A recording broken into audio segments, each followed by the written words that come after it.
sector of North Kashmir, where I was 4 days ago, and now on the Pakistan side, we can confirm that there are multiple casualties. We don't have a number, but we will have images and data very soon. Tara Karta continues to be with us. I'm looking at the statement which came in from the Indian Army early morning around 2 a.m., where they were talking about this strike which has been carried out by India at 1:44. Tara Karta, it says very clearly that India has demonstrated considerable restraint in the selection of targets and method of execution. And then when India informed its allies, it went on to say that none of these are military, economic or civilian installations. They are known terror hotbeds. They are known terror, terror targets. So India is trying to create, certainly send that message to the world community that when it is about this precision with which it has been carried out, it is only the terror backbone inside Pakistan and also operating in POK. See, there's no harm in sort of saying now that these exercises have all been planned and pre-planned and exercised and gone through several times in the past. Like you've looked at exactly what you can do, targets were identified. So we had all that. One, this fact that it's non-escalatory and you have a right of defense against terrorism. That is a UN mandated right in terms of attack. So that is one. We have not attacked any civilian targets, though I'm not sure what happened. The Pakistanis, I think, have confirmed the attack against the JEM headquarters in Bahawalpur. That is there. What has happened there, we don't know. But what I'm trying to say is that if a high enough official says, we are now standing down, we are done. Now it's up to Pakistan whether they want to escalate or not. That message has to be from the highest levels. And because your objective, unlike in Ukraine elsewhere, is to say, objective done, we are stopped. I mean, it's far more difficult, 100 times more difficult to stop a war rather than to start it. And that is where I think we need to focus now in getting our diplomacy, everything together. And like I said, other actions which we could consider in coercing them to stop right now and say, look, we are ready now to cooperate with you in ending terrorism in the subcontinent. Yes, Shiv Arur continues to be with us. Shiv, while we're looking at almost like a flood of misinformation which is playing out online, on social media, there is that reaction which was expected. It's the fog of war, the times that we are living in. But at the same time, we are seeing a very, very aggressive Indian, establishment trying to counter it, that there has been, while there is escalation around the LOC and the international border, but as far as where you are in Srinagar, there's no strike as is being, propagated by some of the sites and handles online. That's for me. That's for Shiv. I want to say this, very, very straight, Maria, which is that India is bound by many protocols, even when it comes to the grey areas of information warfare and psychological operations. And India appears to be doing, or at least thinking it's doing the right thing by not putting out any further information at this point of time and only darkening the fog of war that already exists. What this has meant is this huge vacuum of information that has been flooded by Pakistan, with fake news, claims, misinformation, manipulations, doctored images, old images, and that kind of thing. They talked about bombing the Srinagar airbase. I'm very close to the Srinagar airbase. It's definitely not on fire. They talked about artillery rockets hitting, places close to Srinagar. That definitely has not happened. They've talked about aircraft reaching Srinagar. I can confirm that has not just happened. Without making light of what is definitely an escalatory and serious affair, the levels of misinformation coming in from Pakistan are to be seen to be believed. I, of course, personally believe that the Indian Army press conference coming in at 10 a.m. has given the Pakistanis a good 8 hours, to indulge in extensive propaganda and information management to try and own the narrative when they've been struck in a very, very brutal manner. And that is non-ideal from any perspective. But the Indian military should be trusted. They've got their own reasons. Pakistan is already tying itself up in knots. Khwaja Asif, the defense minister of Pakistan, made the extravagant and dubious claim of Indian prisoners of war being taken in the Akhnur sector. And he shamefacedly had to admit on Pakistan media a couple of hours ago that he was wrong, and he's retracted that statement, and he tried to cover it up by saying that no, what he meant was that the army posts on the Indian side have been abandoned. Not true at all, like we've been reporting. It's just the opposite. So in fact, we will be looking at that very carefully. In fact, very interestingly, right now, Dr. S. Jaishankar, External Affairs Minister, has put out a tweet where he has said, of course, putting out an image of Operation Sindoor, saying that the world must show zero tolerance for terrorism. So essentially, walk the talk. You have spoken about zero tolerance on terrorism. Time for you to show and stand with India when it has carried out this anti-terror operation here. First reaction, and an important one after what was put out by Rajnath Singh. No, it is very important, and he's posted that image of Operation Sindoor as well. Yes. I think it is important to reflect on what Tara Karta had to say a little while back, and the point that she was mentioning is that, look, do we necessarily need to escalate from here onwards? If you look at the original press statement which India released in the early hours of the morning, the message was that these targets have been picked very specifically, are non-escalatory, these are not military targets, etc., etc. This is very important because it was meant to send a message to Pakistan that, look, we've done this with a very deliberate purpose, and that do we necessarily want to expand the scope of this conflict? Now, what has taken place since then is that Pakistan has opened up with artillery. We have responded. We have inflicted a lot of pain on Pakistan in taking out their targets. There have been Indian civilians who've also been sadly killed in the exchanges which have taken place. There are reports, unconfirmed at this stage, of intense Air Force activity as well. Whether fighter jets were downed or not, these are details which we don't entirely have at this juncture. We'll find out later on. But the broader message over here, as we've been saying for how many hours now? 7 hours or so, right? 7 hours non-stop on NDTV, is that this is a huge message to Pakistan. You hit us with terror, we hit you with missiles. That's what has taken place. And as Prime Minister said, we'll identify, track and punish every terrorist and their backers. These are backers, the perpetrators of this heinous attack which happened on Indian soil on 22nd. Now Jaishankar, External Affairs Minister, putting out a tweet and saying, must show zero tolerance to terror is what his message to the international community is. Remember, within hours, within minutes, I would say, of India striking at 9 terror camps in Pakistan, there was a talk that happened between National Security Advisor Ajit Doval and his counterpart in US. He also briefed, in fact, India went on to brief its allies in US, UK, Saudi Arabia and other countries, telling them clearly, and Russia, as to what has happened, what are the details of Operation Sindoor. Lots of reactions coming in, but at this moment, let's not forget, it's about those 26 families, 25 grieving widows, and 3 of them, in fact, were honeymooning with their husbands in those beautiful in that beautiful valley of Pahalgam. Let's listen into their reactions. Our heart still goes out with them. हम सब इस पल की प्रतीक्षा कर रहे थे और जो भी सरकार ने निर्णय लिया है वो योग्य लिया है और हमारी बस यही इच्छा है कि अभी जो भी ये संगठन है या ये जो ग्रुप्स है जो आतंकवादी हमले कर रहे हैं इनको पूरी तरीके से निकाल के मतलब ढूंढ के मार देना चाहिए और ख़त्म कर देना चाहिए. जे हे नाव दिले त्याच्यासाठी मी त्यांचे आभार मानेल कारण त्यांच्या सगळ्या लेकींचं सिंदूर त्या दहशतवाद्यांनी मिटवून टाकलेलं आणि आज त्यांनी तेच नाव दिलं. मला ते नाव वाचल्यानंतर अतिशय डोळ्यात पाणी आलं की त्यांना जाणीव आहे आमची. उनसे बहुत थैंक यू कहती हूँ कि उन्होंने मेरे पति की मौत का बदला लिया है. मैं बहुत छोटी हूँ, उन्हें कुछ भी कहने या नहीं कहने वाली, लेकिन हाँ, जिस तरीके से हमारे पूरे परिवार को उन पे विश्वास था, उन्होंने उसी तरीके से जवाब देके हमारे विश्वास को कायम रखा है. And I am really thankful.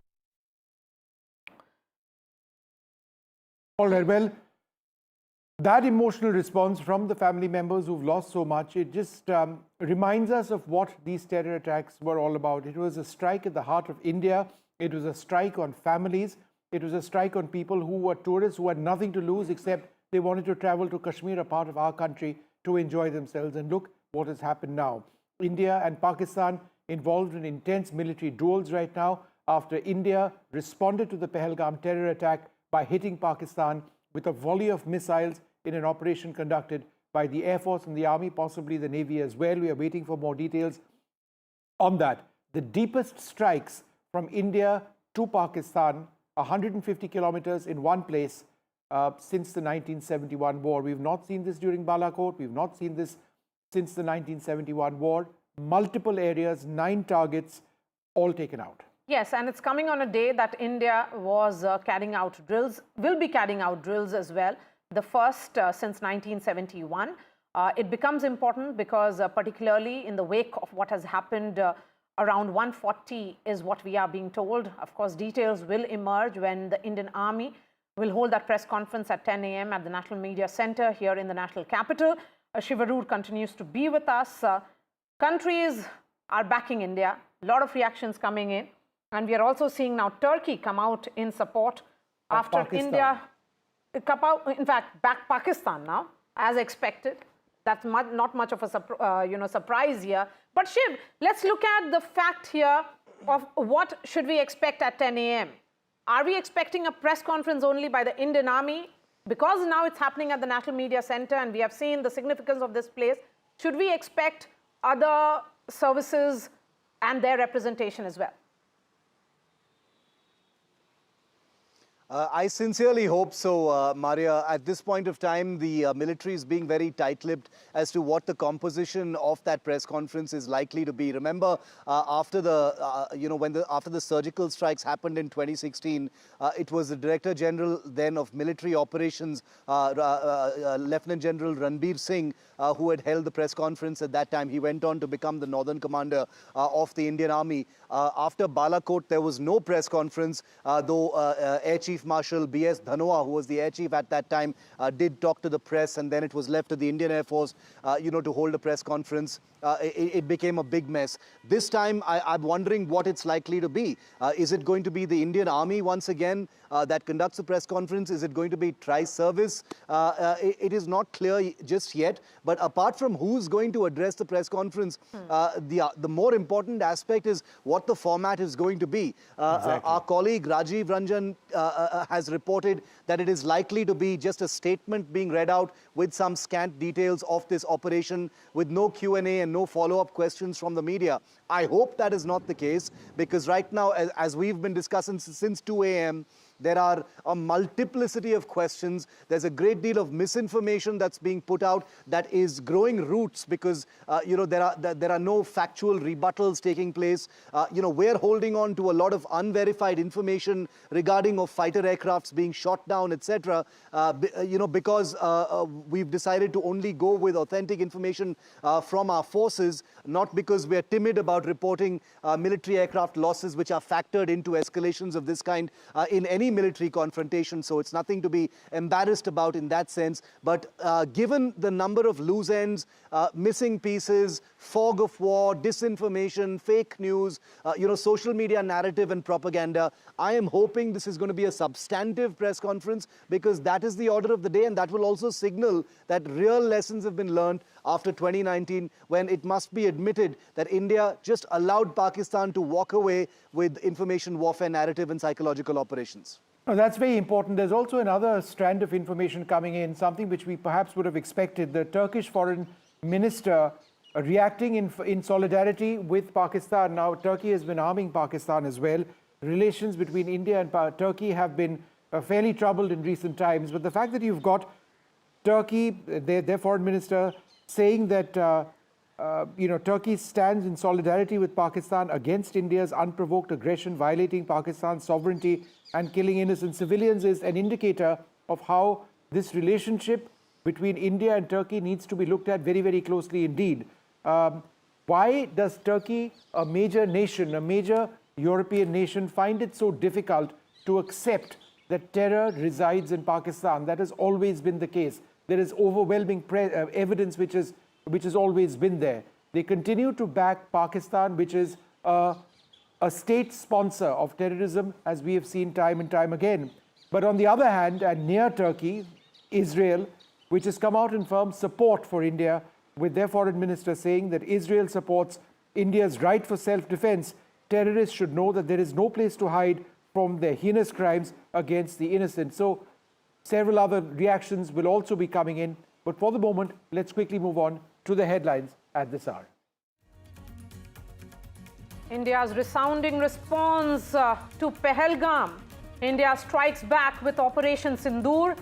Sources say this is just the phase 1 of Operation Sindoor. More strikes likely at the nerve center of Pakistan terror factory. India's message is loud and clear.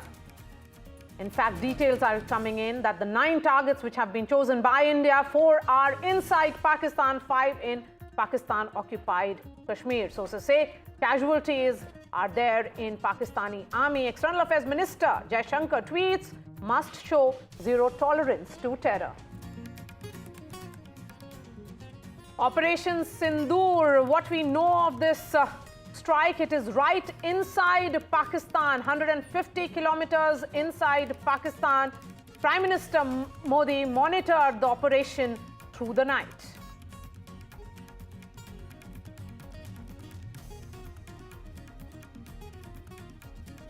Sophisticated weaponry used by the Indian forces to strike at the heart of the terror factory in Pakistan.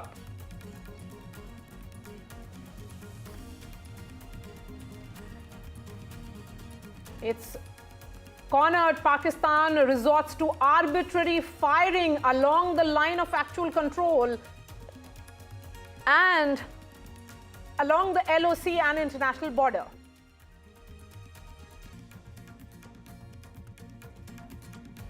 India avenges Pahalgam terror attack. Families of those who lost their loved ones with the forces thank the Indian Armed Forces. World stands with India. India briefs allies, United States, United Kingdom and Russia. US says will continue to engage both with India and Pakistan.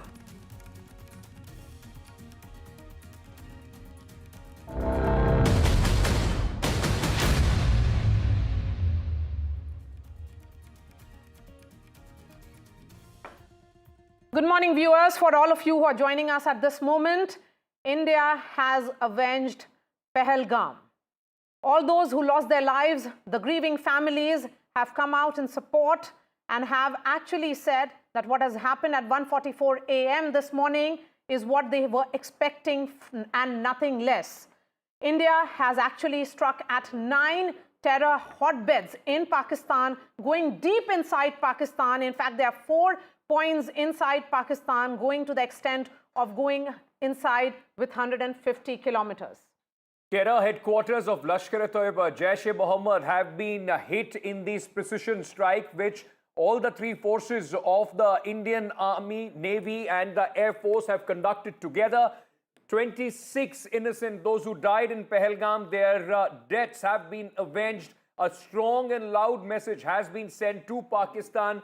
Let's get you more details at this moment, because remember, ladies and gentlemen, after India, in fact, has now conducted these strikes very categorically, it has been said, none of the Pakistani army installations, economic installations, or the civilian installations have been targeted in these strikes. It is only the terror and their launch pads, headquarters, which have been, in fact, hit by the Indian precision strike. Pakistan has now lit up the line of control and the border, international border along Jammu and Kashmir. India is retaliating in equal and more measure. Casualties of the Pakistani army have been reported.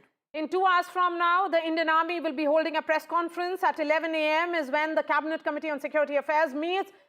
Through the night, Prime Minister has been monitoring Operation Sindoor. Let me bring in Aishwarya Jain, who joins us live from Vijay Chowk. in some time from now, visuals will start also coming in of this very important meeting which will be taking place. Aishwarya, what should we be expecting in the next 1.5 hours?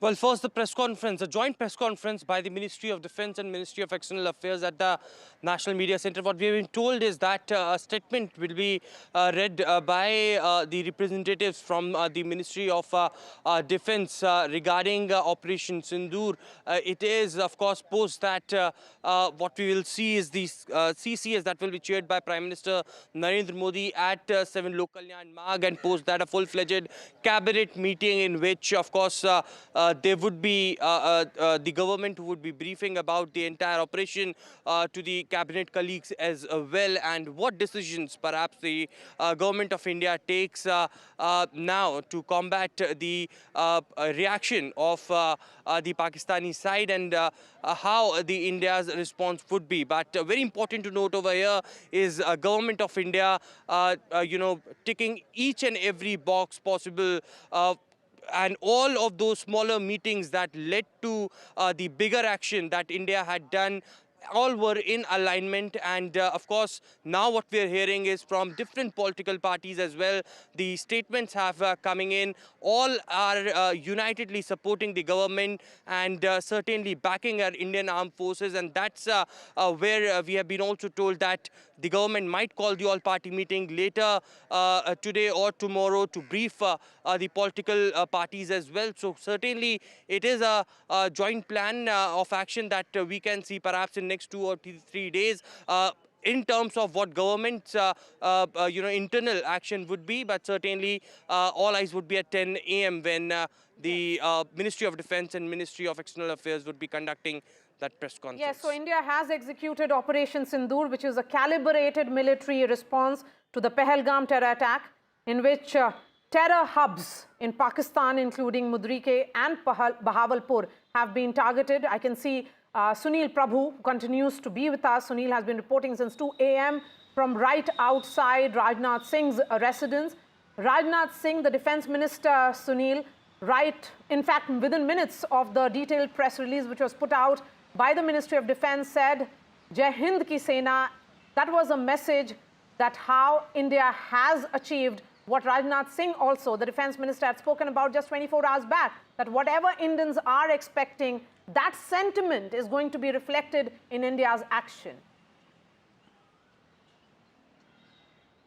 That's right, Maria. In fact, Jai Hind has a very, very important significance, because if you speak to any army officer or anybody from the armed forces, they always say Jai Hind first.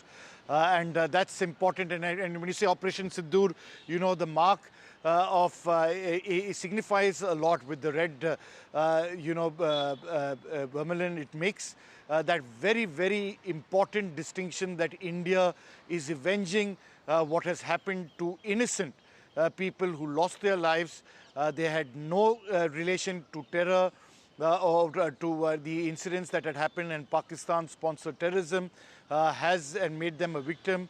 It's been a horrific few days and weeks for them, and many of those families will be happy that there has been some kind of avenging for what has been a very, very unfortunate incident in Pahalgam. So it's in that backdrop that India has struck at 9 places in a calibrated manner, non-military as it says, at the root of terror.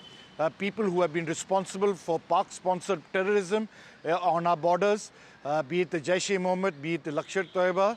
And we are told at 10 o'clock there will be the Ministry of External Affairs, there will be the Ministry of Defence, the Ministry the Armed Forces, in the sense the Army Chief as well as the Indian Air Force will be present at the briefing. There will be a statement.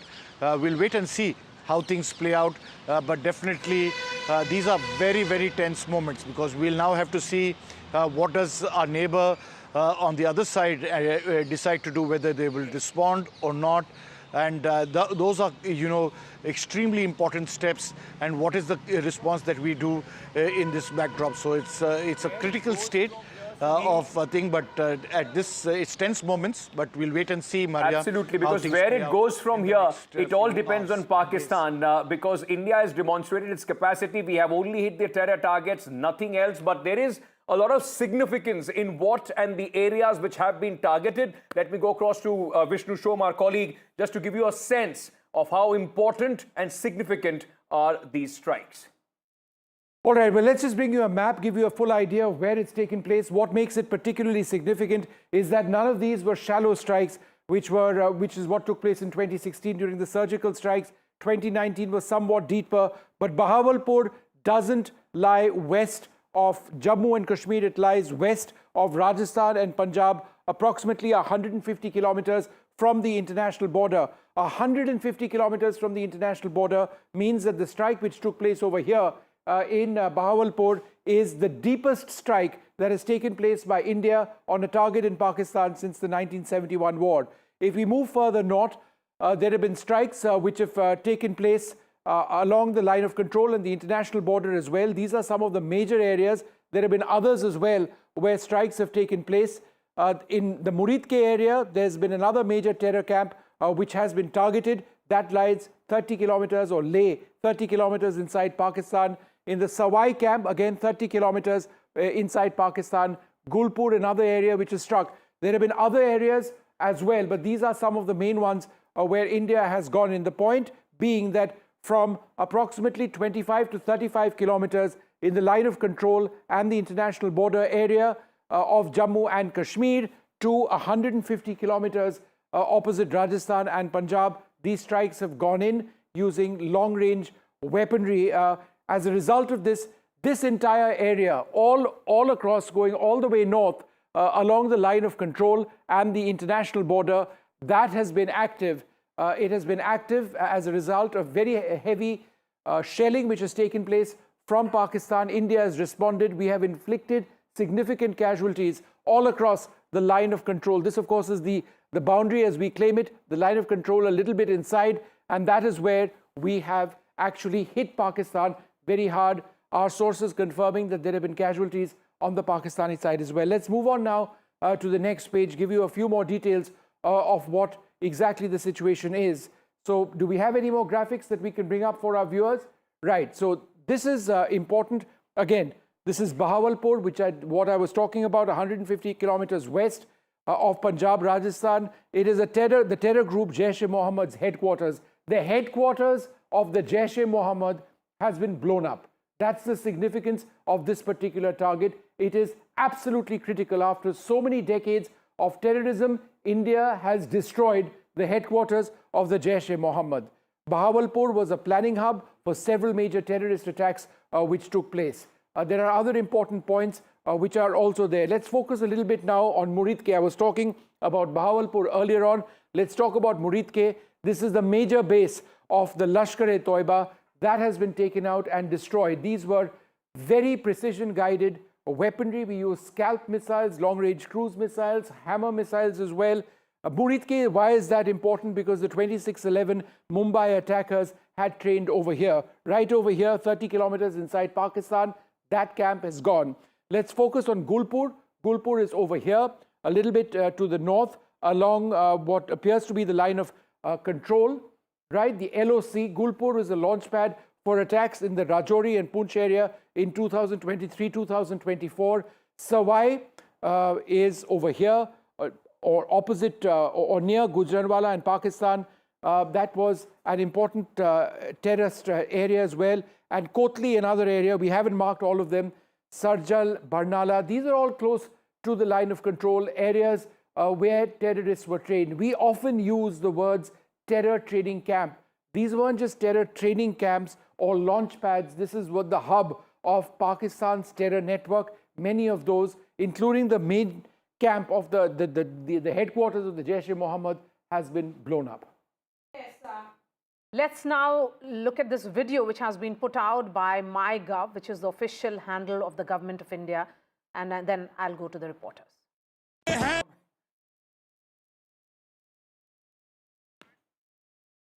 So this has been put out by the official handles of the government of India. The significance, ladies and gentlemen, of this, that the message which was in fact which the Prime Minister wanted to give as he spoke right after the Pahalgam attack, that message has been delivered loud, very loud in fact, in Pakistan, and clear across, not just in Pakistan but across the globe as well, that India will not take these terror attacks lying down.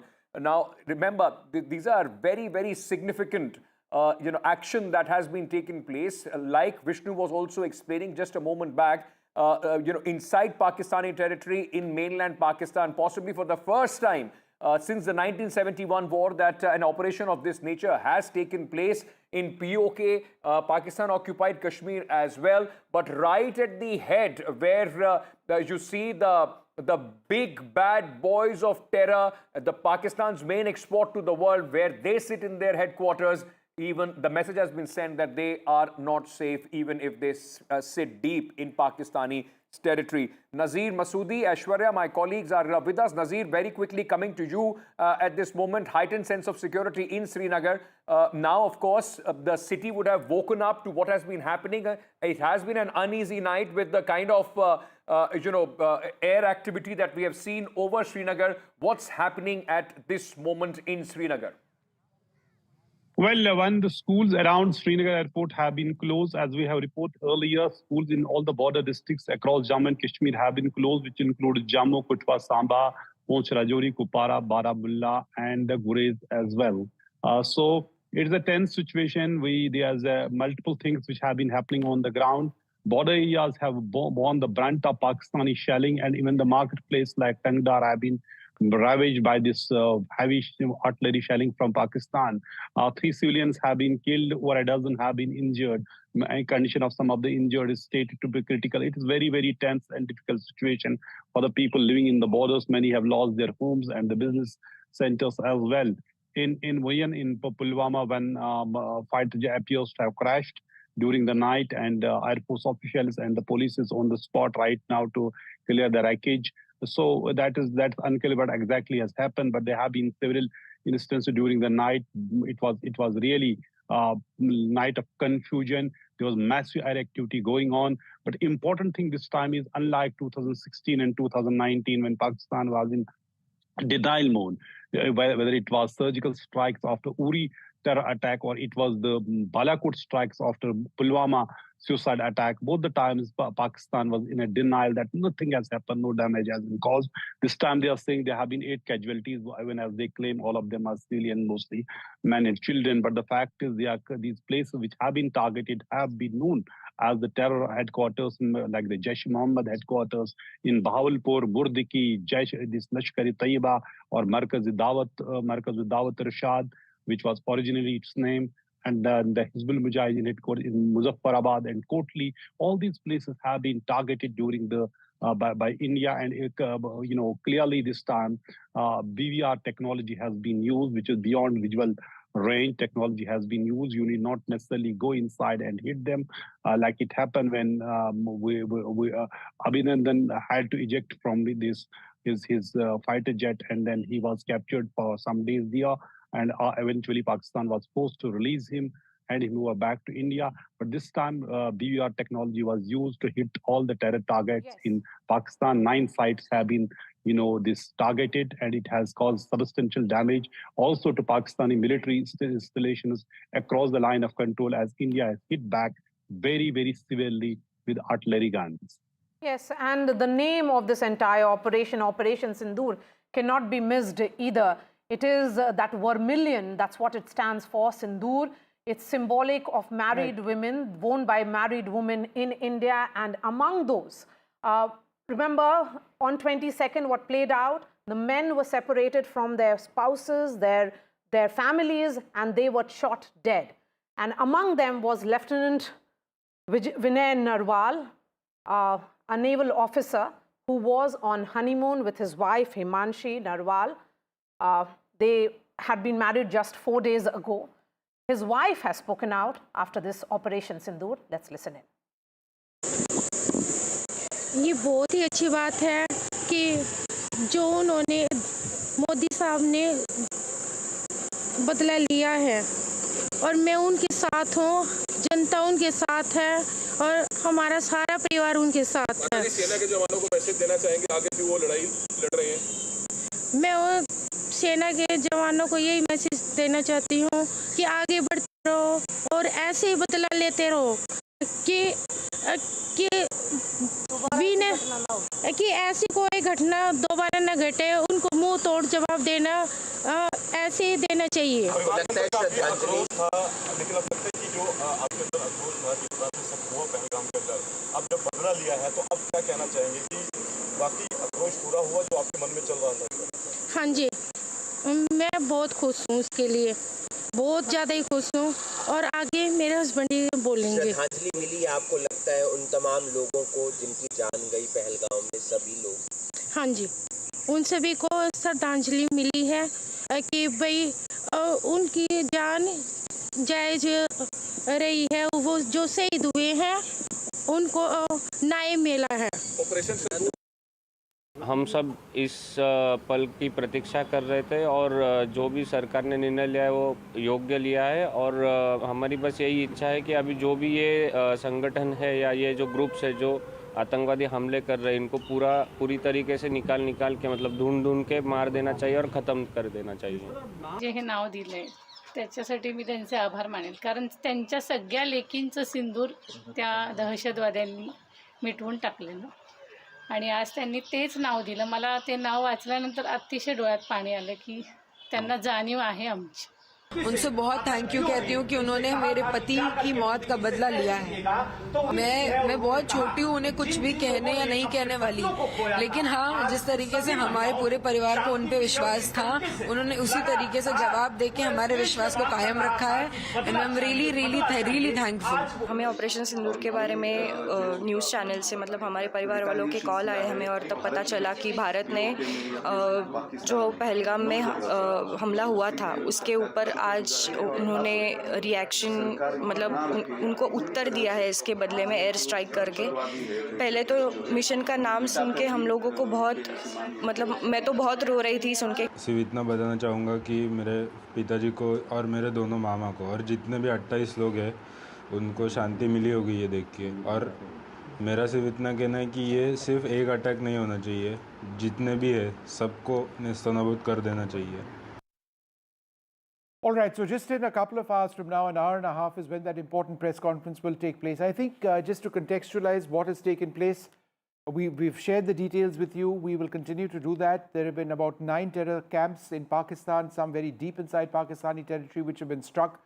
The Army and the Air Force struck, possible involvement of the Navy as well.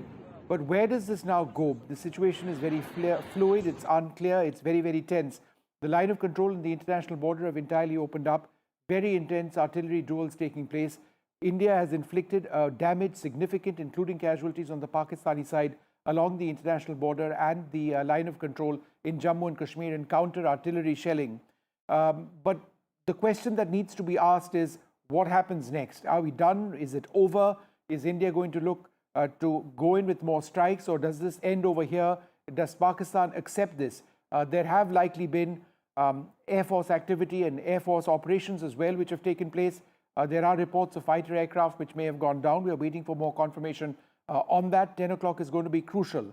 What happens next? Is Pakistan, has this conflict, have the military strikes been right-sized to this level, or is there a potential of expansion? I think this is the key question, because if there is a potential of expansion, it means that we are one big step closer to war between India and Pakistan, two nuclear armed neighbors. That is something which we clearly don't want at this time. Two very quick details which are coming in at this moment. Leader of opposition Rahul Gandhi has also reacted to this operation and has put out an X, proud of our armed forces. Jai Hind is what Rahul Gandhi has said. One very quick thing, Vishnu, and if you can come in quickly on that as well. We have been speaking about what has been happening and how this has taken place, but also the fact of how Pakistan has used, and this is not the first time, misinformation, propaganda, to try and push some sort of a narrative as far as these strikes are concerned. One example, their defense minister first saying that they have captured some Indian soldiers, then denying it. themselves issuing a clarification. There is a lot of misinformation also coming in from the Pakistani side about, targeting Indian posts as well.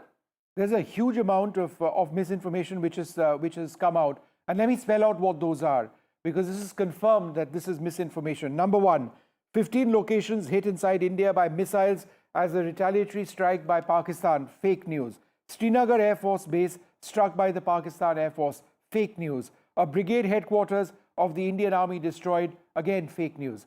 That said, it is very important for this chasm which has been created by way of lack of information on our side to be filled. Yes, it's 1.5 hours since the situation, or left for the press conference to take place. But in the meantime, it is important for more information to come our way as well. But just in terms of a little bit more confirmed information, just 1 or 2 small press releases did come.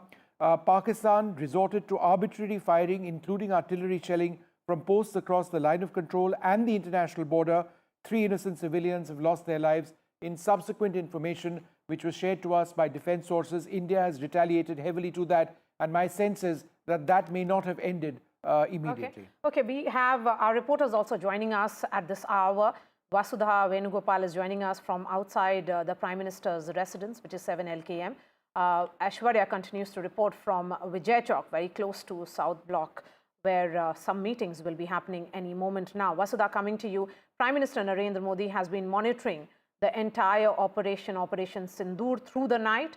He continues to monitor even as we speak. 11 a.m. is when he will be chairing the CCS, the crucial meeting. But the message has been, and it has been happening since 22nd, when he was in Saudi Arabia. He flew down, cut short that trip in Saudi and came to India. And then the message came from him on 24th in Kishanganj, where he said that India will respond and it will be tracking, tracing and punishing them till the end of the earth. Absolutely, Maria. You know that when we've been talking to government sources in the last few days, they've been very clear that India is looking at being ruthless diplomatically but restrained militarily, and that's exactly what has happened. The Prime Minister has displayed a lot of political will in showing that he is capable of taking this message through. 14 days after that brutal attack in Pahalgam, these precision strikes have taken place, and all of these are either in Pakistan-occupied J&K, or they are in, of course, Punjab. Bahawalpur is a key epicenter, and that's one place where we have seen a lot of terrorists coming from 26/11 to even all the terror incidents that have taken place even in the past terrorists have come from there. So military bases have not been attacked, but it's the terrorist bases which have been attacked. And India has also said in its official statement that these strikes have been non-escalatory in nature. They've been restrained. There's been a lot of thought that has been put into it. And like you rightly said, the first CCS after this precision strike will take place today. The cabinet meeting is also expected to take place in a few hours from now, and we will get to know how India is monitoring this whole situation. Remember that Pakistan is also likely to retaliate. India is prepared for this. That's what our sources have been telling us, that India is prepared for more targets in case of a counter-attack from Pakistan. This is a counter-terrorism operation that's launched by India. It's a precision strike, so clearly very different from an all-out war. India doesn't clearly want to scale up this operation to an extent that it goes beyond its strategic intent. It wants to send out a message and wants to say that it has the political will to take care of its citizens. The mock drills or the civil defense exercises are about to begin in this country in a few hours from now. So clearly there are two operations happening here. One, of course, sending out the right kind of message to Pakistan, holding it accountable for the kind of cross-border terrorism, and also ensuring that our own citizens are safe in this country and prepared for whatever threats or attacks that's likely to come. Yes, we have Aishwarya Jain, who continues to be with us as well. Aishwarya, two messaging put out by two ministers. Defense Minister Rajnath Singh tweets at 2 a.m. and he says, Jai Hind. And the second message has come from Dr. S. Jaishankar, External Affairs Minister, just a few minutes ago, where he says that the world must show zero tolerance for terrorism. The messaging from India is that all those nations who have been briefed, because within hours of 22nd, when that dastardly attack, India did brief envoys of 30 nations. So they have constantly been kept in loop as far as what has happened on 22nd and what India did just few hours ago.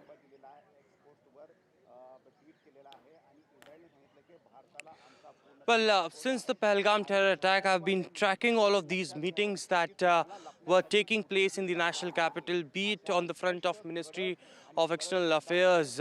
We saw those envoys and counterparts of the Indian government been called in at the Ministry of External Affairs here at the Raisina Hills. They were briefed about the situation by the senior officials of the MEA. On the other side, it was the Ministry of Home Affairs who were doing their own job as far as implementation of the guidelines that were given, the directions that were issued after the CCPA that was shared by Prime Minister Narendra Modi. There were diplomatic actions and the ministries were up and they were doing their work. But Ministry of Defense, that was one ministry who was constantly, briefing the Prime Minister. Remember that important meeting that Prime Minister chaired along with Defense Minister Rajnath Singh, NSA, Ajit Doval, alongside with the CDS and 3 service chiefs, in which the message from Prime Minister came out that he believes in full professional capabilities of Indian Armed Forces and he have given free hand to Indian Armed Forces. They can choose their time, place and action, and that's what happened after 14 days. Let me quickly show you these visuals from the Ministry of Defense South Block over here as far as the developments are concerned, because since morning we've been told that the senior officials are here at the Ministry of Defense and they are closely monitoring the situation, what's happening at the international border or along with the line of control. There was a briefing that was given to Defense Minister Rajnath Singh. All the 3 service chiefs had briefed Defense Minister Rajnath Singh, and it was, of course, Prime Minister Narendra Modi who was, monitoring very closely the entire situation throughout the night, and the message came from the Prime Minister's office that it is a successful Operation Sindoor. All 9 targets were successfully achieved by our Indian armed forces. A clear-cut message. But as we are speaking about these smaller meetings, all were in alignment to the bigger action as it unfolded. The government of India had ticked every box, be it on the political front, on the government front, or be it on the diplomatic front. The government was engaged with all the political parties, and therefore the reason perhaps now what we are witnessing is series of statements from all the opposition parties backing our forces, backing the government, and stating that they are fully supporting the government in an action that they have taken against the perpetrators of terrorism. In 1.5 hours from now is when the press conference will be held, and that's where Sunil Prabhu is, inside the National Media Center, where the army will be briefing the press as to what really happened. Details of Operation Sindoor will be coming out. Sunil, my question is, because this was a tri-service operation, are we expecting just one press conference, or will others, what will be the nature of this, in terms of composition? Are you expecting an army representation also from the Air Force and the Indian Navy? Well, you're very right, very important question. And I'll just show you those visuals, of the seating 1, 2, 3, 4, 5, 6, 7. And, you can see the army personnel have already come here to, put the names of the boards of the people who are going to be taking part in this briefing. They will be led by a Major General, a Brigadier. There will be a Colonel also.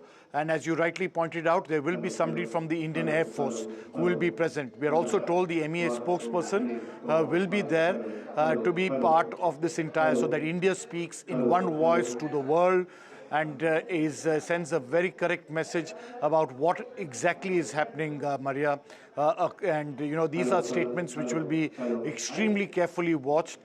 because it's an important step, and the strikes that have taken place are in retaliation to what happened in Pahalgam, where we lost so many lives, innocent lives, who had no, were not involved in any military or any other, operation. They were innocent civilians enjoying themselves with their family when terrorists struck, and the terrorists came from across the border. We've also got General Satish Dua who joins us. General Dua, let me come to you first. The larger message which India has sent, perhaps the deepest strikes inside Pakistan since the 1971 war, not just 1 or 2 strikes, but approximately 9. What is the bigger message here? I think, Vishnu, the bigger message here is, let me begin from the beginning, that when we had a surgical strike after Uri in 2016, it was shallow raids at the terror launch pads and training camps across the LOC. When Pulwama happened, it was a precision airstrike deep inside Pakistan. But this time round, since they have raised the ante and they have actually killed civilian tourists with a very different aim. Now, that being said, this time the Prime Minister, the Defense Minister, the country announced that we are going to do something like this. We have already taken the other measures. We'll not discuss about Indus Water Treaty, about diplomatic measures, economic measures, etc. So with this strike, early hours of this morning, we have struck at 9 locations.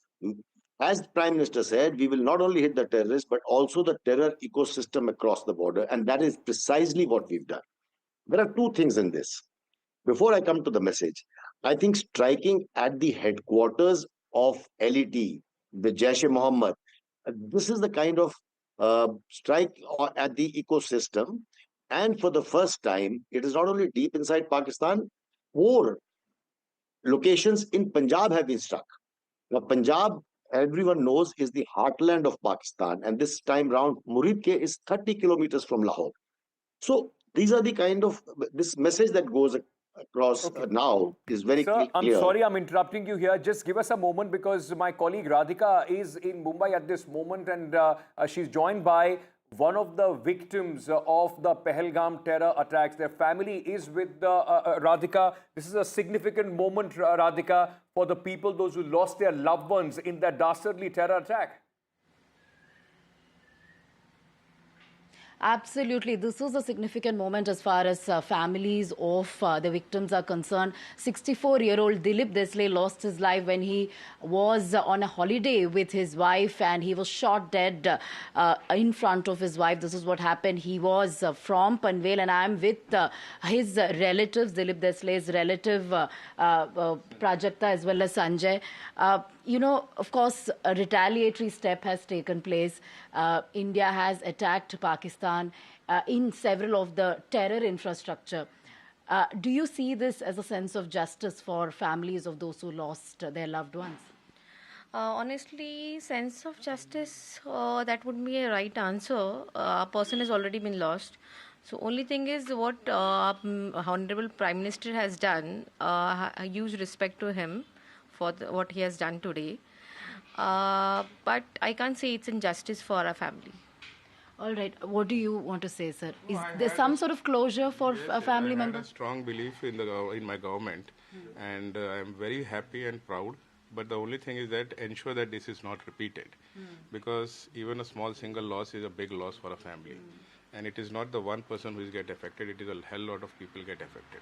And, how has the family been coping, over the last couple of weeks? The family is still in trauma, because we are still getting a lot of relatives. We are visiting our village hometowns, the rituals and all. So it will take some time to cope up. It is not going to be 100% for sure. And this morning when you heard the news, what went through your minds? Especially of the wives. I'm sure you're in touch with the wife who saw what had happened. Yes, but honestly, I have not been in contact with her since morning. But whatever we saw in the morning, as I told you, it was a big relief that some action has been taken by government. But as I told you that whatever is lost, we are not going to get it back. Absolutely. And how has the family coping, sir, over the last 2 weeks? Because you've. It will take time. It will take time. We can't expect her to cope up because it is a huge loss, and I don't think it is going to be 10-15 days. And so, what do you want the country, Prime Minister Modi, and what do you want the centre to understand about the loss? Because a lot has happened over the last few weeks. Multiple retaliatory action has taken place diplomatically. Now, of course, an attack has taken place. So, what would you like the centre to understand coming from the victims' families? No, I think they have understood what we wanted, and they have done exactly what was expected. And this action is definitely going to, what I can say, give them the response that, okay, this country is into retaliatory mode. And apart from that, the other steps that has been taken, which is going to affect them in a big way. So all in all, I think that why the Pakistan is existing here. Is it just for the terrorism, or is it something for else? So that is what I believe. Any other message that you'd like to give? Somebody who suffered this loss? Somebody has suffered is suffered, but the only thing is that it should not be repeated again. It should not absolutely zero tolerance on this. And Jammu Kashmir is our own country, and we should not have a fear to reach out to go over there. So right now the situation is not like that. We are having a fear to go there. So I want that to be changed. And I think Dilip Desle went there for the first time after his retirement, right? After our recommendation only. Okay. We only had discussion, and we thought that let's go to that place. It is now safe, it is sound, and we can go. So he had been, I think Vaishno Devi we had been. So we thought that let's go a step ahead. So, and we paid the price for that. Right, I'm really sorry about that. There you heard family members of Dilip Desle, how they had planned the trip for 64-year-old Dilip soon after his retirement. This was the first visit, as far as Dilip is concerned, was his first visit to Kashmir, but that didn't turn out well at all. Tragic, certainly, but of course, obviously the family members here are relieved that some sort of action has taken place, but they feel more must be done, and this cannot be repeated, and that J&K should be a place where every citizen can visit without any fear and with confidence. All right, Radhika, thanks very much for joining us. So just about 1 hour, 20 minutes from now for that important press conference. What we don't know at this juncture is whether there'll be questions and answers or just a statement. But there are more than 5 people who will be on the dais from the armed forces. So we do believe that there is a good chance of that taking place. In case you've just joined us now, India has conducted the biggest ever attack on Pakistan since the 1971 war, hitting terror camps all across opposite the line of control, the international border, some more than 150 kilometers deep into Pakistan, opposite Rajasthan and Punjab. So that's how far we went. The attacks took place at approximately 1:30 a.m., 1:40 a.m. this morning. There are reports of certain air battles which may have taken place. We are waiting for details of that. But let's just go back to General Yash Moore at this stage. Thanks, General Moore, very much for being with us. The Pakistani response to this has been massive artillery shelling across the line of control and the international border. And this is something we need to talk about as much, that you've got 155mm guns which have opened up on both sides. Our sources telling us that India has inflicted very serious damage on that side. So the LOC is live now. What does that mean? Yeah, Vishnu, firstly, we must compliment the government of India and the armed forces, the calm, cool and collected manner in which we have hit Pakistan. I think this is absolutely different. It was shock and awe in the best way possible. We have never seen this. Earlier strikes were shallow, earlier strikes were different. We used to mobilize in Oprakram, we stayed there, came back. But this time, I think it was,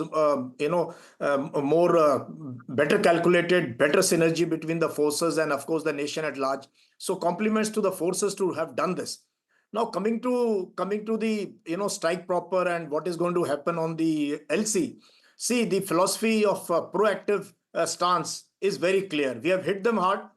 This was the first phase of the escalatory ladder, if you can say. Now we must hit them harder and continue hitting harder as we go up the chain of the escalatory ladder. Because at each stage we must be more proactive.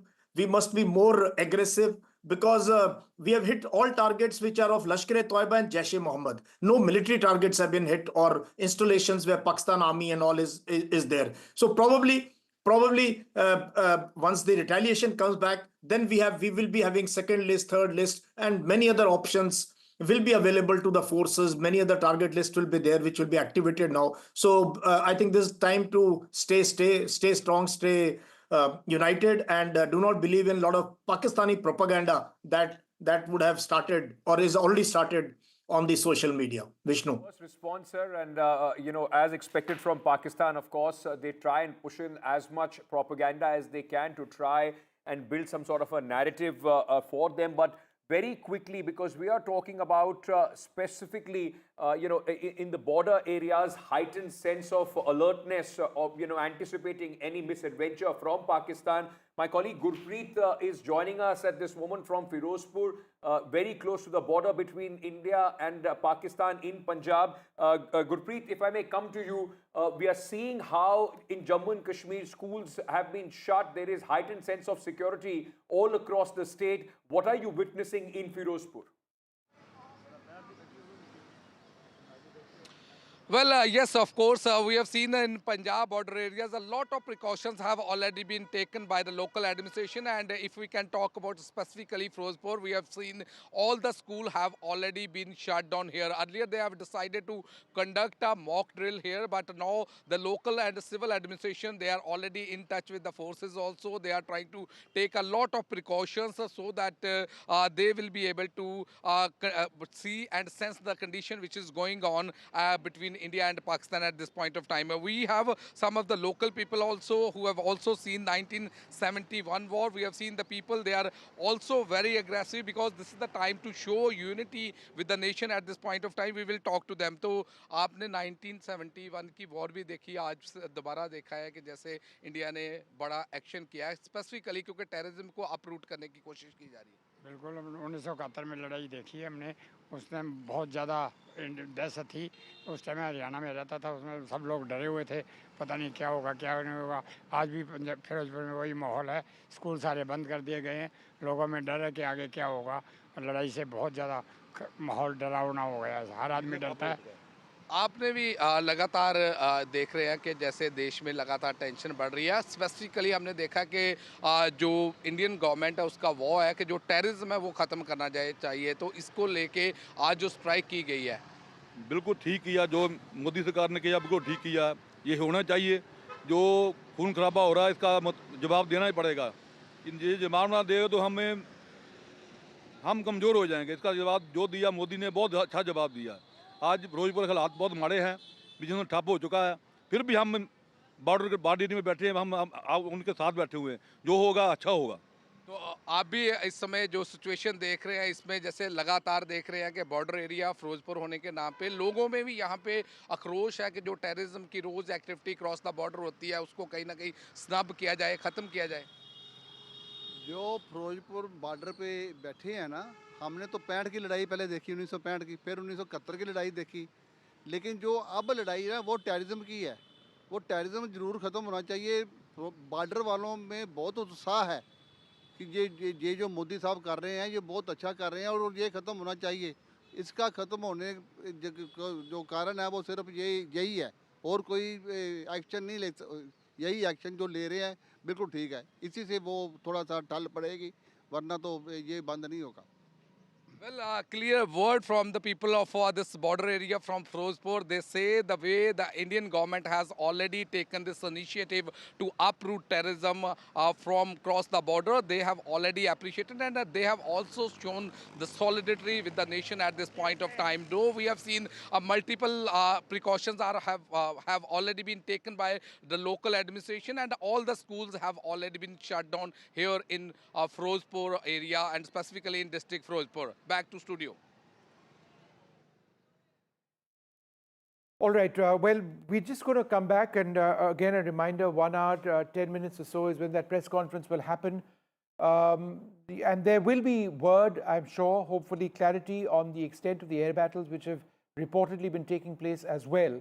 But in as much as we talk about the strikes in Pakistan, and it is so important to reflect that Bahawalpur, Gulpur, Muridke.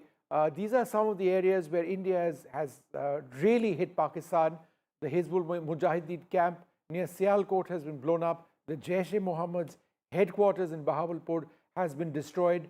Our government and our forces would have known that if you hit Pakistan, they will retaliate. There has been retaliation. India has retaliated to that as well. And by that I mean artillery shelling across the line of control in the international border. The details on an air battle having taken place, that's still sketchy at this stage. There is unconfirmed information coming in. We are waiting for that clarity. But until such time as that press conference happens, and we've been asking for several hours now, that clarity has so far not emerged. But these are tense times. There are casualties on both sides. In fact, the government of India has confirmed that at least 3 civilians have been killed on our side. Our defense sources have confirmed that we've hit the Pakistanis very hard on their side of the line of control in artillery shelling. What happens next is the question. Is this going to go up the escalation matrix or not? General Satish Dua with us as well. General Dua, do you believe that there is a real possibility of this becoming more or going up the escalation matrix? We will talk to them.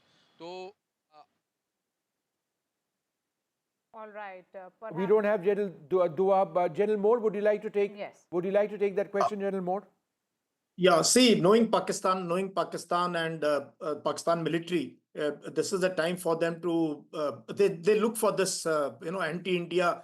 That is the only glue that sticks Pakistan army with the people of Pakistan. So I'm sure they would be retaliating probably on targets close to the LC.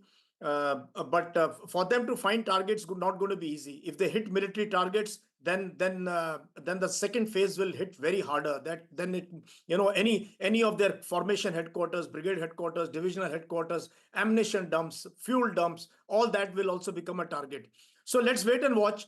But at least in the UDA cycle, what we speak of observe, orient, decide and act, we are ahead of them. So they will be reacting. So when an enemy is reacting, you're always ahead of them in the planning process. So I think we should have wargamed all the options that Pakistan could do, the enemy courses of action, and good that we have taken the initiative.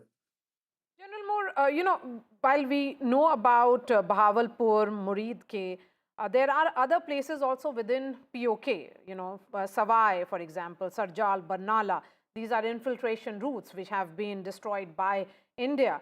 And Sarjal and Barnala in particular are located close to international border and the line of control, and they are considered as almost like gateway points of infiltration.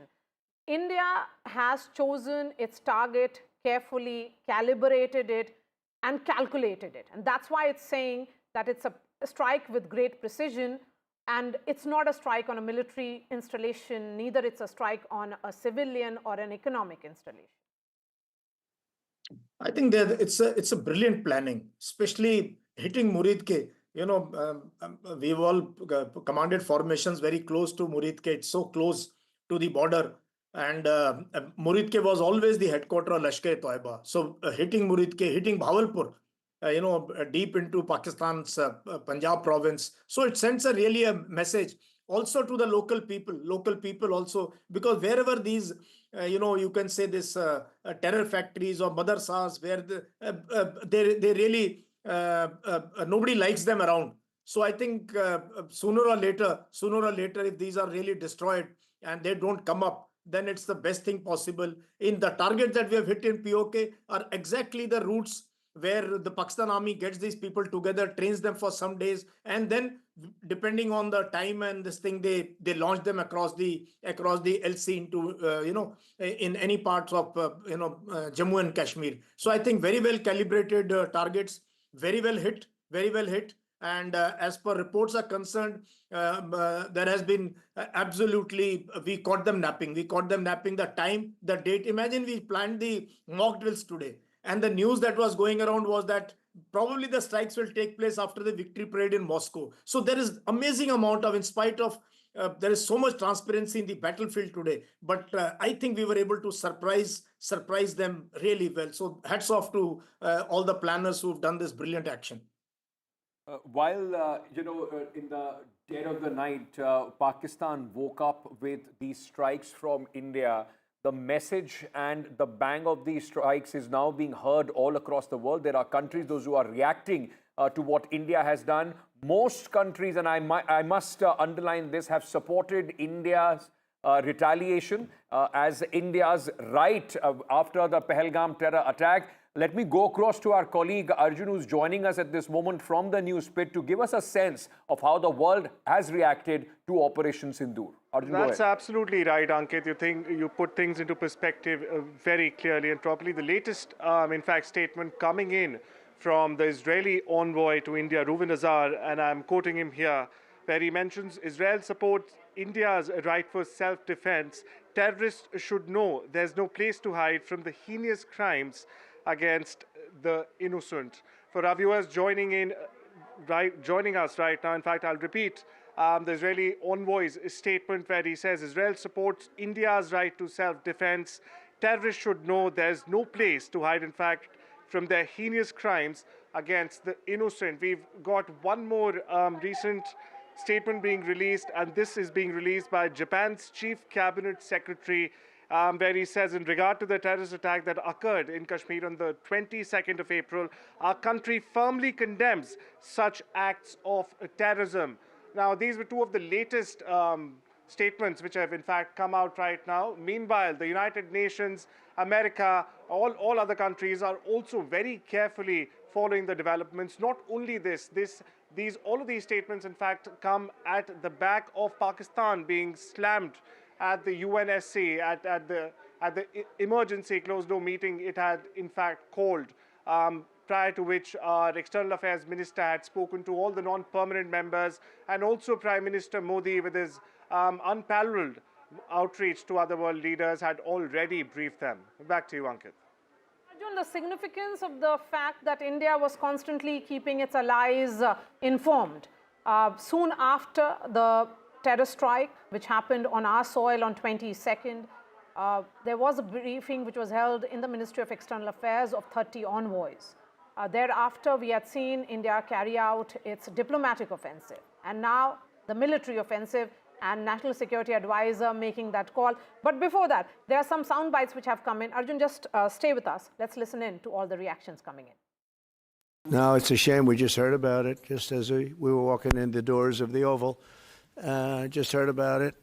I guess people knew something was going to happen based on a little bit of the past. They've been fighting for a long time. You know, they've been fighting for many, many decades and centuries, actually, if you really think about it. No, I just hope it ends very quickly.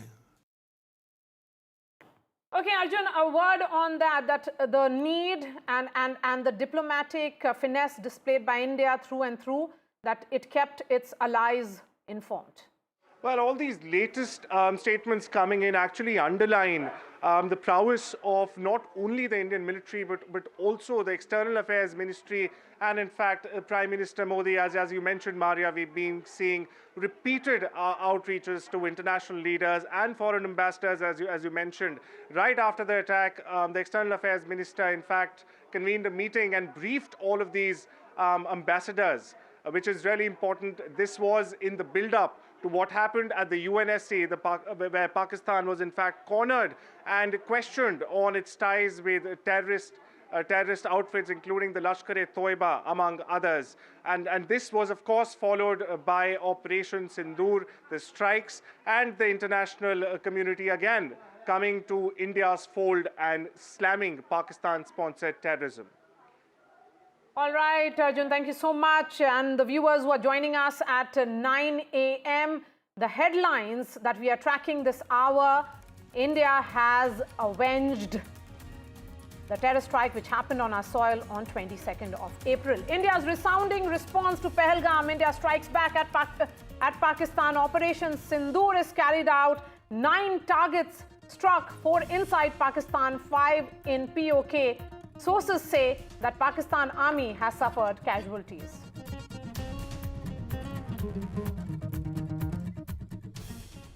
India targets Pakistan-based terror group headquarters of Jaish-e-Mohammed, Lashkar-e-Toiba inside Pakistan. It's High alert on border areas, alert at all air bases in Haryana and in Punjab. A cornered Pakistan resorts to arbitrary fighting. 3 people have been killed in Pakistan. Firing artillery firing across the line of control. India has responded extensively.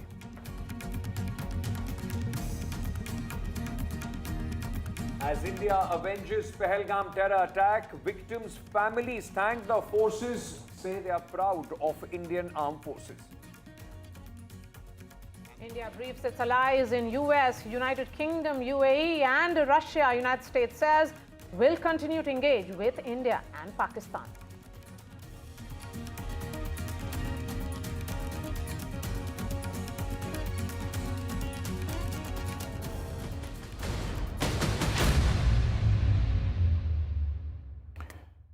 Good morning and welcome. In case you're just tuning in, this has been a remarkable several hours now. Shortly after 1:40 a.m., Pakistan hit out as a result of the terror attack in Pahalgam. India has retaliated. We have blown up several Pakistani terror camps all across on the Pakistani side of the line of control in the international border. Some strikes going up to 150 kilometers deep on west of the Rajasthan-Punjab front. The strikes themselves have been successful. Video shows several explosions at these terrorist camps.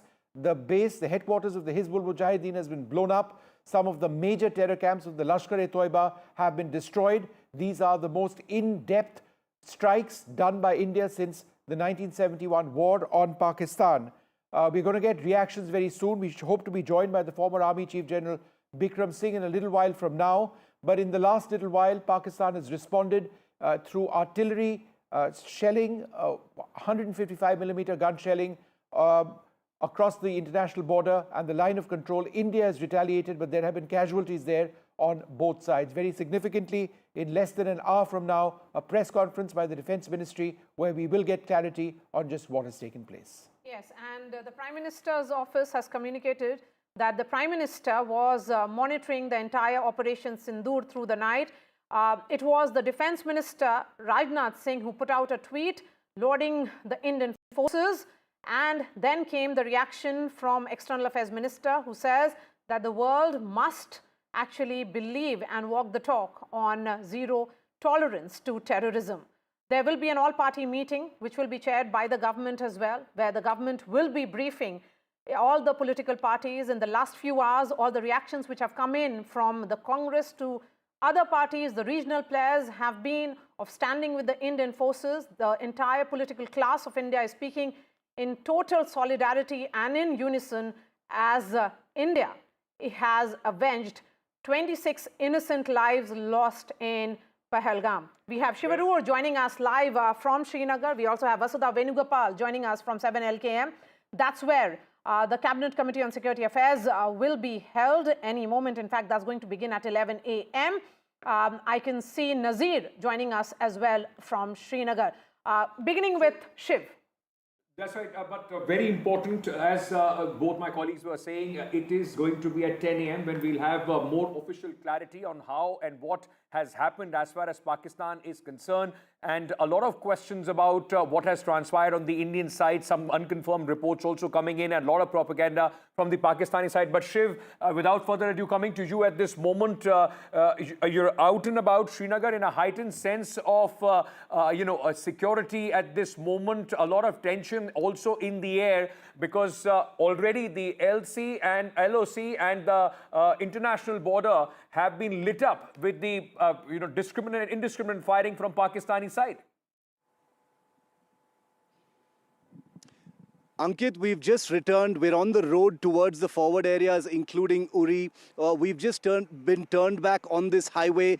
No vehicular traffic is being allowed on the road from Srinagar towards the forward areas.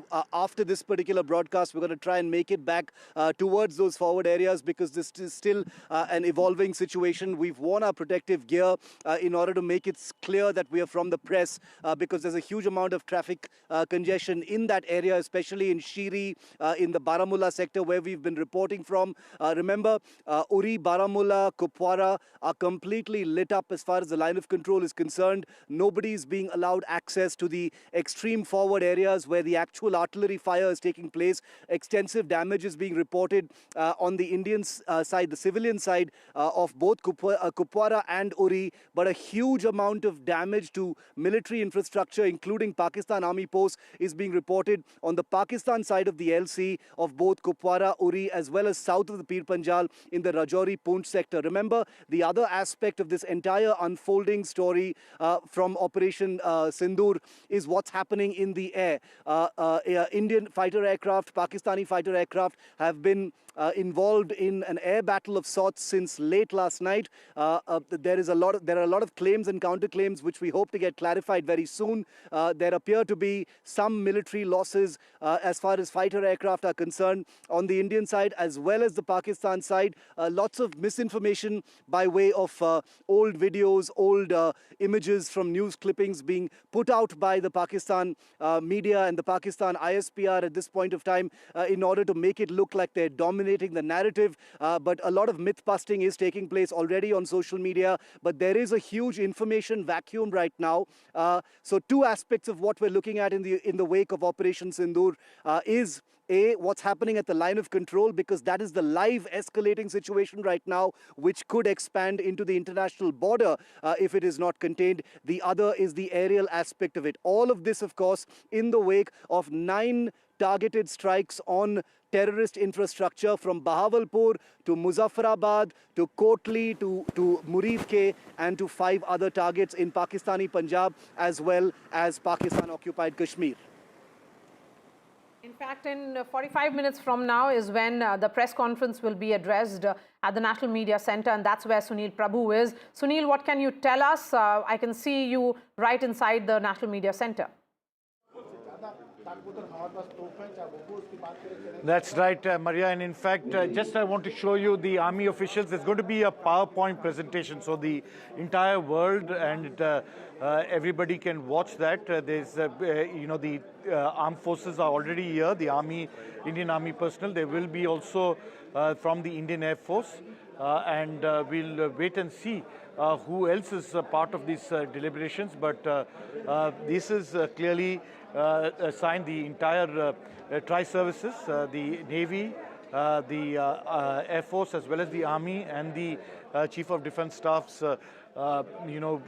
colors are here. Their flags have been put there specifically for this presentation, which is going to be done by a Major General rank in a short while from now, as you said, at 10 o'clock. And hopefully that PowerPoint presentation will be able to answer what exactly happened and what are the steps that India is taking. There will also be a statement from the Ministry of Civil Aviation because there are a lot of concerns for people like you and me who are civilians, who are worried about flights that they have booked. There have been no time for certain areas, and it's in that directive which is, civilian friendly and press friendly in terms of people's information. That also is expected to be given out at this press conference. So definitely a multi-pronged response with not only the Army, the Air Force. As I said, we are not sure whether the MEA will be here, but there will definitely be a government spokesperson and from the Ministry of Civil Aviation also a statement is expected in the course of the next few minutes. Once that press conference gets underway at 10 o'clock, there will be a PowerPoint presentation by our armed forces to deliberate and inform the entire country and the world at large about what exactly has happened during the course of this night, where you and me have been awake, keeping people informed about these airstrikes, the 9 specific points, the roots of terror, where the Jaish-e-Mohammed and LET have been attacked. These are places which have been emanating terror for a very, very long time, and the real, touching point was when 26 innocent civilians were killed. Joining us from Srinagar. Nazir, 9 sites selected for the operation, which has a history of association with major terror plots and also infiltration attempts directed in India. We have spoken about Bahawalpur, we have spoken about Mudrike. What about others? Well, if you just see the visuals coming from Pakistan, it clearly shows that the strikes have hit very, very hard. What are the number of casualties or the terrorist leadership who all have been targeted in this? It's still not known. But as we know, Bahawalpur has been the headquarters of Jaish-e-Mohammed, where Masood Azhar was operating. Murdaki, whether it was initially Jamaat Dawat Irshad, then it was transferred into Lashkar-e-Tayyiba, and then where Hafiz Saeed and his whole ideology was flourishing. And we know in Muzaffarabad, then we know totally fire sites in POK, which have been targeted, which according to army have been the terror sites, whether these are launch pads or whether they are terror training camps or which are the ideological basis of those groups.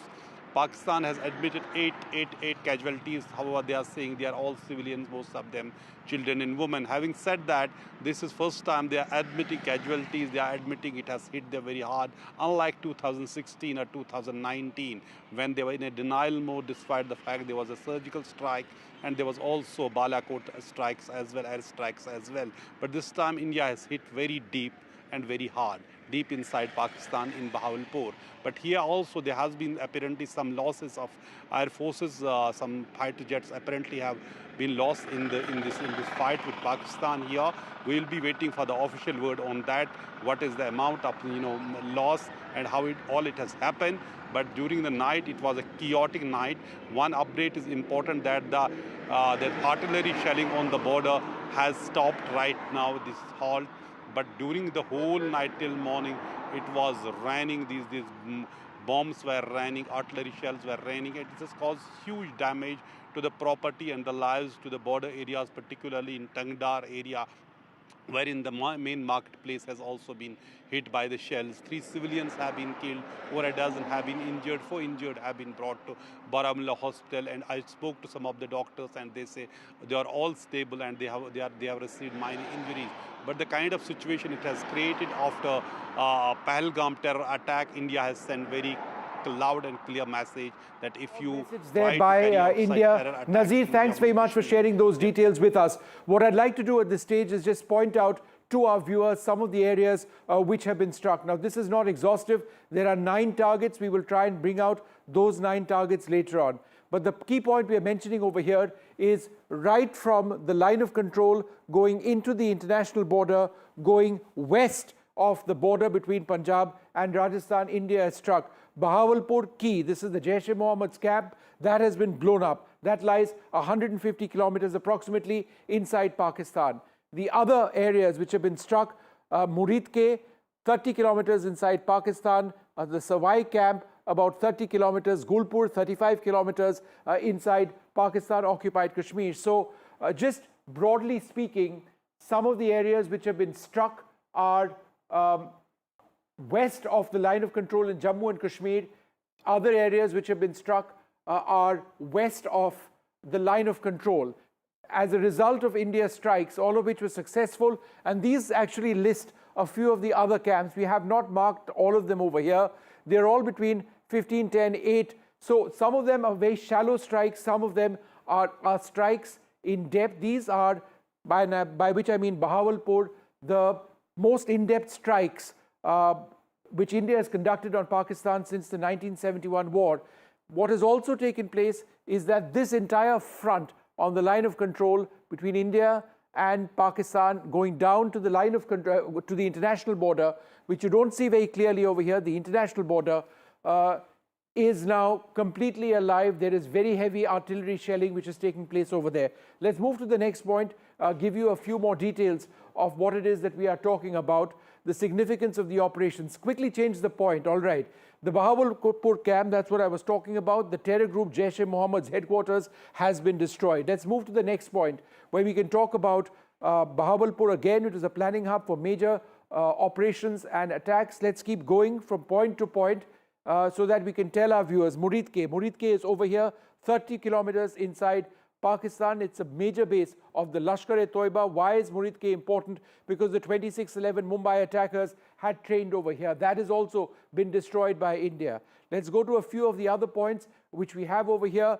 Gulpur, that's about 35 kilometers inside Pakistan-occupied Kashmir. It's a launch pad for attacks which took place in Rajouri. earlier on. Sawai, this is a camp over here, 30 kilometers inside the line of control. This has been struck. It's a Lashkar-e-Toiba camp linked with Sonmarg, Gulmarg, and the Pahalgam attack. So wherever terrorists struck India, India has struck back. Some of these were hit using loitering drones. Others were used using cruise missiles.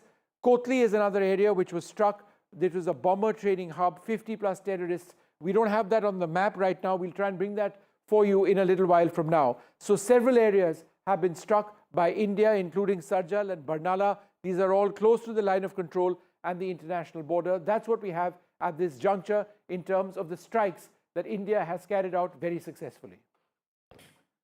All right, Vishnu, thank you so much for all those details that you have shared with our viewers. So the significance of all these 9 hotspots, the terror backbone of Pakistan has been struck by India. Yes. Vasudha is joining us from outside 7LKM. And like the action in the night was with these strikes inside Pakistan, though of course India are cautious at this moment, but the action now will shift to the nerve center of the political activity, Prime Minister's office, and of course the press conference which is going to take place in less than an hour. In just about 45 minutes from now, Vasudha, Prime Minister, as we believe, was right from the beginning, not only was involved in this entire operation, in planning this entire operation, and also was monitoring it. His house becomes very, very important, a series of meetings that are going to be very important now. Absolutely, Ankit. 15 days after the brutal attack in Pahalgam, in which we lost 26 innocent lives, India has finally made use of the kinetic options that were on the table. And these are precision strikes. And like Vishnu was also explaining, these are mainly terror bases. 4 of them are of Jaish-e-Mohammed. And this is one terror organization that has been instrumental in creating a lot of terror attacks in Pakistan from Pulwama to 26/11.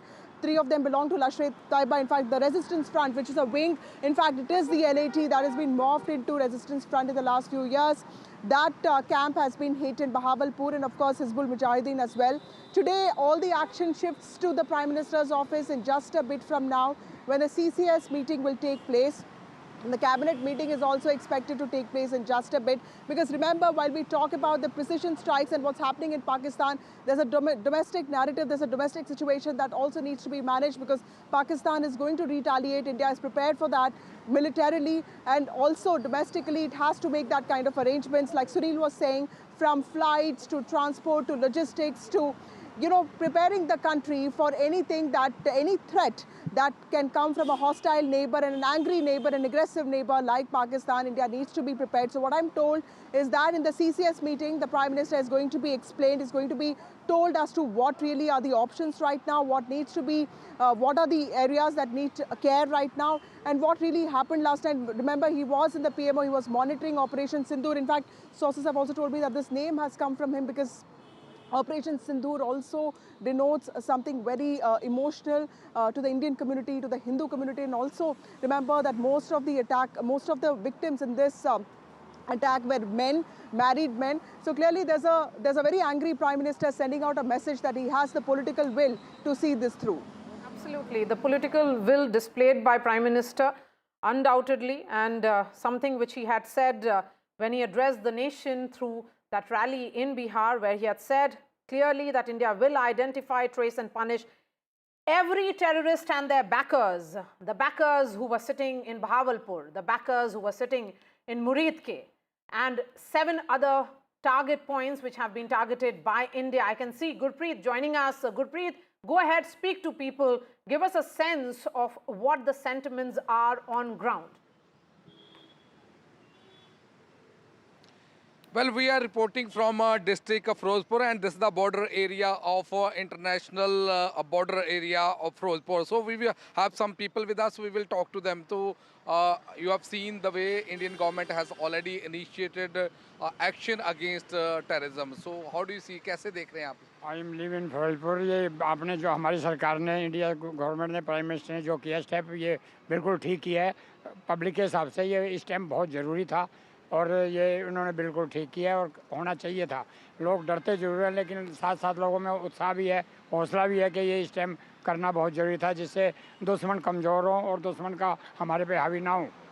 आपने border area में रहते हैं, पहले भी Wars देखी हैं, लेकिन अभी भी देख रहे हैं। सुबह का हम यहाँ से रिपोर्ट कर रहे हैं, लगातार लोगों में उत्साह भी है। लोगों का ये भी कहना है कि इस वक्त जो स्टेप लिया गया है अगेंस्ट टेररिज्म, वो नीड ऑफ द आवर था, वो लेना चाहिए था। बिल्कुल बहुत ज़रूरी था। जो उन्होंने हमारे साथ इंडिया अपने पहलगाम में जो हरकत की है, उसका जवाब, मुंह तोड़ जवाब देना बहुत ज़रूरी था। और ये बिल्कुल बिल्कुल सही स्टेप है।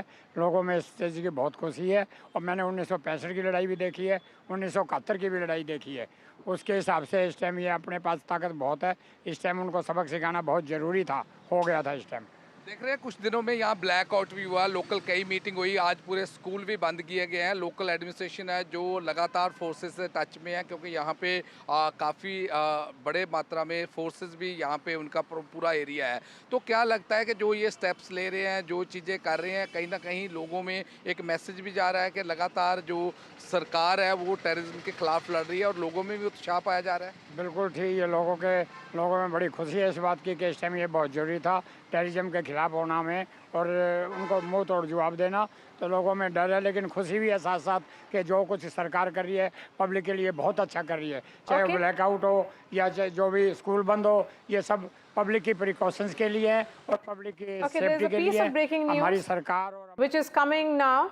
Prime Minister Modi is constantly monitoring the situation, as we have been reporting. Operation Sindoor being constantly monitored by Prime Minister Modi.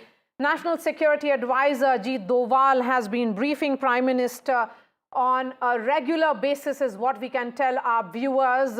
In some time from now will be the cabinet meeting, which will be chaired by the Prime Minister. Press conference delayed. Yes, press conference delayed. But before that, let me bring in Aishwarya, who's getting us this piece of breaking news of National Security Advisor constantly briefing the Prime Minister. Ash.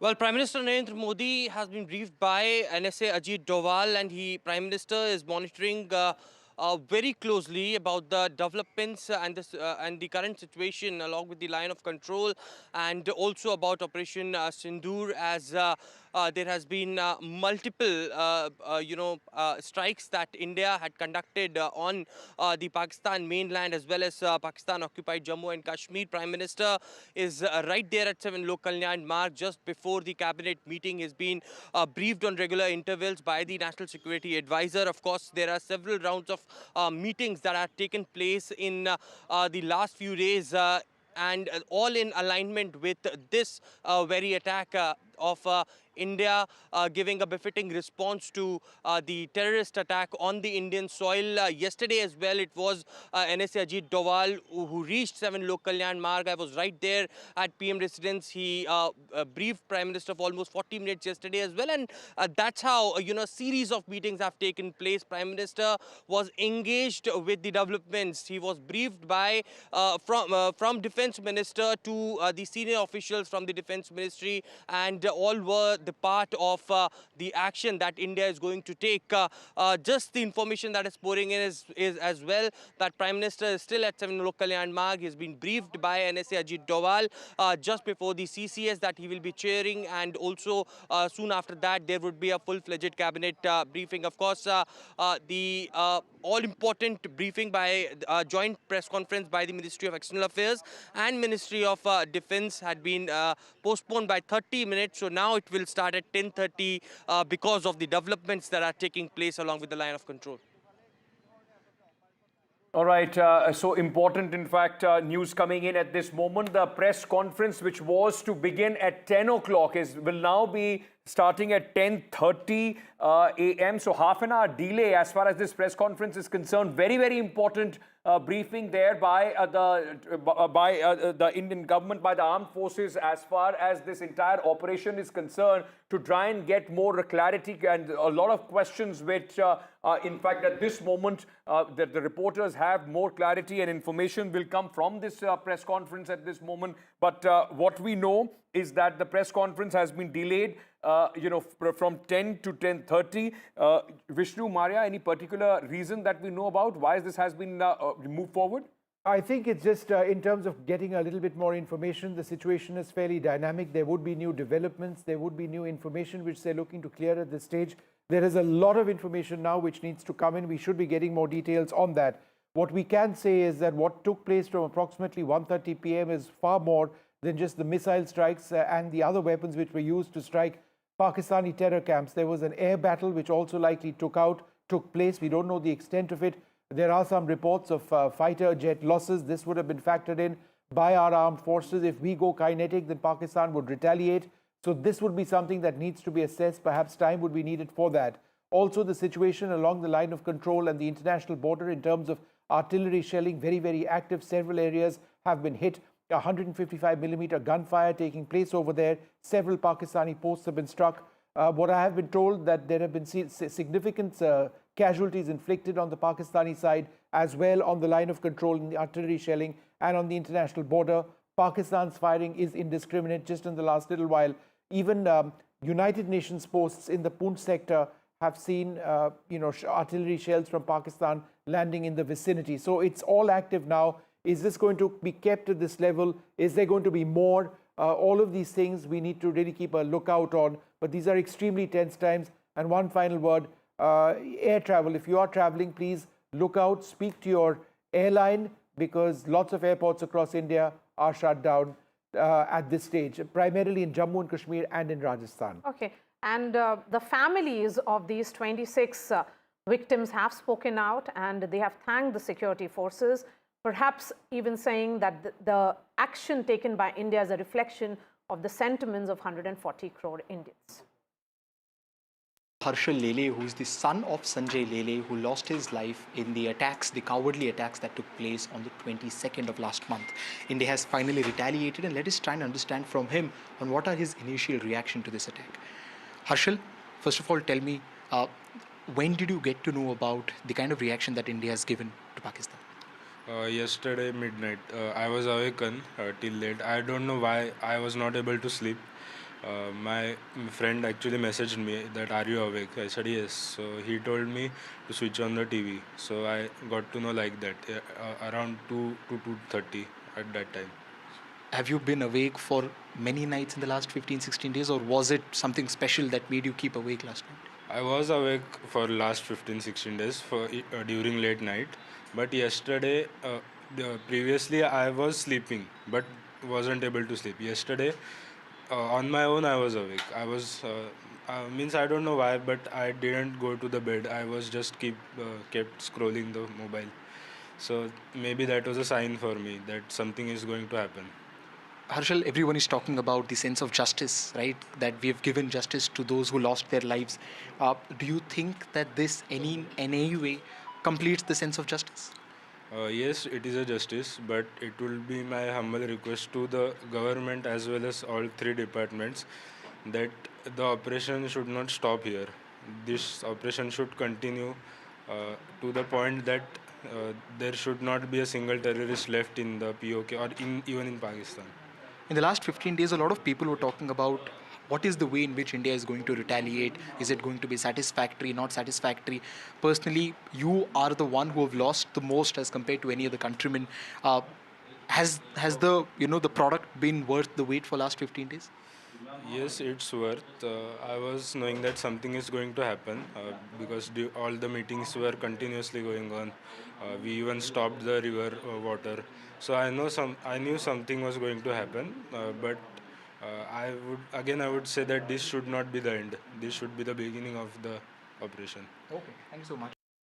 I have with me the family of Bharat Bhushan. He was shot dead by the terrorists in Pahalgam. Even as he said that he has a young 3-year-old child and requested to spare his life, but there was no mercy shown. Today, as these retaliatory attacks have happened, so I have with me the father of Bharat Bhushan. So do you feel that this is some sort of how is the family feeling? I don't want to really put words in your mouth.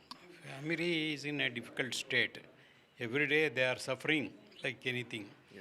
And small kid, and he is also suffering much because the incident happened just in front of him and his mother. So they are in severe pain. So when this attack has been carried out by the Indian Army, does it bring you some sort of satisfaction? Definitely. We are very happy to know all these incidents. And Army and Air Force, they have done very good work. and they are controlling the terrorists, as well as they are attacking terrorist camps in Pakistan, and they are putting missiles so that everything will be demolished then and there itself, and even terrorists are killed there itself.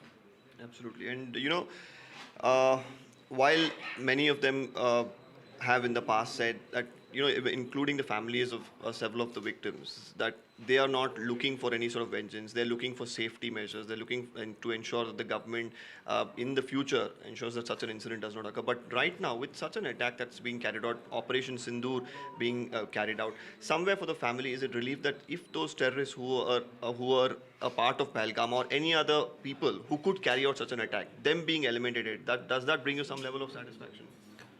I don't know if I should say, it's a satisfaction, it's a relief, because Bharat is not going to be back. So there is a void, which he's left for us. Second is, I want to state that, we are with the government and their decisions. I'm very sure, this is a very well thought through decision after a complete study of, what has happened in Pahalgam and what is expected to happen in the future. They would have thought through all these things, and then they would have made a step, or they've taken the step of, attacking these terror outfits. So I wouldn't want to call it saying, yeah, it gives us a bit of satisfaction, it's a good revenge. I don't know. I don't want to call it, I don't want to give any term to this, but we are with the government, and we fully support their decisions, and whatever they have to do, they will do. We know that. So we'll just wait and watch. How's the family doing at this point in time, sir? It's been, of course, a hard couple of weeks, I'm sure. How is the wife doing? How is the kid doing? I mean, hats off to her and her courage.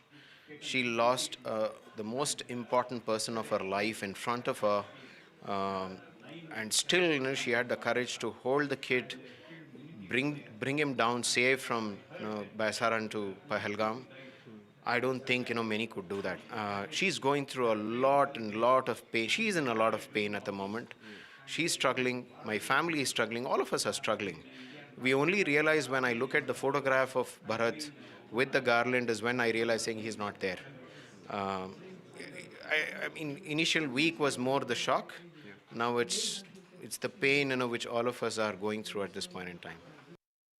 ये बहुत ही अच्छी बात है कि जो उन्होंने मोदी साहब ने बदला लिया है, और मैं उनके साथ हूँ, जनता उनके साथ है, और हमारा सारा परिवार उनके साथ है। मैं वो सेना के जवानों को यही मैसेज देना चाहती हूँ कि आगे बढ़ते रहो और ऐसे ही बदला लेते रहो कि ऐसी कोई घटना दोबारा न घटे। उनको मुंह तोड़ जवाब देना ऐसे ही देना चाहिए। हम सब इस पल की प्रतीक्षा कर रहे थे, और जो भी सरकार ने निर्णय लिया है वो योग्य लिया है, और हमारी बस यही इच्छा है कि अभी जो भी ये संगठन है या ये जो ग्रुप्स है जो आतंकवादी हमले कर रहे हैं, इनको पूरी तरीके से निकाल के मतलब ढूंढ के मार देना चाहिए और ख़त्म कर देना चाहिए। उनसे बहुत थैंक यू कहती हूँ कि उन्होंने मेरे पति की मौत का बदला लिया है। मैं बहुत छोटी हूँ, उन्हें कुछ भी कहने या नहीं कहने वाली, लेकिन हाँ, जिस तरीके से हमारे पूरे परिवार को उन पे विश्वास था, उन्होंने उसी तरीके से जवाब दे के हमारे विश्वास को कायम रखा है, and I am really thankful. हमें ऑपरेशन सिंदूर के बारे में न्यूज़ चैनल से, मतलब हमारे परिवार वालों के कॉल आए हमें, और तब पता चला कि भारत ने जो पहलगाम में हमला हुआ था उसके ऊपर आज उन्होंने रिएक्शन, मतलब उनको उत्तर दिया है इसके बदले में एयर स्ट्राइक करके। पहले तो मिशन का नाम सुन के हम लोगों को बहुत, मतलब मैं तो बहुत रो रही थी सुन के। All right. So that press conference has been postponed by half an hour, so it's still less than 1 hour from now. 10:30 is when we'll get clarity on what exactly took place. Now, there are two aspects of this. There's a lot of news coming in. The first part of this is that India has very successfully struck terror camps in Pakistan. Hizbul Mujahideen terror camp, for example, near Sialkot has been taken out. Bahawalpur, the headquarters of the Jaish-e-Mohammed, has been taken out. There have been 9 such areas. But there has been retaliation from Pakistan. We're trying to understand the dynamics of that. I'm joined now by General Rameshwar Yadav. Thanks, sir, very much for being with us. In terms of India sending a message to Pakistan, hitting and there's a lot of evidence, video evidence of these terror camps being blown up. How significant is that in terms of our battle, our war against terrorism, which has been going on for decades? Firstly, Jai Hind and Bharat Mata Jai Ki Hind, Jai sir. to all our viewers. And you see the way this strike has been carried out, it is very precision targets that they have done, and they have not crossed the LC or the IV at all. So thereafter, it means that there is a message that is going on that Pakistan doesn't have much of options now. In case they escalate the ante, then the onus of taking the war to the next stage lies with the Pakistan. Hi, Correct. Hi, Ambassador. This is Maya from NDTV. Yep. All right, General Yadav, we seem to have lost your line over there. We'll come back to him in just a few moments from now. But I just want to reflect a little bit on that image on the top left-hand side of our screen. We've been flashing it. Let me just explain to our viewers what exactly that's about. These are some of the weapon systems that were used to carry out this strike. What you see over there is the Scalp. It's a long-range, fairly stealthy cruise missile. It has a range of more than 200 kilometers. I would suggest that it may have been used to take out the Bahawalpur camp. There were loitering munitions, otherwise known as suicide drones, which were also used. These ensured precision hits on targets. These were some of the weapon systems which were used. There may have been other ones, including the Hammer, which is a smart bomb. It is extremely precise. It needed to be precise because a lot of these areas have civilian populations, so the possibility of collateral damage is something India wanted to avoid. So the Hammer is something which is fired from the Rafale, some other platforms as well. It enables, it has a man in the loop or a pilot in the loop if required, so that they can steer the weapon to a particular target. A smart bomb likely to have been used as a suicide weapon, a suicide drone on targets which were closer, just across the line of control. Let's also give some more information about the 9 targets which have been struck by India, and the terror groups which are operating from those targets. Information coming in is that from Bahawalpur in Markaz Subhanallah, it was a Jaish-e-Mohammed terror camp which was struck by the Indian precision attack in Markaz Taiba in Murid ke Lashkar. Let's have the map up as Ankit describes these areas. Let's have that map up, please. Lashkar-e-Toiba was the terror group operating from there. In Sarjal, Tehra Kalan, Jaish-e-Mohammed, another terror camp of Jaish-e-Mohammed. In Mehmoona Zoya, in Sialkot, it was Hizbul Mujahideen's camp, which has in fact been struck by Indian armed forces. Markaz Ahle Hadith in Barnala, Lashkar-e-Toiba, another camp of Lashkar-e-Toiba. Markaz Abbas in Kotli. 2 camps have been stuck in Kotli. One of the Jaish-e-Mohammed, Maskar Rahil Shahid in Kotli as well of Hizbul Mujahideen. Meanwhile, in the Savai Nala camp of Muzaffarabad, Lashkar-e-Toiba camp has been hit by the security forces, and in the Sayyidana Bilal camp in Muzaffarabad, Jaish-e-Mohammed terror camp has been dismantled by the security forces particularly. And as we've been speaking, Vishnu, in Bahawalpur and Murid ke, these are the terror headquarters of Jaish-e-Mohammed and Lashkar-e-Toiba. So a very significant blow as far as our terror infrastructure of Pakistan is concerned. Yes, Lieutenant General Rameshwar Yadav continues to be with us. Sir, coming to you on the choice of these 9 targets, how do you view it? Of course, we have put out details of them being Jaish-e-Mohammed, headquarters, Lashkar-e-Taiba base and training grounds. But with precision, calculated, calibrated move, India has gone ahead and destroyed these terror camps. I think the way the planning has been done, it is really fantastic. A message is going out to all the terror groups and Pakistan that we have technology and the capability to hit you anytime, anywhere at our will.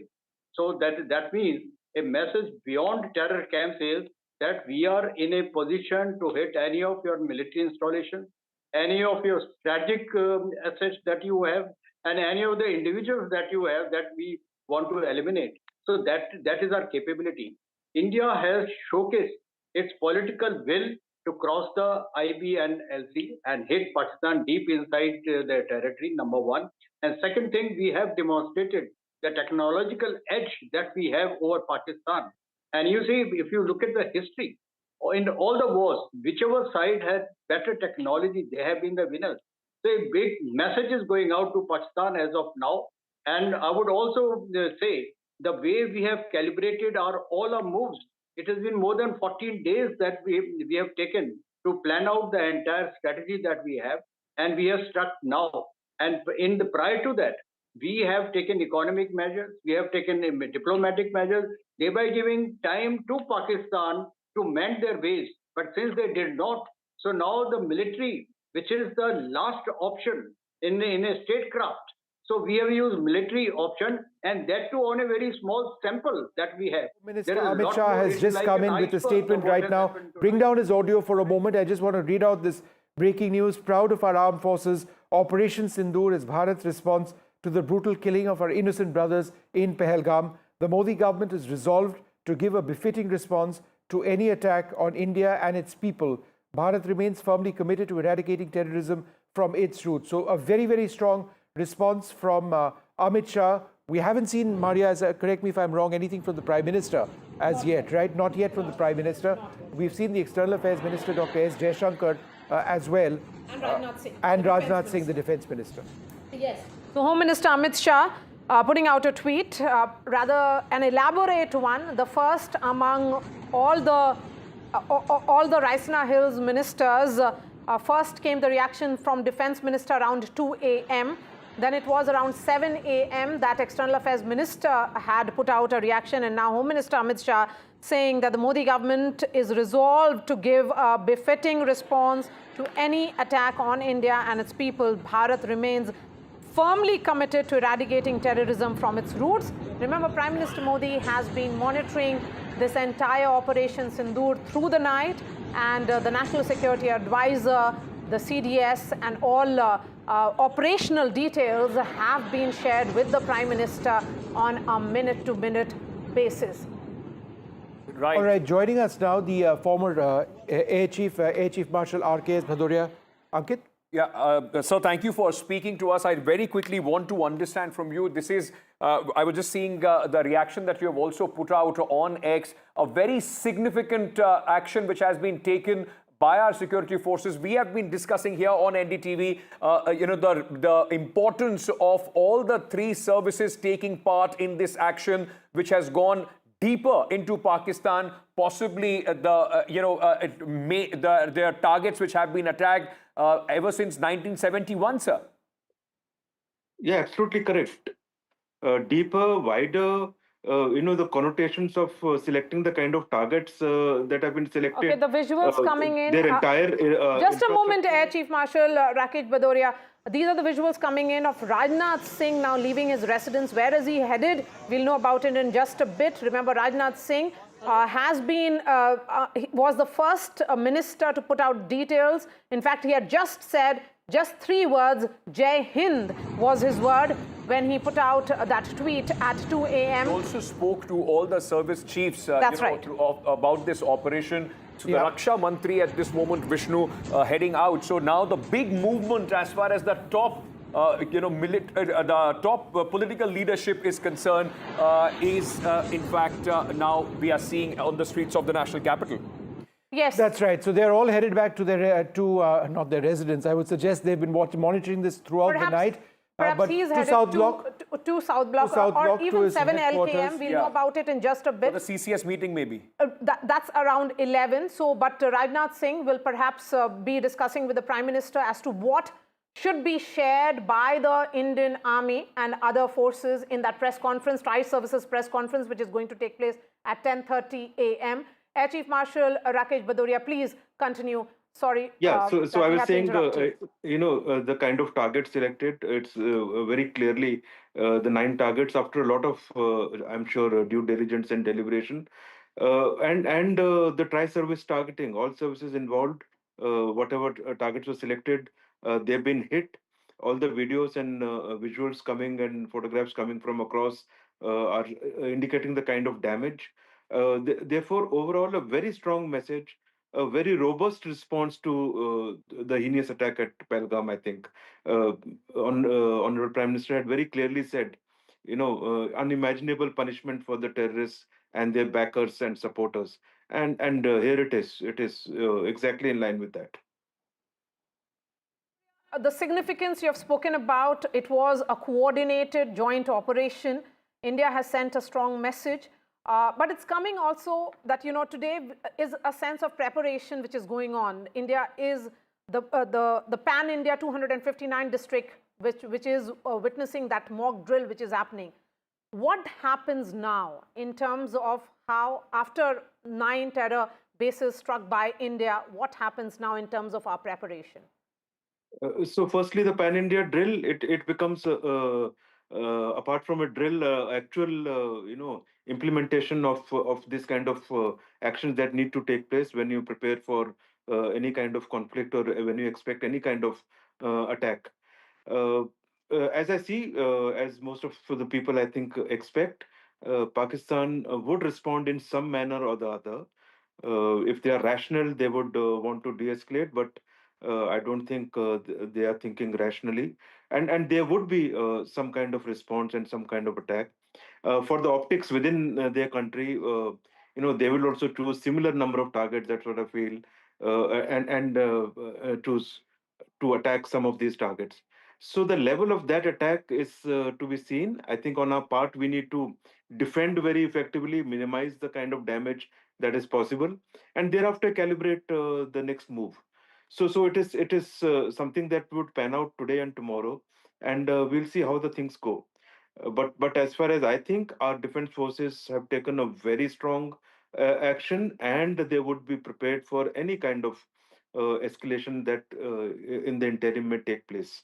Sir, can I also understand from you, because when the Balakot airstrikes took place, of course, the onus was on the Indian Air Force to go deep into Pakistan and conduct those airstrikes. This time, what we are learning is largely the attack has happened from within our own borders. We did not cross over to Pakistan. It not only shows our capabilities of hitting deep inside Pakistan, remaining within our own borders, it also, in fact, demonstrates how we have changed and learned our tactics from what we did in Balakot. Yeah, a lot of changes have taken place after that. We have a lot of weapons that are now much more capable. We have stand-off weapons and precision weapons is what I'm talking about, from anywhere from 60 kilometers to right up to 300 odd kilometers, subsonic to high supersonic. So we have a range of weapons. We have a range of aircraft.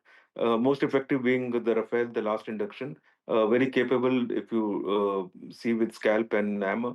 So overall, what I can see from targets, I don't have the information from Air Force to clarify upfront, but what I can see from the kind of visuals coming, it's a combination of weapons used and some strong high caliber precision weapons, but all are precision strikes, and you would find the chances of collateral damage has been contained to the absolute minimum, and there is no military target. So our intent has been a very strong, robust response, but yet no military target and no civilian casualties, effective measures to minimize casualties. And I think that should be very clear to Pakistan and to the world. So, in terms of what should we be expecting, the reason why I'm asking that is because in the last few hours, there has been shelling which has happened along the LOC and also at the international border. When you say escalation that Indian forces are prepared for, what can happen? So shelling would certainly continue, and I'm sure that is being adequately responded to. Uh, in terms of other concrete actions, I think it's my view that Pakistan would take, because of the kind of statements that Pakistan Army Chief has made in the recent past, and some of their ministers, and for the optics within, they would certainly take some action, and that is what we need to be prepared for, and that's what we need to counteract effectively. Uh, After that, depending on the nature of damage that is done, uh, you see, we have terrorist targets across. They don't have terrorist targets. They will end up hitting some kind of military targets. There is no other target here. And when they hit some military targets, if they were to achieve some damage, it will have obviously an escalatory effect. Air Marshal, And let we me cannot ask keep... you, Air Marshal Vishnu here, just a quick word. Whenever India plans a military operation of this sort, it is in a sense war. We factor in casualties on our sides as well. I mean, I think it's important for our viewers to understand that this doesn't come without us also potentially being hit. So therefore, it is important for us to realize that when we go kinetic, they respond. There are casualties often on both sides. Nothing is seamless, nothing is perfect, nothing is like the movies. Is that correct? Absolutely, absolutely. In fact, in the initial kinetic action itself, casualties are to be expected. That is the nature of task, and especially if your mission is more complex, and especially if the adversary is expecting it and fully deployed. You see, the Pakistani Defense Forces have been deployed. They know what the terrorists had done and the kind of heinous attack and absolutely barbaric attack that was done in Pahalgam. So obviously they knew there would be something major, and Honorable Prime Minister clearly said what is to be done.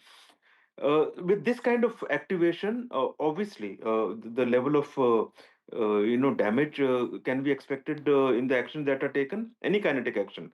Now, when Pakistan takes some action, we should expect some kind of targets that may get hit. We need to take precautions for that, and also we need to have a strategy, which I'm sure they already have. All the forces are deployed, and we would be thinking rationally and de-escalating where it is possible. Yes. But should Pakistan want to continue to escalate, I'm sure our forces are ready for that too. No, and that's where India comes into our strength, because we can outlast them. Of that, there is no doubt. We are a larger air force, we are a larger army.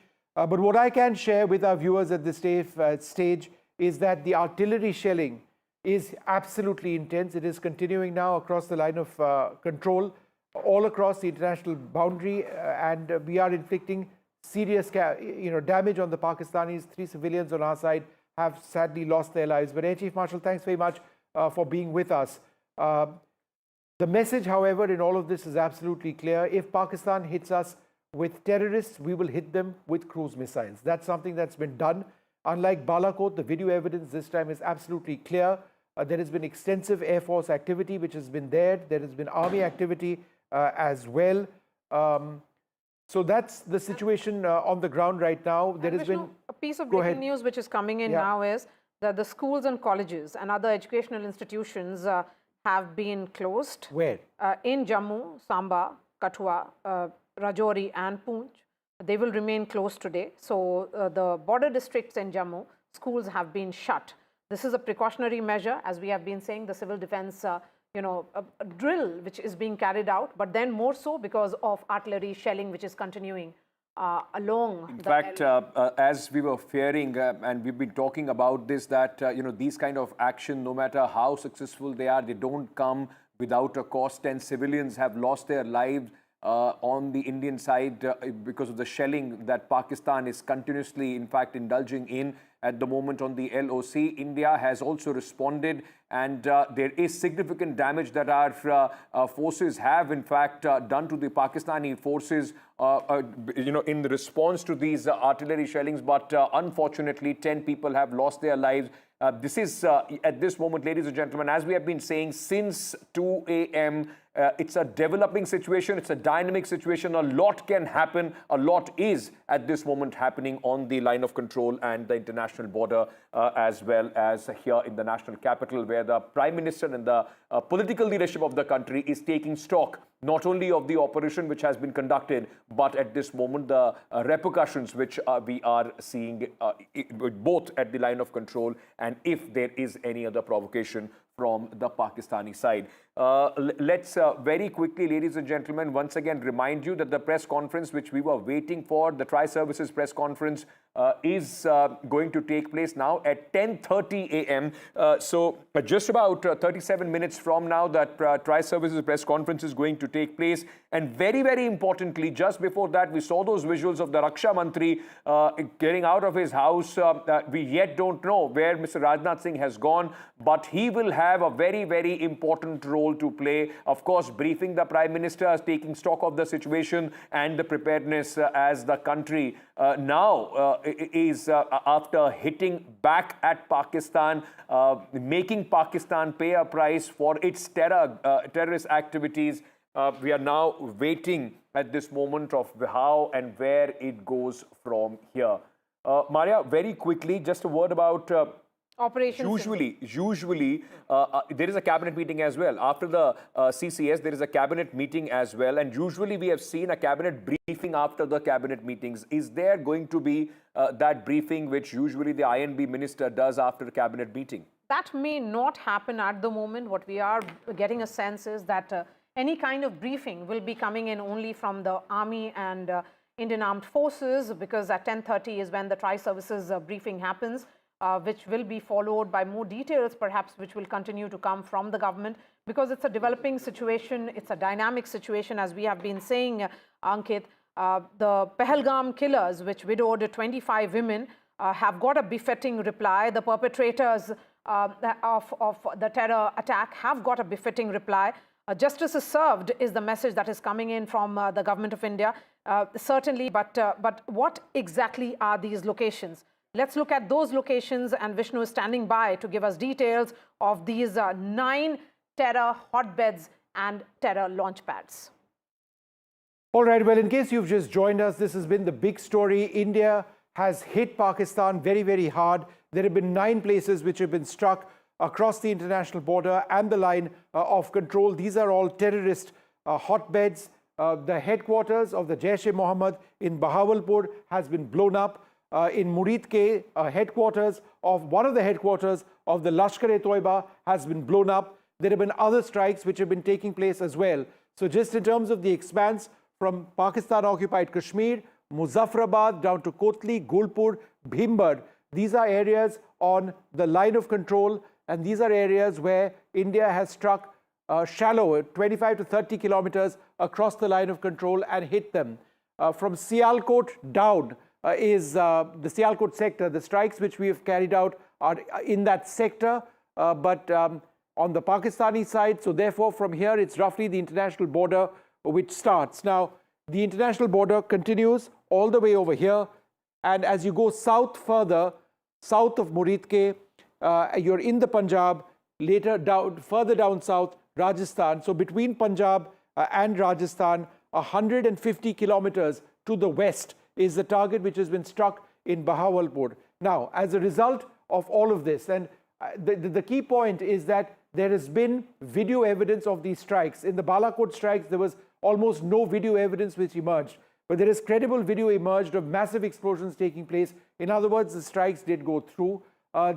India has released a statement saying that the strikes were effective, that they were precision strikes. They were meant to ensure that these did not escalate beyond a point. Now, what has since taken place is along the entire line line of control, I should say, between India and Pakistan, right from the top, going down parts of the international boundary as well. There has been a very, very intense artillery shelling. The last I checked, that artillery shelling was still on. India has inflicted considerable damage on Pakistan across the line of control, but there have been at least 3 Indian civilians who have lost their lives. That has been officially confirmed as well. So that is an active situation that continues now. The big question that does need to be asked, is this going to continue? Will there be an escalation? If there is one, who does that? India or Pakistan? Where does this end, or is this just the start? Okay, let's bring in Sunil Prabhu, who's joining us from the National Media Center. That's where the briefing will happen. Perhaps for clarity will emerge what was the nature of this Operation Sindoor. Remember, Sindoor, or the significance of that cannot be missed. It's the word which stands for vermilion, which is certainly of significance to Indian women. Culturally as well, Hindu women particularly put on their head as a symbol of marriage. All those women who were widowed in Pahalgam, and children who lost their fathers, they were separated from their spouses and separated from their fathers. So let's bring in Sunil Prabhu, who's joining us live. Sunil, details of Operation Sindoor will emerge at 10:30 a.m. That's where the first briefing will happen. It will be a Tri-Services briefing. Sunil. Give us a sense of the preparation which is happening and, of course, the entire media contingent which is present.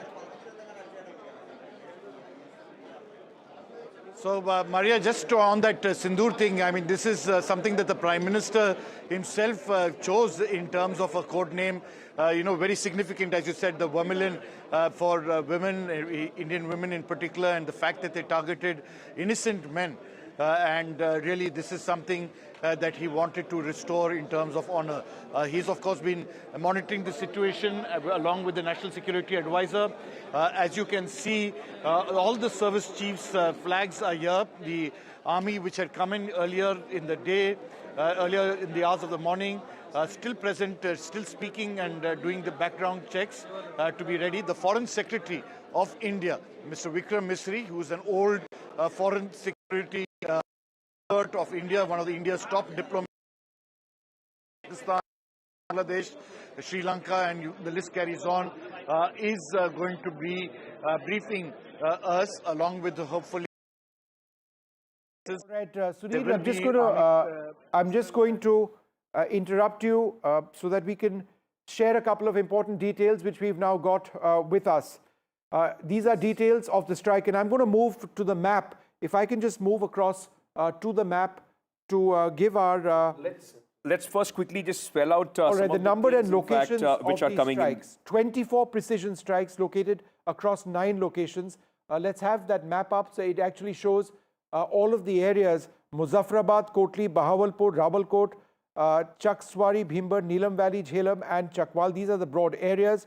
Terrorist camps of the Lashkar-e-Toiba, the Jaish-e-Mohammed have been destroyed. Over 70 militants have been killed. More than 60 have been wounded. This is breaking news, and this is very important detail coming in. India believes that the ability of these terrorist groups to operate has been significantly deteriorated. At over 70 militants have been killed, terrorists have been killed, 60 have been wounded.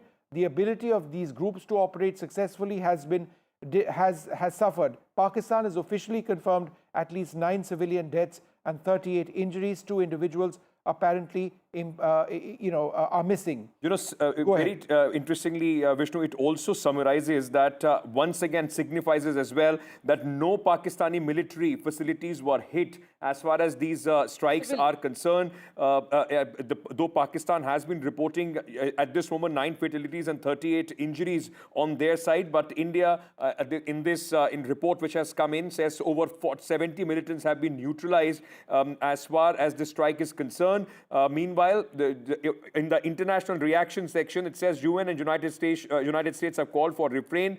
Also, there is ongoing tension and military posturing, which intense artillery exchange along the Kashmir border. Pakistan and India are engaged in military drills and missile tests at this moment as we speak. Yes. These are very, very important details which are coming in. In terms of location and locations of strike, I think it becomes important again.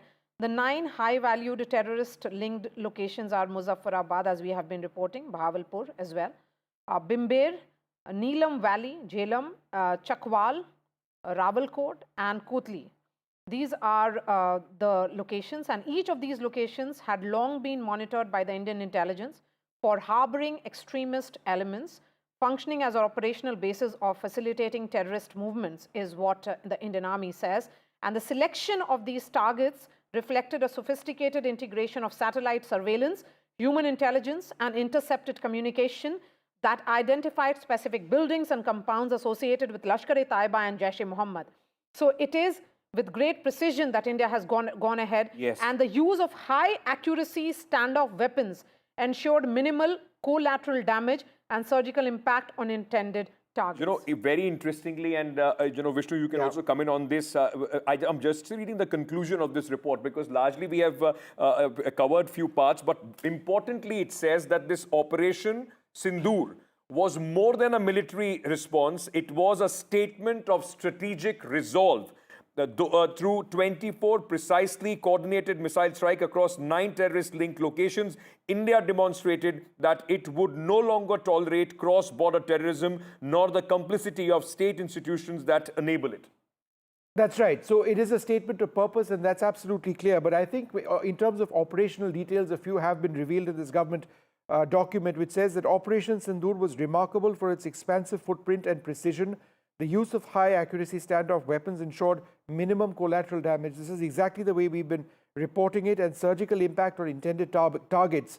Despite the extent of the operation, Indian defense officials emphasized that no Pakistani military installation was directly targeted, underscoring our effort to distinguish between anti-terror operations and full-scale military aggression.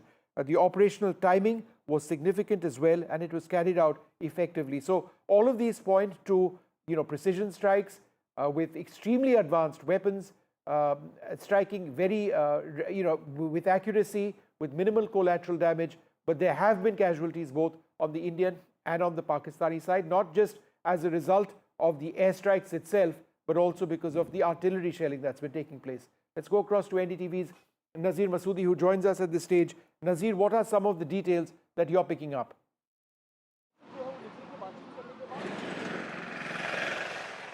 Vishnu, because of the Pakistani shelling, they have targeted both military and the civilians. And the worst brunt has been borne by the Poonch town and the Poonch area, Poonch district, the border areas. 10 civilians have been killed in Poonch and over 30 have been injured. And they are not just statistics, let me name all of them 10. Muhammad Adil, is Salim Hussain, Ruby Kaur, Muhammad Zain, just 10-year-old, Muhammad Akram, Amrik Singh, Ranjit Singh, Zoya Khan, Muhammad Rafi and Muhammad Iqbal, 45-year-old, have been killed in Pakistani shelling.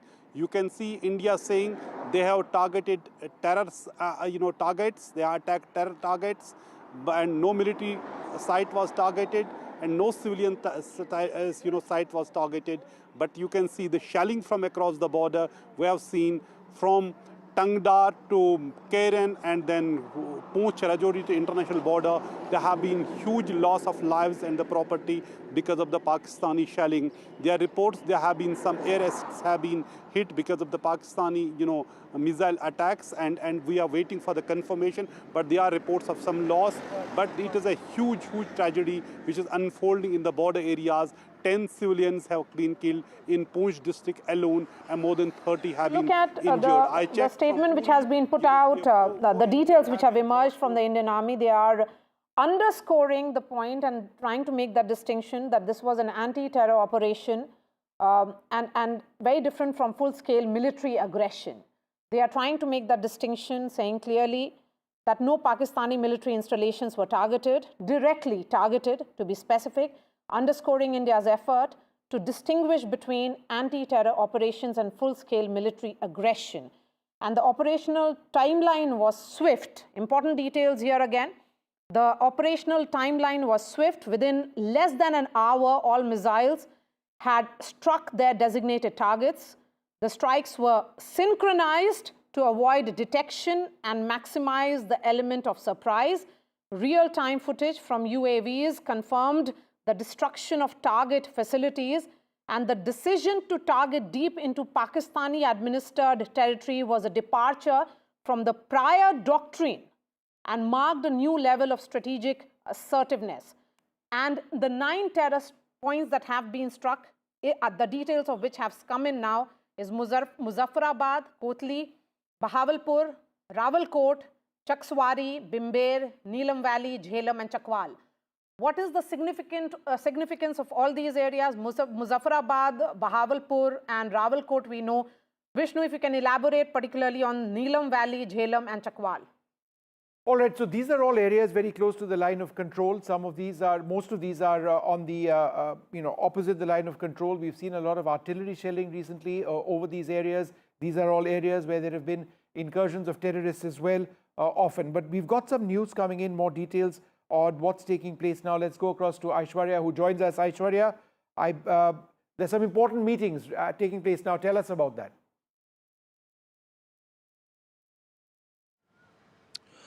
Well, let me first quickly show you these visuals from the Ministry of Defense. As we've been told that important meetings taking place over here. These are high-level meetings as far as the officials are concerned. They have reached Ministry of Defence. It was earlier, the Defence Minister Rajnath Singh was briefed by the CDS, and Rajnath Singh, we've been told, has left his residence, will be soon reaching 7 Lok Kalyan Marg, where Prime Minister Narendra Modi would be chairing the high-level meeting as well. The CCS, of course, the body that take care of the national security, and of course the full-fledged cabinet meeting that will be again chaired by Prime Minister. But certainly it is, of course, just before that, NSA Ajit Doval, who is at 7 Lok Kalyan Marg already. He's been constantly briefing Prime Minister about every update. The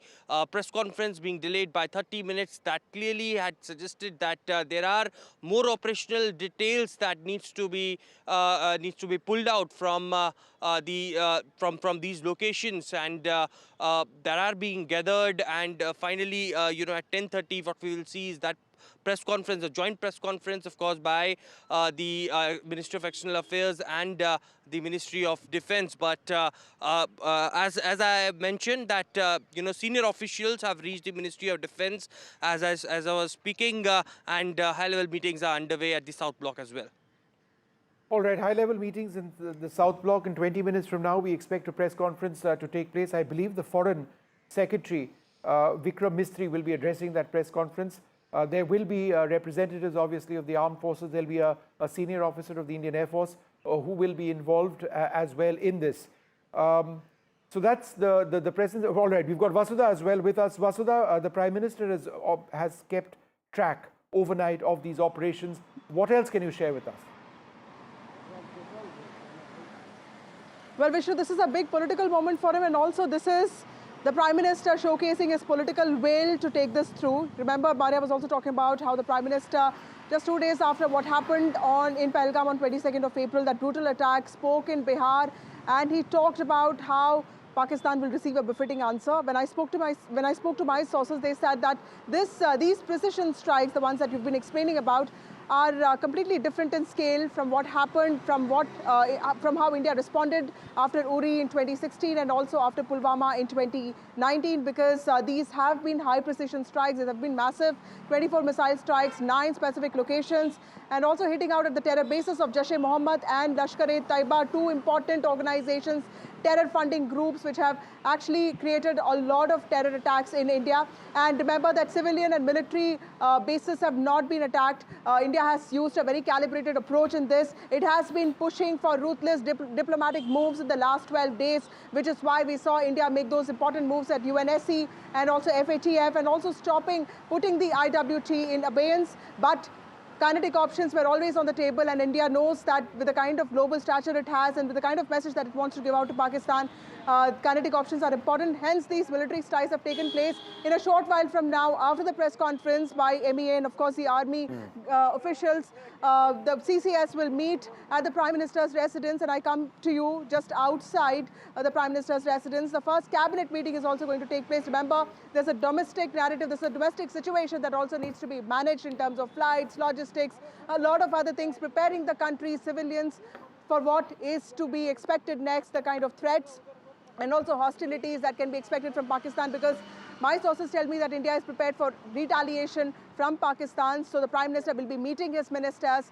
his Council of Ministers, his cabinet very soon. And of course, towards the later part of the day, there can be some announcement on an all-party meeting as well, because the Prime Minister he's making sure that there is a sense of unified voice that comes out on this from the political class of this country. All right, so in just about 15 minutes from now, that press conference, Omar Abdullah speaking. Let's listen in. Civilians in Pahalgam. It was expected that India would use its right to respond in an appropriate and proportional way. I think Government of India, the Indian Defence Forces have gone out of their way to ensure that no military and civilian targets were hit in Pakistan. They have only hit terror bases and launch pads. Unfortunately, the response has been anything but proportionate. Pakistan, as reports are coming in, has gone out of its way to target civilian populations. So I've just had a video conference with all the district collectors along the border and the line of control. I've taken stock of the situation, and we're dealing with the situation as it develops. So there are reports of people injured in Poonch and Uri. There are some reports of casualties. Unfortunately, in Poonch, there are some reports of injuries. I won't get into specifics, but as I said, I've spoken to, in spite of the ongoing shelling in Poonch, DC Poonch was able to come onto the video conference. I was able to take an assessment from him, take stock of the position in the hospital, particularly with regard to blood supplies and other essentials. We are moving more ambulances to the forward areas. At the moment, we can't do much more because shelling is ongoing. But we are keeping totally sort of abreast of the situation. And as it develops, our response will also be tailored accordingly. In the meantime, I have asked the Finance Department to release a contingency fund to all the DCs of Jammu and Kashmir, but with an additional amount to the DCs along the border and the line of control for any exigency that will arise in the current situation. So Pakistan is claiming that their civilians... Us at this stage, Ambassador Dogra, thank you very much for being with us. Pakistan hit us with a terrorist attack. India has responded. What is the play from here onwards? Well, India has responded, yes, and it was also expected that Pakistan would respond to India's response. And as Mr. Omar Abdullah has indicated, there has been Pakistani response, which does not mean that Indian army has not responded in equal measure and perhaps with greater force. And I'm sure that would be the case. So Pakistan is not an easy nation to handle, and Pakistan's army is the most unruly and difficult force to tackle. So we have to be prepared for some unexpected surprises from Pakistan, and I think that is how it is going to be in the coming hours and hopefully not more than many days to come. But it is a difficult situation. The important thing is, I think here I want to stress one point, that there was some kind of an sort of noises being made in India that, you know, since 22nd April, there's been no retribution, there's been no action. So there was some pressure on the Indian government as well that do something. So Indian government has done something after taking international opinion makers into view. And this is important because that is why Trump responded immediately. Some people are giving extra emphasis to his centuries-old conflict and so on, but that is the Trumpian style. He doesn't care for facts. What he said was that terror must be crushed. That is important. Second, Prime Minister had taken the Qatari Amir into confidence yesterday.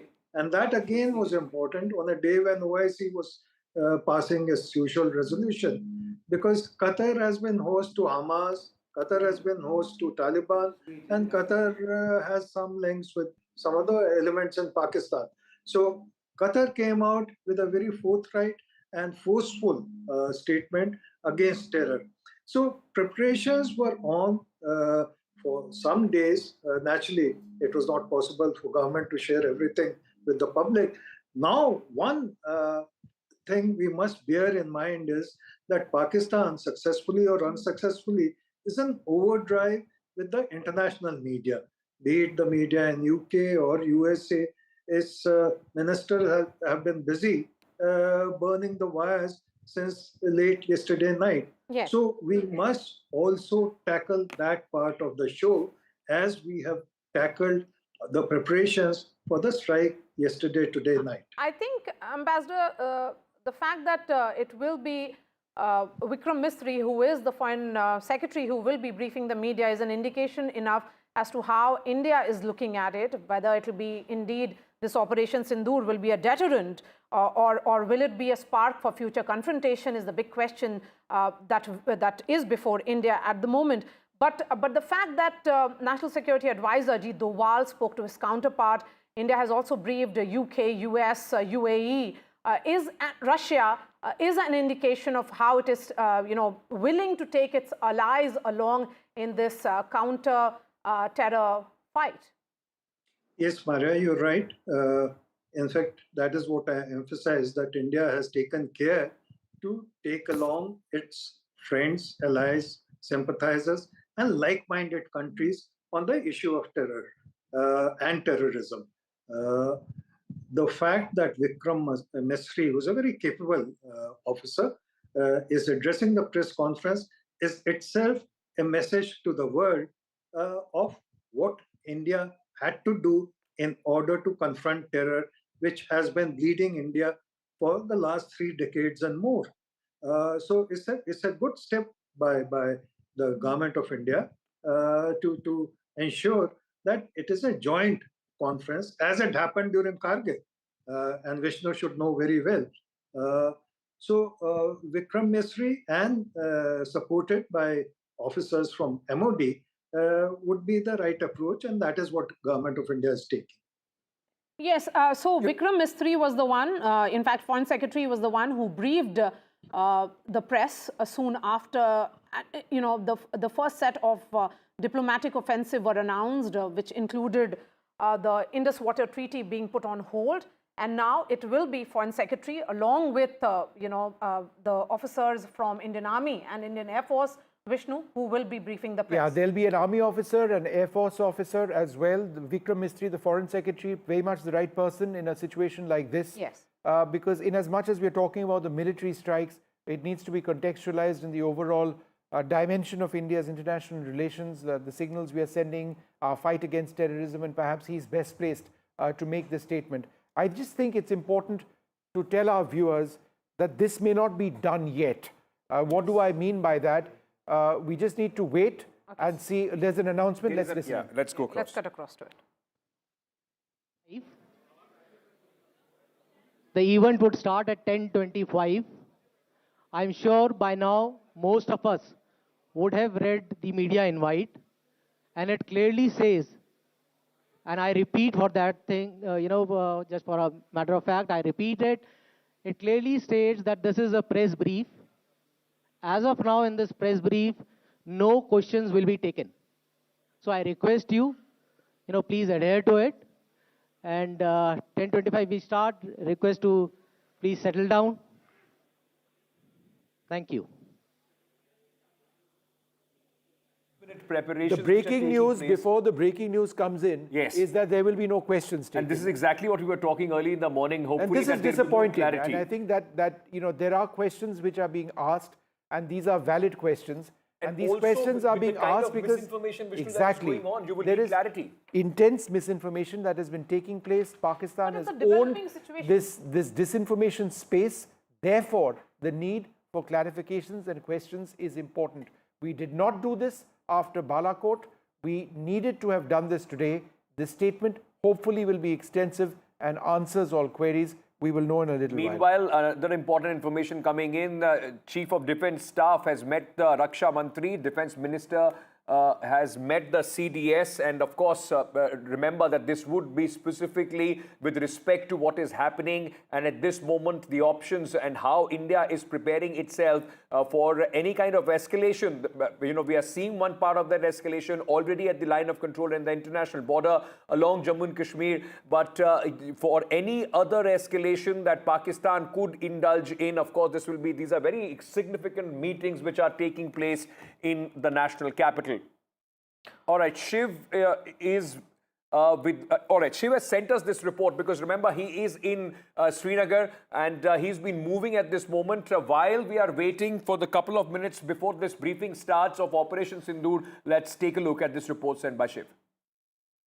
It's been hours since Operation Sindoor took place. It is the biggest Indian non-war military strike in depth into Pakistan. As NDTV has been reporting since 2 a.m., minutes after the Indian Army announced it, 9 separate targets, which include seminaries, madrasas, schools, etc., belonging to terrorist organizations, including the Lashkar-e-Taiba in Muridke, the Jaish-e-Mohammed in Bahawalpur, and the Hizbul Mujahideen in Mehmoon cantonment areas have all been targeted. These are all terrorist infrastructure. These are all headquarters and governing bodies of these terrorist groups targeting India, and is seen as the biggest retaliatory response by the Indian military so far. Now remember that Operation Sindoor has only completed phase 1. There is a huge escalation that's currently on the line of control. Huge heavy artillery fires taking place in the Kupwara sector as well as south of the Pir Panjal in the Rajouri, Poonch and Bhimber Gali sectors where the Pakistan Air Force has resorted to heavy artillery firing. The Indian Army obviously is firing back. There are reports of quite a bit of damage on the Indian side in Kupwara. There are some civilian deaths that have been reported, at least 3 of them in the Poonch Rajouri sector. We can confirm also through our sources in the army that extensive damage has happened on the Pakistani side.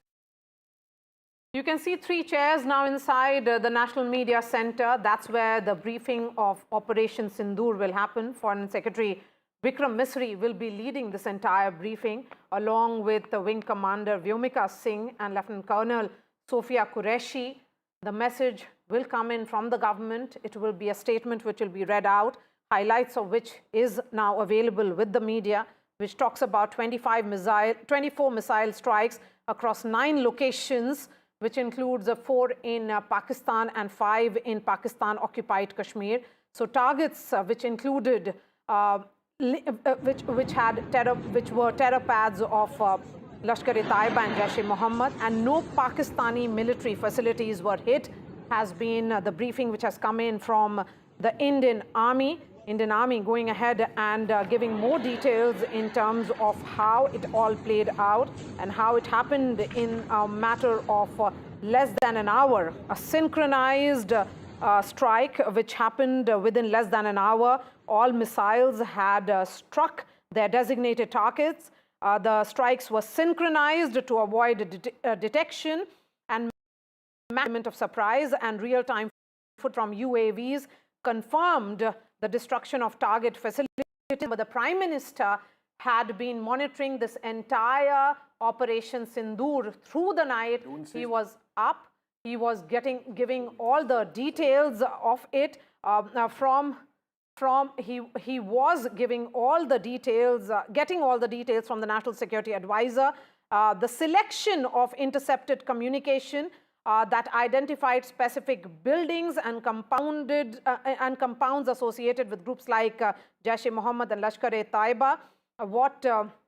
The details from the Indian Army also suggest that it was the integrated functioning of satellite surveillance, human intelligence, and intercepted communication. And unlike past response that were often limited in scale and scope, Operation Sindoor was remarkable for its expansive footprint and precision, and the use of high accuracy standoff weapons ensured minimal collateral damage and surgical impact on intended targets. So that briefing by the government going to begin any moment now. This is going to be the first official briefing as far as the government of India is concerned.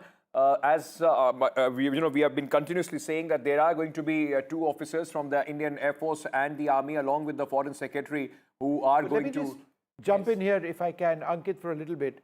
As we wait for this press conference to take place, I think the key point over here is that there is a lot that needs to be explained over here. We do know about the impact of the terror strikes which have taken place. There will be a lot of question marks about what's taking place along the line of control and the international border. There will be a lot which people want to know about the nature of the air battle which is reported to have taken place. There's a great deal of disinformation which Pakistan has been putting out. There have been some clarifications which have been issued. I think the larger issue at this juncture would be what happens next. Is this where India intends to end this? There is also the possibility of a further Pakistani response. Pakistan, to the best of our knowledge, and this is something again we'll be looking out for, hasn't attempted to strike or any targets within India. Is that something that they would want to do, or are they planning to do that? That's something that the Indian forces would be alert for. I would guess that at this juncture, the Indian Air Force would be very heavily deployed. Remember, in 2019, a day after the Balakot strikes, when we saw some of the most intense air battles which had been fought between India and Pakistan since the 1971 war. Abhinandan went down. He was captured by Pakistani forces on that occasion, but Pakistani forces did try to hit a military target in Rajouri, but were unsuccessful. At this juncture, we do believe that there has been some sort of air exchange, the nature of which we do not know at this stage. What happens next, we're going to have to try and find out. What we can say is that there is video evidence, unequivocal proof of India having struck these terror targets. There are 9 of them.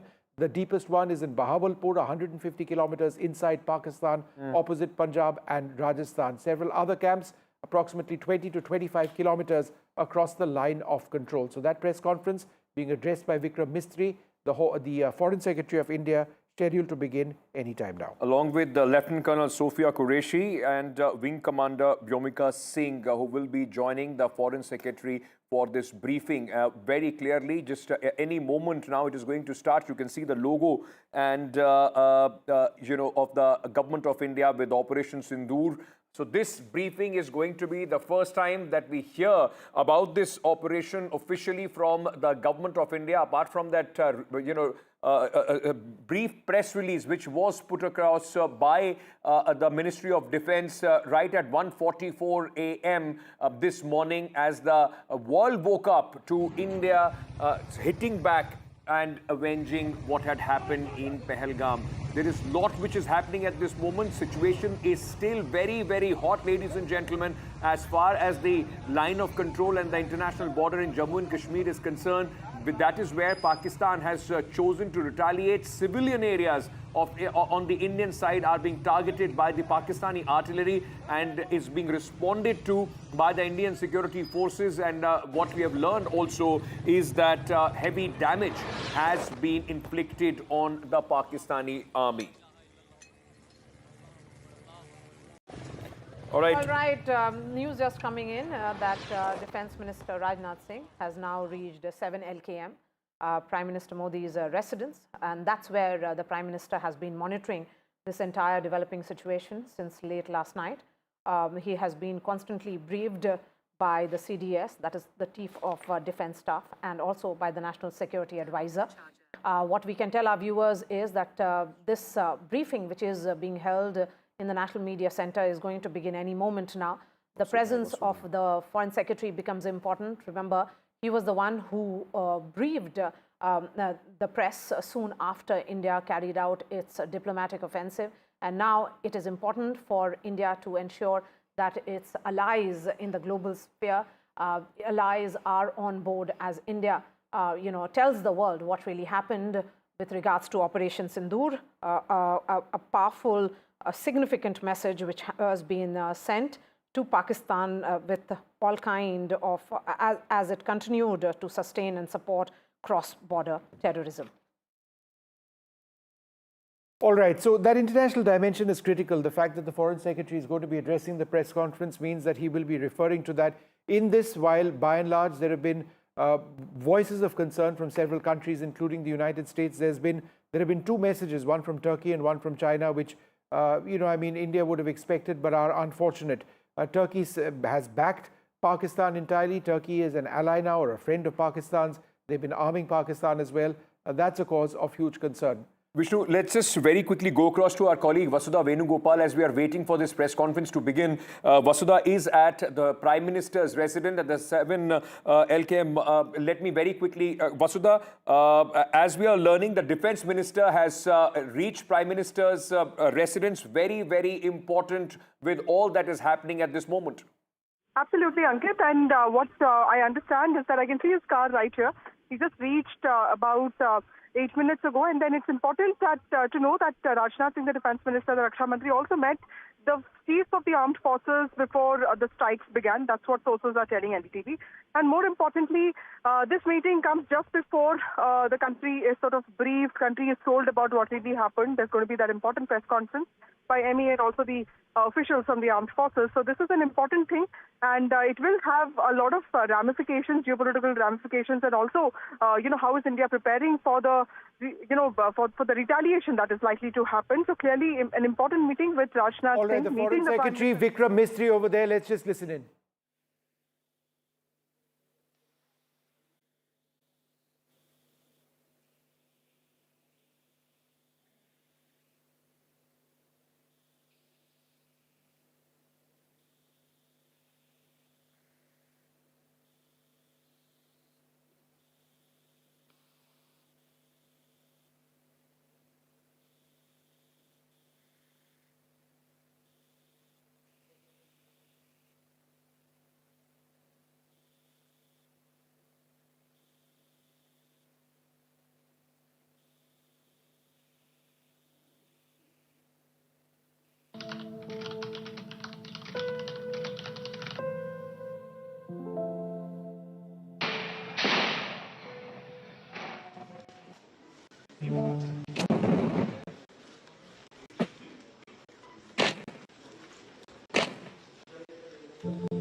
नमस्कार।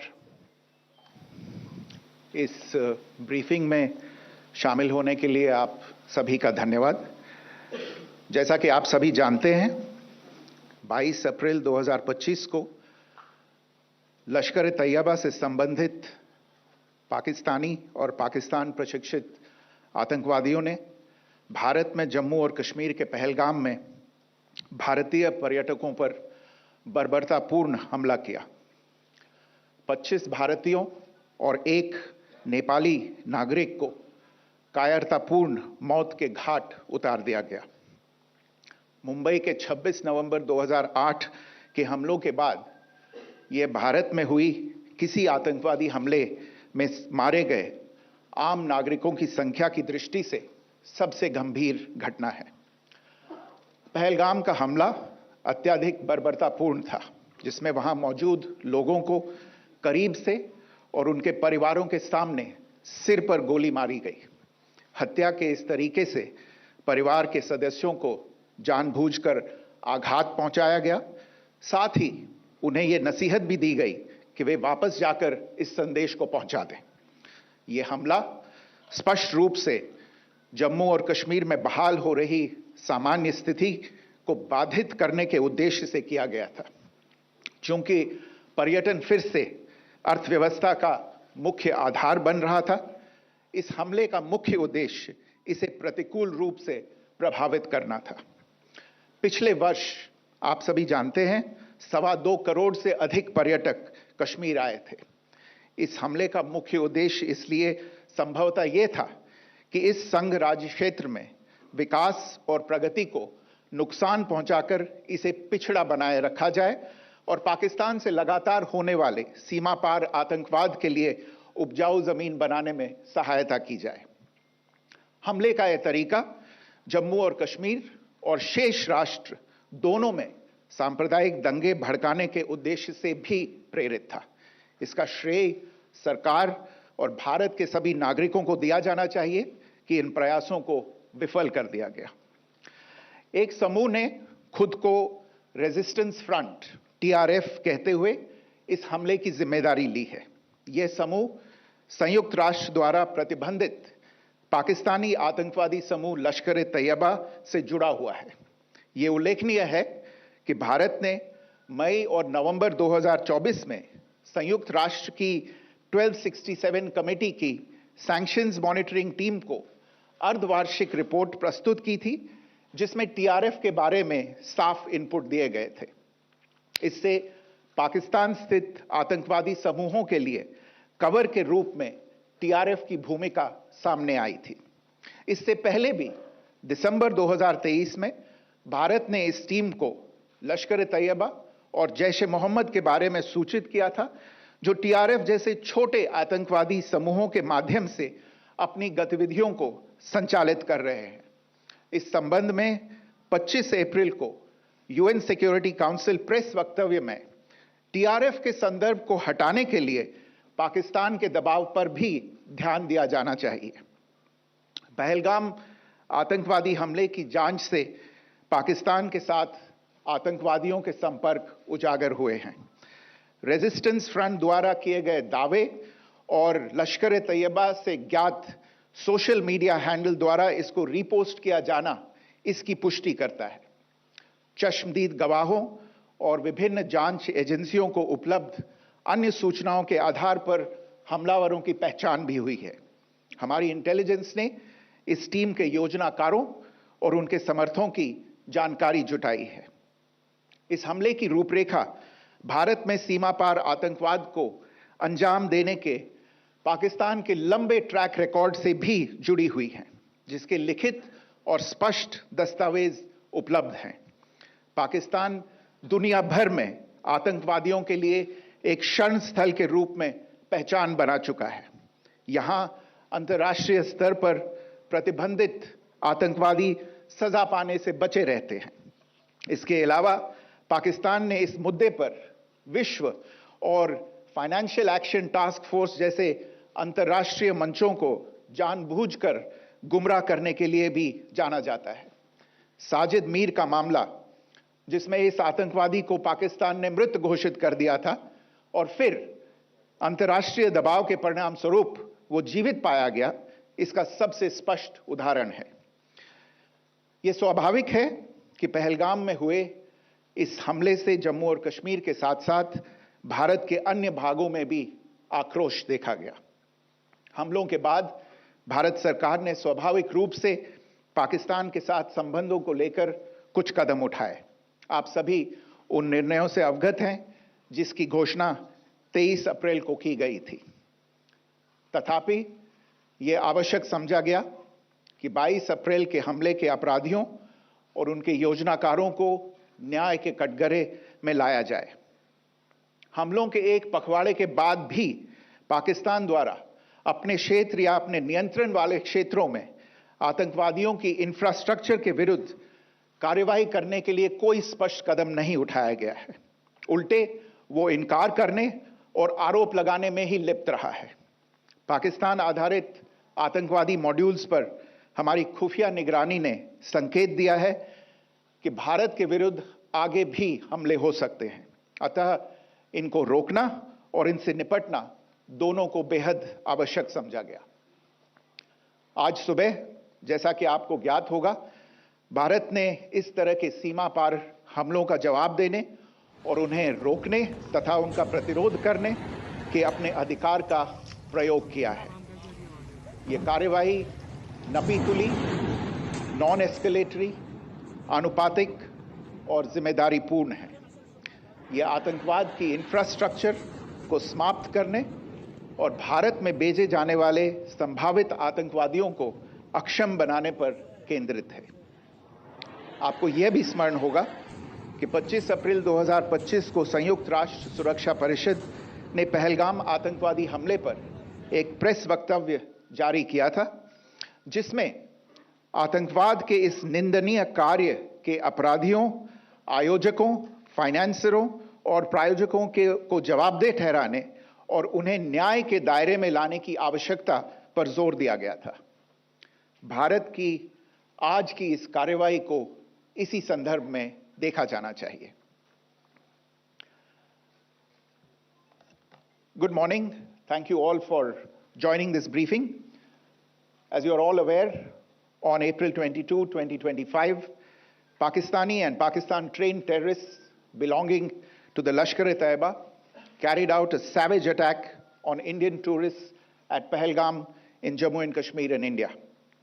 They murdered 26 people, including one national of Nepal, causing the largest number of civilian casualties in a terrorist attack in India since the 26 November 2008 attacks in Mumbai. The attack in Pahalgam was marked by extreme barbarity, with the victims mostly killed with headshots from close range and in front of their families.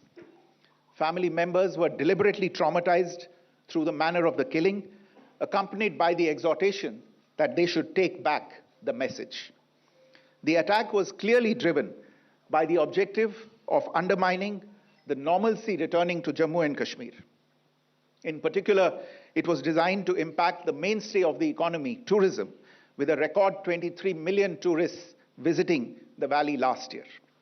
The calculation, presumably, was that harming growth and development in the Union Territory would help keep it backward and create fertile ground for continued cross-border terrorism from Pakistan.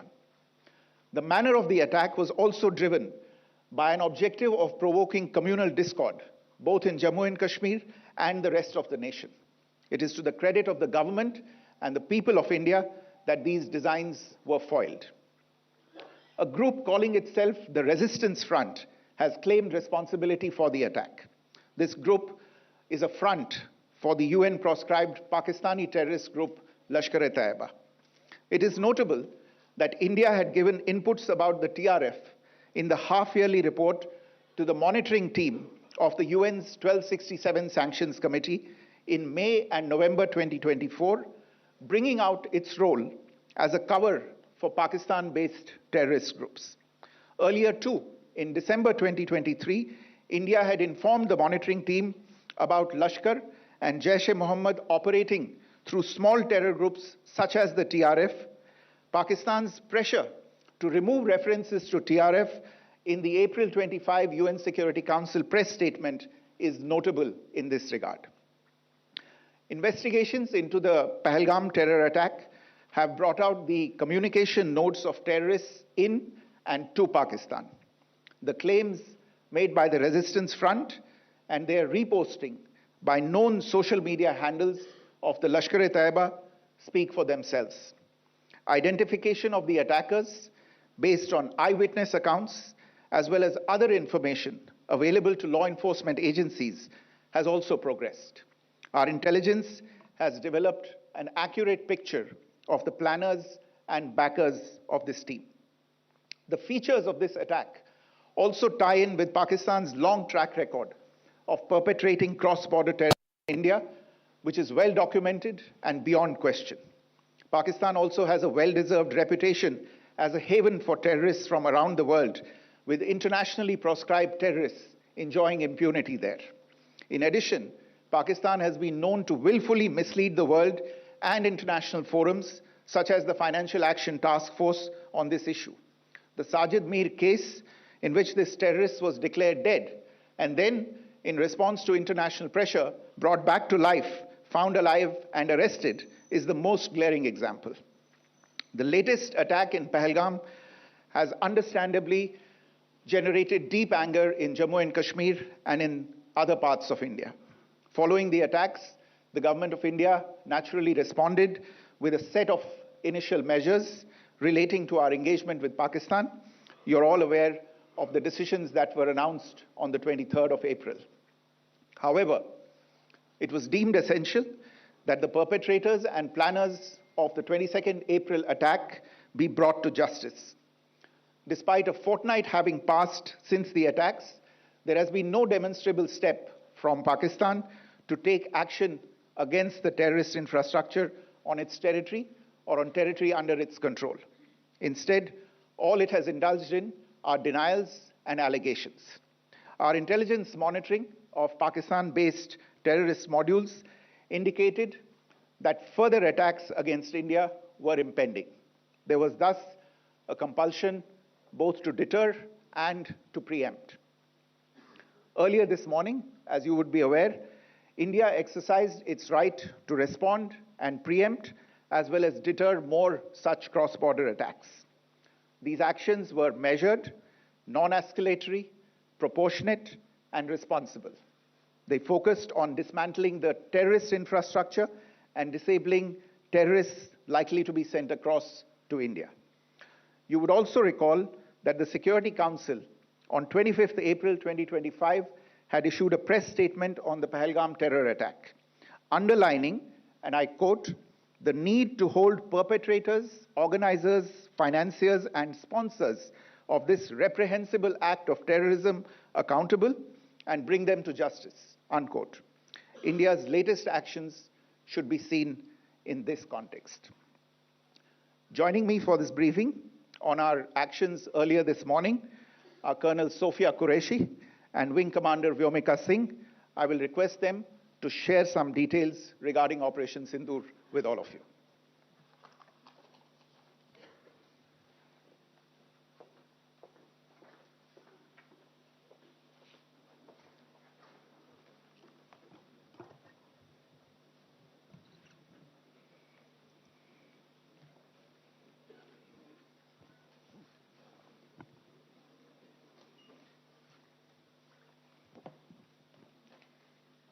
सुप्रभात देवियों और सज्जनों, मैं colonel Sophia Qureshi और मेरे साथ wing commander Vyomika Singh आज आपको 6 से 7 मई 2025 की रात 1:05 से 1:30 बजे के बीच भारतीय सशस्त्र बलों द्वारा अंजाम दिए गए ऑपरेशन सिंदूर के बारे में जानकारी देंगे। ऑपरेशन सिंदूर 22 अप्रैल को पहलगाम में हुए विभत्स आतंकवादी हमले के शिकार मासूम नागरिकों व उनके परिवारों को न्याय देने के लिए लॉन्च किया गया था। इस कार्रवाई में 9 टेररिस्ट कैंप्स को टारगेट किया गया और पूरी तरह से इसे बर्बाद किया गया। पाकिस्तान में पिछले 3 दशकों से टेरर इंफ्रास्ट्रक्चर का निर्माण हो रहा है। इसमें recruitment, indoctrination centres, training areas व लॉन्च पैड शामिल थे, जो पाकिस्तान और पाक अधिकृत जम्मू कश्मीर POJK दोनों में फैले हैं। Operation Sindoor was launched by Indian Armed Forces to deliver justice to the victims of Pahalgam terror attack and their families. 9 terrorist camps were targeted and successfully destroyed. Over the last 3 decades, Pakistan has systematically built terror infrastructure. It is a complex web of recruitment and indoctrination centers, training areas for initial and refresher courses, and launch pads for handlers. These camps are located both in Pakistan as well as Pakistan-occupied Jammu and Kashmir areas. Some of the well-known training camps are located, as you can see on the screen. They are distributed from Savai Nala in the north, counting to approximately 21, ending at Bhagalpur to the south.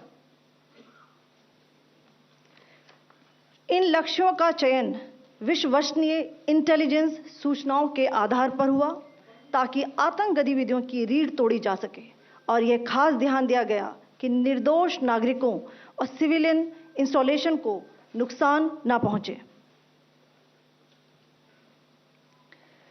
The selection of these targets for Operation Sindoor was based on credible intelligence inputs and role of these facilities in perpetrating the terror activities. The locations were so selected to avoid damage to civilian infrastructures and loss of any civilian lives. This was done with due diligence And the camps selected for targeting and their engagement will now be shown to you one by one. POJK के target मैं आपको बताना चाहूँगी। सबसे पहले सवाई नाला camp Muzaffarabad, जो कि POJK के लाइन ऑफ कंट्रोल से 30 किलोमीटर दूर है। यह एक लश्कर तोयबा का ट्रेनिंग सेंटर था। 20 अक्टूबर 2024 सोनमर्ग, 24 अक्टूबर 24 गुलमर्ग, 22 अप्रैल 2025 पहलगाम, इन हमलों के आतंकियों ने यहीं से प्रशिक्षण लिया था। सैयदना बिलाल कैंप मुजफ्फराबाद, यह एक जैश ए मोहम्मद का स्टेजिंग एरिया है। यह हथियार, विस्फोटक और जंगल सर्वाइवल ट्रेनिंग का केंद्र भी था। गुलपुर कैंप कोटली, यह LOC से 30 किलोमीटर दूर था। लश्कर तोयबा का बेस था जो रजौरी, पुंछ में सक्रिय था। 20 अप्रैल 2023 को पुंछ में और 9 जून 2024 को तीर्थ यात्रियों के बस हमले में यहीं से आतंकी को ट्रेन किया गया था।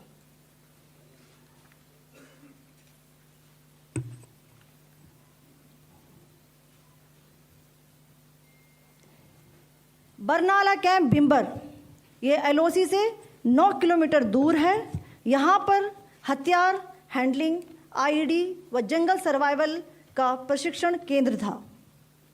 अब्बास कैंप कोटली,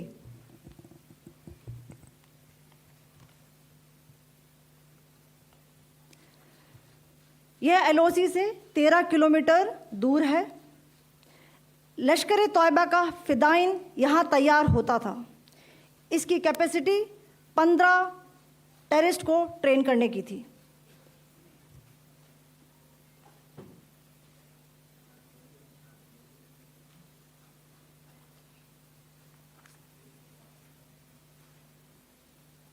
अब मैं पाकिस्तान के अंदर के टारगेट से अवगत कराना चाहूंगी। पहला, सर्जल कैंप सियालकोट, यह अंतर्राष्ट्रीय सीमा से 6 किलोमीटर की दूरी पर है, सांबा कठवा के सामने।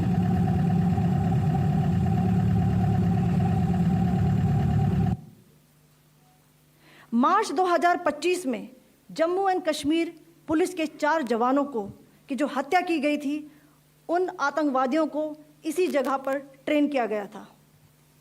दूसरा, महमूना जाया कैंप सियालकोट, यह 18 से 12 किलोमीटर IB से दूर था।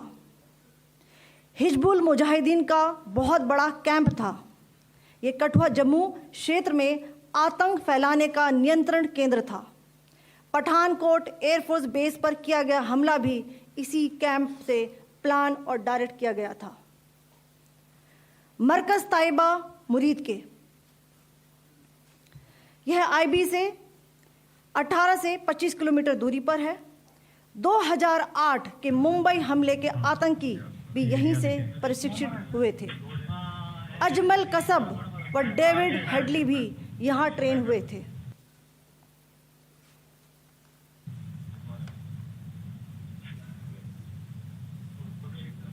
आगे दूसरा आया।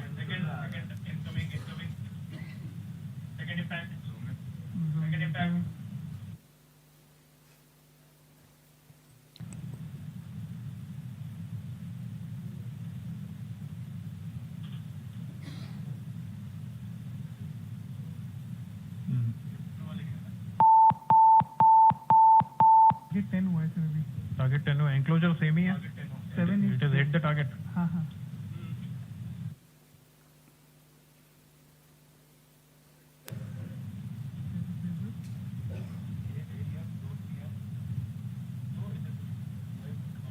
पीछे आ गया सर, इम्पैक्ट।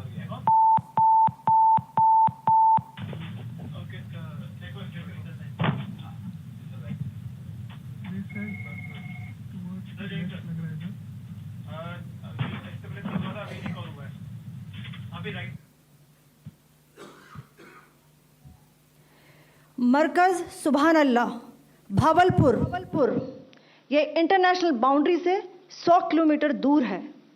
जैश ए मोहम्मद का मुख्यालय था।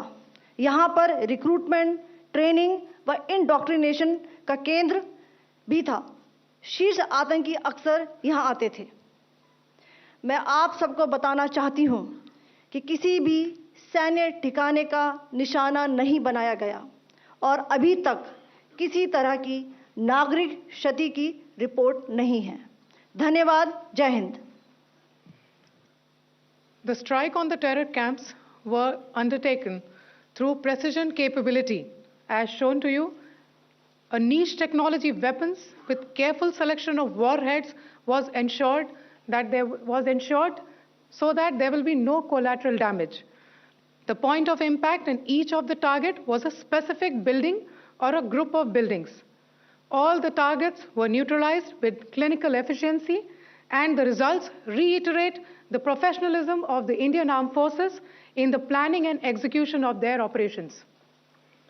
No military establishments were targeted. India has demonstrated considerable restraint in its response. However, it must be said that the Indian Armed Forces are fully prepared to respond to Pakistani misadventures, if any, that will escalate the situation. Jai Hind, and thank you very much.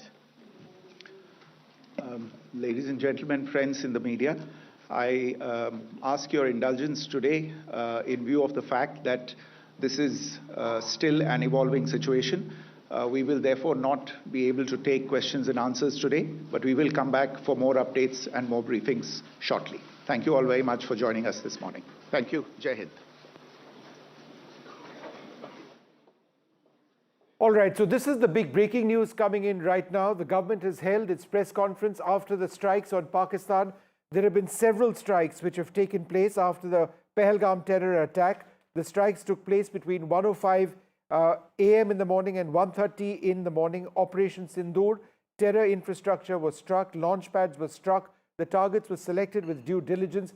As you can see, and very, very significantly, what the government has released over here is actual video of the targets being hit. Multiple targets, a Lashkar-e-Toiba training camp, Savai Nala, targets in Muzaffarabad and Kotli. Niche weapons were used, specific buildings were struck, all targets neutralized. Restraint was shown in India's response. India is fully prepared to respond to anything that Pakistan does right now.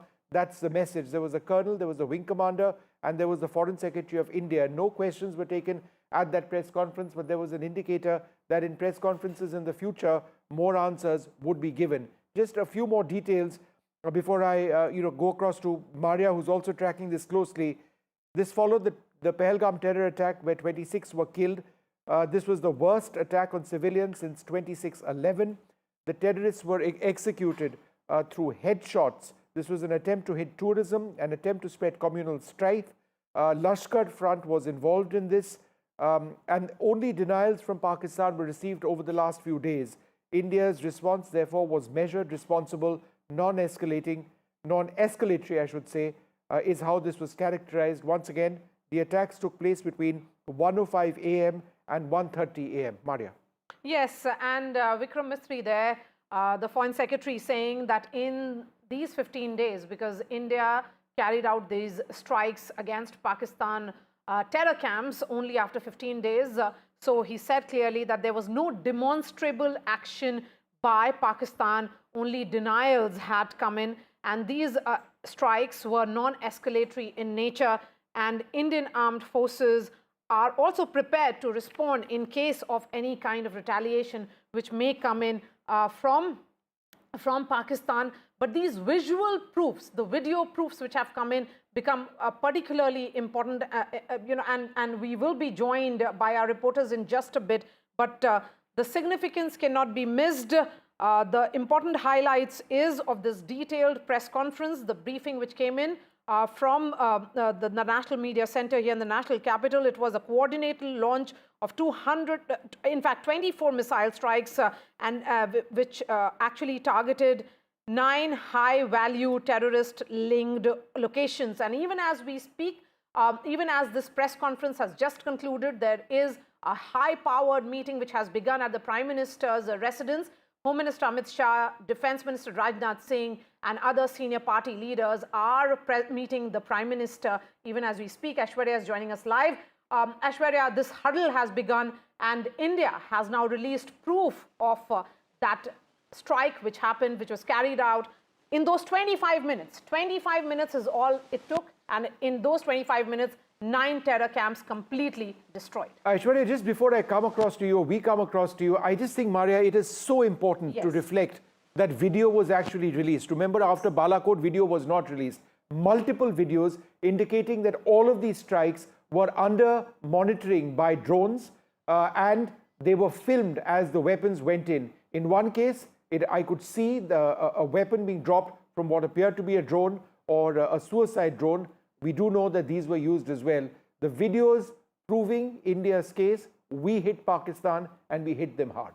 Yes, 9 terror camps completely destroyed, and the significance of each and every terror camp explained in details by the Indian Armed Forces, talking about their significance and their role in multiple terror strikes which have happened in the past. Sunil Prabhu is joining us as well. Sunil, the significance and I would say the point that is being made here of the video proof being released by India.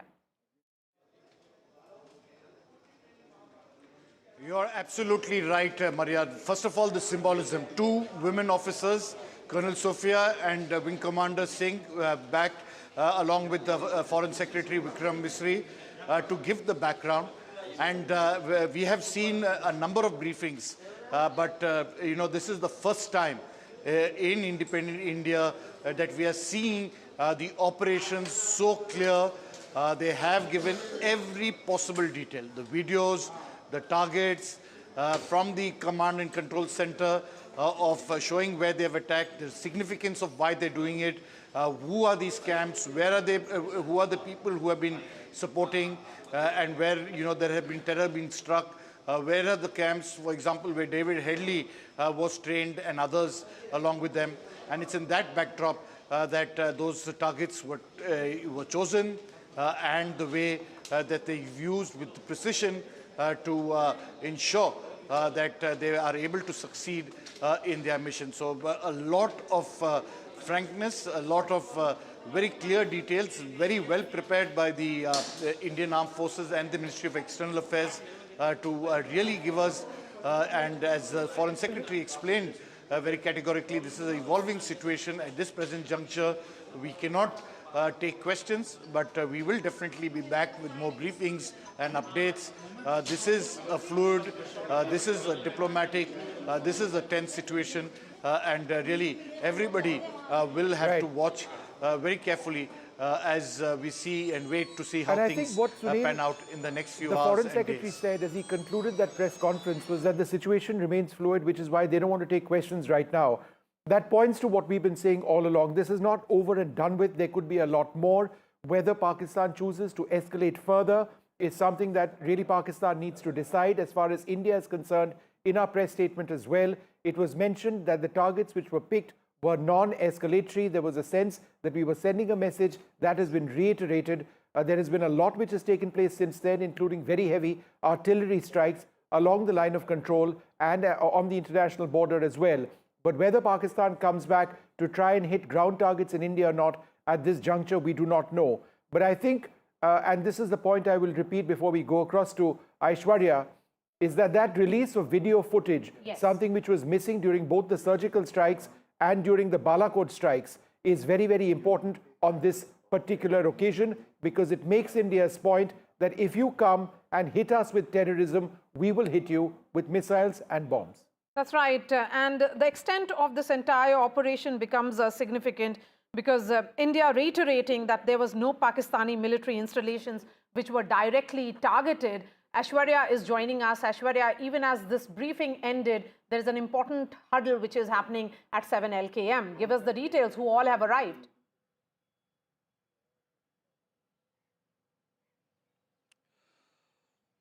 Well, Ash, if you heard me. Briefing giving each and every minute detail of Well, yes, after that important press conference and putting out each and every minute detail of how the Operation Sindoor was operationalized, it is all-important meeting, the CCS that has started at Prime Minister's residence at 7 Lok Kalyan Marg, chaired by Prime Minister Narendra Modi. We've been told Home Minister Amit Shah, Defence Minister Rajnath Singh, External Affairs Minister S. Jaishankar, Finance Minister Nirmala Sitharaman, the part of the CCS have all arrived, and CCS has begun at the 7 Lok Kalyan Marg. That will be followed by the full-fledged cabinet meeting. But of course, it would be the cabinet ministers also who would be briefed by the government about the operation that India had staged along with the line of control in the POK or in Pakistan.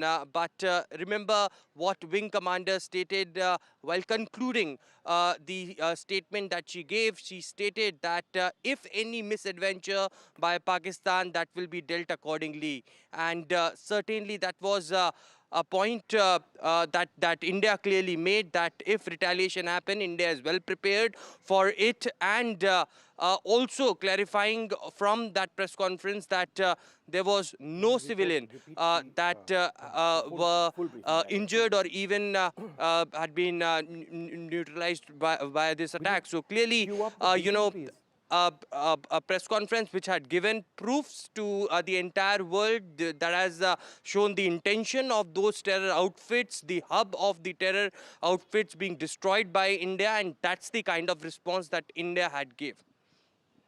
All right, we're going to be playing out that entire video in just a couple of minutes from now, that entire briefing. We'll play it out for the benefit of our viewers who haven't had a chance to see that. Shiv Arur joins us as well, as does my colleague Nikunj Garg.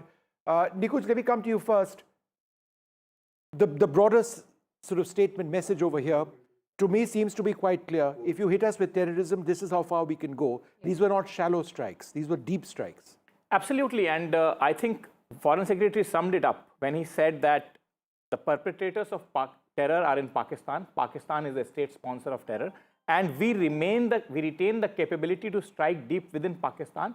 And these strikes are non-escalatory in nature. That's a point he's trying to emphasize upon. Yeah. So my whole sense in this out of this entire exercise is that Government of India has displayed to Pakistan that any act of terror on Indian soil will have increasing costs. The costs will increase. Yeah. In the past, what we have done, this time a lot more has been exacted from Pakistan. Pakistan can continue to shell certain positions that they have been trying to. We will come to those positions, that conversation later. However, the damage to the Pakistan's capability of carrying out terror operations and sheltering terror masterminds like Hafiz Saeed and Maulana Masood Azhar will be dented, will be hit, and a message will be delivered to the population of Pakistan that harboring terrorists has a cost, and that cost will be exacted every time Pakistan tries to cross a red line. And Nikunj, that is the cost. You know, I mean, there has been all sorts of bizarre social media commentary coming out of Pakistan, all sorts of claims. But this is a Government of India official release to the entire world in black and white footage, because it's night, infrared vision, you know, backing up what we saw coming out of Pakistan earlier on. India giving the message, this is what we have done to you, right? That sends an extremely strong message.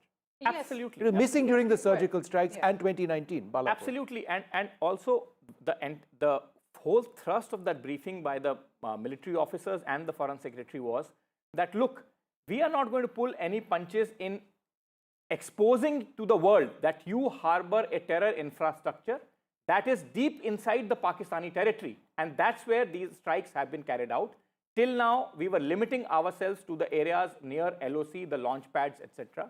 This time, we have gone deep, and this is, Vishnu, according to me, and probably you can dwell more on that, is a very, very deep message to Pakistani army too. Yeah. The Pakistani army has been told, look, when the heart of Pakistan, that is Punjab, is hit, and when that message is delivered loud and clear to the Pakistani army that any misadventure will have cost and will have tremendous cost that will be exacted out of you. You can think that you can carry out certain attacks on civilians and probably try to show to your population that you remain a fighting force. But for a fighting force to defend its honor will become increasingly difficult as India continues to exact a heavier and heavier cost, which probably will one day become unbearable for Pakistan. Yes, in fact, let's listen in to this entire press briefing, the first which happened just a few minutes ago, where Foreign Secretary Vikram Misri briefed the press, briefed India and the world.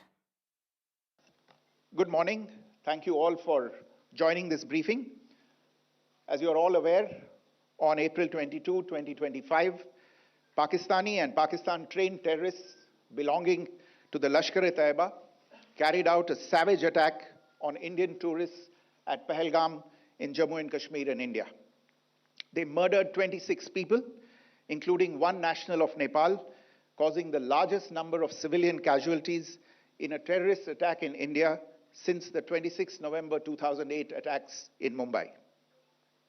The attack in Pahalgam was marked by extreme barbarity, with the victims mostly killed with headshots from close range and in front of their families. Family members were deliberately traumatized through the manner of the killing, accompanied by the exhortation that they should take back the message. The attack was clearly driven by the objective of undermining the normalcy returning to Jammu and Kashmir. In particular, it was designed to impact the mainstay of the economy, tourism, with a record 23 million tourists visiting the valley last year. The calculation, presumably, was that harming growth and development in the Union territory would help keep it backward and create fertile ground for continued cross-border terrorism from Pakistan. The manner of the attack was also driven by an objective of provoking communal discord, both in Jammu and Kashmir and the rest of the nation. It is to the credit of the government and the people of India that these designs were foiled. A group calling itself the Resistance Front has claimed responsibility for the attack. This group is a front for the UN-proscribed Pakistani terrorist group Lashkar-e-Taiba. It is notable that India had given inputs about the TRF in the half-yearly report to the monitoring team of the UN's 1267 Sanctions Committee in May and November 2024, bringing out its role as a cover for Pakistan-based terrorist groups. Earlier too, in December 2023, India had informed the monitoring team about Lashkar and Jaish-e-Mohammed operating through small terror groups such as the TRF. Pakistan's pressure to remove references to TRF in the April 25 UN Security Council press statement is notable in this regard. Investigations into the Pahalgam terror attack have brought out the communication notes of terrorists in and to Pakistan. The claims made by the Resistance Front and their reposting by known social media handles of the Lashkar-e-Taiba speak for themselves. Identification of the attackers based on eyewitness accounts as well as other information available to law enforcement agencies has also progressed. Our intelligence has developed an accurate picture of the planners and backers of this team. The features of this attack also tie in with Pakistan's long track record of perpetrating cross-border terrorism in India, which is well documented and beyond question. Pakistan also has a well-deserved reputation as a haven for terrorists from around the world, with internationally proscribed terrorists enjoying impunity there. In addition, Pakistan has been known to willfully mislead the world and international forums, such as the Financial Action Task Force, on this issue. The Sajid Mir case, in which this terrorist was declared dead, and then, in response to international pressure, brought back to life, found alive and arrested, is the most glaring example. The latest attack in Pahalgam has understandably generated deep anger in Jammu and Kashmir and in other parts of India. Following the attacks, the government of India naturally responded with a set of initial measures relating to our engagement with Pakistan. You're all aware of the decisions that were announced on the 23rd of April.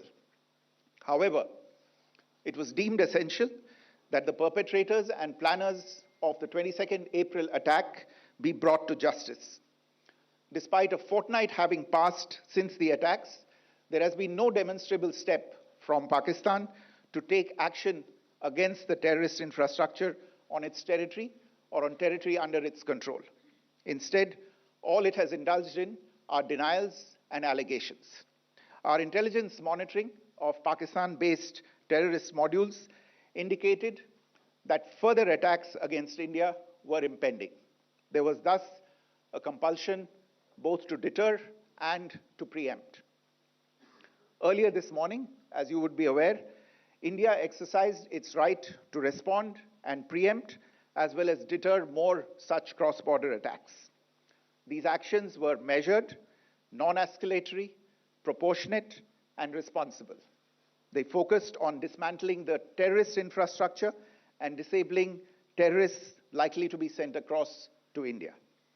You would also recall that the Security Council on 25th April 2025 had issued a press statement on the Pahalgam terror attack, underlining, and I quote, the need to hold perpetrators, organizers, financiers, and sponsors of this reprehensible act of terrorism accountable and bring them to justice, unquote.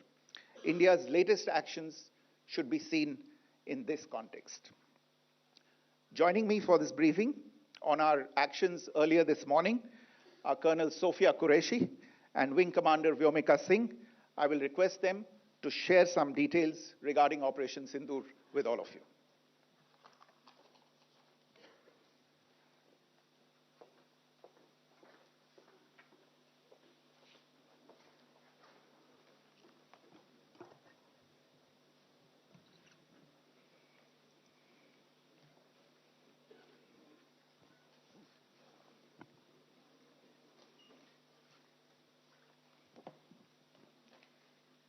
सुप्रभात देवियों और सज्जनों, मैं colonel Sophia Qureshi और मेरे साथ wing commander Vyomika Singh आज आपको 6 से 7 मई 2025 की रात 1:05 से 1:30 बजे के बीच भारतीय सशस्त्र बलों द्वारा अंजाम दिए गए ऑपरेशन सिंदूर के बारे में जानकारी देंगे। ऑपरेशन सिंदूर 22 अप्रैल को पहलगाम में हुए विभत्स आतंकवादी हमले के शिकार मासूम नागरिकों व उनके परिवारों को न्याय देने के लिए लॉन्च किया गया था। इस कार्रवाई में 9 टेररिस्ट कैंप्स को टारगेट किया गया और पूरी तरह से इसे बर्बाद किया गया। पाकिस्तान में पिछले 3 दशकों से टेरर इंफ्रास्ट्रक्चर का निर्माण हो रहा है। इसमें recruitment, indoctrination centres, training areas व लॉन्च पैड शामिल थे, जो पाकिस्तान और पाक अधिकृत जम्मू कश्मीर POJK दोनों में फैले हैं। Operation Sindoor was launched by Indian Armed Forces to deliver justice to the victims of Pahalgam terror attack and their families. 9 terrorist camps were targeted and successfully destroyed. Over the last 3 decades, Pakistan has systematically built terror infrastructure.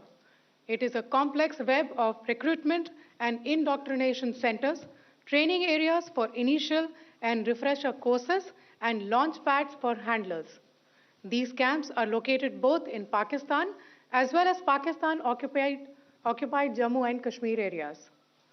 Some of the well-known training camps are located, as you can see on the screen. They are distributed from Savai Nala in the north, counting to approximately 21, ending at Bhagalpur to the south. इन लक्ष्यों का चयन विश्वसनीय intelligence सूचनाओं के आधार पर हुआ ताकि आतंक गतिविधियों की रीढ़ तोड़ी जा सके और यह खास ध्यान दिया गया कि निर्दोष नागरिकों और सिविलियन इंस्टॉलेशन को नुकसान न पहुंचे। The selection of these targets for Operation Sindoor was based on credible intelligence inputs and role of these facilities in perpetrating the terror activities. The locations were so selected to avoid damage to civilian infrastructures and loss of any civilian lives. This was done with due diligence, and the camps selected for targeting and their engagement will now be shown to you one by one. POJK के target मैं आपको बताना चाहूंगी। सबसे पहले सवाई नाला camp Muzaffarabad, जो कि POJK के लाइन ऑफ कंट्रोल से 30 किलोमीटर दूर है। यह एक लश्कर तोयबा का ट्रेनिंग सेंटर था। 20 अक्टूबर 2024 सोनमर्ग, 24 अक्टूबर 24 गुलमर्ग, 22 अप्रैल 2025 पहलगाम, इन हमलों के आतंकियों ने यहीं से प्रशिक्षण लिया था। सैयदना बिलाल कैंप, मुजफ्फराबाद, यह एक जैश ए मोहम्मद का स्टेजिंग एरिया है। यह हथियार, विस्फोटक और जंगल सर्वाइवल ट्रेनिंग का केंद्र भी था। गुलपुर कैंप कोटली, यह एलओसी से 30 किलोमीटर दूर था। लश्कर तोयबा का बेस था जो रजौरी, पुंछ में सक्रिय था। 20 अप्रैल 2023 को पुंछ में और 9 जून 2024 को तीर्थ यात्रियों के बस हमले में यहीं से आतंकी को ट्रेन किया गया था।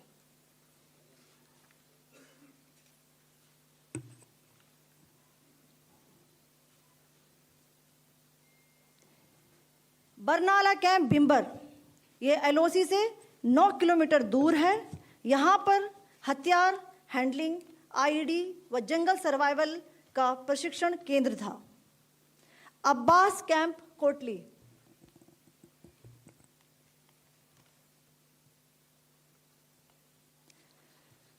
यह एलओसी से 13 किलोमीटर दूर है। लश्कर तोयबा का फिदाइन यहाँ तैयार होता था। इसकी कैपेसिटी 15 टेररिस्ट को ट्रेन करने की थी।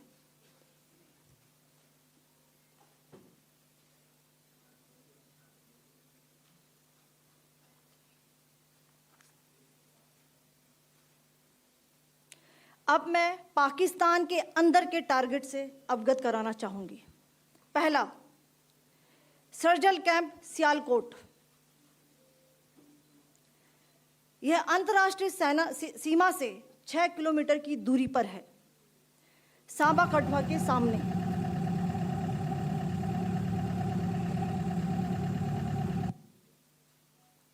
मार्च 2025 में जम्मू एंड कश्मीर पुलिस के 4 जवानों की जो हत्या की गई थी, उन आतंकवादियों को इसी जगह पर ट्रेन किया गया था। दूसरा, महमूना जाया कैंप सियालकोट, यह 18 से 12 किलोमीटर आईबी से दूर था। हिजबुल मुजाहिदीन का बहुत बड़ा कैंप था। यह कठुआ जम्मू क्षेत्र में आतंक फैलाने का नियंत्रण केंद्र था। पठानकोट एयरफोर्स बेस पर किया गया हमला भी इसी कैंप से प्लान और डायरेक्ट किया गया था। मरकज ताइबा मुरीद के, यह आईबी से 18 से 25 किलोमीटर दूरी पर है। 2008 के मुंबई हमले के आतंकी भी यहीं से प्रशिक्षित हुए थे। अजमल कसब व डेविड हेडली भी यहाँ ट्रेन हुए थे।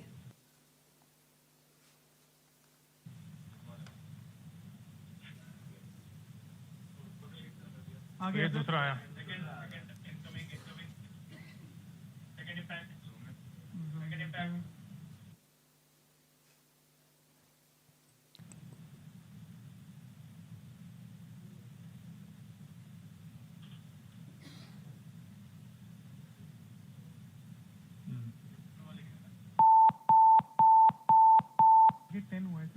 टारगेट 10 हुआ, एंक्लोजर सेम ही है। 7 it is hit the target. हाँ हाँ।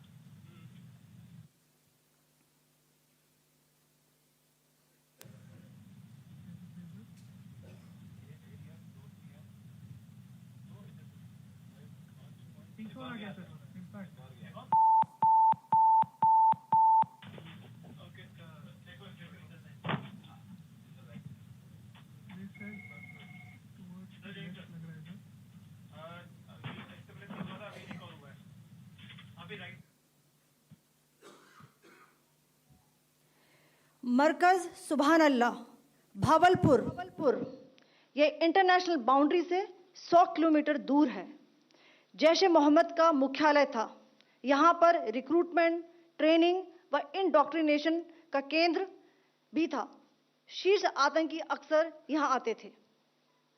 मैं आप सबको बताना चाहती हूँ कि किसी भी सैन्य ठिकाने का निशाना नहीं बनाया गया और अभी तक किसी तरह की नागरिक क्षति की रिपोर्ट नहीं है। धन्यवाद। जय Hind. The strike on the terror camps were undertaken through precision capability, as shown to you. A niche technology weapons with careful selection of warheads was ensured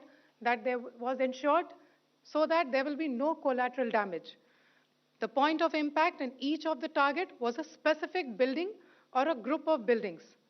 All the targets were neutralized with clinical efficiency, and the results reiterate the professionalism of the Indian Armed Forces in the planning and execution of their operations. No military establishments were targeted. India has demonstrated considerable restraint in its response. However, it must be said that the Indian Armed Forces are fully prepared to respond to Pakistani misadventures, if any, that will escalate this situation. Jai Hind, and thank you very much.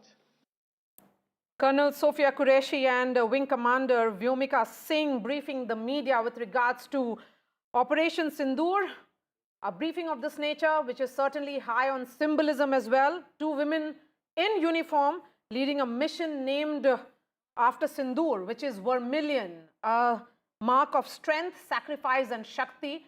So the entire preparation of this briefing, again, very, very high, sending a message besides the operational details of what this Operation Sindoor was all about. All right, well, though that's important in so many senses. We heard the Foreign Secretary Vikram Mistry speak. We then heard these two officers of the Army and the Air Force respectively speak. What was most significant is that this is for the first time since the Kargil War. And I know this, Nikunj and Maria, because I had actually broken, the shots of the Indian Air Force hitting Tiger Hill was an NDTV story back then. It's the first time since then that you've got video footage of strikes going in. This is very important, infrared footage, including from drones. Joining us now. That's an answer to the skeptics also in so many ways. People who they doubted Balakot. Needless questions, on some sensitive operations. Absolutely. General Bikram Singh, former Army Chief, joins us. Thanks so very much for being with us. Just the significance, General Singh, of India telling Pakistan, not only have we hit you, we're showcasing to the entire world video which shows us hitting you. What is the message there? Jai Hind, firstly, to three of you and all your viewers.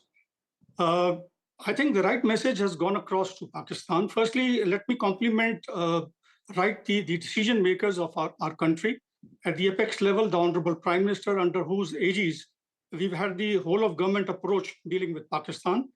And post the Pahalgam killings, I think the country has gone about in a very, very, I would say, well thought out strategy, national strategy, in which we have taken on Pakistan on all the fronts: economic, informational, political, diplomatic, and now, of course, last night, we started off with the military operations. And I think the message that has gone across is loud and clear that we shall not accept, there is zero tolerance, firstly, to terrorism, and we shall not accept any terrorist activity being carried out or sponsored by Pakistan on our territory. I think that's a very loud and clear message that has gone across.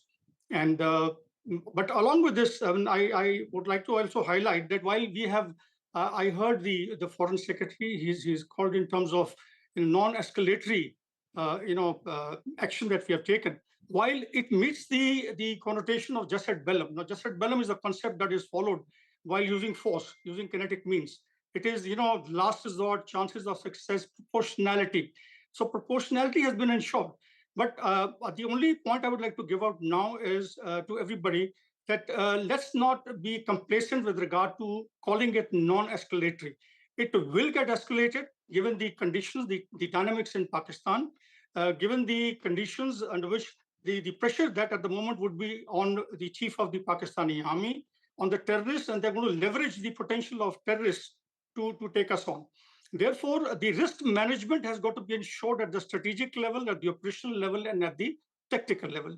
And I'm certain that our decision makers, the military, all elements of national power are totally geared up to deal with this. But the message has gone out loud and clear.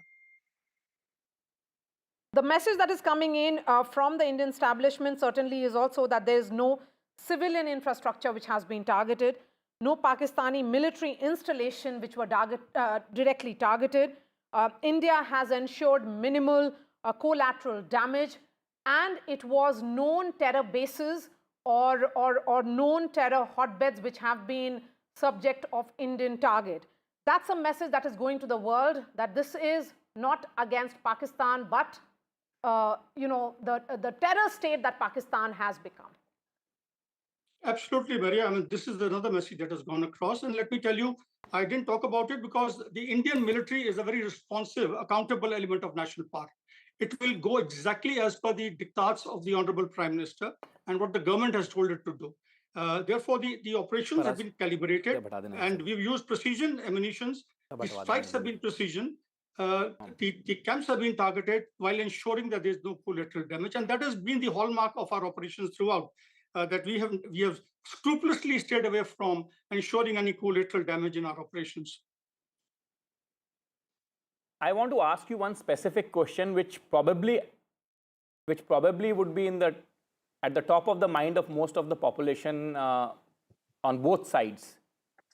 And you are talking about an escalation. It is not as if Indian defenses would not be prepared for any kind of escalation, but do you think that Pakistani military planners would escalate this situation necessarily, knowing that the world is watching, that the world has put them on notice, that the United Nations Security Council, the top security body of the International Committee of Nations, has squarely blamed Pakistan and castigated them? Do you think they will still go ahead and plan for an escalation? Yeah, what does your military experience tell you, sir?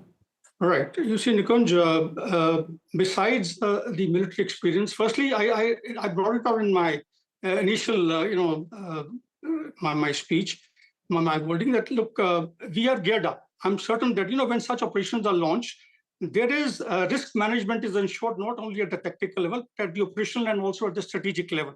And if you ask me, I can later on clarify to you what I mean by these, what all facets are going to come in these. But yes, with regard to your specific question, that will Pakistan do something? Yes, it will. I'll tell you why. The reason is that firstly, the statement that was made by the Pakistani chief, where virtually willy-nilly, indirectly, he threatened India, and he brought it out that how he was viewing India as an enemy, despite the various efforts that have gone in the past 10, 12 years to actually assuage the concerns and to ensure that, the situation is stabilized on the line of control and with Pakistan. But the statement that he gave, now he has to live up to it, number one. Number two, it's a state that lacks the compatible conventional war-fighting might. And therefore, it's going to resort to the sub-conventional, that is the asymmetric capability of terrorists being used against us. So what is going to happen is that he has to get back, do something. If it does not, he will lose his primacy in the environment. The famous term that is used, that is the Pakistani army that owns the nation, the only army of the world that owns the nation, to have its prima donna position in the environment, to pass the message to their allies like Turkey, for example, Bangladesh and others. They will come in with something or the other. It's not that they're going to keep quiet about it. No, but so yes, therefore, sir, if we look at some of the options available to Pakistan, if it's a sub-conventional option, it means another terrorist strike. That's the last thing that they would like to send a message out on. Therefore, the possibility of airstrikes, similar to what we saw a day after the Balakot strikes of 2019, may well take place. Pakistan has not hit any so-called targets in India on our territory as yet. Is that a very likely possibility that we could see aerial encounters?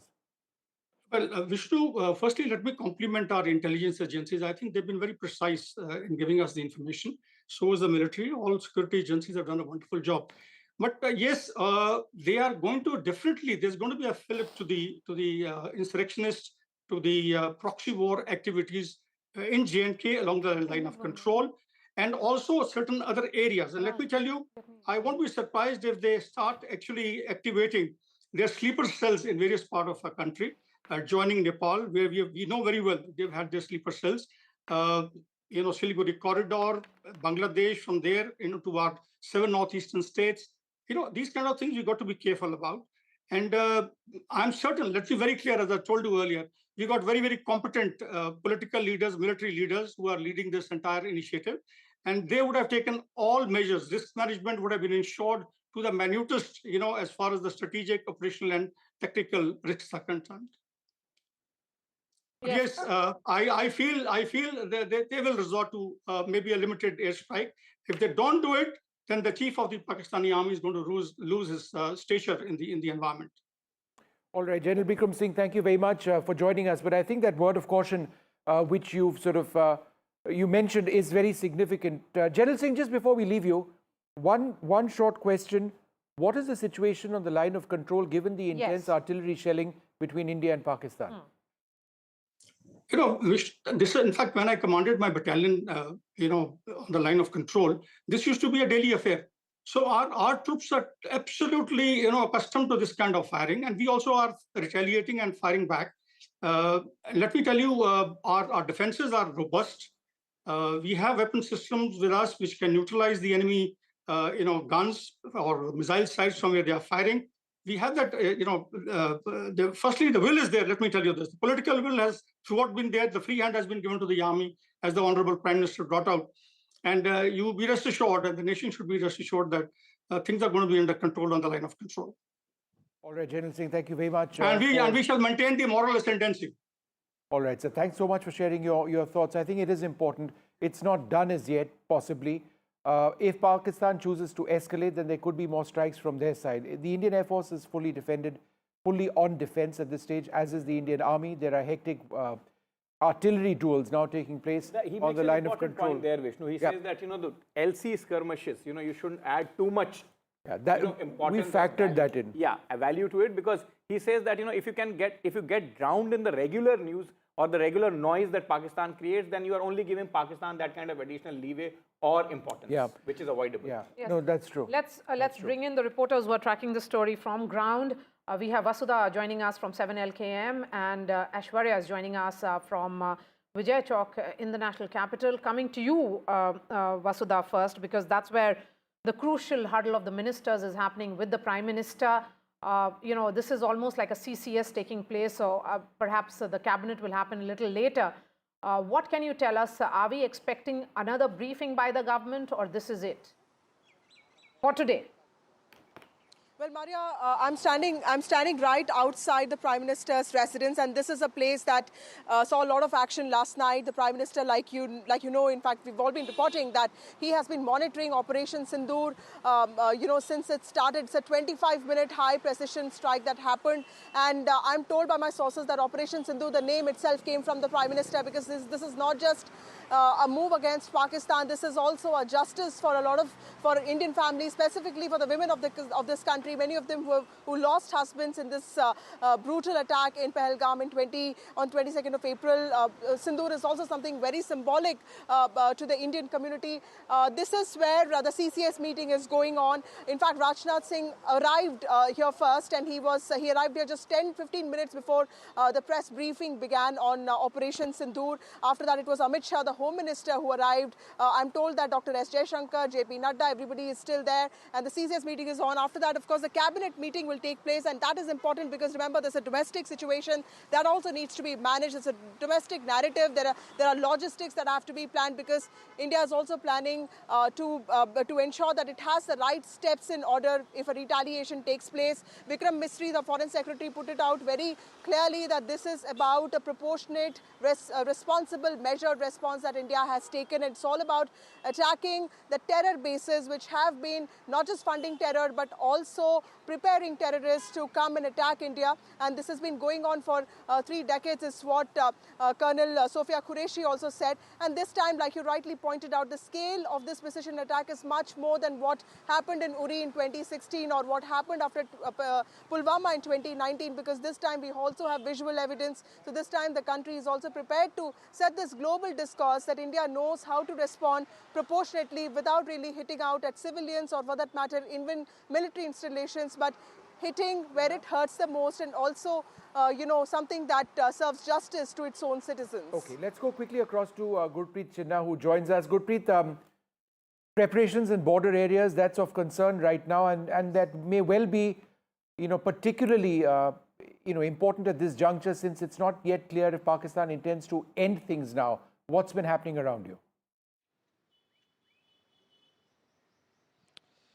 Well, we are reporting from this border area of our district Firozpur, and right now we are standing in front of this civil administration office, SSP, Superintendent of Police, where we were trying to talk to the top officers of local administration. They are saying that what they have learned, advisory has already been issued to all the people in the various villages that they don't need to create any panic at this point of time. Some of the families, they have also met those who are trying to move from their village to nearby areas so that they will be able to save their families. But as of now, what we have learned, mock drill is already being prepared by the civil administration officers. At the same time, we have seen blackout had already happened in this specific area in district Firozpur a few days back, and they are also trying to analyze how they are going to guide the people if any warlike situation is going to be created. But as of now, we have seen the people of this border area, they have already stood by the country, the way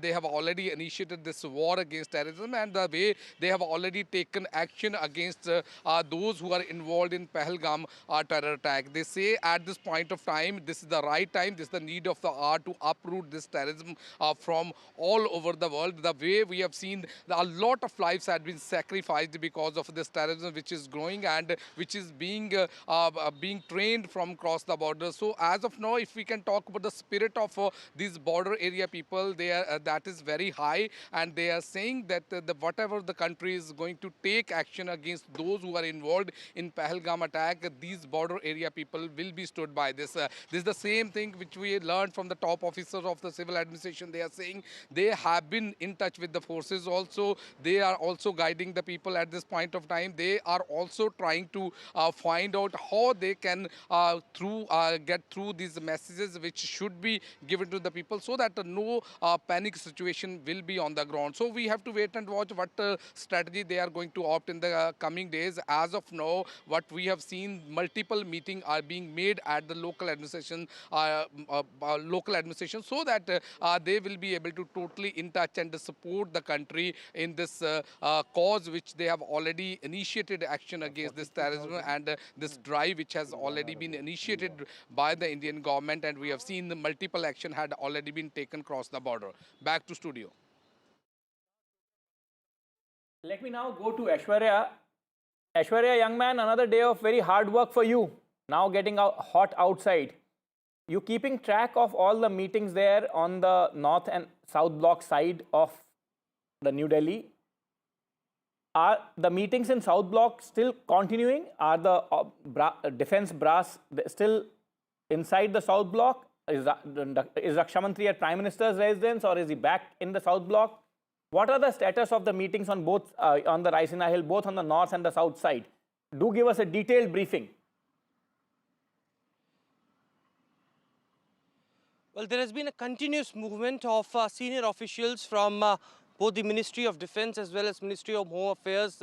We are witnessing heavy movement out here at the Raisina Hills since morning, and of course the Defence Minister and the CDS was here at the South Block just before the CCS started at 7 Lok Kalyan Marg. The CDS briefed Defence Minister about the Operation Sindoor, and later Rajnath Singh left from Ministry of Defence, but still the hurdle is on as far as the officials from the Defence Ministry are concerned. But as far as Ministry of Home Affairs is concerned, a very important point to note, in the press conference that was delivered, Vikram Mistry clearly stated that it was an attempt to end tourism in Jammu and Kashmir. I remember the document that was given by the Ministry of Home Affairs that it was a record high that was recorded as far as tourists going to Jammu and Kashmir is concerned. The infrastructural development that Jammu and Kashmir has seen in the last 1 or 2 years, and this attack on Indian tourists was a serious attempt to end tourism, to disrupt the infrastructure in Jammu and Kashmir, and the amount of money, the funding that was flowing from the government towards the Union territory of Jammu and Kashmir is something that needs to be impacted. The message was right clear according to the Foreign Secretary as well, the terrorists told the family members that go and send this message to the dispensation out in the national capital or your government. So clearly that was the trigger point that led to the smaller meetings after Pahalgam terror attack. We have been witnessing series of meetings happening in the national capital. Prime Minister was briefed on a daily basis, and finally, in alignment to that, a bigger action has unfolded. Currently, at both the ministries and North and South block, the hurdle is on. Top officials have reached over here, and we are expecting that after the CCS and the full-fledged cabinet concludes, there would be more movement of the senior officials, and of course the ministers in charge would also come in at the Home Affairs or the Defence Ministry over here. All right, a series of meetings are taking place in North and South Block and also at 7 LKM, which is the official residence of the Prime Minister. Through the night is what sources have been telling us, that Prime Minister has been monitoring this entire Operation Sindoor. Remember, the first tweet or official announcement came in from the Ministry of Defence, and then came the first announcement from Defence Minister Rajnath Singh himself. The second information came in from External Affairs Minister, who told the world that they should walk the talk when it comes to fighting against terrorism, and then it was Home Minister Amit Shah. There is a huddle of ministers which is happening presently. I can see Nazir Masoodi joining us. Nazir, we are told now, because of the heavy shelling which is happening along the LOC and international border, that several schools and other educational institutions have been shut. Could you give us the details, which sectors we are looking at? Well, schools across all the border districts in Jammu and Kashmir have been shut for today. All the educational institutions, rather. Kashmir University has also postponed exams, and it is Jammu district, Kutwa district, Samba, Poonch, Rajouri, Baramulla, Kupara district, and also Gurez subdivision.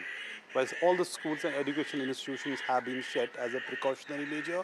There's a huge damage to the property and the life along the line of control as Pakistan targeted civilian areas. Normally, no professional army in times of war targets civilian areas. But what we see here, innocent people becoming the victim and the target again. So people have suffered a great deal.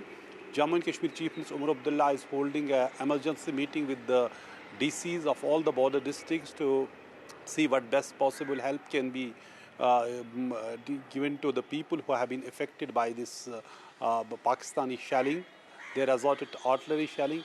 Army has responded in equal measure with artillery shelling. We all know, that there was a ceasefire violation over the last 12 days, but last night was really hell for the people living along the borders. For last 2 weeks, people in Jammu and Kashmir were waiting when India is going to take that military action to avenge the killing of Pahalgam massacre, and so that which can deter and preempt. In fact, what Army today said, that these strikes were aimed to preempt any militant attacks and deter Pakistan to carry out any such attacks in future. That's what people are hoping, because in 2016 and 19, whether it was surgical strikes or air strikes on Balakot in 2019, it has temporarily halted terror activities. But when we saw again, what was more important, but in the briefing, what was said, that it was not just avenge these attacks, the Pahalgam massacre. Army actually showed us how were these terrorists were involved in the, for example, in 2023 massacre of people, attacks on the army, attack on the pilgrim bus last year in Riyasi, or recent attack on the encounter in Kutwa in which 4 policemen were killed. So even those terrorists who were involved in 26/11 Mumbai attack, the camps where they had taken the training, they all were targeted in 9 coordinated military strikes by India in Pakistan, which includes Bahawalpur, well known for Maulana Masood Azhar's headquarters and his ideological base camp, Murdaki, which was earlier known as Jamiat Dawat Rashad, then transformed into the Lashkar-e-Taiba. Now it is operating in some other name. Then you see Muzaffarabad, Kotli, and other places which are known for hosting and training terrorists and militant leaders there. What we can do at this stage, and Nazir, we will come back to you in just a little while from now, is just play out some of the important footage which we've had in the last little while. The footage on the top right-hand side of your screen is actually video footage from Pakistan, somebody's cell phone showing the attacks actually coming in. I believe this was from Bahawalpur. That's approximately 100, in fact more than that, across the international border between Rajasthan and Punjab. Let's also bring out some of the footage which the government has now released. That is very, very important footage, which clearly shows for the first time since the Kargil war with such clarity the strikes, the Indian strikes actually going through or going across. So let's have that video out, please, so that we can talk a little bit about that. That's on the left-hand side of your screen. Actual footage of the hits on the right-hand side of your screen. But focus for a little bit on what's happening on the left-hand side of your screen, because there you will see an Indian suicide drone actually making its way to a target. It could be a Hammer missile as well. And moments before striking over there, it goes off. That's when it has actually hit its target. We are going to move to some other locations which the government has released in this press belief. This is of the camp in Bhimber. Now, this is interesting because this appears to be a bomblet which has been dropped from a loitering drone. And so you're going to see very soon the targeting which is taking place. You see that little bomblet which comes down, and you can see the strike on the right. So this is infrared footage from a drone which has taken place. This is Kotli Abbas. This is in Pakistan-occupied Kashmir. Again, a video showing a target being struck. This is that video. You can see very soon a hit taking place of a bomb. Now, if a bomb or a missile, it really depends on what was fired. It could be bombs or bomblets from drones. It could be short-range anti-surface missiles or air-to-surface missiles. Those are some of the areas on your screen which have been struck over there. There are 9 targets which have been struck, multiple camps, terror bases and others which have gone down. So there's a lot of detail which is now coming up. We'll try and stick to this footage for another 30-40 seconds to try and show to our viewers this video evidence, because it's a message which proves, and the government would have been aware of the criticism which they received earlier on in 2019 when there was no footage of Balakot. This time around there is footage. It's sending a very strong message to Pakistan. That's right. And this remains our top focus here on NDTV. We can tell our viewers that 24 missile strikes have happened across 9 locations in Pakistan, inside Pakistan, and also in Pakistan-occupied Kashmir. No Pakistani military facilities were hit. The message from the Indian establishment is that there has been no demonstrable action by Pakistan in the last 15 days. There were only denials and allegations. These are non-escalatory targets and strike by India. Operation Sindoor was carried out in a matter of just 25 minutes between 1:05 and 1:30 a.m. And Indian Armed Forces is actually prepared for any response. India ensured minimum collateral damage. They had carried out this entire strike with great precision.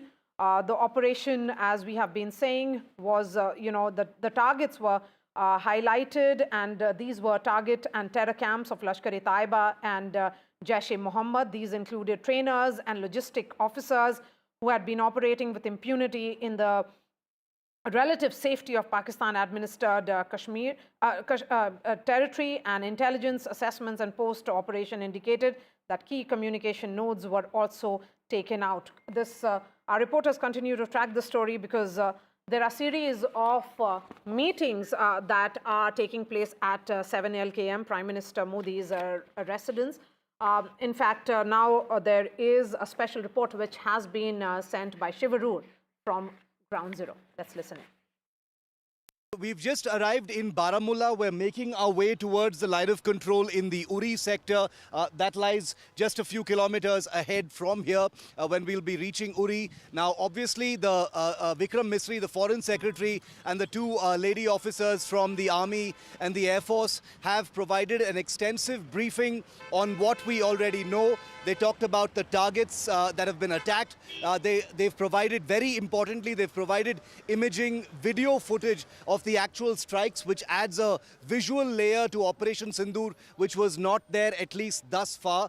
But the missing pieces that are still there, because this is an evolving situation and the press conference wasn't able to take any questions, is probably because there is still a fog of war. A lot of information is still being corroborated and verified at this time, including casualties along the line of control on the Pakistan side, some on the Indian side as well.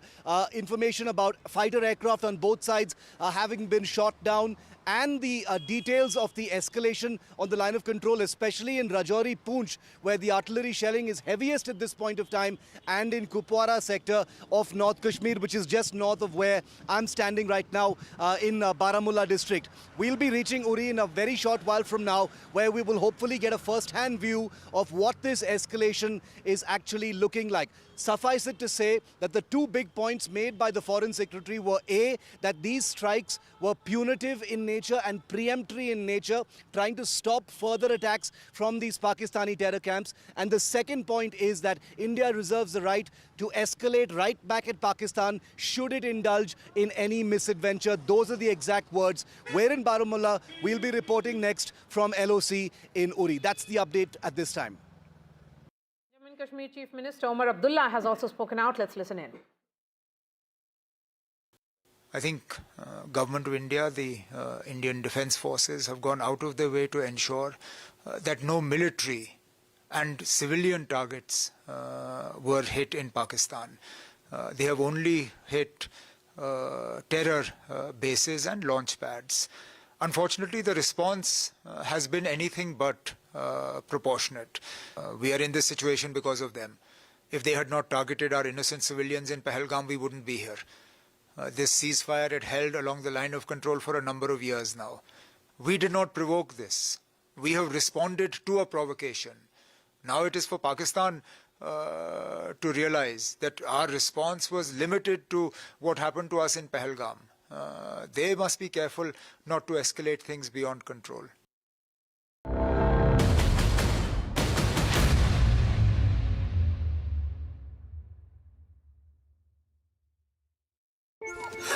Mary auntie looks very happy today.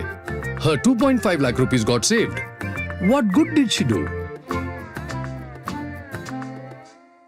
प्रधानमंत्री नरेंद्र मोदी के मार्गदर्शन और मुख्यमंत्री योगी आदित्यनाथ के कुशल नेतृत्व में UP में This is Operation Sindoor. It is India's big retaliation for the Pahalgam terror attack. The Army, the Air Force, the Indian Navy have struck together. The headquarters of Jaish-e-Mohammed in Bahawalpur and Lashkar-e-Taiba headquarters in Muridke have been hit. These targets lay between 30 kilometers across the line of control. Prime Minister has monitored the entire sequence of events overnight. He's been closely monitoring it.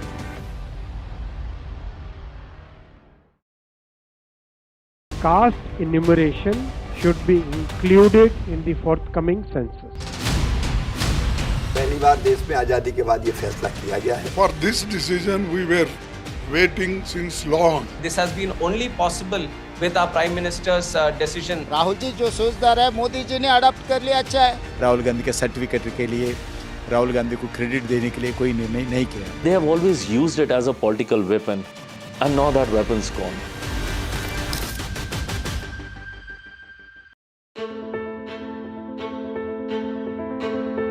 News is not just headlines, it is what impacts you. And news should never be mistaken for noise. What matters is the reality. Accurate, in-depth, and with the right perspective.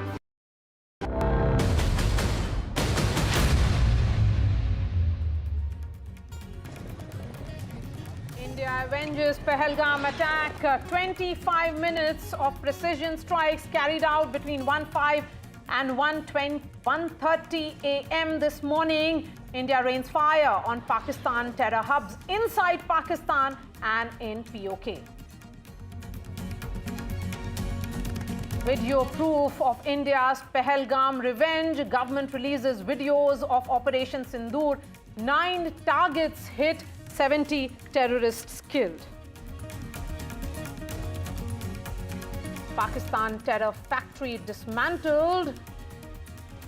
Hideouts of Lashkar-e-Taiba and Jaish-e-Mohammed completely blown up. Government says to care not to harm civilians, ensured that no Pakistani military installations were directly targeted. It's justice for Pahalgam victims.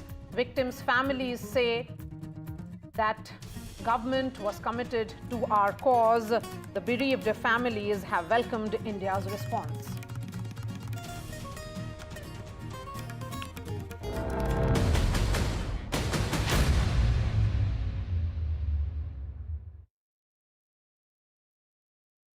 Details of Operation Sindoor has been shared by the defense forces. The strikes were carried out on camps in Pakistan-occupied Kashmir and inside Pakistan, straight 150 kilometers plus. Forces have released proof, that's right there on your television screens, of strikes. Pakistan terror factory has been completely destroyed and dismantled.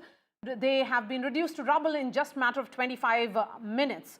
We are going straight to Shiv Arur, who is joining us live from Uri. Shiv, give us a sense of what you're seeing on the ground.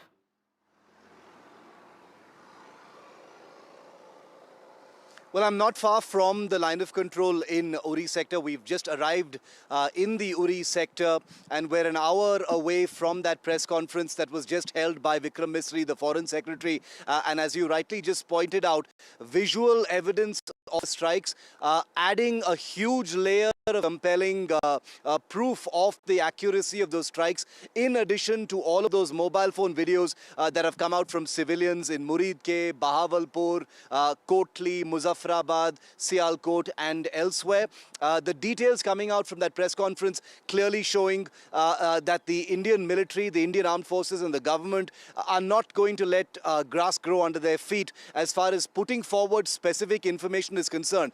This very likely is one of the lessons that they've learned from the 2019 information warfare whirlpool that India got sort of trapped in because many of the claims being made were not undisputed at that time. This time they definitely are. There are some unanswered questions.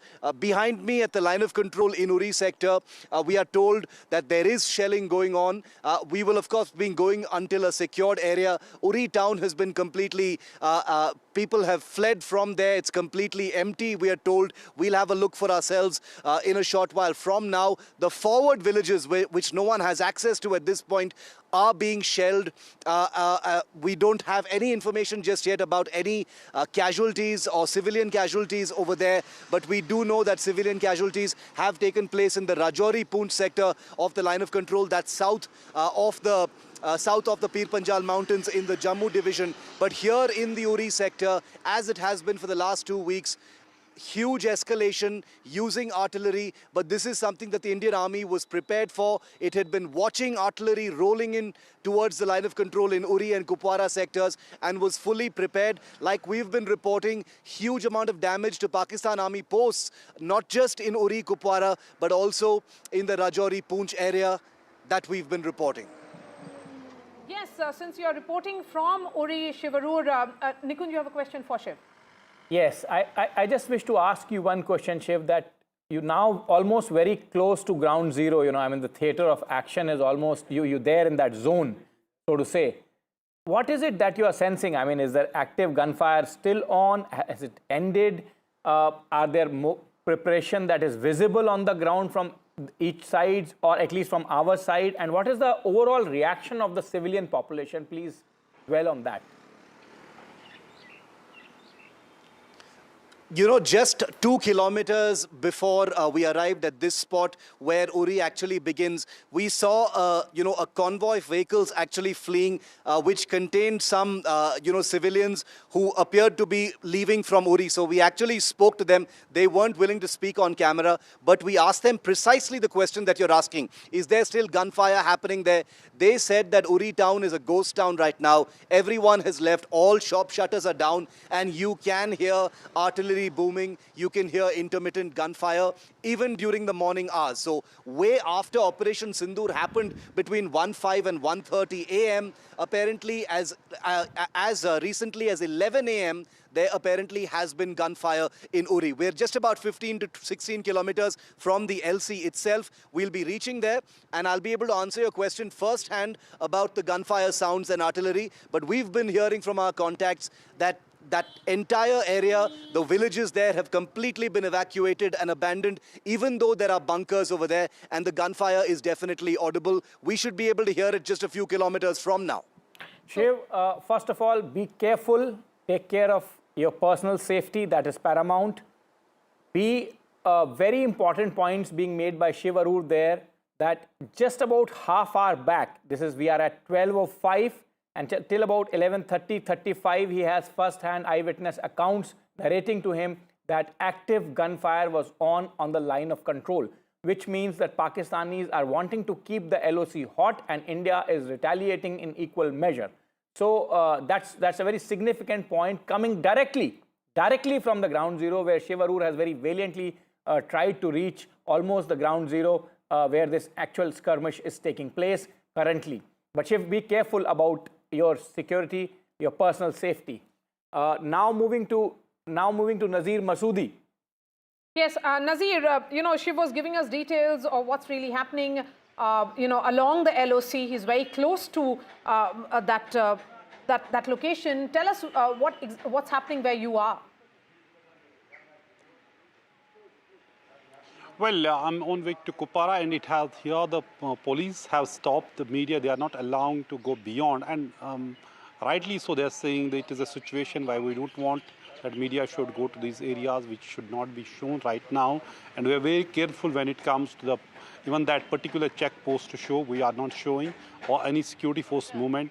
That is already an advisory has been issued, and in these times one has to be very, very careful to show what activity needs to be shown and what should not be shown, and that is something this situation calls for that caution.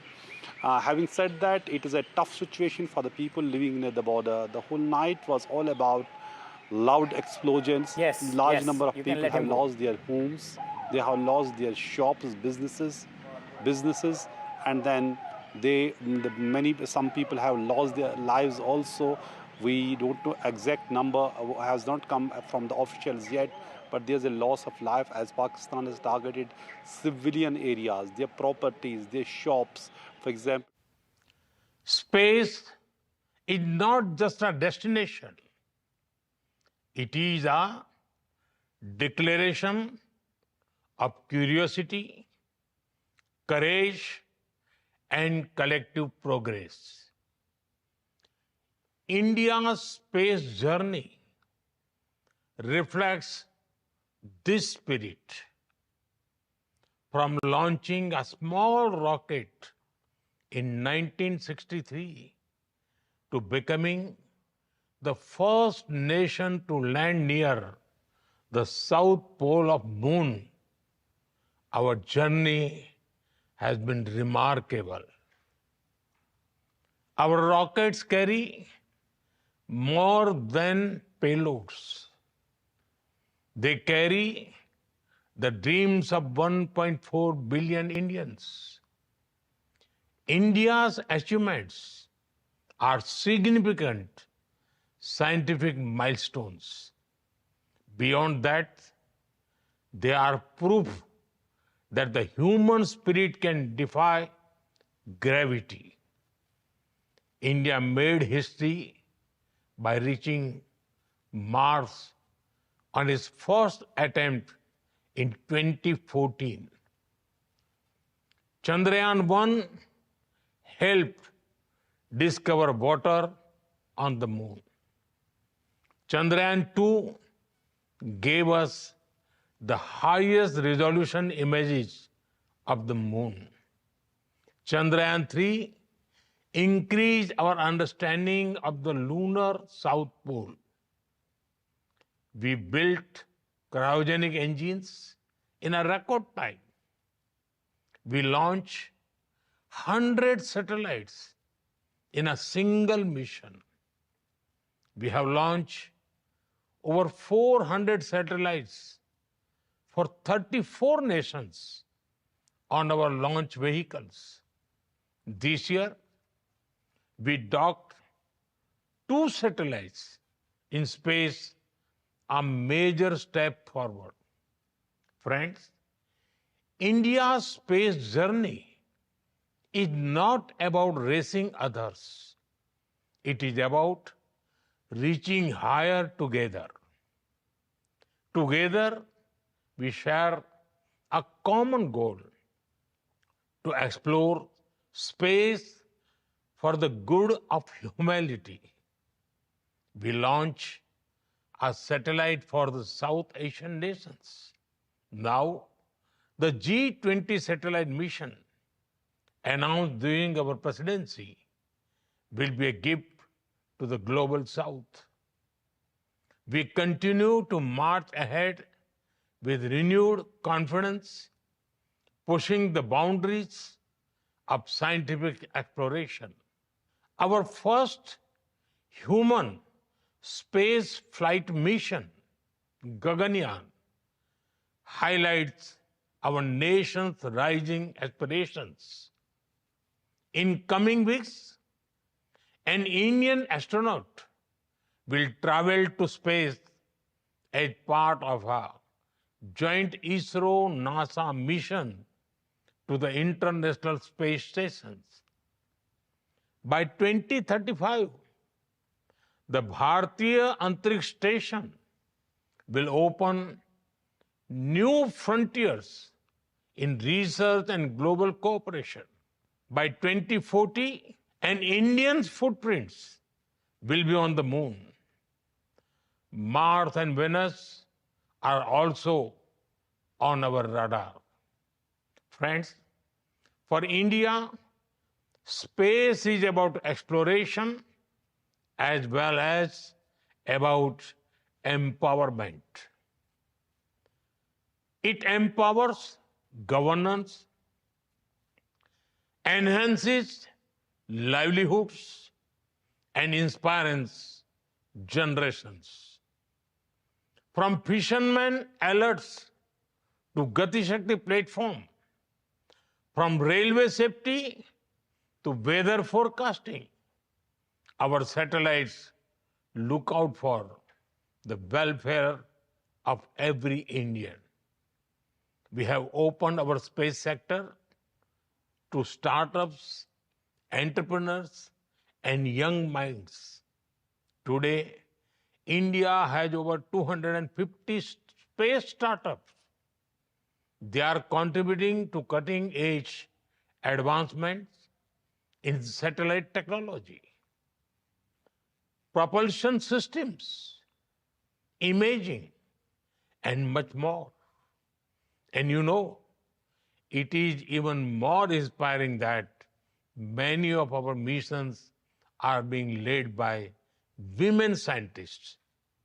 Friends, India's space vision is grounded in the ancient wisdom of Vasudhaiv Kutumbakam. That is, the world is one family. We strive not just for our own growth, but to enrich global knowledge, address common challenges, and inspire future generations.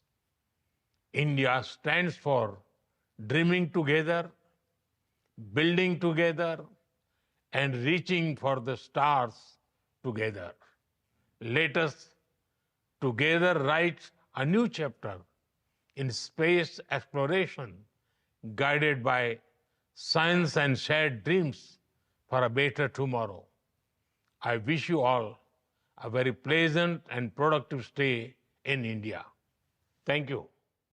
So the Prime Minister addressing the nation on the subject of space, and he has spoken about exploration and empowerment. But shifting focus to our top story this hour, and Aishwarya is joining us. There's a piece of breaking news that is coming in now. Prime Minister Modi has postponed his 3-nation tour. That tour was supposed to begin on 11th. He was expected to travel to Croatia, Netherlands, and Norway. Aishwarya is joining us any moment now. That was a crucial meeting which was planned because Remember, India has been looking at collaboration with European nations.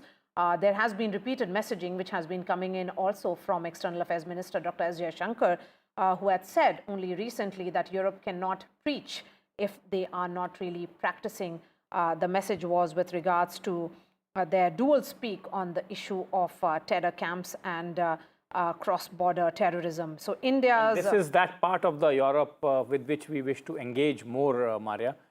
This is not the Western Europe, this is the other part of the Europe, Eastern Europe, principally Croatia and then the Nordic countries.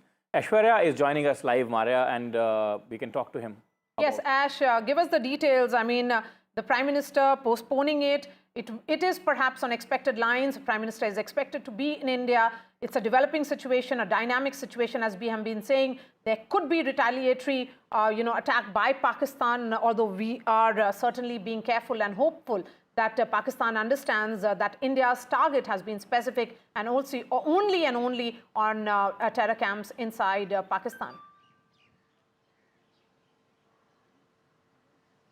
Well, we have seen in the last few days that it was Prime Minister who was briefed regularly on regular intervals by either Defence Secretary or, the Navy Chief, Army Chief, and he was constantly monitoring the entire situation as far as the entire operations that the country has conducted. Prime Minister was supposed to visit, and go for an official visit to Netherlands, Croatia, and of course, it was a three-nation tour of Prime Minister, and that was supposed to be on 13th to 18th of May, and it has been now postponed.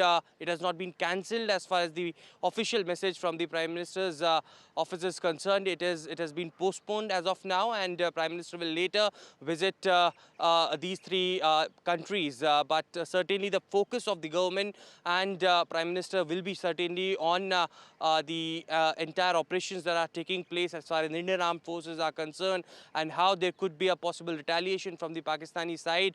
It will be Prime Minister would be engaged in that, and therefore the reason it would, probably this would be the reason that Prime Minister had postponed his three-nation tour. All right, Ash, continue to be with us because just some time back, in fact, an hour ago, Vikram Misri, who is the Foreign Secretary, was leading this entire group of, that came in to brief what really happened vis-a-vis this Operation Sindoor. Let's listen in to what Foreign Secretary told the media. Earlier this morning, as you would be aware, India exercised its right to respond and preempt as well as deter more such cross-border attacks. These actions were measured, non-escalatory, proportionate, and responsible.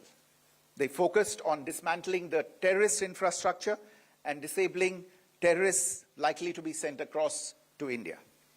You would also recall that the Security Council on 25th April 2025 had issued a press statement on the Pahalgam terror attack, underlining, and I quote, the need to hold perpetrators, organizers, financiers, and sponsors of this reprehensible act of terrorism accountable and bring them to justice, unquote. India's latest actions should be seen in this context.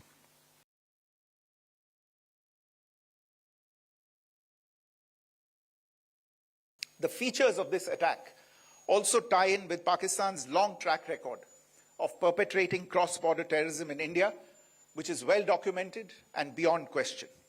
Pakistan also has a well-deserved reputation as a haven for terrorists from around the world, with internationally proscribed terrorists enjoying impunity there. In addition, Pakistan has been known to willfully mislead the world and international forums, such as the Financial Action Task Force, on this issue. The latest attack in Pahalgam has understandably generated deep anger in Jammu and Kashmir and in other parts of India. Following the attacks, the Government of India naturally responded with a set of initial measures relating to our engagement with Pakistan. You're all aware of the decisions that were announced on the 23rd of April. However, it was deemed essential that the perpetrators and planners of the 22nd April attack be brought to justice. Despite a fortnight having passed since the attacks, there has been no demonstrable step from Pakistan to take action against the terrorist infrastructure on its territory or on territory under its control. Instead, all it has indulged in are denials and allegations. Our intelligence monitoring of Pakistan-based terrorist modules indicated that further attacks against India were impending. There was thus a compulsion both to deter and to preempt.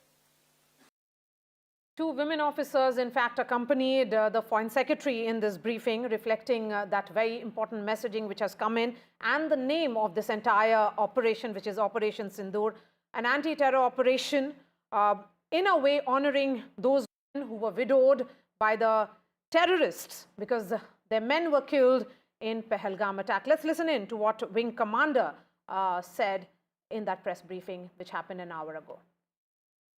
Through precision capability, as shown to you, a niche technology weapons with careful selection of warheads was ensured so that there will be no collateral damage. The point of impact in each of the target was a specific building or a group of buildings. All the targets were neutralized with clinical efficiency, and the results reiterate the professionalism of the Indian Armed Forces in the planning and execution of their operations. No military establishments were targeted. India has demonstrated considerable restraint in its response. However, it must be said that the Indian Armed Forces are fully prepared to respond to Pakistani misadventures, if any. Syedna Bilal camp, Muzaffarabad, यह एक जैश ए मोहम्मद का staging area है। यह हथियार, विस्फोटक और जंगल survival training का केंद्र भी था। गुलपुर कैंप, कोटली, यह एलओसी से 30 किलोमीटर दूर था। लश्कर-ए तोयबा का बेस था जो रजौरी, पुंछ में सक्रिय था। 20 अप्रैल 2023 को पुंछ में और 9 जून 2024 को तीर्थ यात्रियों के बस हमले में यहीं से आतंकी को ट्रेन किया गया था।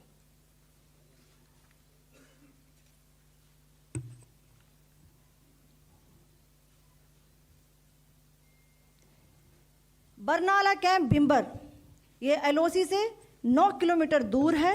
यहाँ पर हथियार हैंडलिंग, आईडी व जंगल सर्वाइवल का प्रशिक्षण केंद्र था।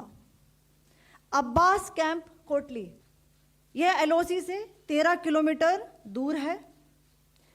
लश्कर-ए तोयबा का फिदाइन यहाँ तैयार होता था। अब मैं पाकिस्तान के अंदर के टारगेट से अवगत कराना चाहूँगी। पहला, सर्जल कैंप, सियालकोट, यह अंतर्राष्ट्रीय सीमा से 6 किलोमीटर की दूरी पर है, सांबा कठवा के सामने।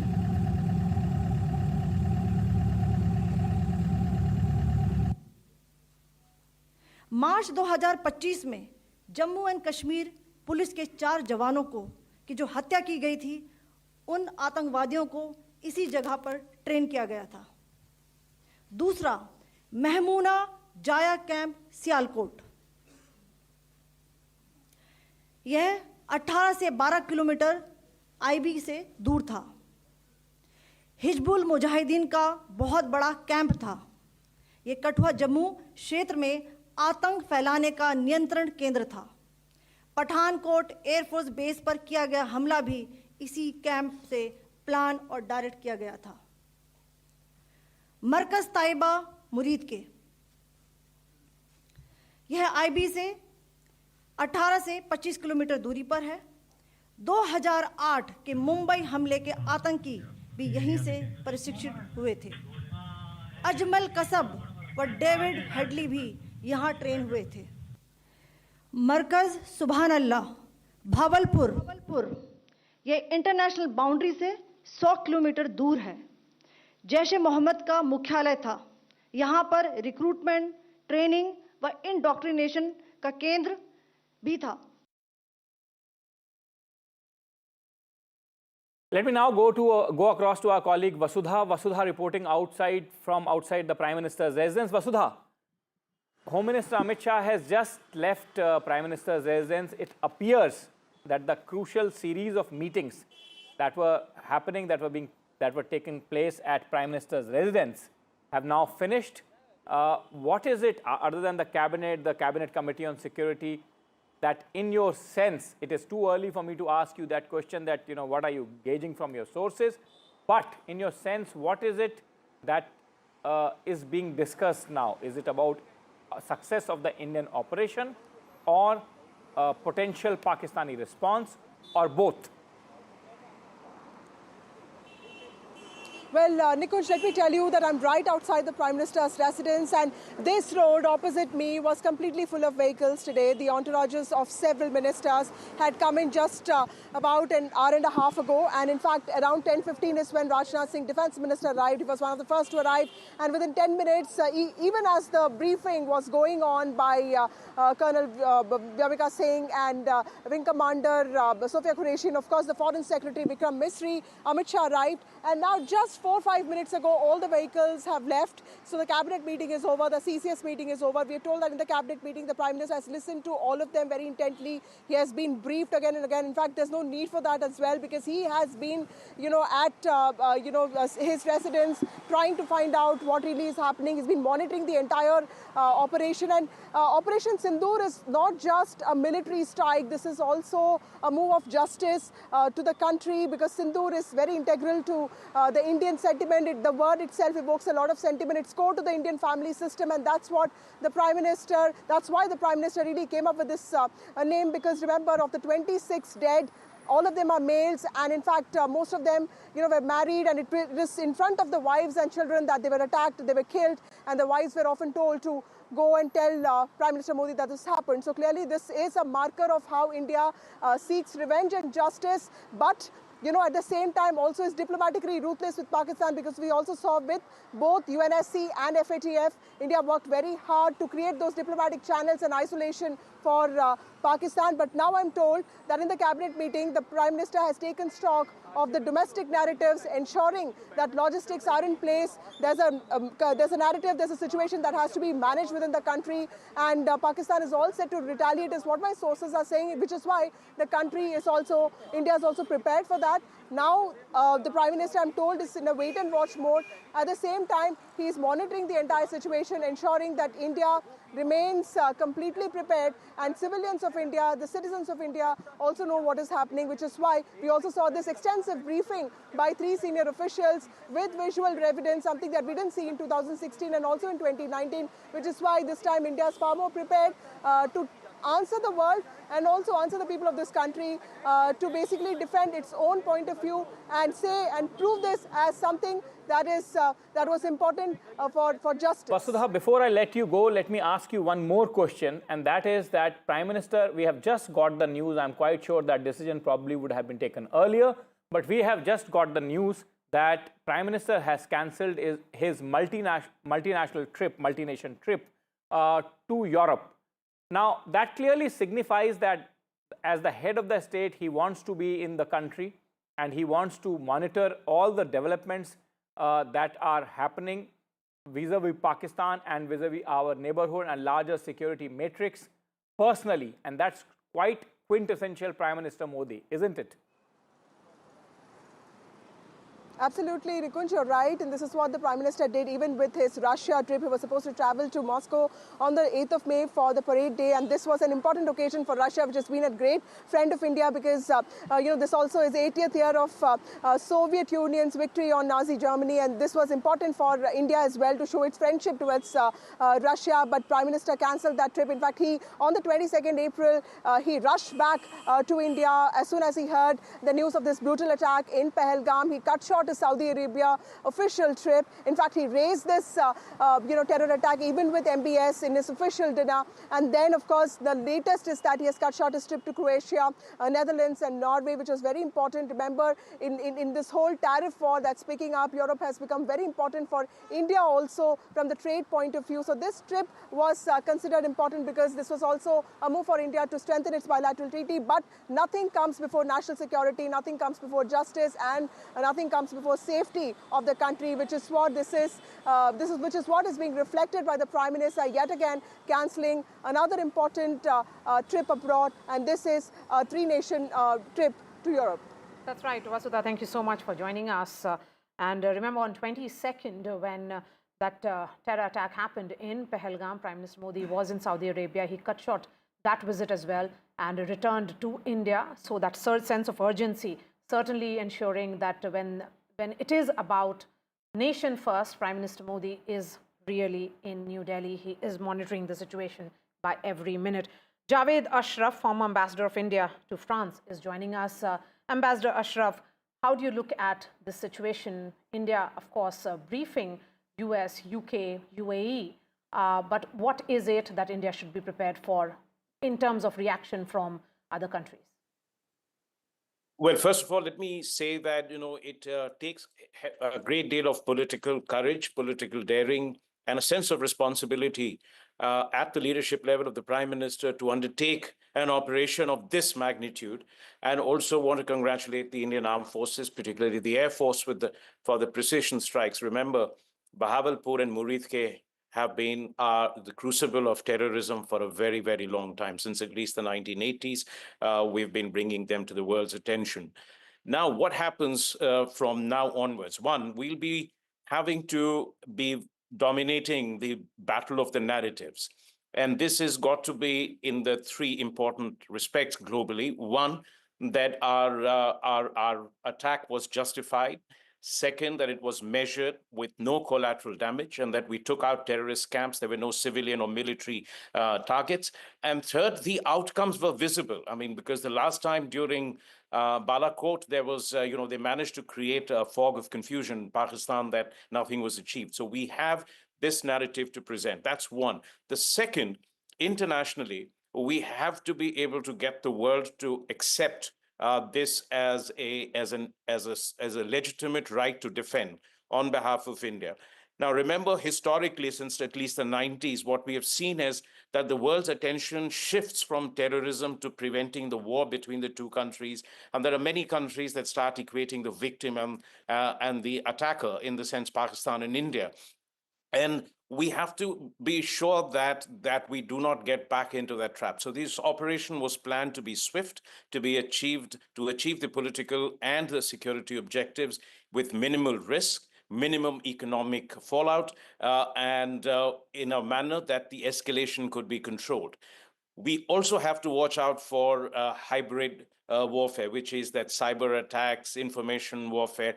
All of that will go on simultaneously, besides what you see on the military field.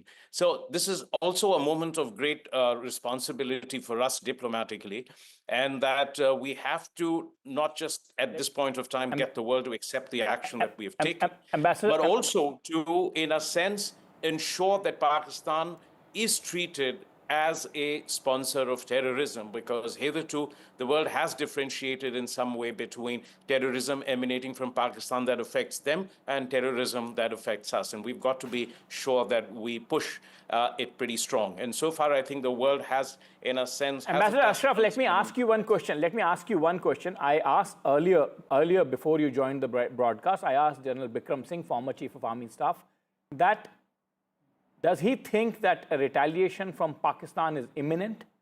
Now, I add one more question to that, and I ask you that if Pakistan chooses to react, if Pakistan chooses to retaliate, in your view, what can possibly they target?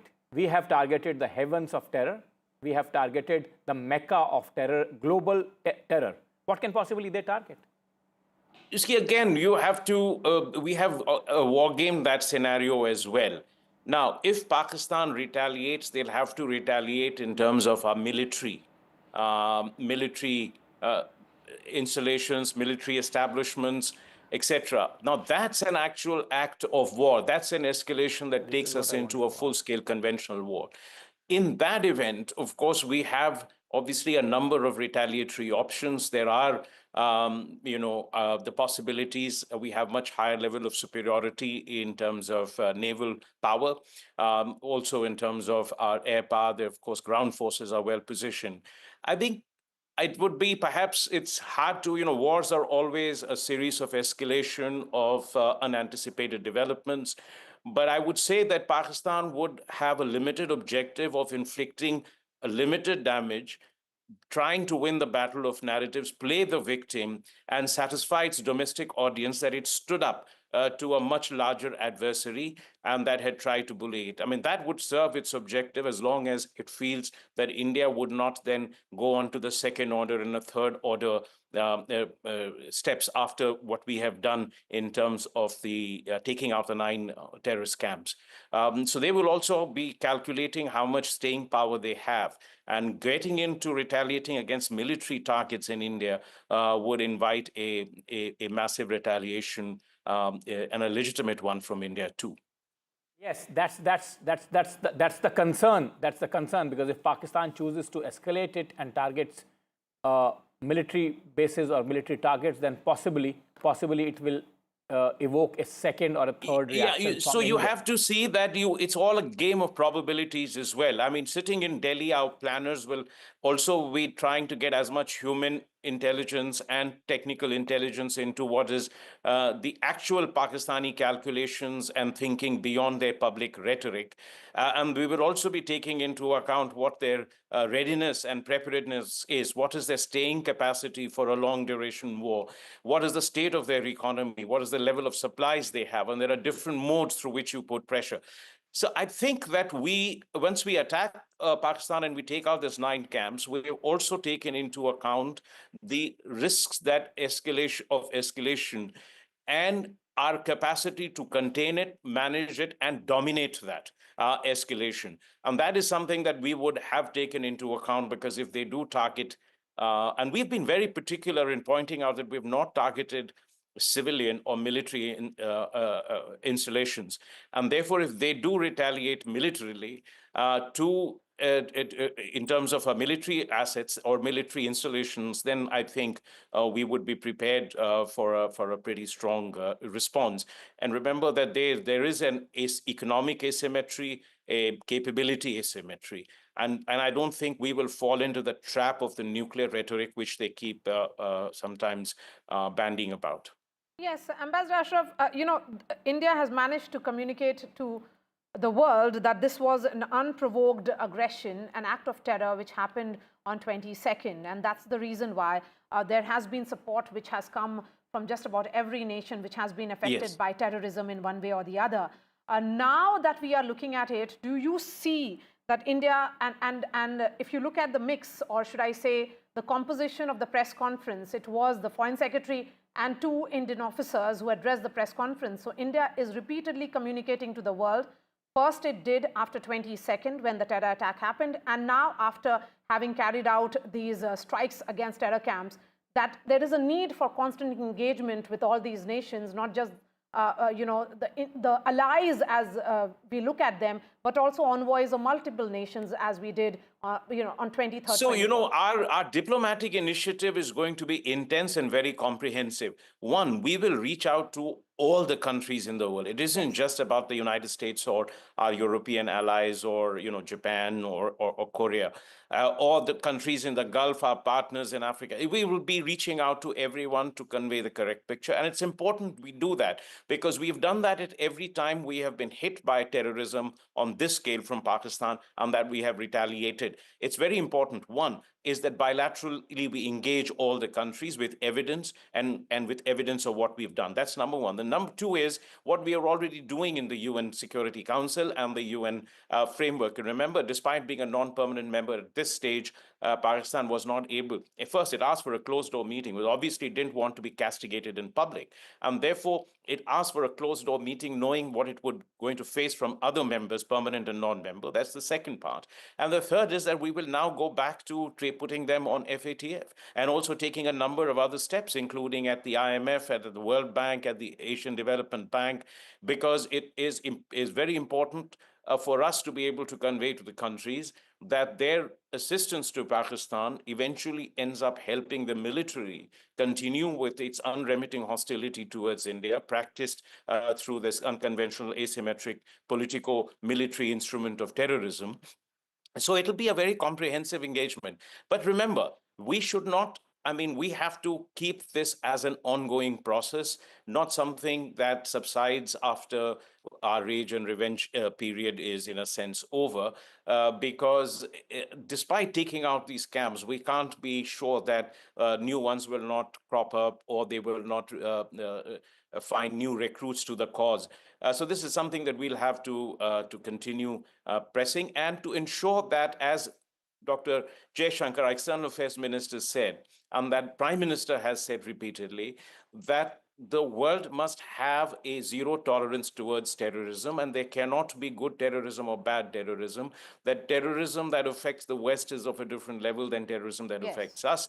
So the kind of sanctions that we have seen on some of the state sponsors of terrorism need, in a large measure, to also apply to Pakistan as well. And this is something that is going to be an ongoing diplomatic effort. We're not against saying we are targeting the people of Pakistan, but we want to be sure that those who run Pakistan, literally, whether they sit in power or whether they are wearing the uniform, at some stage stop this unremitting effort at terrorism against India. Yes. Very, very important point Ambassador Ashraf makes there, that this process has to be continuous, and engagement with the entire world, the global community of nations, has to be continuous. And I think that is one thing that and I would say that I wanted to point this out also, that we need to focus on this perennial challenge that has been with us for decades, as much as we now focus on some of the great geopolitical shifts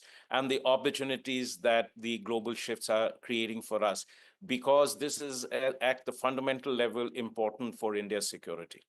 All right, Ambassador Ashraf, thank you for joining us and sharing all the details. Remember, the long-term impact of Operation Sindoor will depend on whether it serves as a deterrent or whether it is a spark for future confrontations. Thank you so much for joining us. A piece of breaking news coming in now, and this is with regards to top government sources who are telling us that in the cabinet meeting, the Prime Minister briefed his colleagues about the strike which was done by the armed forces. We can also tell our viewers that the members of the cabinet lauded the Prime Minister for his exemplary leadership. It is about the political intent which has been displayed by Prime Minister Modi. Vasudha joins us live. Vasudha, Prime Minister Modi monitoring this entire operation through the night. The messaging has been that minute by minute update being given to the Prime Minister by the entire security establishment. Absolutely, Maria. If you remember, one important move by the Narendra Modi government after 2014 has been on dehyphenation, because the Prime Minister has always believed that before 2014, India would behave like Pakistan is an equal, and hence the world used to think of India-Pakistan issues as together. And one thing that he did was to dehyphenate India and Pakistan, showing the world that Pakistan is no match for India. And this military strike, this precision strike that happened last night, 25-minute strike, was a move of retribution. It was to show the world that proportionate, responsible moves can be made, and that India can do this without hurting civilians. It can do this without hurting military installations. So in the cabinet meeting today, this was reflected by the Prime Minister. He took a lot of pride in the armed forces. He said that this was a perfect strike. It was done with a lot of research. Remember that ruthless diplomatic efforts have also been taken by India in the last few days with respect to alienating Pakistan on the global stage, on FATF and also in UNSC. So today's cabinet was also a reflection of the Prime Minister's pride and faith in the armed forces and as a country. And more importantly, what we understand is that the cabinet ministers also lauded the Prime Minister's initiative leadership in this. And now we'll have to wait and see how India is prepared for the retaliation. I'm told that the Prime Minister is monitoring each move very closely. He's being guided by the best voices and experts. So we'll have to wait and see how this pans out. There's no cabinet briefing today, as as there is every Wednesday. Whenever there's a cabinet meeting. So today is an important day. It's a day that India has, in some ways changed the discourse on terrorism, saying that it can seek retribution, seek accountability on terrorism without really hurting civilians. Yes, and the message had come from the Prime Minister on 24th, Vasudha. Just a reminder to the viewers as to what the Prime Minister had said then. He had said that India will identify, trace and punish every terrorist and their backers. Prime Minister Modi then saying that terrorism will not go unpunished. Every effort will be made to make sure that justice is done and the entire nation is one in its resolve. On that note, we are slipping into a short break. We'll get you more details of Operation Sindoor, so stay with us.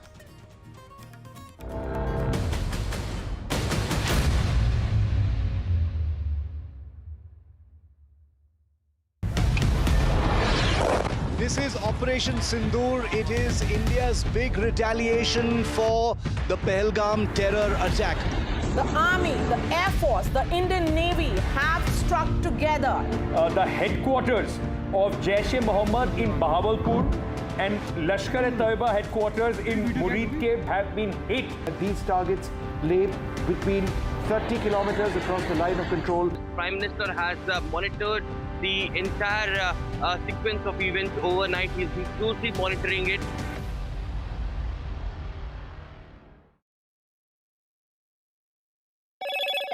Hello, Moto. Motorola, India's leading AI smartphone brand.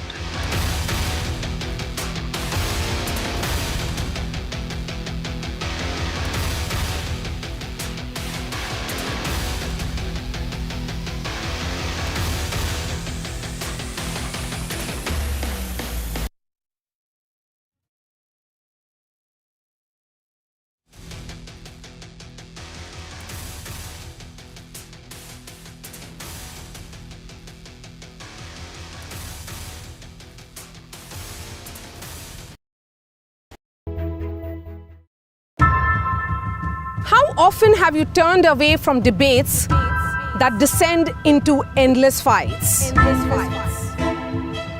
We bring you a show where every question is answered,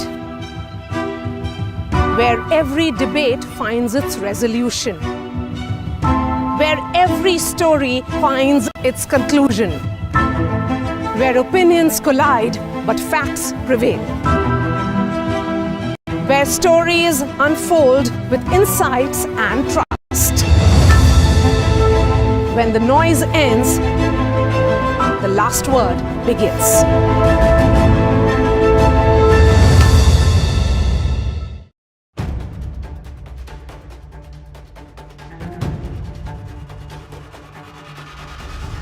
If it matters to you, if it matters to you, if it matters to you,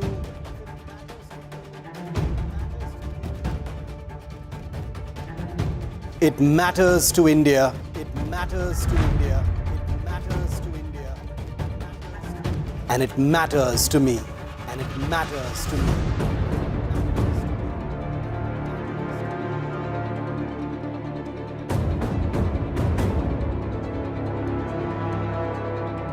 India Matters with Shivaru. Hello, Moto. Motorola, India's leading AI smart brand.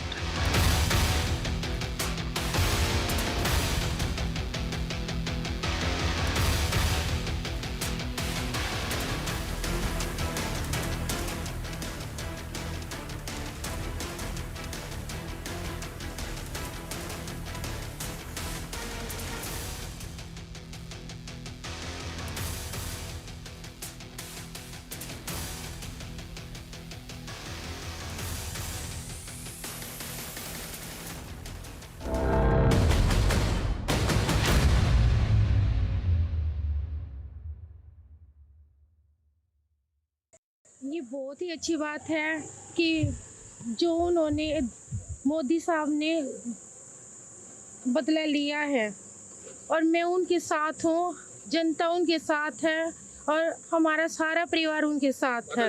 मैं सेना के जवानों को यही message देना चाहती हूँ कि आगे बढ़ते रहो और ऐसे ही बदला लेते रहो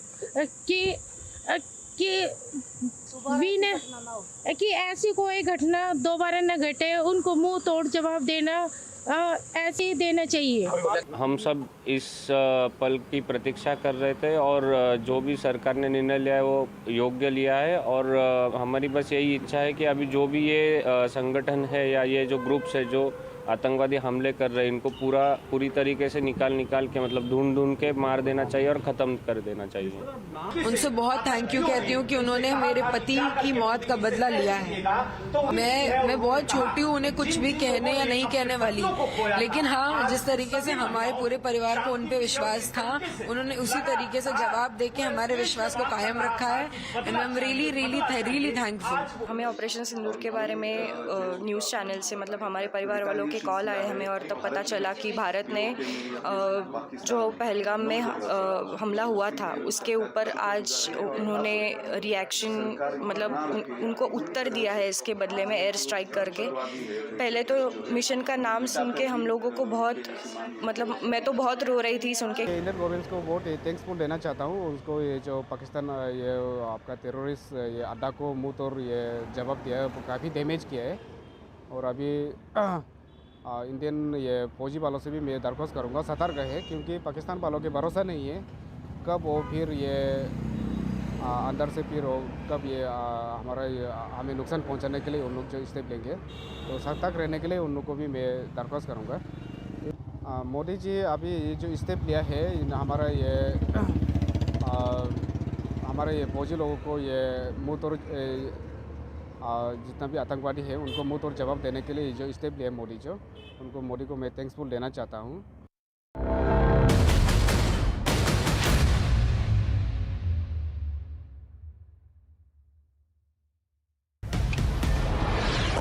This is Operation Sindoor. It is India's big retaliation for the Pahalgam terror attack. The Army, the Air Force, the Indian Navy have struck together. The headquarters of Jaish-e-Mohammed in Bahawalpur and Lashkar-e-Taiba headquarters in Murid have been hit.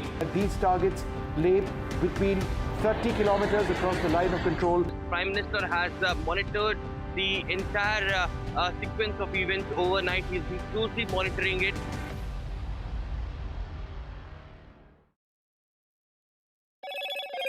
Hello, Moto. Motorola, India's leading AI smartphone brand.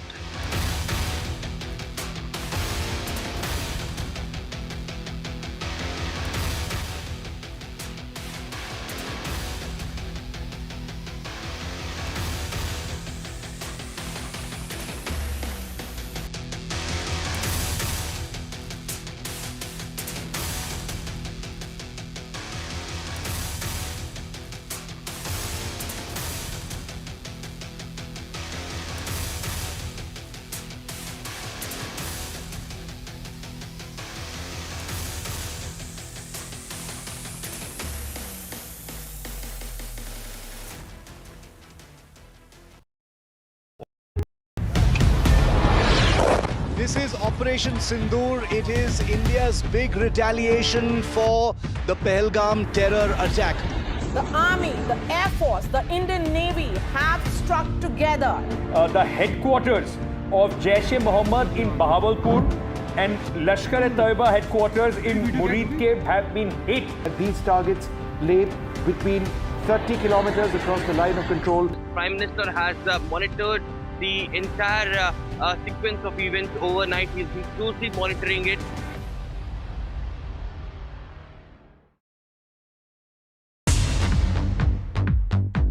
More news that matters. Big exclusive. Tulsi Gabbard gunned down by Pakistan-backed cowards. When you interact with people on ground, you're able to reflect their sentiments much better. More debates that shake the system. More exclusives you won't find anywhere else. Not just another prime time. It's a prime time that's unmissable.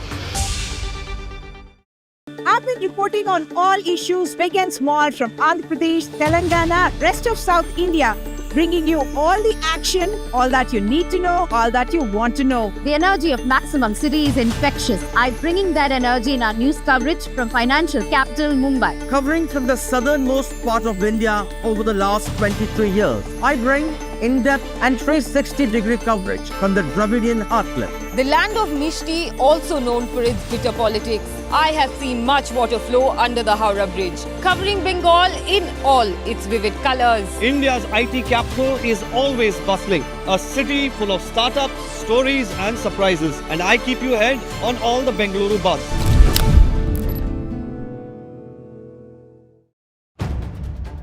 If it matters to you, if it matters to you, if it matters to you, it matters to India. It matters to India.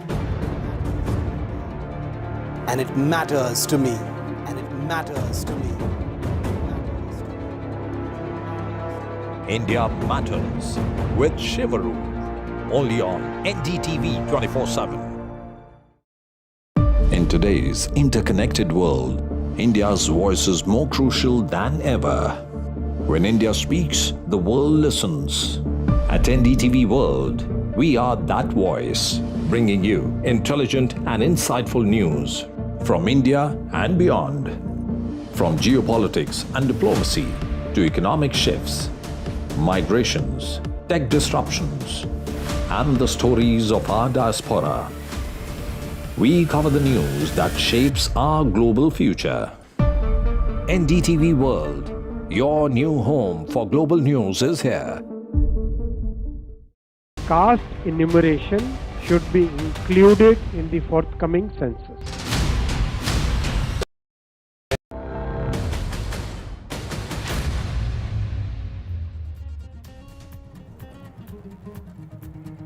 Pakistani terror factories have been dismantled. India raises the camps after targeted attacks in Pakistan-occupied Kashmir and in Pakistan.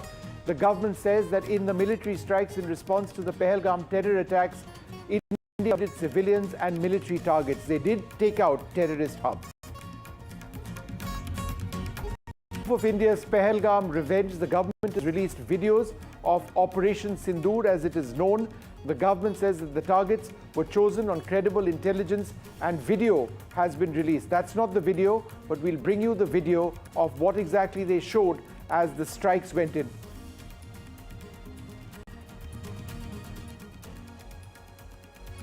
Prime Minister Modi has briefed the cabinet on Operation Sindoor. This is the footage that I was talking about. It actually shows some of the strikes, including footage from the weapons itself, which actually went through. The Prime Minister said that this is a perfect strike by the armed forces. The cabinet has lauded the Prime Minister for his exemplary leadership.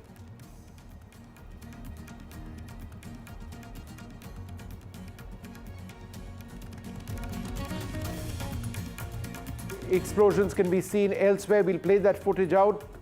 The world reacts. Israel strongly backs India. Israel says there's no place for terrorists to hide. The US Secretary of State has spoken to Foreign Minister Jaishankar.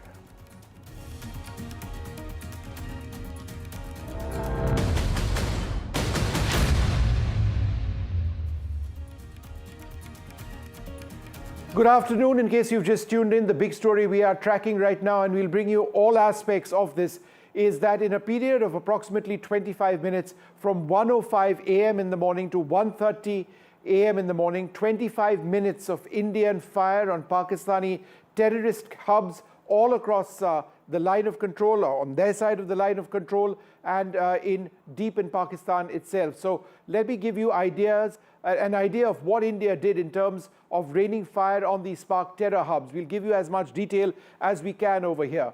Now let's look at the top. That is targets which are relatively shallow targets on the line of control, or just across the line of control, up to about 25 to 30 kilometers in Pakistan-occupied Kashmir. So Muzaffarabad, Kotli, Gulpur and Bhimber, all on west of the line of control in Pakistan-occupied Kashmir.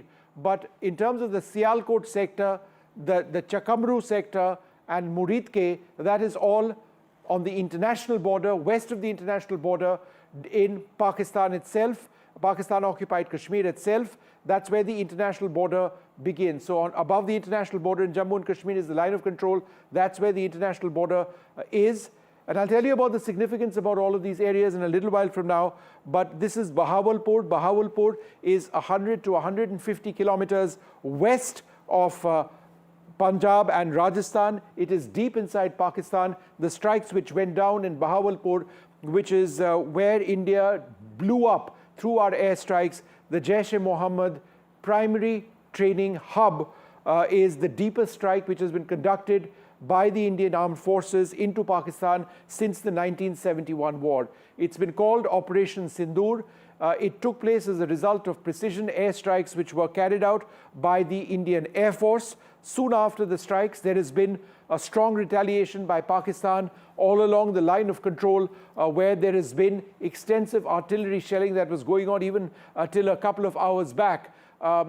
As a result of that, there have been casualties on both sides. Initial reports, official ones from the army, indicated that 3 people had lost their lives on our side, but defense sources indicating that we have, as a result of artillery strikes along the line of control, really hit Pakistani posts as well, and that Pakistan has suffered considerable losses at this stage. Now, what I'd like to do at this stage is actually to play out some of that footage which was released by the government in their press briefing a little while back, and that shows the actual footage of the strikes going in. So if we can cue up that footage, please, and play it out, I'd like to describe it before we go across to our correspondent. So what you see on your screen over here is of Gulpur. This is one of the Kotli Gulpur.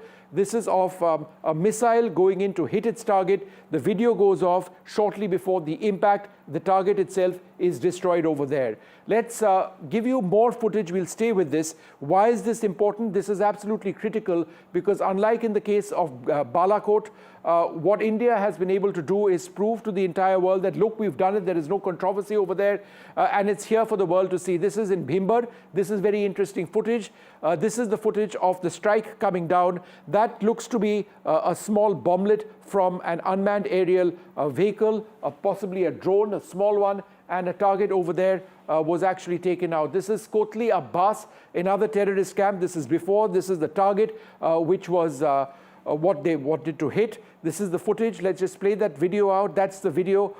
You can see of the bombs actually going in or the weapon going in. Unclear if that was a bomb or a cruise missile. Looks to be some sort of a bomb. India possibly used the Hammer bomb, which is a guided bomb. This actually shows some of the targets that I was speaking about. Bahawalpur, Muridke, Sarjal and Mehmuna Joya. These are the specific names of the camps, but I've already given you the broader ideas. We're going to show this video as well of Sarjal. This is one very important piece of video because it shows perhaps most clearly of a strike, and you saw the explosion taking place over there.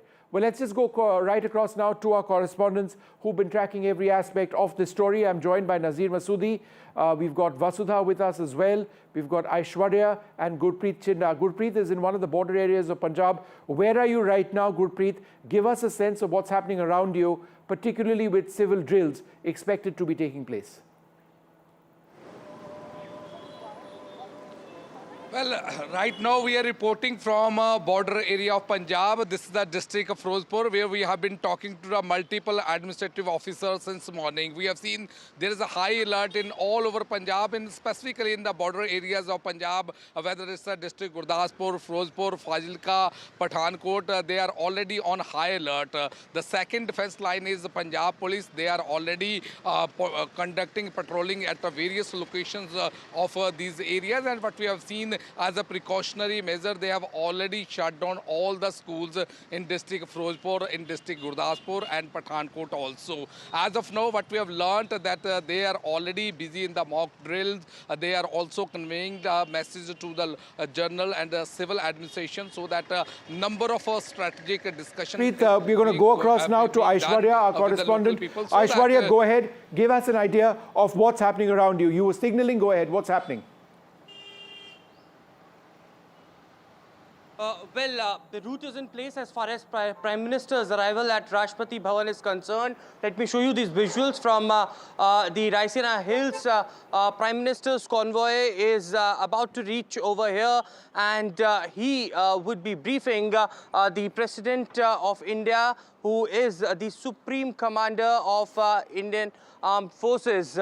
Prime Minister Narendra Modi would be briefing about Operation Sindoor to President of India very shortly. The route is in place, and any moment from now, the convoy will arrive over here. Let me show you these visuals of the Rashtrapati Bhavan as well, where now, any moment from now, after the cabinet meeting ended, it was Prime Minister Narendra Modi who also was congratulated, as sources indicated to us, by the cabinet colleagues about Operation Sindoor, and it was, of course, Prime Minister who briefed his cabinet colleagues about the entire operation by the Indian Armed Forces. And soon after that, now Prime Minister Narendra Modi's convoy is now about to arrive very shortly here at Raisina Hills. Okay, hold on for a second, Aishwarya. Let's go across to Vasudha as well.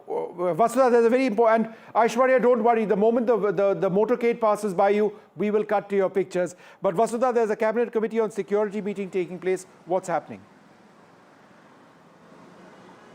Well, the CCS meeting matched today. CCS meeting happened today, and this is an important meeting because it's happening after the precision strikes that took place. And of course, the visuals of the cabinet meeting came out, Vishnu. And this cabinet meeting is extremely important because the Prime Minister in this cabinet meeting, according to sources, talked about the pride that he takes in the armed forces, how it's a special day for the entire country. And if you look at the visuals, everybody is present. It's a full cabinet. And of course, ministers from TDP, ministers from JDU are also present. And after this, of course, like Aishwarya has been reporting, he goes to the president of the country to talk about, to brief her on what happened. This is part of protocol. But the important thing is, it's been it's been a hectic night for the Prime Minister and also for the armed forces, and also, it's been a busy morning for him because he's been constantly at his residence here. I'm coming to you live from outside his residence, and there have been like these vehicles that have been just coming. First, of course, the CCS, and then the cabinet meeting that took place, all reflecting just one thing, that the Prime Minister has the political will to see this through, and what has happened last night is also not just a sign of retribution, but it also is a sign of India fighting back in a calibrated measure fashion to seek justice and also accountability from those who promote terrorism. Any further reactions coming in from any other ministers? Well, not yet. We know that in the morning, a lot of ministers did put out posts, including the Home Minister. We saw the Health Minister, JP Nadda, put out that important tweet. Rammohan Naidu, the Aviation Minister, has also been putting out tweets. What I've been told is all ministers have also been given specific tasks because, there's a domestic narrative that needs to be managed. There's a domestic situation that can get out of hand if not managed properly. India is also prepared for any retaliation that comes, and the Prime Minister, I'm told, in the cabinet meeting also stressed a lot on preparedness, on participation, and on ensuring that while we take pride in our armed forces for what they've done, we also remain prepared and help our agencies, our institutions in preparing the civilians for what is to come. And what has the opposition said so far, Vasudha? Well, the opposition, let me tell you that although there have been these, exceptional voices like Jignesh Mevani or for that matter, Rashid Alvi, other than that, the opposition has been extremely careful here, Vishnu. They've been very cautious to not really ask for proof like what they did after the Pulwama attack in 2019 when the Balakot strikes happened, and also in 2016 when, Indian forces crossed the border and, attacked launch pads in Pakistan. This happened immediately after 11 days. This time, both the opposition and the government have been prepared. The opposition is saying in every sentence, Jai Hind, a victory to armed forces, not making it a political victory of the BJP, not talking about the political will. At the same time, making it sure that they don't seem like they are anti-armed forces or they are questioning anything that the armed forces have done, because remember, Pahalgam attack was something that, was brutal and 26 innocent people died. Opposition, this operation is called Operation Sindoor, which evokes a lot of sentiment. Sindoor is very integral to an Indian woman, to the Indian family system. So the Congress is making it clear, all the other parties, including Mamata Banerjee's TMC, everyone is making it very clear that they don't want to be seen on the other side of this. We're going to stay with these visuals for a little while, just describing to our viewers what exactly is taking place. As Vasudha was mentioning over here, this is the Cabinet Committee on Security meeting over here. The full Cabinet, I should mention, not the Cabinet Committee on Security. The full Cabinet of the Government of India meeting. They have praised the Prime Minister. They have been given a briefing by the Prime Minister and others on what exactly took place. This is a sign of India entirely united in this fight against terror.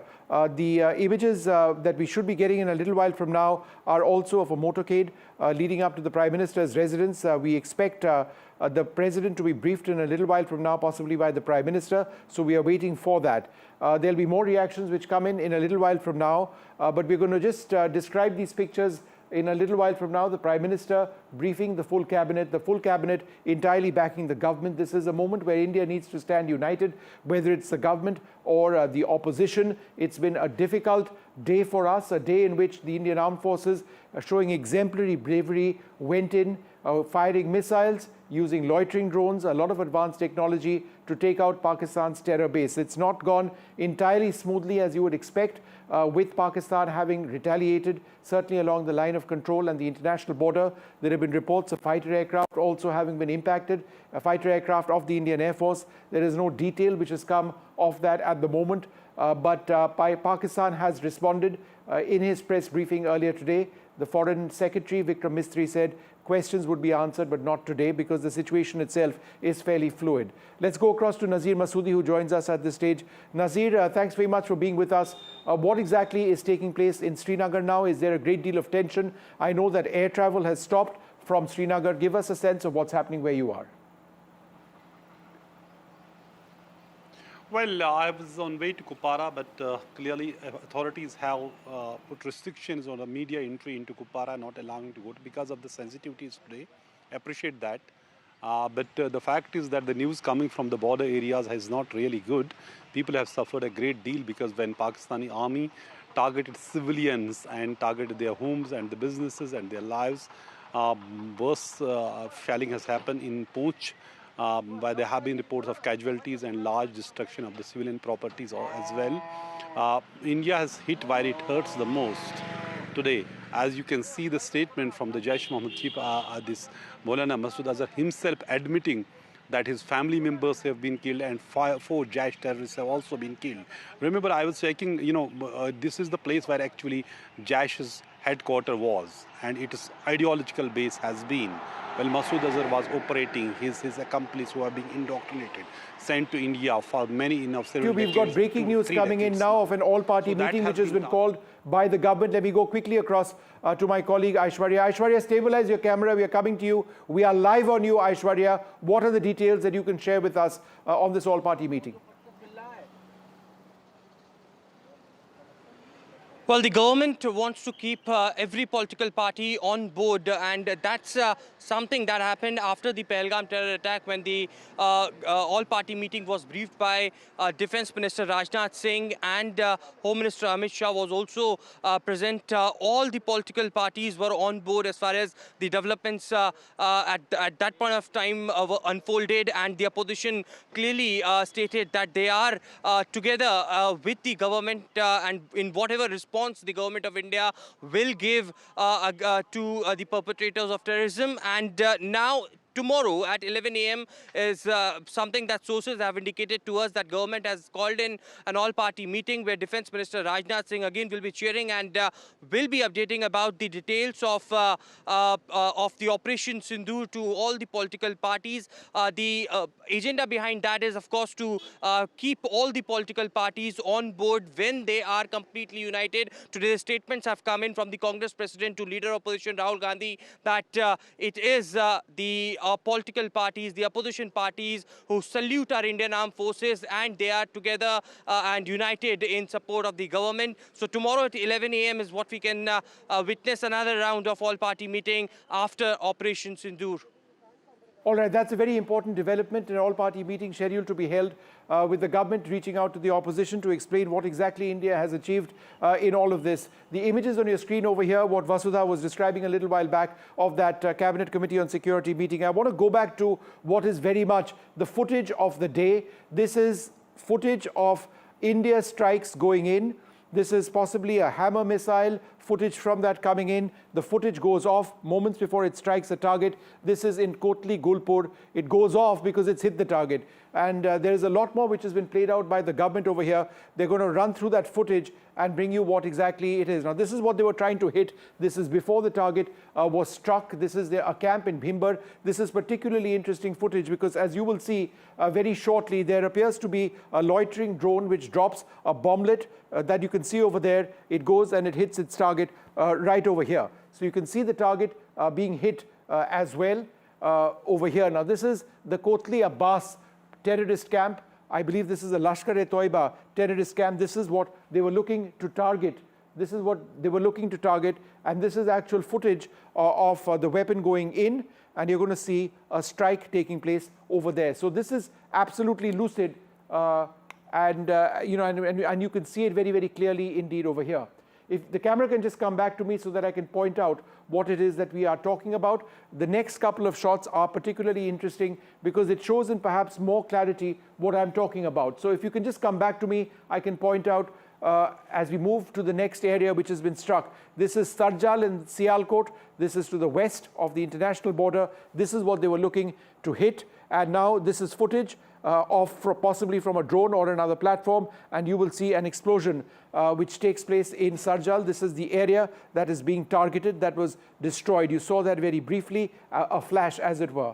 This is Mehmuna Joya. This is a terrorist camp. Again, this is what they were looking to strike. This is what they were looking to target. And the next piece of footage which plays out, and all of this is from that press briefing, is of this target having been taken out. So this is the target again. They're playing the video out over here. This is the drone coming in to hit this. This is a suicide drone. It does appear. This is the last video. It goes right in and the video stops. That's because it has been destroyed. So what exactly has the government said in all of this? Let's listen in. Earlier this morning, as you would be aware, India exercised its right to respond and preempt as well as deter more such cross-border attacks. These actions were measured, non-escalatory, proportionate, and responsible. They focused on dismantling the terrorist infrastructure and disabling terrorists likely to be sent across to India. You would also recall that the Security Council on 25th April 2025 had issued a press statement on the Pahalgam terror attack, underlining, and I quote, the need to hold perpetrators, organizers, financiers, and sponsors of this reprehensible act of terrorism accountable and bring them to justice, unquote. India's latest actions should be seen in this context. The features of this attack also tie in with Pakistan's long track record of perpetrating cross-border terrorism in India, which is well documented and beyond question. Pakistan also has a well-deserved reputation as a haven for terrorists from around the world, with internationally proscribed terrorists enjoying impunity there. In addition, Pakistan has been known to willfully mislead the world and international forums, such as the Financial Action Task Force, on this issue. The latest attack in Pahalgam has understandably generated deep anger in Jammu and Kashmir and in other parts of India. Following the attacks, the government of India naturally responded with a set of initial measures relating to our engagement with Pakistan. You're all aware of the decisions that were announced on the 23rd of April. However, it was deemed essential that the perpetrators and planners of the 22nd April attack be brought to justice. Despite a fortnight having passed since the attacks, there has been no demonstrable step from Pakistan to take action against the terrorist infrastructure on its territory or on territory under its control. Instead, all it has indulged in are denials and allegations. Our intelligence monitoring of Pakistan-based terrorist modules indicated that further attacks against India were impending. There was thus a compulsion both to deter and to preempt. Through precision capability, as shown to you, a niche technology weapons with careful selection of warheads was ensured so that there will be no collateral damage. The point of impact in each of the target was a specific building or a group of buildings. All the targets were neutralized with clinical efficiency, and the results reiterate the professionalism of the Indian Armed Forces in the planning and execution of their operations. No military establishments were targeted. India has demonstrated considerable restraint in its response. However, it must be said that the Indian Armed Forces are fully prepared to respond to Pakistani misadventures, if any. Syedna Bilal camp, Muzaffarabad, यह एक जैश मोहम्मद का staging area है। यह हथियार, विस्फोटक और जंगल survival training का केंद्र भी था। गुलपुर कैंप, कोटली, यह एलओसी से 30 किलोमीटर दूर था।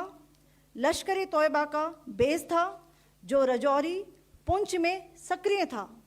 20 अप्रैल 2023 को पुंछ में और 9 जून 2024 को तीर्थ यात्रियों के बस हमले में यहीं से आतंकी को ट्रेन किया गया था।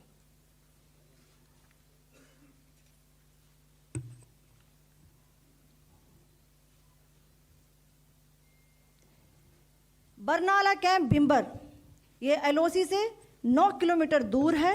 यहाँ पर हथियार हैंडलिंग, आईडी व जंगल सर्वाइवल का प्रशिक्षण केंद्र था।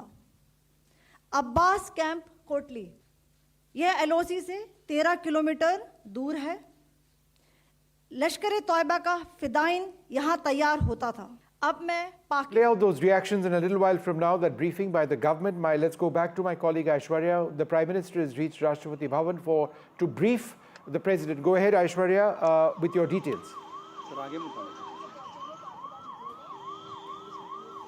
Well, it's the protocol that needs to be followed, and Prime Minister will be briefing President of India, Draupadi Murmu, very shortly, as his convoy has just arrived here at the Raisina Hills. Let me show you these live visuals from the Raisina Hills as the convoy arrives of Prime Minister, and he'll be shortly briefing Rashtrapati Draupadi Murmu about the recent operation that the Indian Armed Forces have undertaken as far as Operation Sindoor is concerned.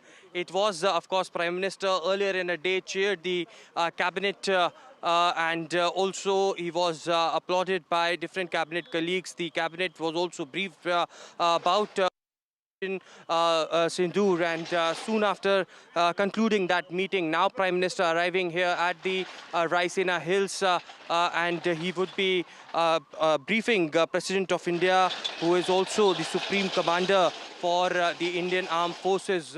The armed forces who had conducted a successful attack on POK and Pakistan as well, and it is just in a short while we can see that convoy arriving at Raisina Hills. Remember, it was in the midnight when the Indian Armed Forces conducted that attack with for at least 9 locations, and it is in the briefing which had been stated by the wing commander and also the officials from the army, that it is Operation Sindoor hitting terrorist infrastructure in Pakistan. Pakistan occupied Jammu and Kashmir, and it was Prime Minister Narendra Modi, remember, who closely monitored the entire situation throughout the night. He was briefed by NSA Ajit Doval on regular intervals, and the terror camps have been targeted who are linked to various banned outfits, including Lashkar e Toiba, Jaish-e-Mohammed, Hizbul Mujahideen. According to the agencies, it was also stated that these were focused strikes and were carried out on 9 terrorist infrastructure sites in Pakistan and Pakistan-occupied Jammu and Kashmir.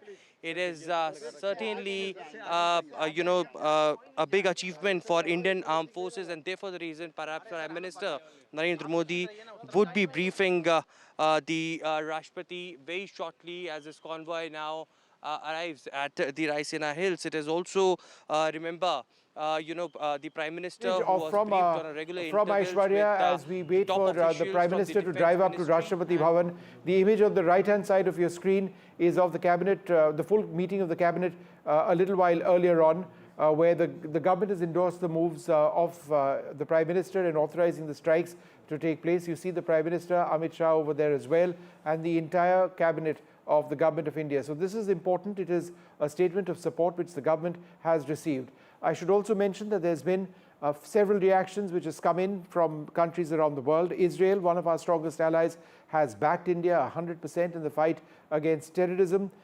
We've had strong reactions from the United States. The US President as well has said that he was made aware of the strikes. So when they were going in, India has reached out earlier on today, shortly after the strikes, to some of our closest allies. We'll track all of those developments as well. For now, this short break.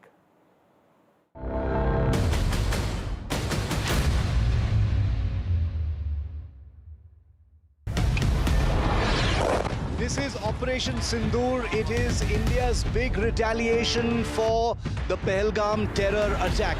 The Army, the Air Force, the Indian Navy have struck together.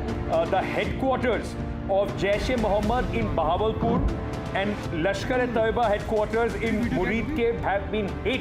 These targets lay between 30 kilometers across the line of control. Prime Minister has monitored the entire sequence of events overnight. He's been closely monitoring it.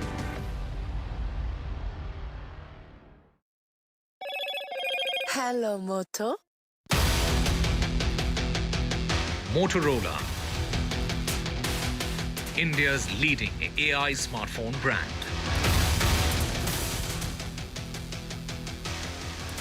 Payback for Pahalgam. India takes out Pakistani terror hubs. 24 strikes, 9 targets. 70 terrorists have been killed. Pakistani terror factories have been dismantled. India raises camps that train 2611 terrorists. The government says that we avoided civilians and military targets.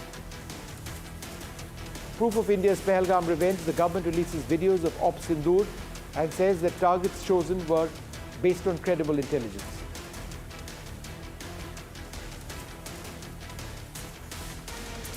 The Prime Minister briefs the Cabinet on Op Sindoor. He says that a perfect strike by the armed forces have taken place. Sources say that the Cabinet has lauded the Prime Minister for exemplary leadership. This is Operation Sindoor. It is India's big retaliation for the Pahalgam terror attack. The Army, the Air Force, the Indian Navy have struck together. The headquarters of Jaish-e-Mohammed in Bahawalpur and Lashkar-e-Taiba headquarters in Muridke have been hit. These targets lay between 30 kilometers across the line of control. Prime Minister has monitored the entire sequence of events overnight. He's been closely monitoring it.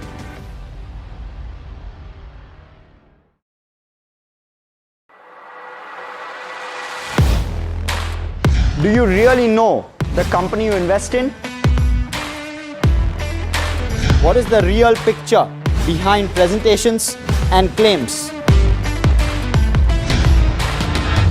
Is the outlook as rosy as the company claims? Know Your Company, powered by NDTV Profit Research, shines a light on the biggest stock market movers.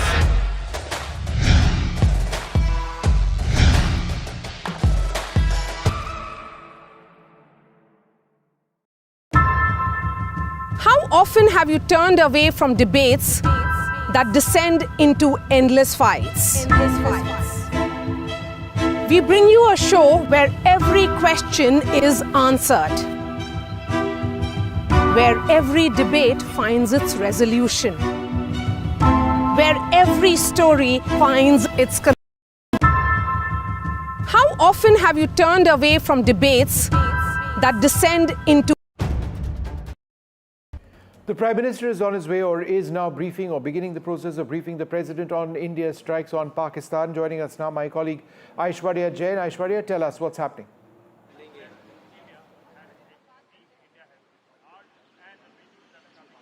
The Prime Minister Narendra Modi had reached Rashtrapati Bhavan over here just a short while back, and now he would be briefing President of India Draupadi Murmu about a successful operation that Indian Armed Forces had concluded in the midnight Operation Sindoor. That was also something that was awaited by the entire nation, and that's what Prime Minister also stated in the cabinet meeting, that Desh ko isi ka intezar tha. And finally, as far as the protocol is concerned, after any such major operation by the Indian Armed Forces, it is Prime Minister who usually briefs the President of India. And just now, let me show you these visuals around Rashtrapati Bhavan. Over here, it is Prime Minister who had arrived at the Rashtrapati Bhavan, and he would be briefing President of India Draupadi Murmu about the successful operation. He chaired a crucial CCS and the cabinet meeting this morning, and after concluding that, now Prime Minister reaches Rashtrapati Bhavan over here at the Raisina Hills. All right, Aishwarya, there's also been an important meeting of the Cabinet Committee, not the Cabinet Committee on Security, the full Cabinet, I should say, a little while back. And I believe there's an important meeting where the opposition will be brought in tomorrow as well. Tell us what happened at the Cabinet and what's expected tomorrow.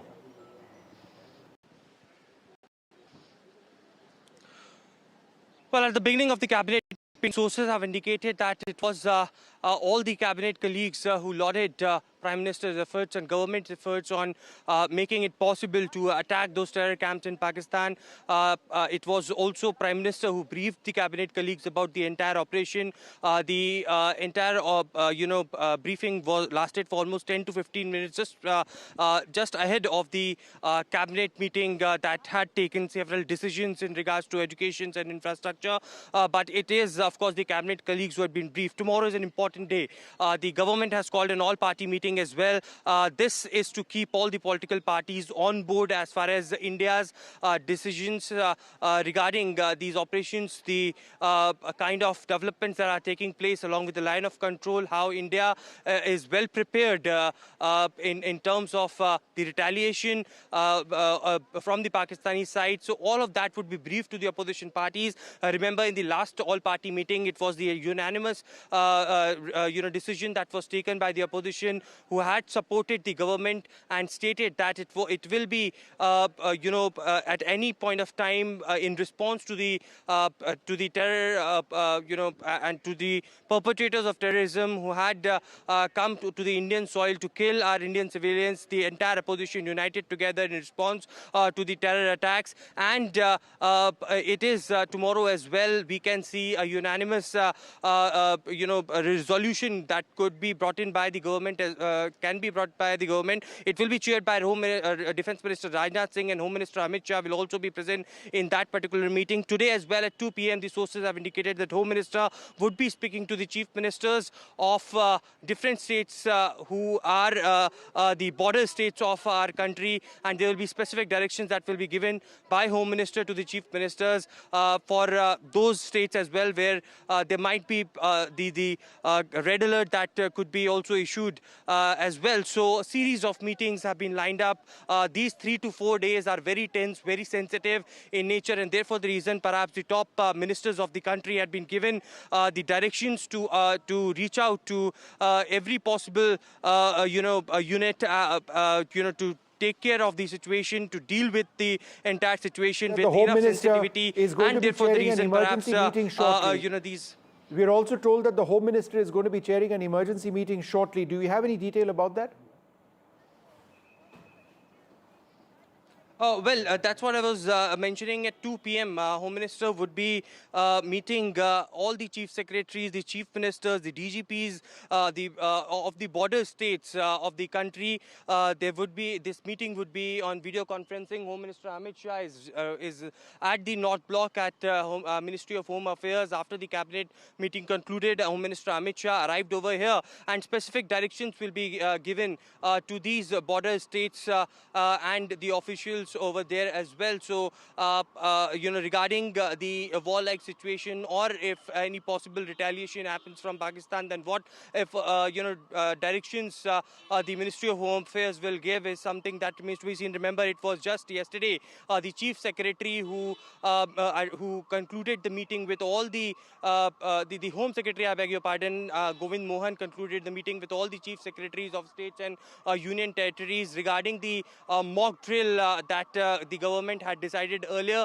And now at this stage, when Operation Sindoor has already concluded, it is an emergency meeting that has been called by Home Minister Amit Shah, and this meeting will be attended by all the chief ministers, the DGs, the chief secretaries of these states aligned to the border areas of the country. Very important at 2 p.m.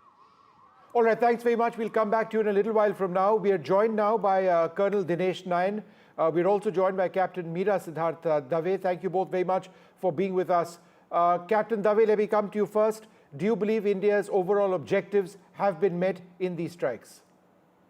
Absolutely, Vishnu. I would like to say to NDTV 24/7 viewers that name matters a lot. When we say Operation Sindoor, that was half the battle won, not only for the Indian citizens, but also we see what is the condition of Pakistani citizens, and more so the Pakistani army and their terrorist leaders. We see what has happened to Masood Azhar and his family very clearly. So when this name was chosen, I feel so proud always that I am a retired Indian Army officer. I will always be. But today, being a woman Army officer, I feel the pain what those women felt on 22nd of April, when that jihadi attack was carried out on those Hindus, those tourists who didn't do anything to them. But jab unka sindoor mita, then we saw how this sindoor has taken the right kind of action onto those terror camps. And yes, why it is so much important? Because till now, Pakistan and Pakistani army always would want to think that POJK terror hideouts would be eliminated. But they didn't know, even in their wildest of dreams, that in their own backyard of Lahore, Sialkot, which is very much in the Pakistan mainland, their main terror camps of Jaish-e-Mohammed and Lashkar-e-Toiba in Murinke and Bahalpur will be eliminated in such a manner that what the kind of pictures we are seeing today, 20 feet big, huge craters which have been found there, is in their main terror camp of Lashkar-e-Toiba, which was the mastermind of 26/11 also. So this answer is not only of Pahalgam, but also of 26/11, maybe of Pathankot, maybe of Uri, everything. So we were well prepared. We knew what to do, when to do. So when in army we say right time, right place, right manner. So this was a very precise attack where just when the Pakistani chief then on 16th of April he had spoken to the Pakistani overseas people that we need to attack the jugular vein, and we very well know Operation Sindoor has stepped on that jugular vein of Pakistan, those terror camps. All right, Captain. All right, Captain, lots of key points over there. We're going to go back to Colonel Nayan in a little while from now. I don't think he can hear me. We'll fix that line. He can me now. He can hear me now, I'm told. Colonel Nayan, is there, in your opinion, and briefly, sir, a possibility that Pakistan can still strike India? Colonel Nayan. Well, if we see the development taking place right now, and say the development on the LOC, especially from Uri till Sundarbani, including Poonch and Rajouri and Nowshera area, we have been receiving artillery fire continuously over there. We have also been retaliating. So we cannot say that they will not be taking any step further. Probably the kind of meetings which are taking place in Delhi now, what I personally feel is that government is also apprehensive or trying to be very protective about something which might be coming. And that's why there has been CCS meeting, then followed by a meeting with the cabinet, and now the Prime Minister is going to the President for briefing, or maybe further explaining her what else can be done in future, what he's expecting. And tomorrow, when he has called all-party meeting, that itself shows that definitely there is something in mind, but there are some informations which we are having that definitely something is coming. And on same time, the Home Minister has called all the CMs of all states bordering Pakistan as well as Nepal, along with their DGPs. So that shows that there is something which is now being decided by us, and probably it may be it may be that we must be preparing for any kind of action which action can be taken from Pakistan side or something, or maybe for a moment I need to whatever take is a short happening break on at this LOC stage. right I'm now- going to come back with a lot more in a little while from now as we continue to track this story. India hitting Pakistan hard. 9 targets have been struck, multiple attacks on each of these, on some of these areas, 26 I believe in total. That number we were going to double check for you, but all across the line of control, west of that, and indeed west of the international border between Punjab and Rajasthan as well. We'll take a short break, come back with more.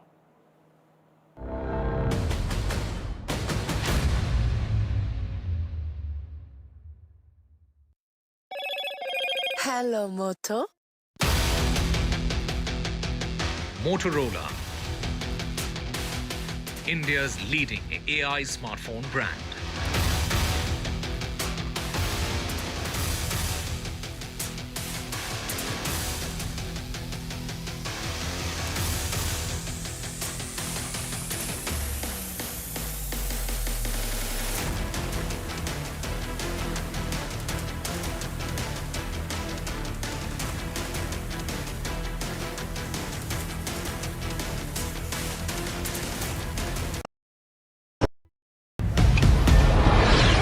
This is Operation Sindoor. It is India's big retaliation for the Pahalgam terror attack. The Army, the Air Force, the Indian Navy have struck together.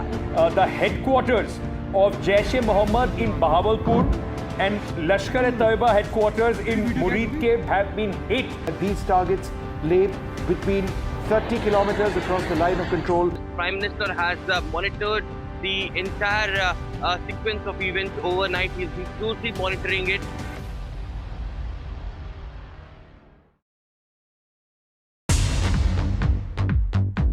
More news that matters.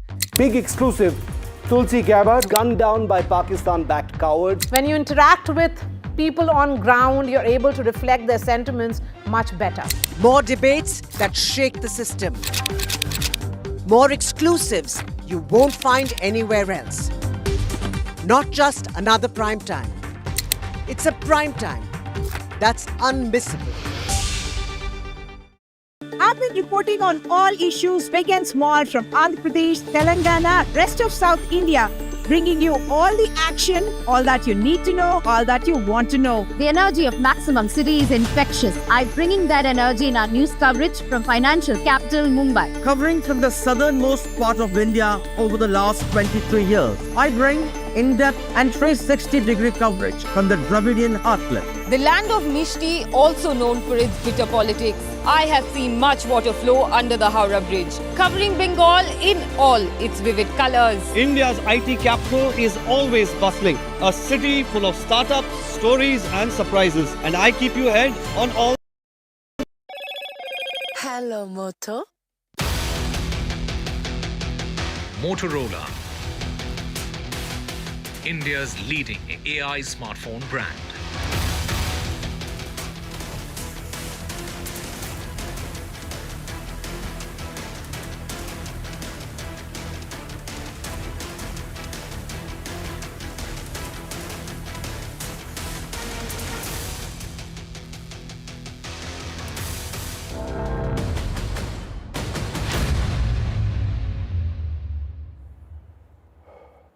Well, in all of this, let's not for a moment forget about the families of the Pahalgam victims, people who've lost so much. We've reached out to these family members to ask on their reaction to India striking back. Here's what they've said. This was a significant moment as far as families of the victims are concerned. 64-year-old Dilip Desley lost his life when he was on a holiday with his wife and he was shot dead in front of his wife. This is what happened. He was from Panvel and I am with his relatives, Dilip Desley's relative Prajakta as well as Sanjay. You know, of course, a retaliatory step has taken place. India has attacked Pakistan in several of the terror infrastructure. Do you see this as a sense of justice for families of those who lost their loved ones? Honestly, sense of justice, that would be a right answer. A person has already been lost. So only thing is what Honorable Prime Minister has done, a huge respect to him for what he has done today. But I can't say it's injustice for our family. All right. What do you want to say, sir? Is there some sort of closure for a family member? I have a strong belief in my government, and I am very happy and proud. But the only thing is that ensure that this is not repeated, because even a small single loss is a big loss for a family. And it is not the one person who is get affected, it is a hell lot of people get affected. And, how has the family been coping, over the last couple of weeks? The family is still in trauma because we are still getting a lot of relatives, we are visiting our village hometowns, the rituals and all. So it will take some time to cope up. It is not going to be 100% for sure. And this morning when you heard the news, what went through your minds? Especially of the wives. I'm sure you're in touch with the wife who saw what had happened. Yes, but honestly, I have not been in contact with her since morning. But whatever we saw in the morning, as I told, it was a big relief that some action has been taken by government. But as I told you that whatever is lost, we are not going to get it back. Absolutely. And how has the family coping, sir, over the last 2 weeks? Because, you've... It will take time. It will take time. We can't expect her to cope up because it is a huge loss, and I don't think it is going to be 10-15 days. And so what do you want the country, Prime Minister Modi, and what do you want the centre to understand about the loss? Because a lot has happened over the last few weeks. Multiple retaliatory action has taken place diplomatically. Now, of course, an attack has taken place. So what would you like the centre to understand coming from the victims' families? No, I think they have understood what we wanted, and they have done exactly what was expected. And this action is definitely going to... what I can say, give them the response that, okay, this country is into retaliatory mode. And apart from that, the other steps that has been taken, which is going to affect them in a big way. So all in all, I think that why the Pakistan is existing here. Is it just for the terrorism or is it something for else? So that is what I believe. Any other message that you'd like to give? Somebody who suffered this loss? Somebody has suffered, but the only thing is that it should not be repeated again. It should not, absolutely zero tolerance on this. And Jammu Kashmir is our own country, and we should not have a fear to reach out to go over there. So right now the situation is not like that. We are having a fear to go there. So I want that to be changed. And I think Dilip Desle went there for the first time after his retirement, right? After our recommendation only. Okay. We only had discussion and we thought that let's go to that place. It is now safe, it is sound, and we can go. So he had been, I think Vaishno Devi we had been. So we thought that let's go a step ahead. So, and we paid the price for that. Right, I'm really sorry about that. There you heard family members of Dilip Desle, how they had planned the trip for 64-year-old Dilip soon after his retirement. This was the first visit, as far as Dilip is concerned, was his first visit to Kashmir, but that didn't turn out well at all. Tragic, certainly, but of course, obviously the family members here are relieved that some sort of action has taken place, but they feel more must be done and this cannot be repeated, and that J&K should be a place where every citizen can visit without any fear and with confidence. আমার গভর্নমেন্টের কাছে শুধু thank you বলার আছে। আমি আমার স্বামী হারা হয়েছি। আমি 9টা জায়গায় স্ট্রাইক করেছেন, জাস্টিস চেয়েছিলাম গভর্নমেন্টের কাছে। ইন্ডিয়া গভর্নমেন্ট উনি অ্যাকশন নিয়েছেন, তার জন্য আমি এই যে হাত জোড় করে বলছি। কিন্তু একটাই প্রেয়ার, ভবিষ্যতে যাতে কারোর সিঁদুর না যায়, এই জঙ্গি, এই টেররিস্ট, এদের প্রতি যাতে প্রচণ্ড স্ট্রিক্ট হয়। কারোর যদি এরকম মর্মান্তিক মৃত্যু কারোর ওয়াইফকে চোখের সামনে দেখতে না হয়, কারোর বাচ্চাকে দেখতে না হয়। কিন্তু গভর্নমেন্ট অফ ইন্ডিয়া আমাদের প্রার্থনা শুনেছেন, ওনারা অ্যাকশন নিয়েছেন, ওনারা আমাদের পাশে আছেন, আমরা proud. All right, let's just never forget about the families who've lost so much. But for now, let's go quickly across to NDTV. Shiv Aruri is in front of a building in the Uri sector which has been hit by artillery shelling. Firstly, Shiv, be careful while you're there? Secondly, what's happening around you? Vishnu, we're at the line of control in Salamabad. It's one of the last outposts before the line of control. There are 2 houses here that were struck last night in Pakistan Army shelling here in the Uri sector.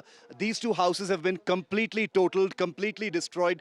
There's still a fire burning, if you can see over there, smoke smoldering across this entire pair of houses.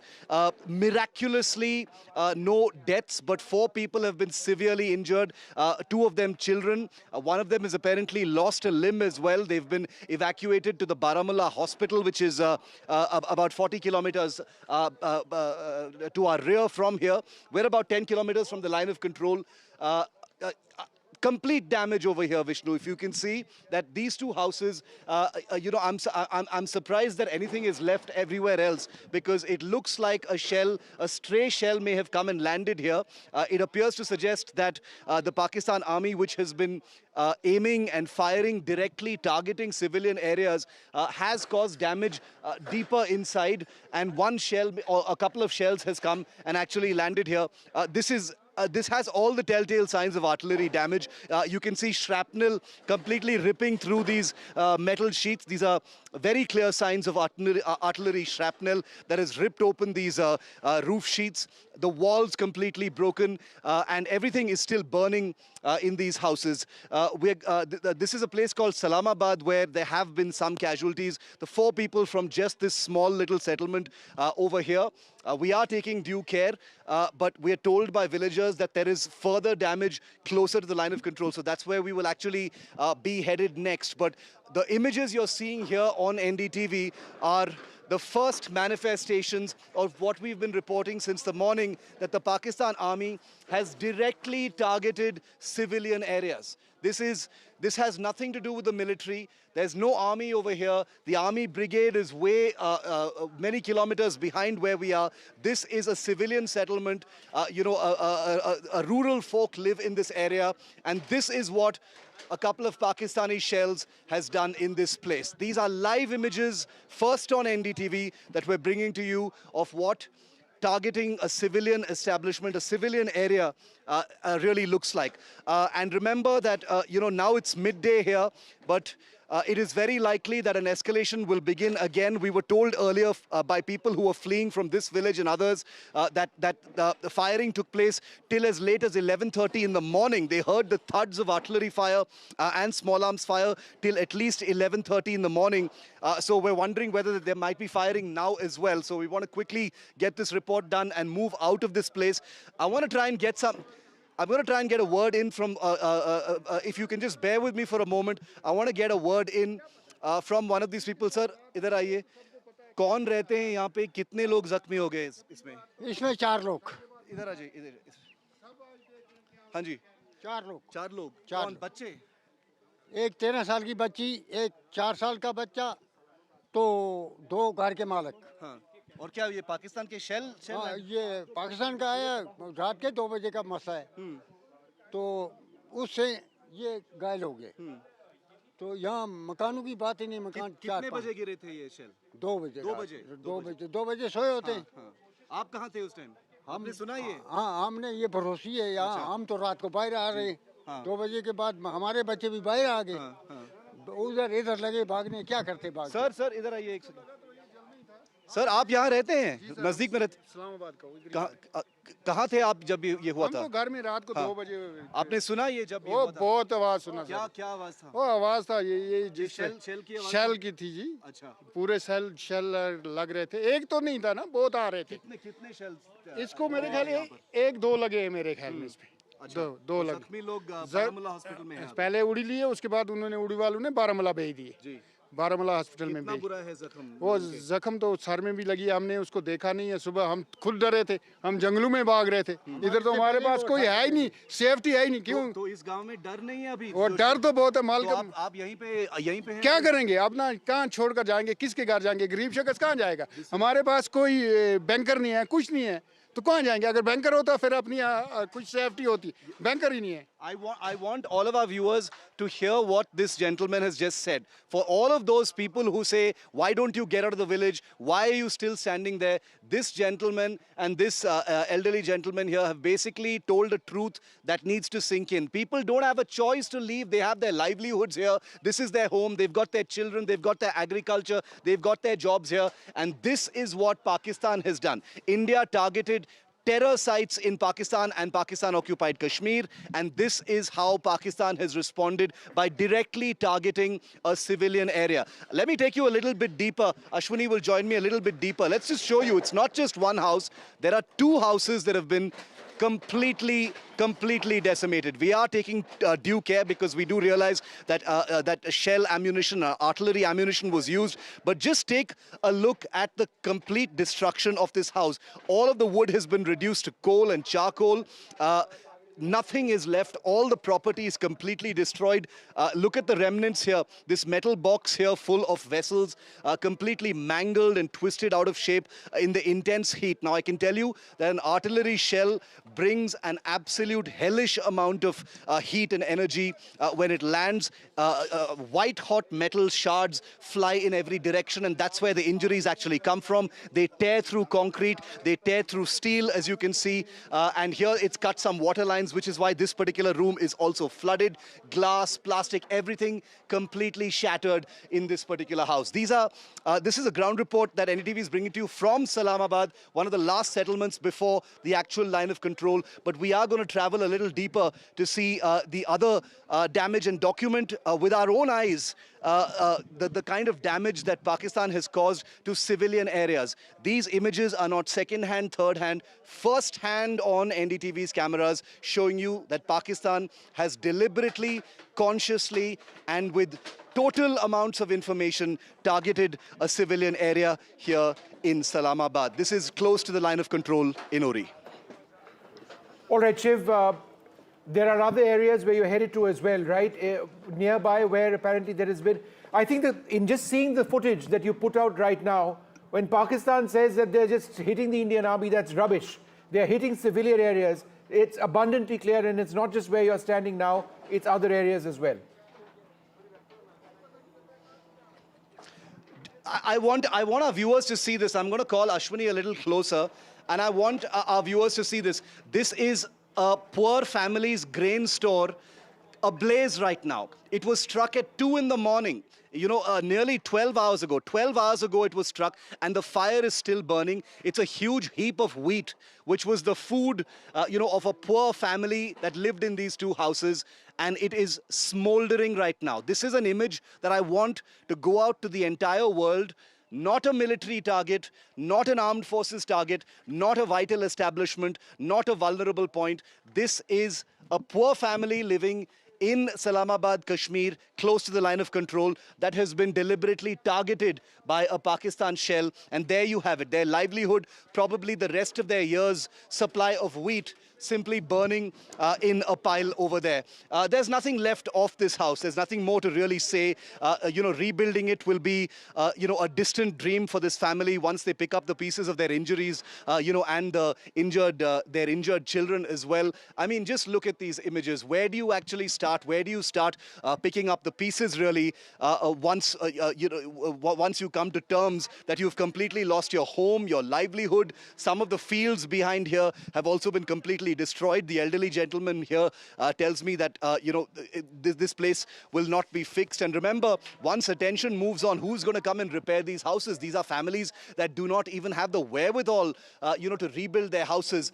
I'm going to try and venture. All right, into this Shiv, just hold on for half a second. We're going to come back to you in a moment. We've got images on our screen right now of the Prime Minister meeting the President. The Prime Minister has briefed the President at Rashtrapati Bhavan in the last 15-20 minutes or so.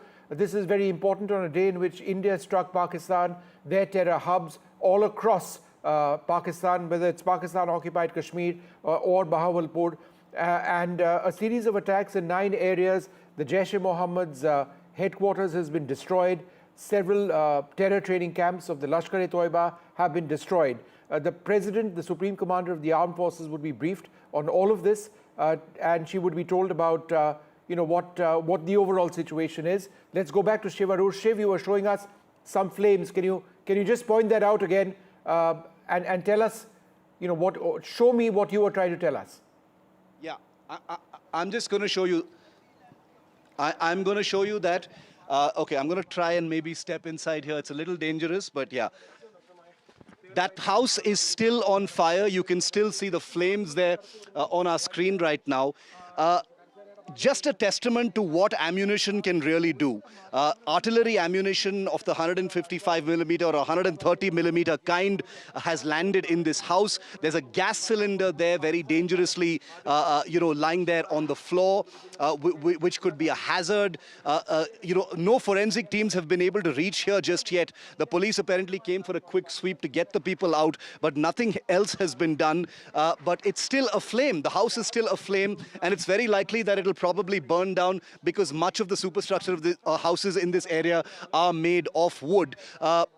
This is just one small sampling of the damage that we're hearing has been done by Pakistan in civilian areas off the line of control. Islamabad is one of several villages we're hearing that have been targeted directly by the Pakistan army using their artillery. Remember, when we were reporting from the Uri and Kupwara sectors over the last few days, we did hear about Pakistan deploying their Chinese SH-15 self-propelled howitzer guns. Now, we don't know for sure what guns were actually used, but this is definitely the remnant of an artillery attack. These images, you've seen artillery attacks before as well. This is what they look like live in the flesh up front, an artillery attack on a civilian village on the line of control. No, in fact, what you were showing us earlier on, Shiv, that shrapnel inside that metal, shelter, metal cover, I mean, that's exactly what it is. Right here. If anything, Shiv, that points to an airburst.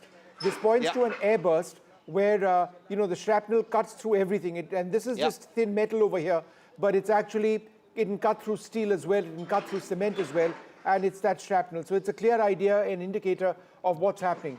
Shiv, thanks very much for joining us with that report, and do take care. All right, we're going to stay with Shiv for a little bit longer until such time as he feels he needs to get out of that area. One of the first things that you do when you're in an area which has come under artillery fire is to minimize your risk in that particular area and keep moving to the next area. That brings with it an element of security. I think what Shiv was mentioning is very clear that this isn't the only area where he's at. He's at Islamabad in the Uri sector. There are other homes, other places close by which have also been hit. Shiv, is there anything else that you'd like to share with us? Yeah. Vishnu, you were talking about an airburst. Take a look at this piece of roofing. This is exactly what you're talking about.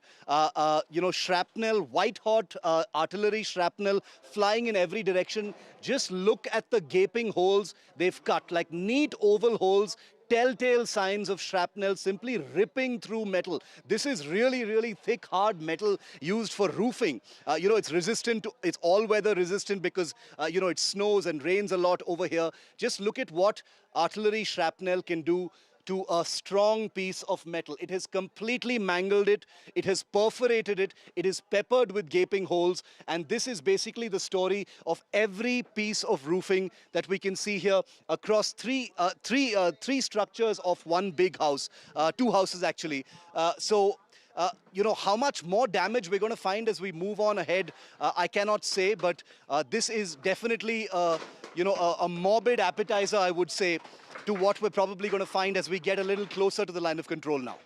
There have been casualties on the Indian side. Earlier this morning, we were reporting 3, which is a confirmed number. But the sense is that many more people may have lost their lives. Along the line of control, we may not even know how many people have lost their lives until later.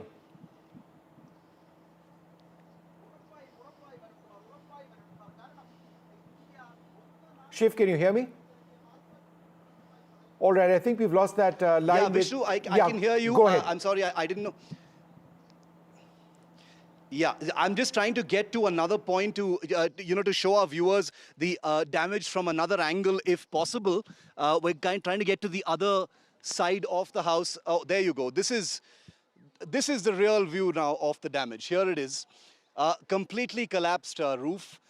Completely collapsed wall of this entire house. Now you get a proper vantage view of the damage that's taken place. The entire roof has blown off.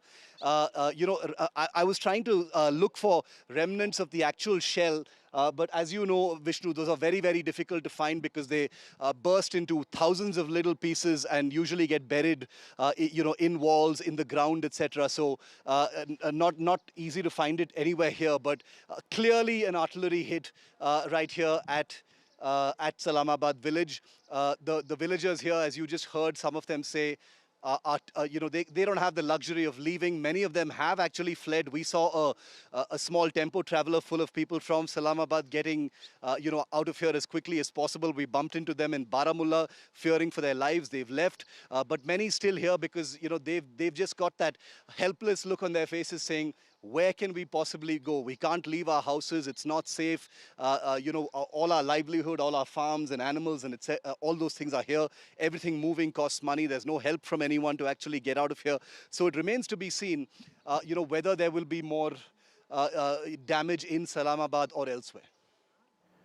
All right, Shiv, thanks very much for being with us, sharing all of those details, and stay safe in that particular area and indeed in all of the areas that you're moving around.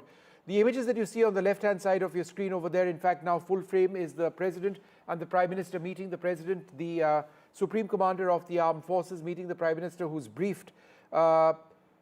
has briefed him, heard just a little while back on a day in which India struck Pakistan.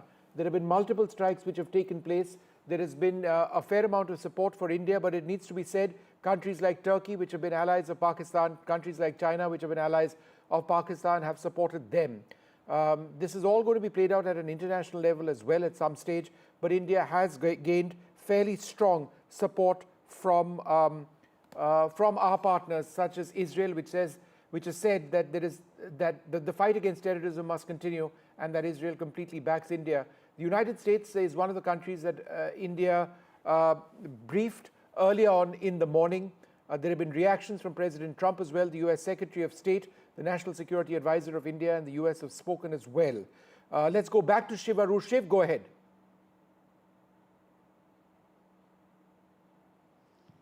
Vishnu, I want to show you some more damage that we're seeing here in some of the surrounding houses as well. I'm going to ask Ashwini to follow me. Another house that's had its, all of its glasswork completely blown in. The window panes have blown in. The wooden support pillars and support structure completely damaged here. So it's not just one or two houses, at least 4 houses either destroyed or damaged very, very badly.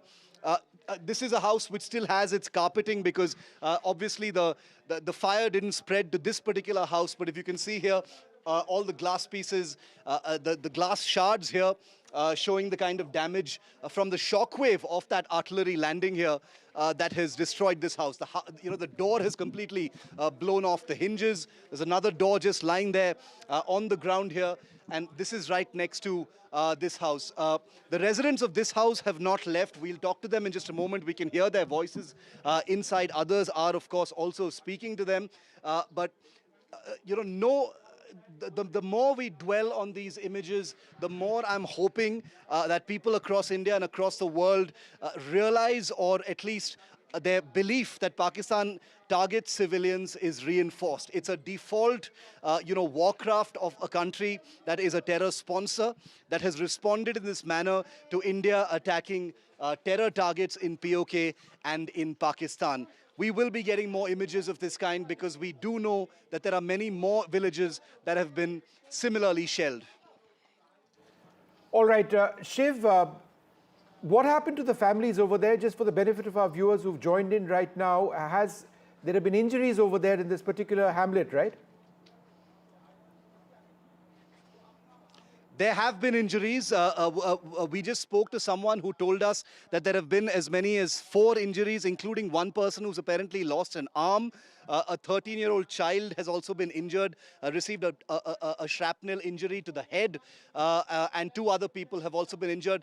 They've been rushed to the Anantnag hospital for treatment, critical care treatment, because there's no other hospital that's close by that can treat them.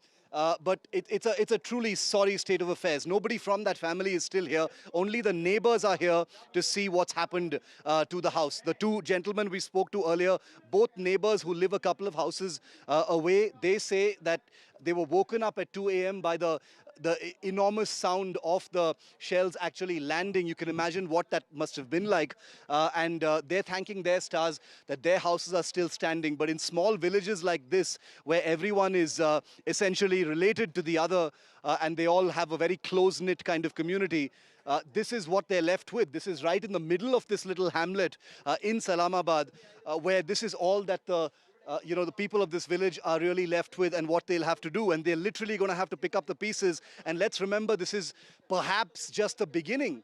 This is perhaps just the beginning of what could be another escalation. The people here in Salamabad do not have the luxury of picking up the pieces and just moving on to another place, to a safer place, further in depth perhaps of the mainland, not being so close to the border. They've been here for generations together. They do not have the choice of, picking up and leaving. And that's why, images like this one, like what we're seeing over here, just common household items, a gas stove, a pot, mugs, tumblers, a plate rack, coffee cups, all of them just splattered in this one little room. This must have been the family's kitchen, where food was prepared, etc.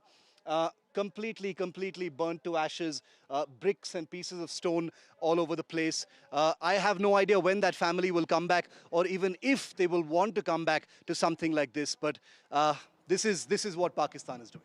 Shiv, there's been very heavy artillery shelling which has taken place after India's strikes across. Could you give us a sense of what's been happening on the LOC near where you are and elsewhere along the international border in Jammu and Kashmir?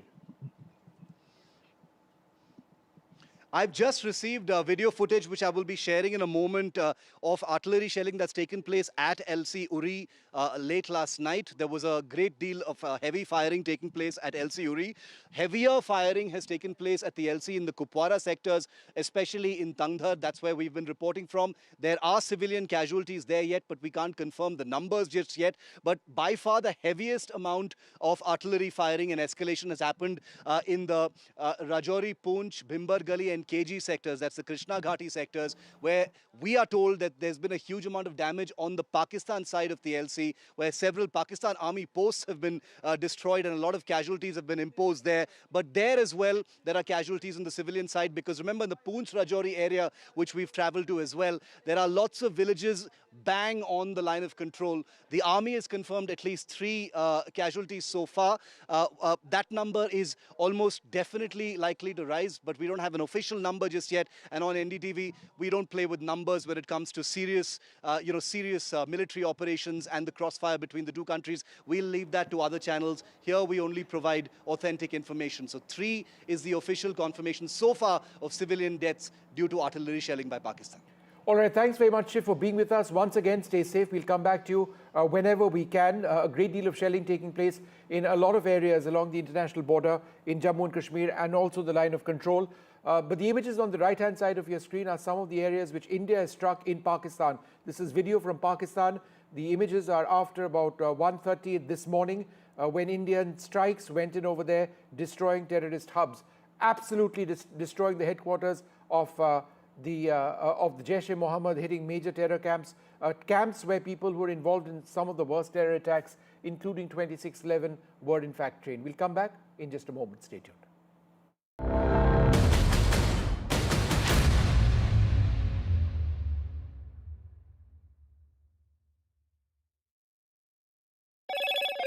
Hello, Moto. Motorola, India's leading AI smartphone brand.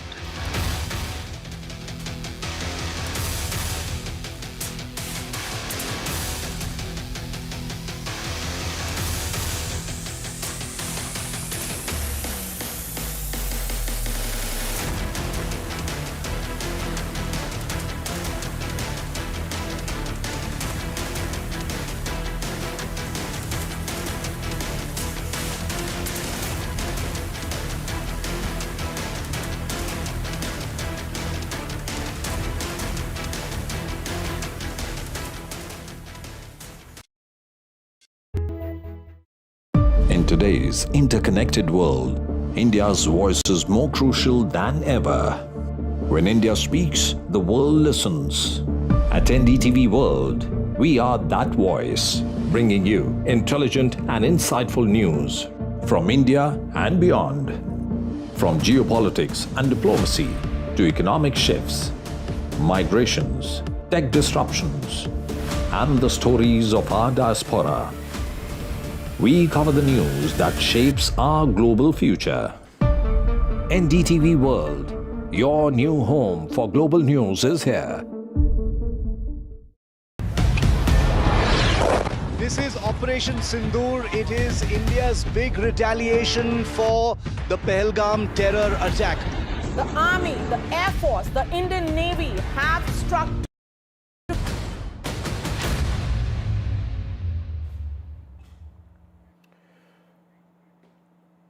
All right. As we see, some of the video which was released by the government earlier on showing the Indian strikes going in, footage from drones, footage from missiles as well. Let's go across to NDTV's Aishwarya Jain and Nazir Masoodi in Srinagar. Nazir, let me come across to you first. What exactly is happening now with the strikes having taken place? Have shops been opened in Srinagar? I know air travel has been impacted. Give us a sense briefly about what's happening there. Open, but very less traffic is moving, and it is across Kashmir. Fingers crossed, people are actually fearing something more can happen. The way border areas suffered great, huge damage during the night, and people suffered. People don't know what will happen next when again there would be clash between India and Pakistan if it doesn't stop here where it is.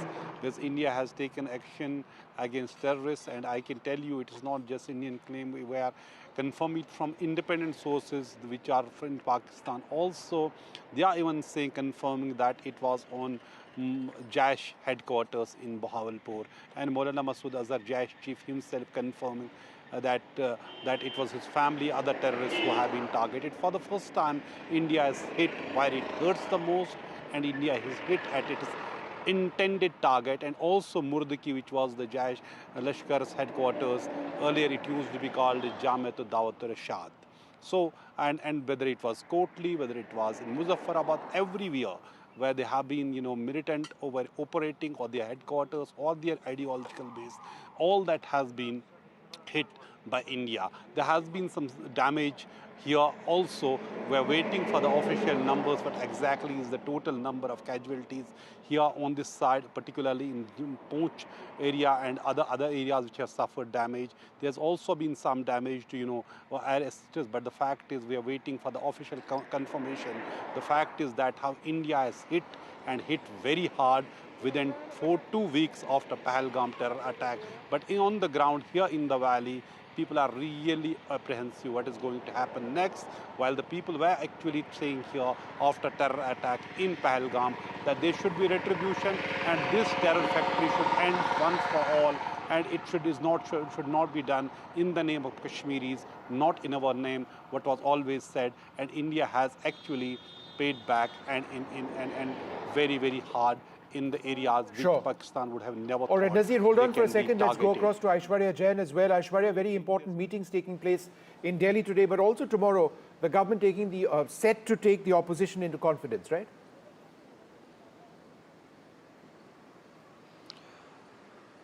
Well, that's right. In fact, multiple meetings being chaired by Prime Minister Narendra Modi this morning. It was the CCEA, the CCS and the cabinet meeting. After that, we saw Prime Minister arriving at the Rashtrapati Bhavan and brief President Draupadi Murmu about Operation Sindoor. The meeting lasted for almost 15 minutes. That is the protocol that usually being followed after any such operation is being taken place as far as the Indian Armed Forces are concerned. Right now it is Home Minister Amit Shah who is conducting the meeting with all the chief ministers, the DGPs and the chief secretaries of different states which are the borders, which are adjoining to the border of different countries, and the directions by Home Minister is being given. Tomorrow, the government has called for an all-party meeting where Rajnath Singh and Amit Shah would be chairing it and would be informing about the developments that are taking place and how India is well prepared to combat if any retaliation happen from Pakistani side, to keep all the political parties on board. Tomorrow's meeting has been called by the Government of India. All right, thanks very much for being with us. I can also tell you now that as many as 20 airports across the country have been shut till the 10th of this month, according to some reports from reliable journalists who track this very closely. So if you are traveling across the country, it's important for you to know what the status of your flight is. And that's something that we've been saying for a while now. So we're going to keep tracking this story very, very closely. If we can just play out some of the reactions which have come in. In fact, from that briefing itself, which was held in the National Media Centre by the government, where these strikes were announced by the Foreign Secretary of India, Vikram Misri, but also two officers, one of the Army and one of the Air Force. Let's play those out, which really explains what India has done.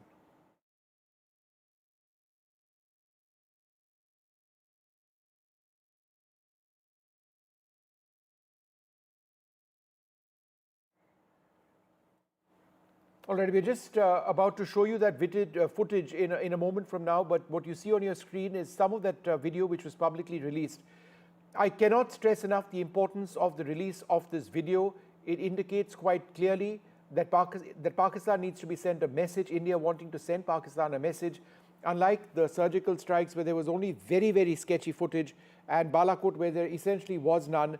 This is very clear footage which has been sent. So let's play those packages across. Earlier this morning, as you would be aware, India exercised its right to respond and preempt as well as deter more such cross-border attacks. These actions were measured, non-escalatory, proportionate, and responsible. They focused on dismantling the terrorist infrastructure and disabling terrorists likely to be sent across to India. You would also recall that the Security Council on 25th April 2025 had issued a press statement on the Pahalgam terror attack, underlining, and I quote, the need to hold perpetrators, organizers, financiers, and sponsors of this reprehensible act of terrorism accountable and bring them to justice, unquote. India's latest actions should be seen in this context. The features of this attack also tie in with Pakistan's long track record of perpetrating cross-border terrorism in India, which is well documented and beyond question. Pakistan also has a well-deserved reputation as a haven for terrorists from around the world, with internationally proscribed terrorists enjoying impunity there. In addition, Pakistan has been known to willfully mislead the world and international forums, such as the Financial Action Task Force, on this issue. The latest attack in Pahalgam has understandably generated deep anger in Jammu and Kashmir and in other parts of India. Following the attacks, the Government of India naturally responded with a set of initial measures relating to our engagement with Pakistan. You're all aware of the decisions that were announced on the 23rd of April. However, it was deemed essential that the perpetrators and planners of the 22nd April attack be brought to justice. Despite a fortnight having passed since the attacks, there has been no demonstrable step from Pakistan to take action against the terrorist infrastructure on its territory or on territory under its control. Instead, all it has indulged in are denials and allegations. Our intelligence monitoring of Pakistan-based terrorist modules indicated that further attacks against India were impending. There was thus a compulsion both to deter and to preempt. Precision capability, as shown to you, a niche technology weapons with careful selection of warheads was ensured so that there will be no collateral damage. The point of impact in each of the target was a specific building or a group of buildings. All the targets were neutralized with clinical efficiency, and the results reiterate the professionalism of the Indian Armed Forces in the planning and execution of their operations. No military establishments were targeted. India has demonstrated considerable restraint in its response. However, it must be said that the Indian Armed Forces are fully prepared to respond to Pakistani misadventures, if any. Syedna Bilal camp Muzaffarabad, यह एक जैश ए मोहम्मद का staging area है। यह हथियार, विस्फोटक और जंगल survival training का केंद्र भी था। गुलपुर कैंप कोटली, यह एलओसी से 30 किलोमीटर दूर था। लश्कर तोयबा का बेस था जो रजौरी, पुंछ में सक्रिय था। 20 अप्रैल 2023 को पुंछ में और 9 जून 2024 को तीर्थ यात्रियों के बस हमले में यहीं से आतंकी को ट्रेन किया गया था।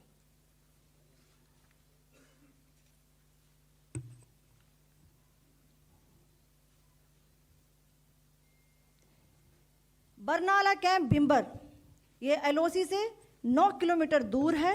यहाँ पर हथियार हैंडलिंग, आईडी व जंगल सर्वाइवल का प्रशिक्षण केंद्र था।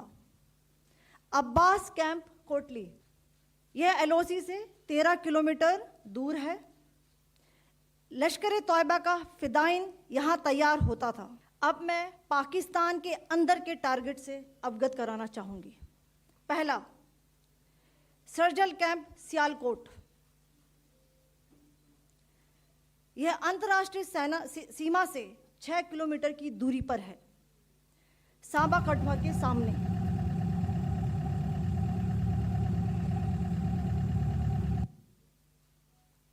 मार्च 2025 में जम्मू एंड कश्मीर पुलिस के 4 जवानों को की जो हत्या की गई थी, उन आतंकवादियों को इसी जगह पर ट्रेन किया गया था। दूसरा, महमूना जाया camp Sialkot,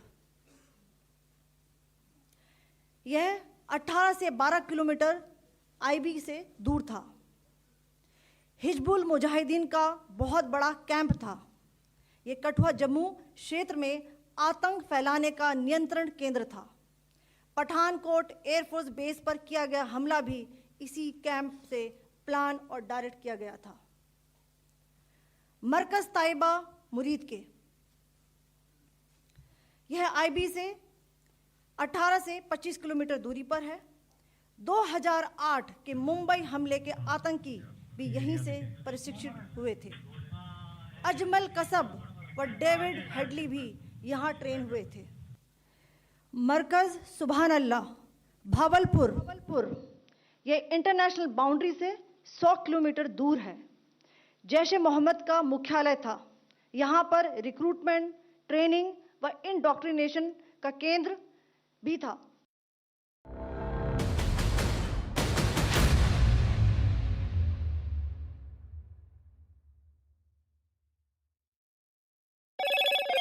Hello, Moto.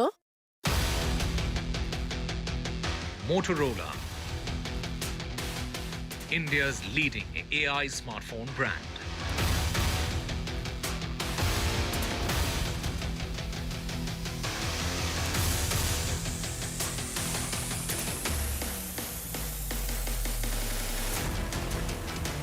Payback for Pahalgam. India takes out Pakistani terror hubs, 24 strikes and 9 targets. At least 70 terrorists believed to have been killed. Pakistani terror factories have been dismantled. India raises camps that trained 2611 terrorists. The government says that India avoided civilians and military targets.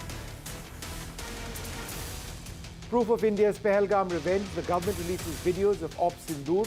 The government says that the targets chosen were based on credible intelligence. Prime Minister Modi briefs the cabinet on Ops Sindoor. He says that it's been a perfect strike by the armed forces. The cabinet lauds the Prime Minister for exemplary leadership.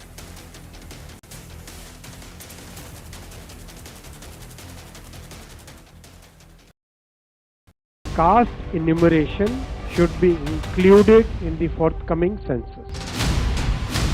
पहली बार देश में आजादी के बाद ये फैसला किया गया है। For this decision we were waiting since long. This has been only possible with our Prime Minister's decision. Rahul ji जो सोचदार है मोदी जी ने अडॉप्ट कर लिया, अच्छा है। राहुल गांधी के सर्टिफिकेट के लिए राहुल गांधी को क्रेडिट देने के लिए कोई निर्णय नहीं किया। They have always used it as a political weapon, and now that weapon's gone.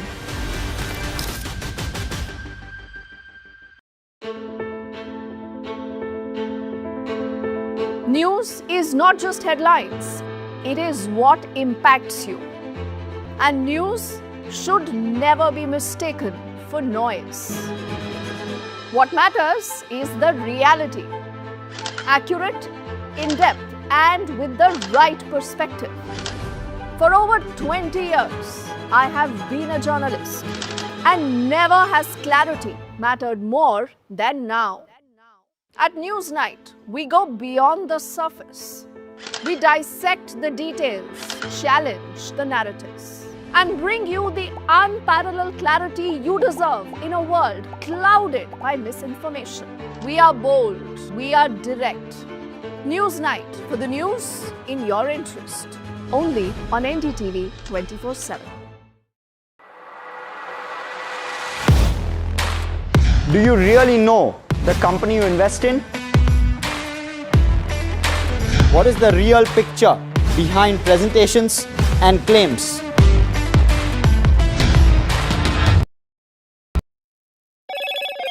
Hello, Moto. Motorola, India's leading AI smartphone brand.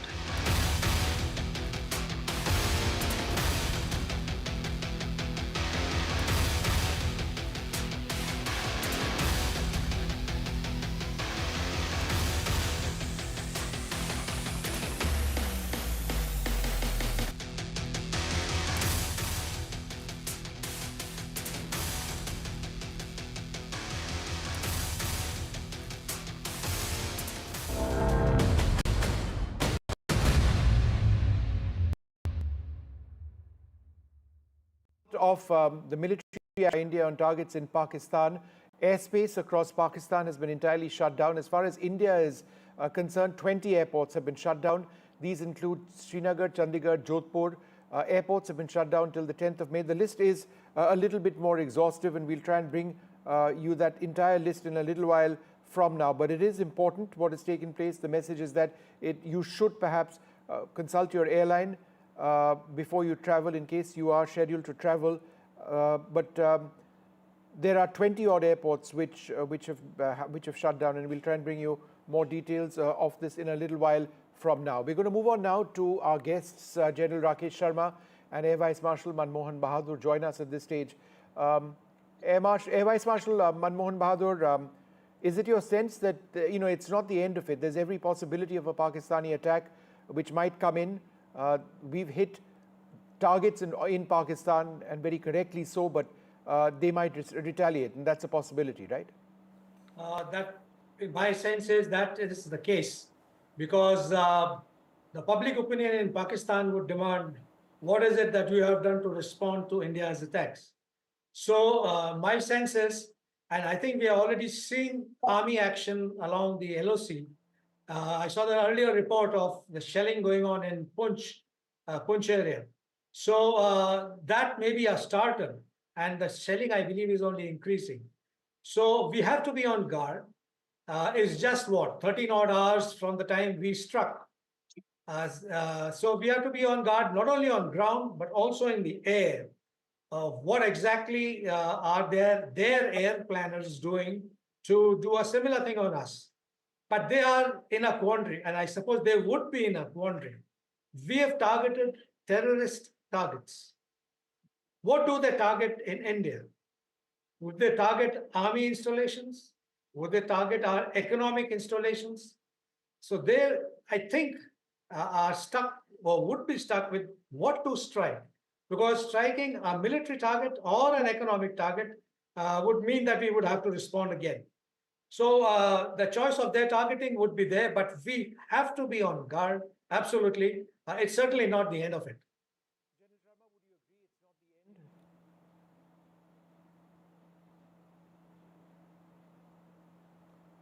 General Sharma, would you agree it's not the end? It's possible that there may be Pakistani attacks incoming? Thank you, Vishnu, for inviting me. I think the Prime Minister's office in Pakistan has clearly said that they will abide by Article 51 of the United Nations Convention, which says that they have the right to respond to any affront. So this is coming up recently, lately, which actually implies that they are telling us that they would respond. But Khwaja Asif, in his statement about 2-3 hours ago, had said that in case India does not want to escalate, we will let things die. Now, as Air Vice Marshal rightly pointed out, the Pakistan it is for the Pakistan Army to retain its primacy in the country. It is essential for them to respond. Without it, their own standing within the country will go bad. It's also, there is an issue of the identity of Pakistan being anti-Indian. It will be essential for them to respond. So yes, they would respond. Maybe today, tomorrow, or sometime, they will respond in one manner or the other. The targets will have to be examined. I'm sure the serving establishment has considered that where would the response come, which targets would be hit, how far in depth, and what kind of effect they would have, what kind of weaponry the Pakistanis could use. I would say that hitting an infrastructure in India will be debilitating for Pakistan, because our response will also go against Pakistani infrastructure, which lies closer to our border, and it will be greatly disadvantageous. So to talk about bridges and dams and railways and things like that, I might doubt whether the Pakistanis will handle that issue. What can they easily handle is they don't have any terrorist infrastructure like we have in India to say, okay, we hit a terrorist infrastructure or something. So that's also gone. Finally, it comes down to some kind of a military establishment, which could be either the airfields or some kind of military cantonments or military areas. That's the safest bet for the Pakistanis to hit, or choreograph a response in proximity to these areas, like they did in after Balakot, when they hit the areas close to Rajouri divisional headquarters and the ammunition dump without hitting them directly. So they conveyed a message that we could have hit them, but they didn't hit them on that date. Okay, General Sharma, So give me a second. Let me just go back to Air Vice Marshal Manmohan Bahadur. In all of this, the Air Force needs to be on complete guard, right? Because if there are incoming strikes which take place, striking by air is a very strong possibility. Therefore, I would suggest that the next couple of days, very, very crucial, particularly at night. Oh, that is absolutely true. And I can assure you all our radars must be churning. Our air defense controllers would be on the ball. All the ORPs, the operational readiness platforms at airfields would be live, 2 minutes live. That means 2 minutes the aircraft will be able to take off the moment the scramble order is given. And possibly at some places, we may be having a standing cab, possibly, we don't know. But our air defense mechanism would be fully on the ball to anticipate any response from the other side. This is a cat and mouse game, because how is it and when would it happen is the issue. So all these things would be on. At the background, diplomacy, I'm quite sure the diplomatic lines are churning, and they would like to dial down the temperature right now. So our diplomats would be earning their pay, actually, in trying to tell the international community that it is the other side which has to take steps, Pakistan has to take steps to ensure that our integrity, our people, our society is not affected by their actions. So yes, we can expect something from the air, and we would be standing guard on this. All right, we'll be standing guard. Thank you, gentlemen, both very much for being with us. I'm going to go across to my colleague Tanushka, who joins us at this stage. We're trying to get an idea of the number of airports in India which have been impacted, shut down. Tanushka, go ahead with what you're hearing.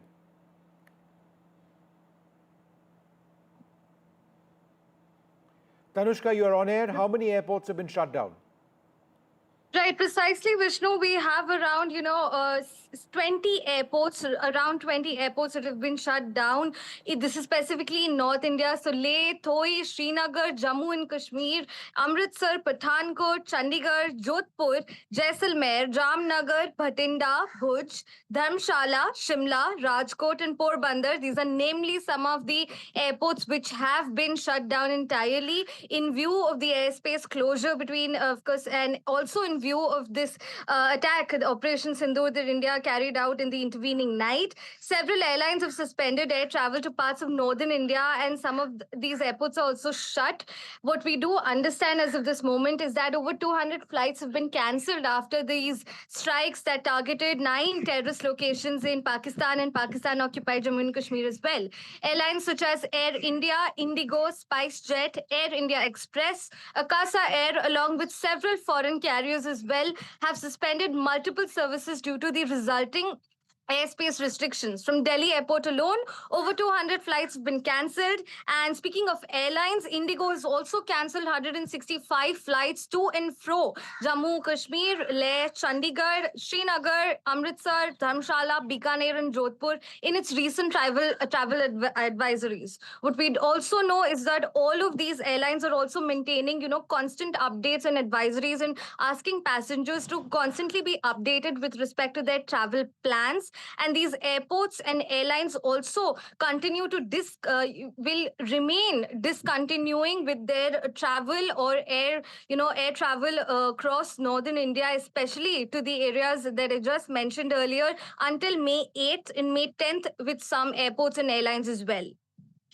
All right, Tanushka, thanks very much for sharing those very important details.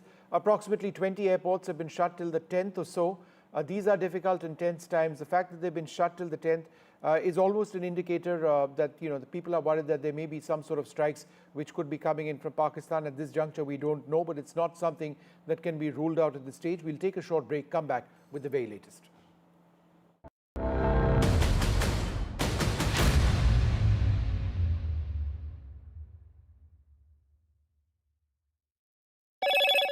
Hello, Moto. Motorola, India's leading AI smartphone brand.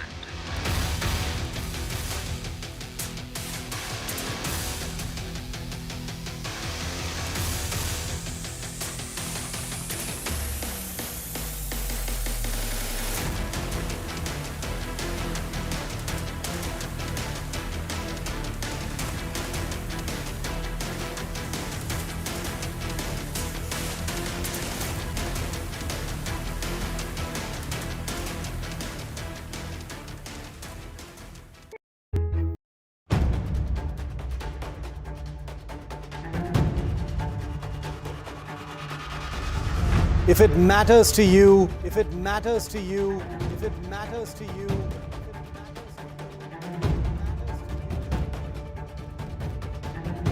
it matters to India. It matters to India. It matters to India. And it matters to me. And it matters to me.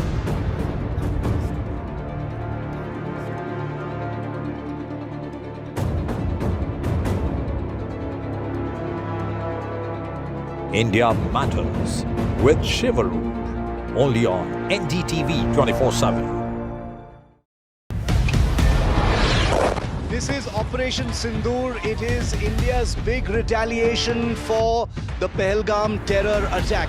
The Army, the Air Force, the Indian Navy have struck together. The headquarters of Jaish-e-Mohammed in Bahawalpur and Lashkar.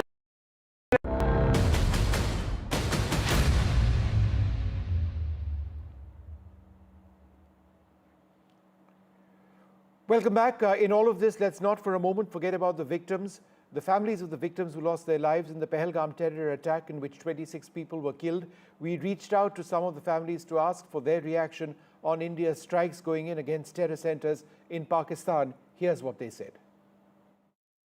I have with me the family of Bharat Bhushan. He was shot dead by the terrorists in Pahalgam, even as he said that he has a young 3-year-old child and requested to spare his life, but there was no mercy shown. Today, as these, retaliatory attacks have happened, so I have with me the father of Bharat Bhushan. So do you feel that this is some sort of, how is the family feeling? I don't want to really put words in your mouth. Family is in a difficult state. Every day they are suffering like anything. Yeah. And small kid, and he is also suffering much because the incident happened just in front of him and his mother. So they are in severe pain. So when this attack has been carried out by the Indian Army, does it bring you some sort of satisfaction? Definitely. We are very happy to know all these incidents. And Army and Air Force, they have done very good work. And they are controlling the terrorists as well as they are attacking terrorist camps in Pakistan. And they are putting missiles so that everything will be demolished then and there itself. And even terrorists are killed there itself. Absolutely. And while many of them have in the past said that, including the families of several of the victims, that they are not looking for any sort of vengeance. They're looking for safety measures. They're looking to ensure that the government in the future ensures that such an incident does not occur. But right now, with such an attack that's being carried out, Operation Sindoor being carried out, somewhere for the family, is it relief that if those terrorists who are a part of Pahalgam or any other people who could carry out such an attack, them being eliminated, does that bring you some level of satisfaction? I don't know if I should say, it's a satisfaction, it's a relief, because Bharat is not going to be back. So there is a void, which is left for us. Second is, I want to state that, we are with the government and their decisions. I'm very sure, this is a very well thought through decision after a complete study of, what has happened in Pahalgam and what is expected to happen in the future. They would have thought through all these things, and then they would have made a step, or they've taken the step of, attacking these terror outfits. So I wouldn't want to call it saying, it gives us a bit of satisfaction, it's a good revenge. I don't know. I don't want to call it, I don't want to give any term to this, but we are with the government, and we fully support their decisions, and whatever they have to do, they will do. We know that. So we'll just wait and watch. How's the family doing at this point in time, sir? It's been, of course, a hard couple of weeks, I'm sure. How is the wife doing? How is the kid doing? I mean, hats off to her and her courage. She lost the most important person of her life in front of her, and still, she had the courage to hold the kid, bring him down safe from Baisaran to Pahalgam. I don't think many could do that. She's going through a lot of pain. She's in a lot of pain at the moment. She's struggling. My family is struggling. All of us are struggling. We only realize when I look at the photograph of Bharat with the garland is when I realize saying he's not there. I mean, initial week was more the shock. Now it's the pain which all of us are going through at this point in time. Harshal Lele, who is the son of Sanjay Lele, who lost his life in the attacks, the cowardly attacks that took place on the 22nd of last month. India has finally retaliated, and let us try and understand from him on what are his initial reaction to this attack. Harshal, first of all, tell me, when did you get to know about the kind of reaction that India has given to Pakistan? Yesterday midnight. I was awakened till late. I don't know why I was not able to sleep. My friend actually messaged me that, are you awake? I said yes. So he told me to switch on the TV. So I got to know like that around 2 to 2:30 at that time. Have you been awake for many nights in the last 15-16 days, or was it something special that made you keep awake last night? I was awake for last 15-16 days during late night. But yesterday, previously I was sleeping but wasn't able to sleep. Yesterday, on my own I was awake. I was I don't know why, but I didn't go to the bed. I was just kept scrolling the mobile. So maybe that was a sign for me that something is going to happen. Harshal, everyone is talking about the sense of justice, right? That we have given justice to those who lost their lives. Do you think that this in any way completes the sense of justice? Yes, it is a justice, but it will be my humble request to the government as well as all three departments that the operation should not stop here. This operation should continue to the point that there should not be a single terrorist left in the POK or even in Pakistan. In the last 15 days, a lot of people were talking about what is the way in which India is going to retaliate? Is it going to be satisfactory, not satisfactory? Personally, you are the one who have lost the most as compared to any other countryman. Has the the product been worth the wait for last 15 days? Yes, it's worth. I was knowing that something is going to happen because all the meetings were continuously going on. We even stopped the river water. So I knew something was going to happen. But I would say that this should not be the end. This should be the beginning of the operation. Okay, thank you so much.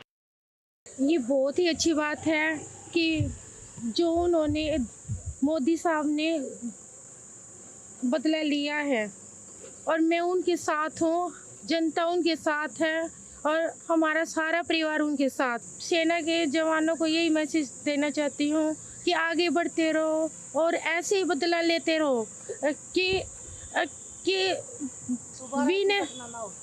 ऐसी कोई घटना दोबारा न घटे, उनको मुंह तोड़ जवाब देना ऐसे ही देना चाहिए। हम सब इस पल की प्रतीक्षा कर रहे थे और जो भी सरकार ने निर्णय लिया है वो योग्य लिया है और हमारी बस यही इच्छा है कि अभी जो भी ये संगठन है या ये जो ग्रुप्स है जो आतंकवादी हमले कर रहे हैं इनको पूरी तरीके से निकाल के मतलब ढूंढ के मार देना चाहिए और ख़त्म कर देना चाहिए। उसे बहुत थैंक यू कहती हूँ कि उन्होंने मेरे पति की मौत का बदला लिया है। मैं बहुत छोटी हूँ, उन्हें कुछ भी कहने या नहीं कहने वाली, लेकिन हाँ जिस तरीके से हमारे पूरे परिवार को उन पे विश्वास था, उन्होंने उसी तरीके से जवाब देके हमारे विश्वास को कायम रखा है and I am really thankful. हमें ऑपरेशन सिंदूर के बारे में न्यूज़ चैनल से मतलब हमारे परिवार वालों के कॉल आए हमें और तब पता चला कि भारत ने जो पहलगाम में हमला हुआ था उसके ऊपर आज उन्होंने रिएक्शन मतलब उनको उत्तर दिया है इसके बदले में एयर स्ट्राइक करके।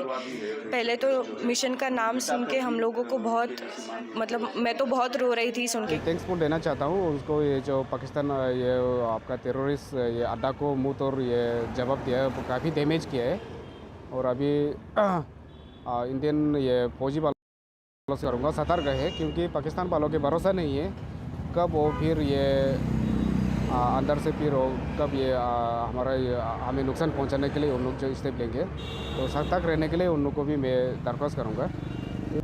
मोदी जी अभी जो स्टेप लिया है हमारे ये फौजी लोगों को ये मुँह तोड़ जितना भी आतंकवादी है उनको मुँह तोड़ जवाब देने के लिए जो स्टेप लिया मोदी को मैं थैंक्सफुल देना चाहता हूँ। Well, several border areas are extremely tense right now. There have been civil alert drills or drills for civilians as well. My colleague Gurpreet Chinna has been in some of the border areas of Punjab and sent us this report. Sir, what is the ground situation? We have seen very volatile situation between both the countries. Right now in Firozpur, situation is normal. Like we have prepared for every exigency. Any kind of emergency we are prepared. Like we have done our mock drills also. Today also we are going to conduct one mock drill. Otherwise all other preparations on the part of civil administration and police administration, they are in place. But there is nothing to like as of there's nothing to panic about. The situation is normal at the ground. So we have seen earlier blackout has been carried out in the district of Firozpur also, in some area of Firozpur also. So what was the response? Because we have seen the people are appreciating the way this Indian government has taken action against terrorism. Response is like whatever the preparedness part on the part of civil administration and the police administration, the people are cooperating in every whatever we say to them, whatever we tell them regarding the mock drills, and so it is everything is in control, and people are not at all. They are not afraid. They are not panicky. They are in normal situation. Well, it's time now for us to take this short break.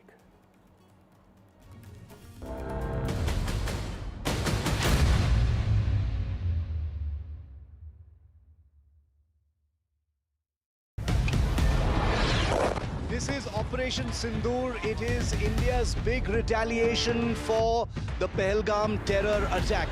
The precision with which this attack has been carried out, it's payback time. The headquarters of Jaish-e-Mohammed in Bahawalpur and Lashkar-e-Taiba headquarters in Murid have been hit. That these targets lay between 30 kilometers across the line of control. Prime Minister has monitored the entire sequence of events overnight. He's been closely monitoring it.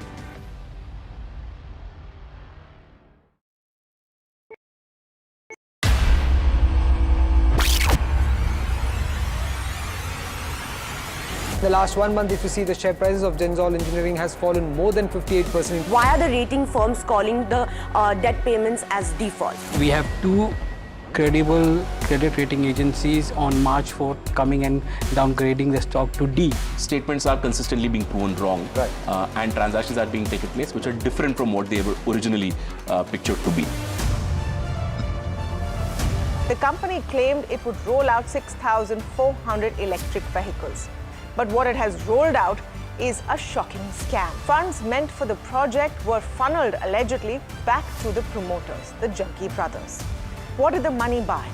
Not EVs, of course, but a lavish flat in Gurgaon's luxurious DLF Carmelias.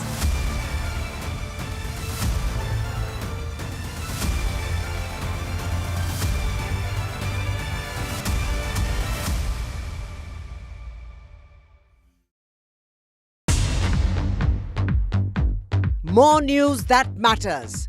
Big exclusive. Tulsi Gabbard gunned down by Pakistan-backed cowards. When you interact with people on ground, you're able to reflect their sentiments much better. More debates that shake the system. More exclusives you won't find anywhere else. Not just another prime time.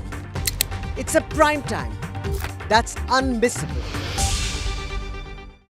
I've been reporting on all issues big and small from Andhra Pradesh, Telangana, rest of South India, bringing you all the action, all that you need to know, all that you want to know. The energy of Maximum City is infectious. I'm bringing that energy in our news coverage from financial capital Mumbai. Covering from the southernmost part of India over the last 23 years. I bring in-depth and 360-degree.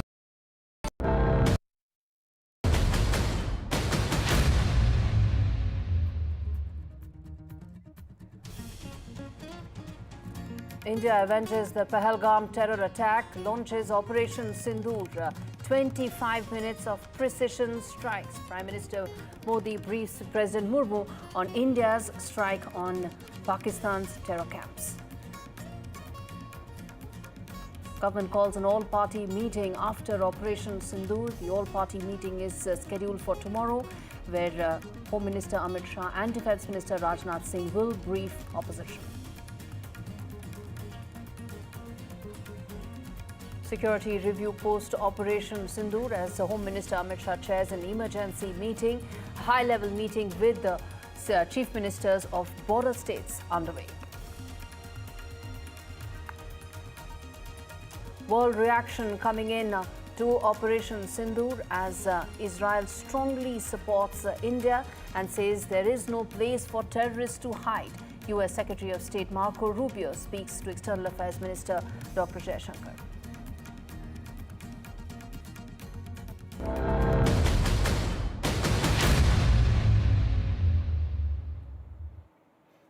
Operation Sindoor leaves Pakistan red-faced. The daring, direct and decisive action taken by India and Indian armed forces. India shows its mettle to Pakistan, and video proof of those precision strikes is making all details absolutely clear for the world to see that the terror hideouts in Pakistan have been bombed by India. The precision strikes have in fact stunned Pakistan, where the terror modules have existed for long and that have been busted by India in the loud and clearest message that they can run but they cannot hide at all.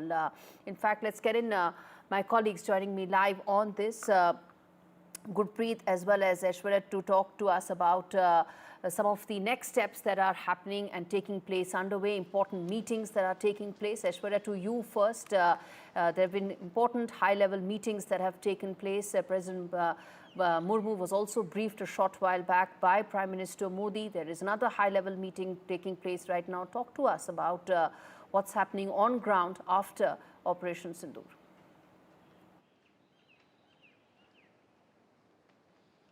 Well, in the morning, it was Prime Minister Narendra Modi who chaired the CCS, which is the Cabinet Committee on Security, the highest body who takes care of the national security, after which Prime Minister also chaired CCEA and a full-fledged cabinet. The sources in the cabinet had told us that it was the cabinet colleagues of Prime Minister Narendra Modi who lauded government's efforts of operationalizing, the entire operation Sindoor, and how there were successful strikes in Pakistan and the POK region as well. Apart from it, it was later Prime Minister, after chairing those two crucial meetings, arrived at the Rashtrapati Bhavan. Prime Minister Narendra Modi briefed President of India, who is also the Supreme Commander for Indian Armed Forces, and these are some protocols that usually we see whenever Indian Armed Forces conduct any operations. Then Prime Minister goes to President of India. That meeting lasted for almost 15 minutes, and it is another high-level meeting which is underway at the Ministry of Home Affairs. Amit Shah is holding a very high-level meeting with the chief ministers, the DGPs, with the chief secretaries of the states which are adjoining to the border areas of Pakistan, Nepal, and others as well. And important directions are being given in a situation of a war, like what the state governments needs to do, and what directions the Ministry of Home Affairs will be conducting for tomorrow. Then we've been told that government has called an all-party meeting in which it will be Rajnath Singh, Defence Minister, and Home Minister Amit Shah will be chairing, and of course the political parties would be briefed about the development that India is taking and how India is well prepared to counter any such operations, or in a situation of retaliation by Pakistani side. The government aims to have all the political parties on board as far as the recent developments are concerned. So tomorrow, the all-party meeting at 11 a.m. is what we've been told has been called in. Absolutely, very important meeting, the all-party meeting that will take place tomorrow.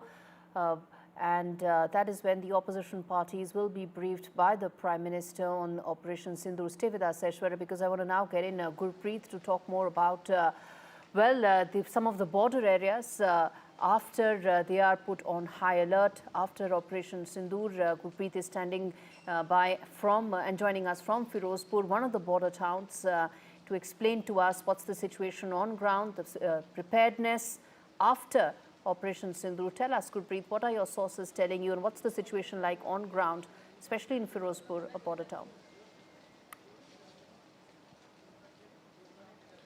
Well, we have seen that this is the Punjab state is just next to Pakistan, and we have seen since morning high alert has already been issued on the whole border, whether it's the district Gurdaspur, district Firozpur or Pathankot, they are already on high alert, and we have seen the multiple precautions had already been taken by the local administration. If we can talk about Gurdaspur, we have seen already they have already shut down all the schools for 3 days, and in Firozpur, from where we are reporting at this point of time, we have seen they have also decided to shut down all the schools for 1 day. If we can talk about the meetings, we have seen the multiple meetings are happening, and a few minutes ago we have seen they have also decided to conduct this mock drill which has been asked by the central government, so that there should be proper preparedness if the war-like situation is going to be happen, and if war is going to be happen. As of now, we have seen all the top officers, they are sitting inside this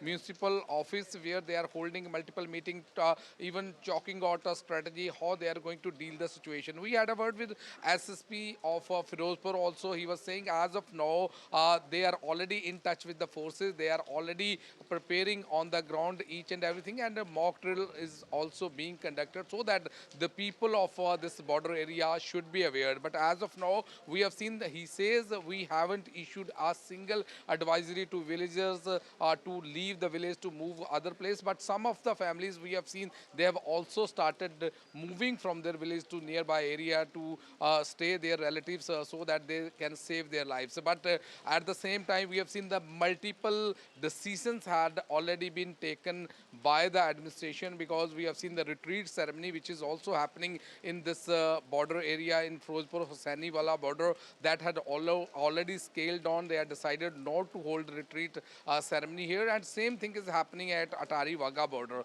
So as of now, we have seen the multiple precautions are being taken by the local administration, and multiple mock drills are being conducted so that they will be ready if there is any emergency. They can combat and deal with that situation. They can grapple with that situation. There should not be problem. And if we can talk about the sentiments of the people who stay in border In fact, Gurpreet, stay with me. Stay with us. I want to quickly address some breaking news. I'm going to come back to you on that, which is breaking news coming in on the Poonch Gurdwara attack that has taken place. And in fact, Akali Dal chief has responded to that. He's condemned the attack. He's condemned Pakistani firing at the LOC as well, and has said that Pakistani forces are behind this attack. Tell us more on this breaking news that's coming in as we speak, the attack that has taken place, in Sukhbir Badar's reaction to that.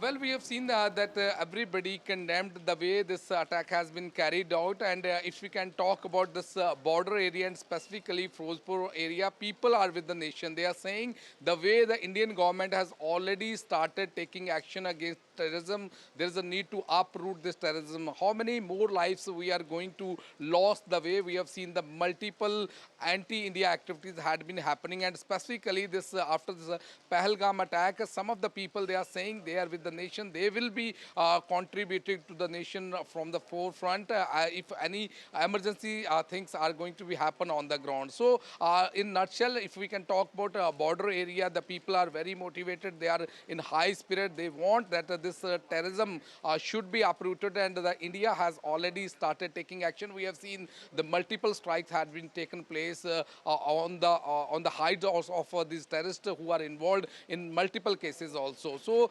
administration, they are also preparing. We have seen the people, they are also preparing. They are also supporting the Indian action at this point of time. So we have to wait and watch how this preparation is going on, because we have seen the central government has already given direction to the state government to carry forward these mock drills, so that the people should be aware, and that preparation is already on the cards at this point of time. Any time the officer who are holding meeting inside this office, they will come and they will also address their officer, so that they will be able to deal with this emergency situation, and there should not be any more problem for the people of this border area. Back to studio. Right, stay with us, Gurpreet, because I want to also get in Nazir Masoodi, who's joining us live from Kupwara to talk to us about what's the situation like on ground. There is, of course, high level of preparedness as drills are also set to take place. Those, of course, are mock drills that will take place later on. But the fact is, after Operation Sindoor, what's the situation like on ground, the level of preparedness of the security forces on high alert? Nazir, talk to us about what's it like on ground, joining us live from Kupwara. Well, we have been talking about it before all these 2 weeks, that armed forces are always ready for any eventuality. Even without we saw any mobilization on the border, and when they hit very hard, and they hit where it hurts the most.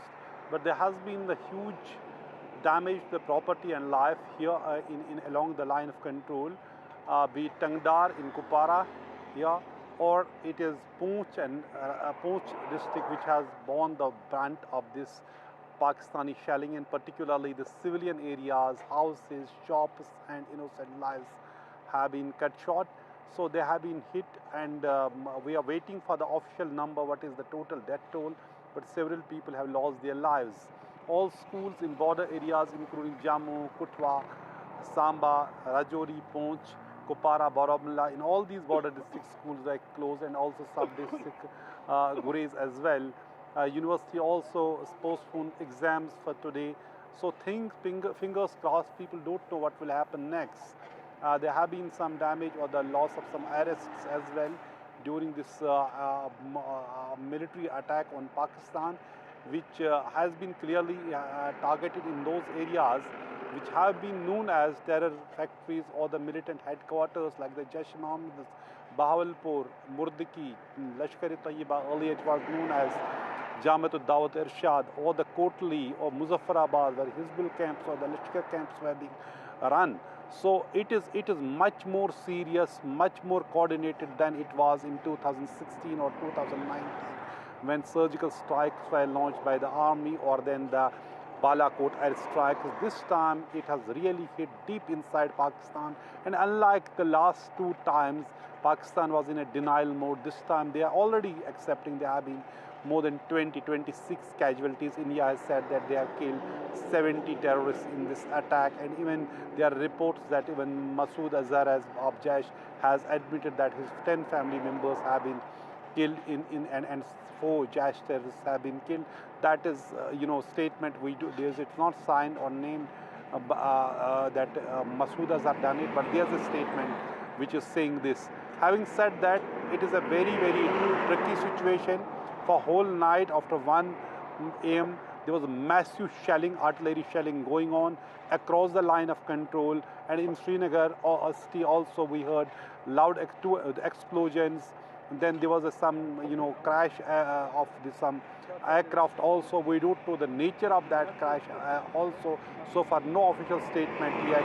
But the fact is, the way India has hit back at Pakistan 2 weeks after, exactly 2 weeks after the horrible terror attack in Pahalgam, clearly shows India's resolve. And India has clearly said this military action was to deter and preempt, because India had information that there could be more terror attacks. In fact, yesterday only we were talking about how security has been heightened at different places where there is input that there could be more attacks. So this strike was to preempt and deter Pakistan from carrying out future attacks in Jammu and Kashmir. So clearly it is a dynamic situation, very complex situation. The way things will unfold, our defense system has been operationalized since last night. India is prepared for any eventuality, as it was after Pahalgam terror attack. Absolutely. Nasir and Gurpreet and Aishwarya, thank you so much for joining us live to talk more about the situation that's unfolding, the several aspects to this big story that we are getting. And now, of course, we're going to get you this exclusive report that's been filed by my colleague Shiv Arur from Ground Zero, where LOC, of course, continues to remain tense with Pakistan's firing. In fact, there's the shelling, the Pakistani shells, where they have landed is where this ground report has been filed by Shiv Arur. Take a look. At the line of control in Salamabad, it's one of the last outposts before the line of control. There are 2 houses here that were struck last night in Pakistan Army shelling here in the Uri sector. These 2 houses have been completely totaled, completely destroyed.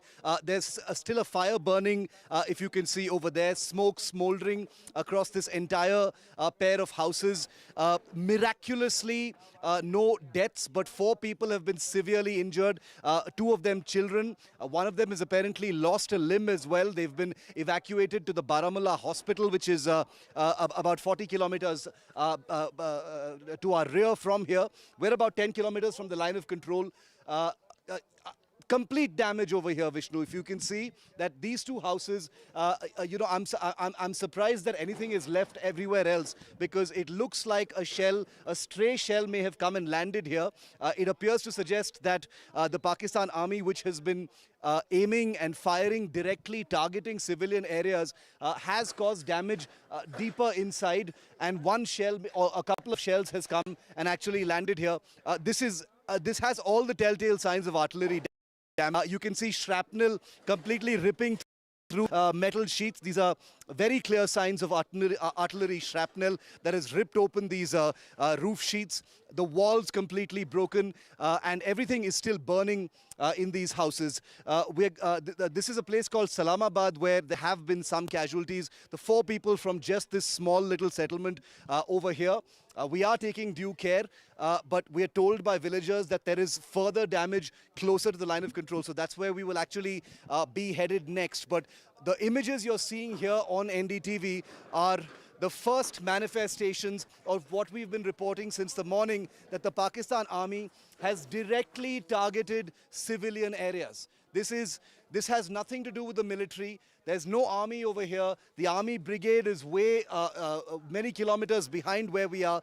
This is a civilian settlement. A rural folk live in this area, and this is what a couple of Pakistani shells has done in this place. These are live images, first on NDTV, that we're bringing to you of what targeting a civilian establishment, a civilian area really looks like. And remember that, now it's midday here, but it is very likely that an escalation will begin again. We were told earlier by people who were fleeing from this village and others that the firing took place till as late as 11:30 in the morning. They heard the thuds of artillery fire and small arms fire till at least 11:30 in the morning.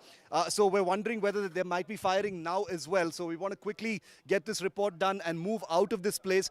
I'm going to try and get a word in from, if you can just bear with me for a moment. I want to get a word in from one of these people. Sir, इधर आइए.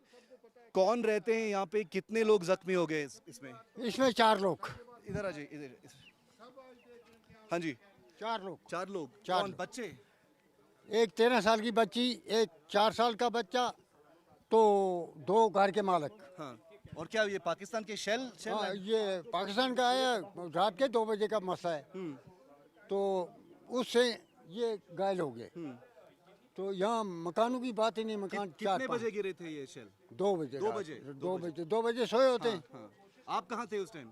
हमने सुना ये. हाँ, हमने ये भरोसी है यहाँ. हम तो रात को बाहर आ रहे. 2 बजे के बाद हमारे बच्चे भी बाहर आ गए. उधर इधर लगे भागने. क्या करते भाग? सर इधर आइए एक सेकंड. सर, आप यहाँ रहते हैं? नजदीक में रहते? इस्लामाबाद का. कहाँ थे आप जब ये हुआ था? हम तो घर में रात को 2 बजे. आपने सुना ये जब ये हुआ था? बहुत आवाज सुना. क्या आवाज था? वो आवाज था ये शेल की थी जी. अच्छा. पूरे शेल लग रहे थे. एक तो नहीं था ना, बहुत आ रहे थे. कितने शेल?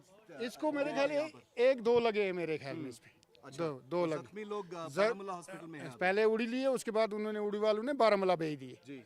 बारामूला हॉस्पिटल में भी. बुरा है जख्म? वो जख्म तो सर में भी लगी. हमने उसको देखा नहीं है. सुबह हम खुद डरे थे. हम जंगलों में भाग रहे थे. इधर तो हमारे पास कोई है ही नहीं. सेफ्टी है ही नहीं. क्यों? तो इस गांव में डर नहीं है अभी? वो डर तो बहुत है. माल तो आप यहीं पे क्या करेंगे? अपना कहाँ छोड़कर जाएंगे? किसके घर जाएंगे? गरीब शख्स कहाँ जाएगा? हमारे पास कोई बैंकर नहीं है, कुछ नहीं है, तो कहाँ जाएंगे? अगर बैंकर होता फिर अपनी कुछ सेफ्टी होती. बैंकर ही नहीं है. I want all of our viewers to hear what this gentleman has just said. For all of those people who say, why don't you get out of the village? Why are you still standing there? This gentleman and this elderly gentleman here have basically told a truth that needs to sink in. People don't have a choice to leave. They have their livelihoods here. This is their home. They've got their children. They've got their agriculture. They've got their jobs here. And this is what Pakistan has done. India targeted terror sites in Pakistan and Pakistan-occupied Kashmir, and this is how Pakistan has responded.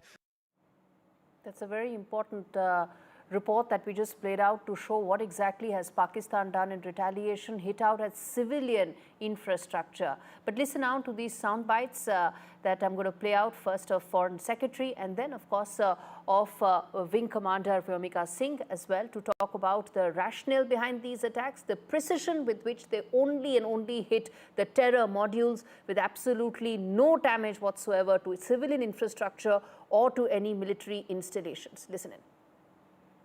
Earlier this morning, as you would be aware, India exercised its right to respond and preempt as well as deter more such cross-border attacks. These actions were measured, non-escalatory, proportionate, and responsible. They focused on dismantling the terrorist infrastructure and disabling terrorists likely to be sent across to India. You would also recall that the Security Council on 25th April 2025 had issued a press statement on the Pahalgam terror attack, underlining, and I quote, the need to hold perpetrators, organizers, financiers, and sponsors of this reprehensible act of terrorism accountable and bring them to justice, unquote. India's latest actions should be seen in this context. The features of this attack also tie in with Pakistan's long track record of perpetrating cross-border terrorism in India, which is well documented and beyond question. Pakistan also has a well-deserved reputation as a haven for terrorists from around the world, with internationally proscribed terrorists enjoying impunity there. In addition, Pakistan has been known to willfully mislead the world and international forums, such as the Financial Action Task Force, on this issue. The latest attack in Pahalgam has understandably generated deep anger in Jammu and Kashmir and in other parts of India. Following the attacks, the Government of India naturally responded with a set of initial measures relating to our engagement with Pakistan. You're all aware of the decisions that were announced on the 23rd of April. However, it was deemed essential that the perpetrators and planners of the 22nd April attack be brought to justice. Despite a fortnight having passed since the attacks, there has been no demonstrable step from Pakistan to take action against the terrorist infrastructure on its territory or on territory under its control. Instead, all it has indulged in are denials and allegations. Our intelligence monitoring of Pakistan-based terrorist modules indicated that further attacks against India were impending. There was thus a compulsion both to deter and to preempt. Through precision capability, as shown to you, a niche technology weapons with careful selection of warheads was ensured so that there will be no collateral damage. The point of impact in each of the target was a specific building or a group of buildings. All the targets were neutralized with clinical efficiency, and the results reiterate the professionalism of the Indian Armed Forces in the planning and execution of their operations. No military establishments were targeted. India has demonstrated considerable restraint in its response. However, it must be said that the Indian Armed Forces are fully prepared to respond to Pakistani misadventures, if any. Syedna Bilal camp, Muzaffarabad, यह एक जैश मोहम्मद का staging area है। यह हथियार, विस्फोटक और जंगल survival training का केंद्र भी था। गुलपुर कैंप, कोटली, यह एलओसी से 30 किलोमीटर दूर था। लश्कर ए तोयबा का बेस था जो रजौरी, पुंछ में सक्रिय था। 20 अप्रैल 2023 को पुंछ में और 9 जून 2024 को तीर्थ यात्रियों के बस हमले में यहीं से आतंकी को ट्रेन किया गया था।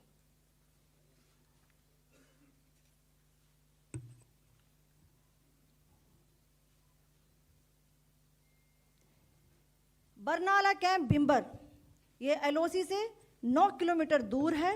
यहाँ पर हथियार हैंडलिंग, आईडी व जंगल सर्वाइवल का प्रशिक्षण केंद्र था। अब्बास कैंप, कोटली, यह एलओसी से 13 किलोमीटर दूर है। लश्कर ए तोयबा का फिदाइन यहाँ तैयार होता था। अब मैं पाकिस्तान के अंदर के टारगेट से अवगत कराना चाहूँगी। पहला, सर्जल कैंप, सियालकोट, यह अंतर्राष्ट्रीय सीमा से 6 किलोमीटर की दूरी पर है, सांबा कटवा के सामने।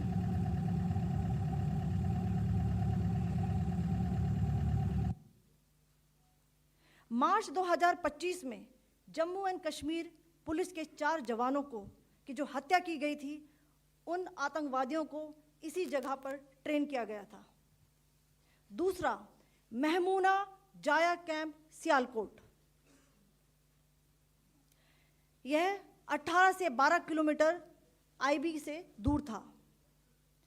हिजबुल मुजाहिदीन का बहुत बड़ा कैंप था। यह कठुआ जम्मू क्षेत्र में आतंक फैलाने का नियंत्रण केंद्र था। पठानकोट एयरफोर्स बेस पर किया गया हमला भी इसी कैंप से प्लान और डायरेक्ट किया गया था। मरकज ताइबा, मुरीद के, यह आईबी से 18 से 25 किलोमीटर दूरी पर है। 2008 के मुंबई हमले के आतंकी भी यहीं से प्रशिक्षित हुए थे। अजमल कसब व डेविड हेडली भी यहाँ ट्रेन हुए थे।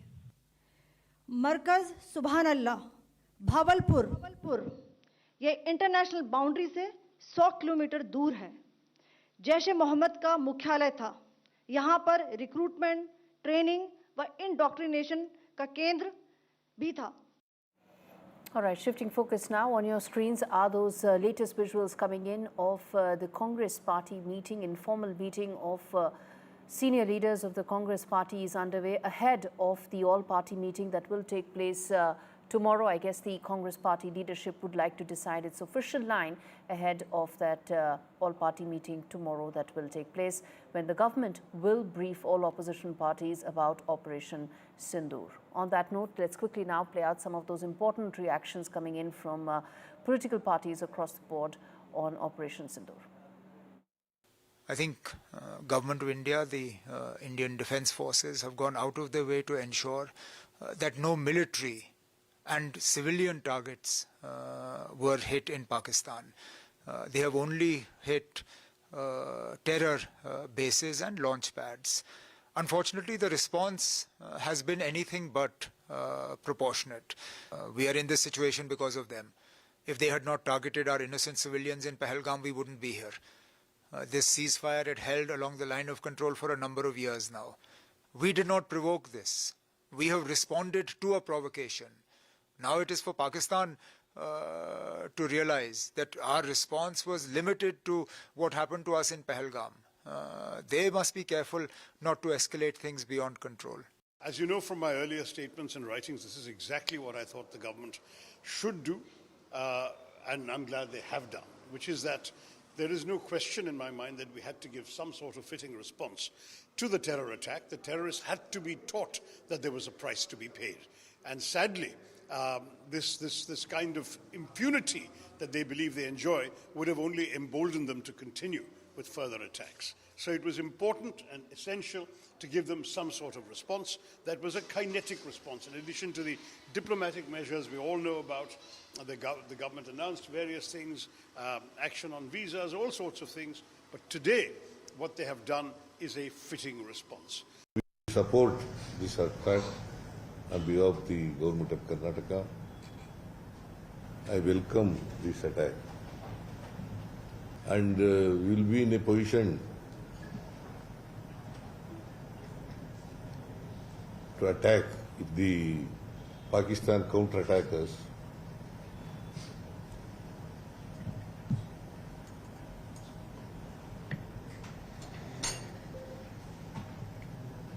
India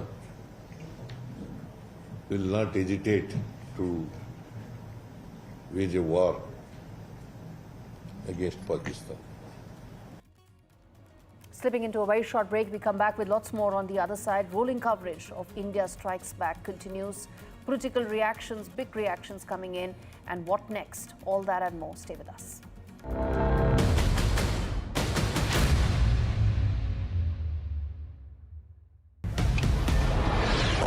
This is Operation Sindoor. It is India's big retaliation for the Pahalgam terror attack. The precision with which this attack has been carried out, it's payback time. The headquarters of Jaish e Mohammed in Bahawalpur and Lashkar-e-Taiba headquarters in Murid have been hit. That these targets lay between 30 kilometers across the line of control. Prime Minister has monitored the entire sequence of events overnight. He's been closely monitoring it.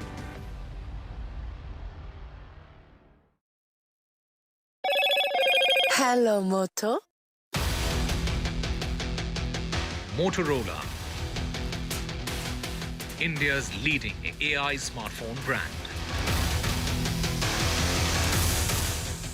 India avenges Pahalgam terror attack. Operation Sindoor, 25 minutes of precision strike by India. Prime Minister Modi briefs President Murmu on India's strike on Pakistan. Government calls an all-party meeting after Operation Sindoor. The all-party meeting will take place tomorrow, where Home Minister Amit Shah and Defence Minister Rajnath Singh are set to brief opposition parties. Security review post-Operation Sindoor as Home Minister Amit Shah chairs an emergency meeting.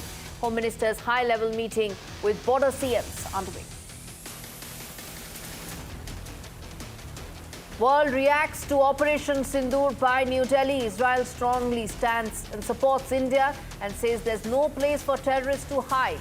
US Secretary of State Marco Rubio speaks to External Affairs Minister Dr. Jaishankar.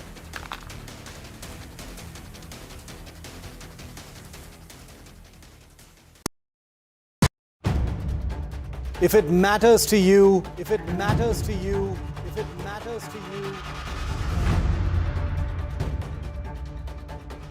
it matters to India. It matters to India.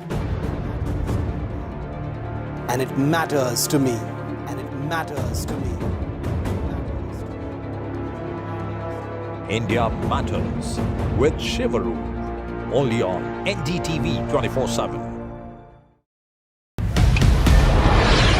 This is Operation Sindoor. It is India's big retaliation for the Pahalgam terror attack.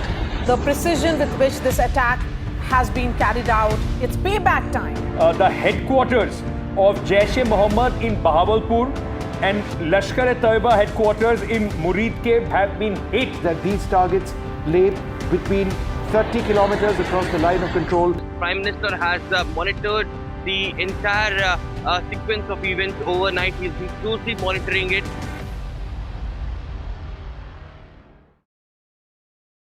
In today's interconnected world, India's voice is more crucial than ever. When India speaks, the world listens. At NDTV World, we are that voice, bringing you intelligent and insightful news from India and beyond. From geopolitics and diplomacy to economic shifts, migrations, tech disruptions, and the stories of our diaspora, we cover the news that shapes our global future.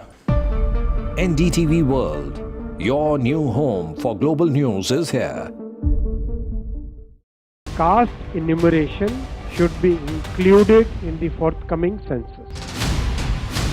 पहली बार देश में आजादी के बाद ये फैसला किया गया है. For this decision, we were waiting since long. This has been only possible with our Prime Minister's decision. Rahul ji जो सोचदार है, मोदी जी ने अडॉप्ट कर लिया, अच्छा है. राहुल गांधी के सर्टिफिकेट के लिए राहुल गांधी को क्रेडिट देने के लिए कोई निर्णय नहीं किया. They have always used it as a political weapon, and now that weapon's gone.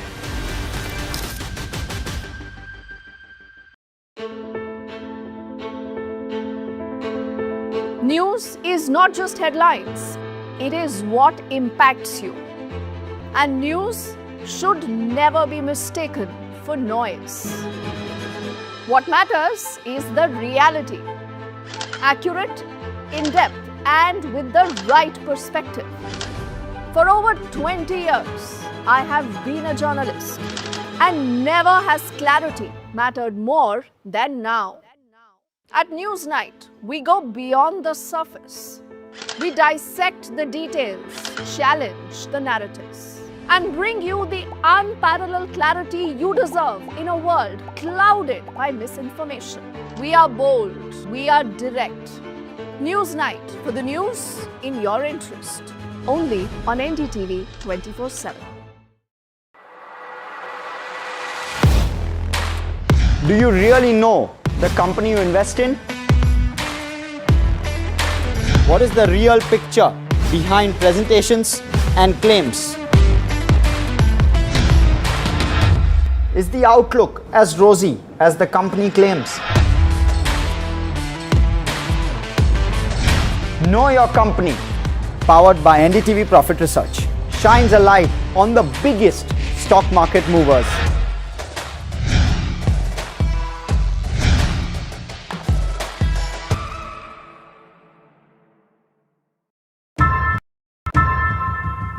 How often have you turned away from debates that descend into endless fights? We bring you a show where been established with Russia and France. After Operation Sindoor, this is NSA Ajit Doval speaking to his counterparts in US, UK in terms of briefing his counterparts on possible next course of action. Remember, India has been very clear that the method has been non-escalatory, something that they've said again and again, and in fact reiterated in these important meetings as well. What's the larger message here? Let's get in my colleague Aishwarya Jain joining us to talk more about this. Well, soon after the focus strikes on terrorist infrastructure at 9 sites in Pakistan and POK as part of Operation Sindoor, NSA Ajit Doval spoke with the counterparts of several countries, including US NSA and Secretary of State Marco Rubio, UK NSA, Saudi Arabia NSA, UAE, and also Secretary General of NSC of UAE and NSA of Japan as well. It has been stated that the NSA Ajit Doval had briefed his counterparts on the actions taken and the methods of execution, which were measured, non-escalatory and restrained. He emphasized to his counterparts that India had no intent to escalate, but was well prepared to retaliate resolutely should Pakistan decide to escalate. It was contact that was also established with Russian NSA and also the Minister of Foreign Affairs of China and diplomatic advisor to French President as well by the National Security Advisor after India successfully struck down the Pak terror hubs within Pakistan mainland and in POK as well. All right. Thanks much for that very important update. No intent to escalate, but prepared to retaliate resolutely. That's the strong message by India to given by National Security Advisor Ajit Doval to his counterparts in US, UK, Saudi Arabia and other important countries. Let's quickly now welcome Dr. Brahma Julani on that to talk more about the next course, including these diplomatic measures that India is now undertaking, and Captain D.K. Sharma on the broadcast. And in fact, Dr. Julani, let me start with you. These measures, these diplomatic moves that India is making and has been making all along, your first reaction to that, how do you read, given the scenario, the situation that is unfolding? It's important for India to build diplomatic and international pressure on Pakistan. In fact, today, the geopolitical environment is quite favorable to India. The Trump administration effectively has green-lighted India's strikes. It has made no attempt to stop India from wreaking retribution on Pakistan. No important power in the world has criticized India for putting the Indus Waters Treaty in abeyance. That has come as a surprise. It really shows how the global environment is quite favorable to India. This is the time for India to impose deterrent costs on Pakistan. And we do not know whether Operation Sindoor is going to involve more strikes, especially if Pakistan were to respond to early this morning strikes by India. Would India respond to Pakistan's response by inflicting more pain on Pakistan? We do not know at this stage. But certainly if India decides to press matters against Pakistan, the geopolitical environment is quite favorable to India. Indeed. And Captain Sharma, comment on that, the geopolitical environment that India is operating in right now, the measures it continues to make, some of the diplomatic wins that it has been witnessing, as Dr. Chilani was also pointing out, that playing into New Delhi's next course of action? Well, it will all depend upon what is the reaction of Pakistan. Since morning, we are monitoring that. And everything will be governed and dictated by what kind of reaction Pakistan, takes now, or what kind of action they take after our strikes in the morning. So it is all dependent on that. But the message is very clear that we have avenged the attacks of Pahalgam, and they were very restrained. They were measured. They were not on civil population. They were not on military targets, but they were on the hotbed of terrorism. So it's so clear, it's very, very clear that this was a pinpoint attacks, very, very saturated, very, very focused, precise, and, and they have given a message very clearly. And they've also given a message that our reach is there. Hide wherever you want to, we will take you out.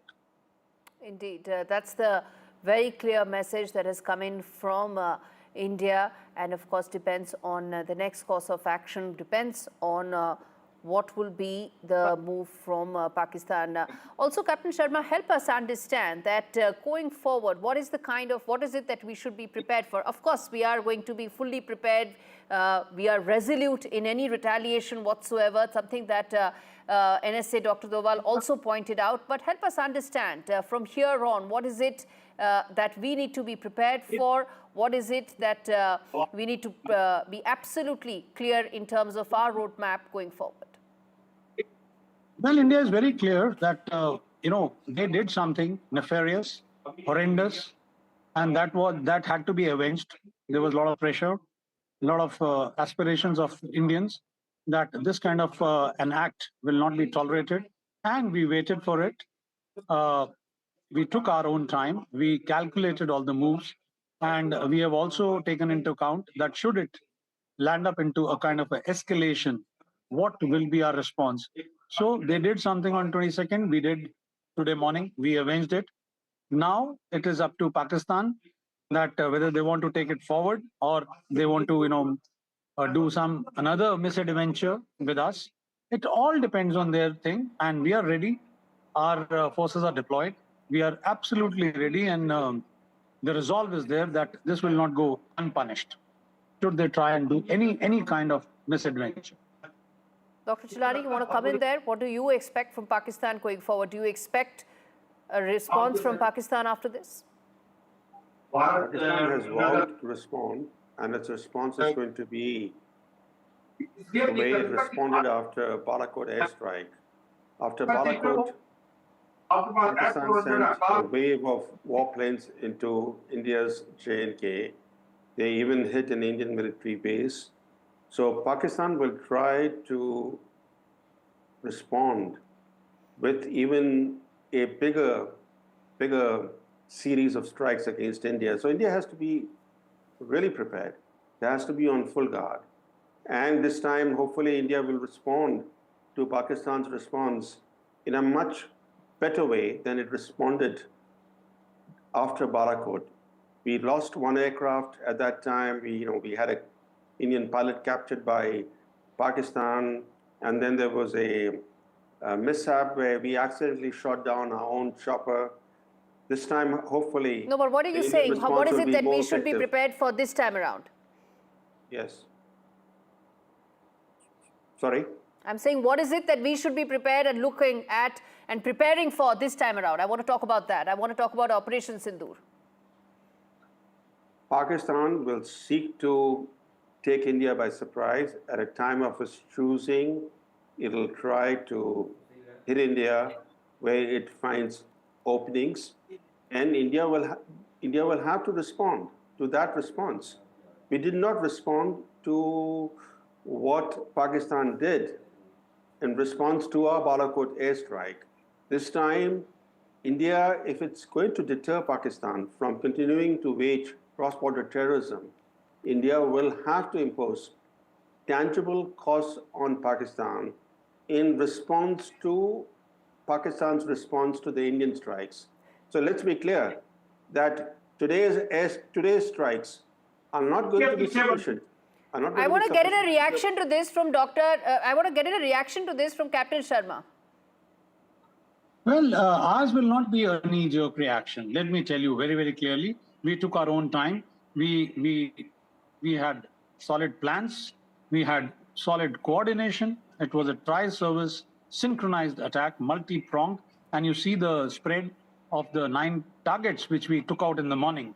So it is not that India will, just react to whatever Pakistan does. Let's see, and that's what I'm saying, that what they did on 22nd, we avenged on the 7th morning. Now, should they decide, and if ever they decide, they will be, sucked into it. And let me tell you, it will be very, very costly for them should they try any kind of misadventure. That is what I'm saying. No knee-jerk reactions from Indian side. It will be, again, very measured, and it will, hurt them where it hurts the most. Indeed. And in fact, that is a message that India sent out this time around as well. Very clear that it was precise, it was non-escalatory, but very clear that it is hitting the terror modules, the terror infrastructure, backed by credible intelligence, meant to target only and only those terror infrastructure, no civilian infrastructure, no military installations, very clear in what it wants to and how it wants to respond. Chilani, let me then also talk about some of the other maneuvers that India continues to make, and I want to come back to the diplomatic maneuvers that we were just talking about a short while back, because that's also important. At the end of the day, Pakistan is and continues to be the fountainhead as far as terrorism is concerned, not just for India, but for the world, and something that their defense minister also accepted just a couple of days back. So this global community needs to come together when it comes to acting against Pakistan. There's too much happening in the world for the global community to come together.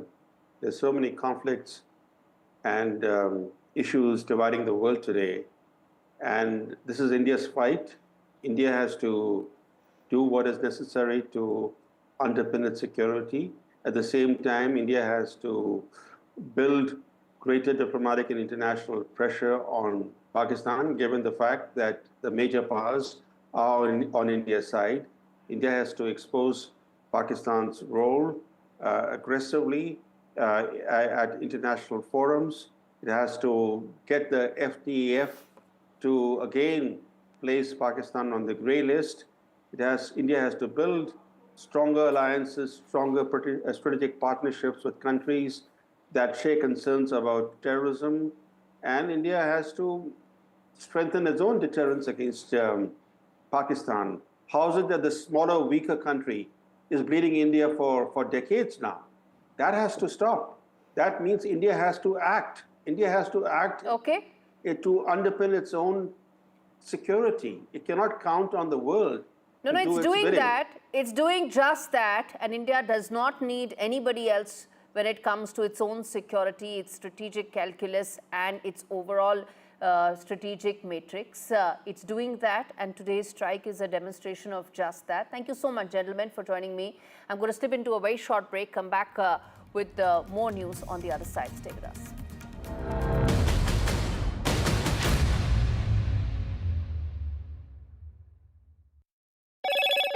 Hello, Moto. Motorola, India's leading AI smartphone brand.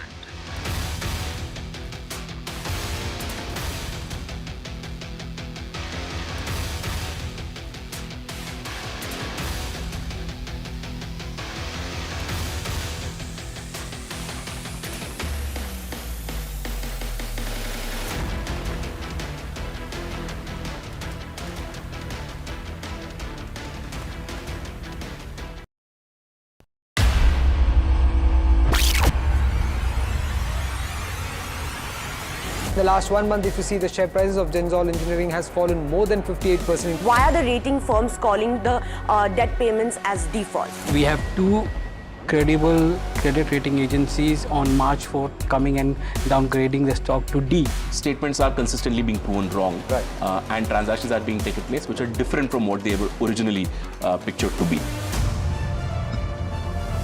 The company claimed it would roll out 6,400 electric vehicles. But what it has rolled out is a shocking scam. Funds meant for the project were funneled allegedly back to the promoters, the Jaggi brothers. What did the money buy? Not EVs, of course, but a lavish flat in Gurgaon's luxurious DLF Carmelias.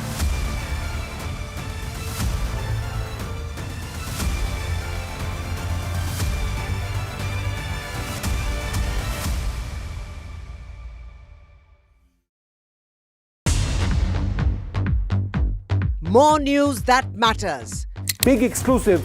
Tulsi Gabbard gunned down by Pakistan-backed cowards. When you interact with people on ground, you're able to reflect their sentiments much better. More debates that shake the system. More exclusives you won't find anywhere else.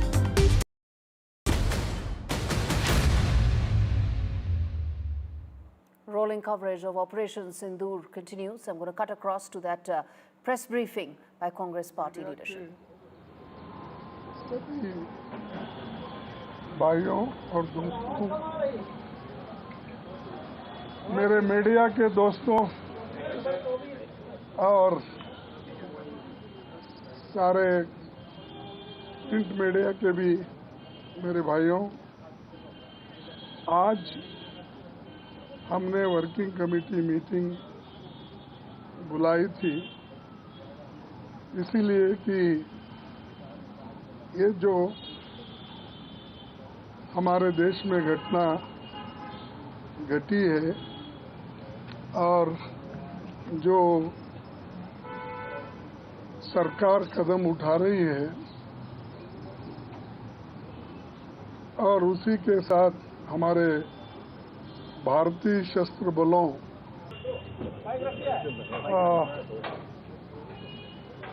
हमारे media के सभी भाइयों और दोस्तों, मेरे media के दोस्तों और सारे प्रिंट मीडिया के भी मेरे भाइयों, आज हमने वर्किंग कमेटी मीटिंग बुलाई थी इसीलिए कि ये जो हमारे देश में घटना घटी है और जो सरकार कदम उठा रही है और उसी के साथ हमारे भारतीय सशस्त्र बलों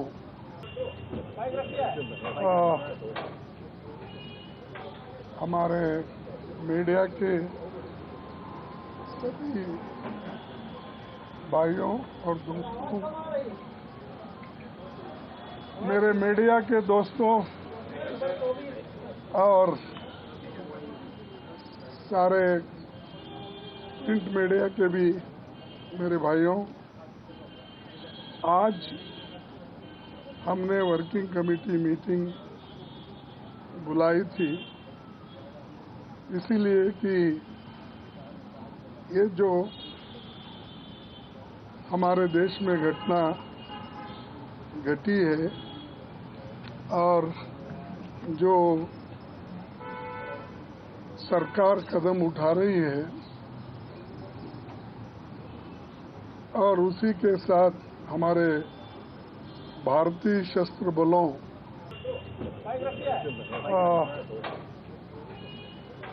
हमारे मीडिया के सभी भाइयों और दोस्तों, मेरे मीडिया के दोस्तों, वो बात रही वर्किंग कमेटी में हमारा डिस्कशन हुआ, पूरा समर्थन, full support to our forces, best wishes to them, much love to them, complete support from the Congress party and the Congress working committee. Thank you. Sir, all party meet we've been invited, we got a call today, we've been invited to the all party meeting tomorrow. That was Congress party president and Rahul Gandhi, leader of opposition, saying they completely support and back India's armed forces and they stand with India's forces against terror as it acts against terror again.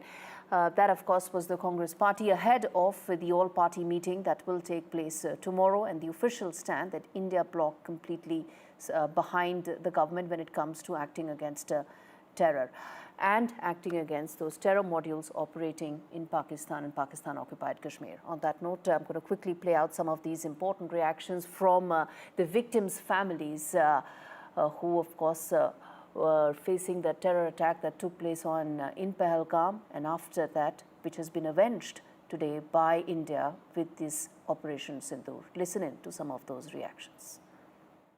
मेरे husband ने he was in the defence forces and you know when he had joined the defence forces वो यही चाहता था that he wanted to protect the peace in this country.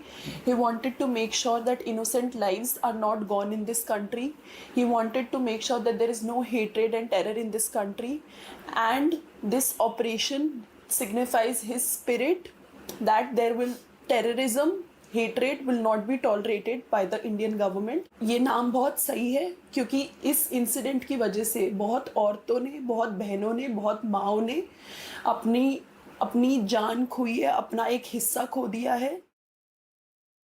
All right, important update coming in. Key airports have been shut after Operation Sindoor. 20 airports have now been shut till further information comes in, and that includes Srinagar, Chandigarh, Jodhpur, some of the crucial airports that have now been shut till the 10th of May. All border areas, the airports have been shut temporarily, of course. 200 flights have been cancelled because of that. In Jammu and Kashmir, Punjab and Rajasthan, this action has been taken. This is till the 10th of May. Leh, Jammu, Amritsar are some of the airports that have been impacted and shut till the 10th of May. All right, on that note, a quick break. We come back with more. Stay with us.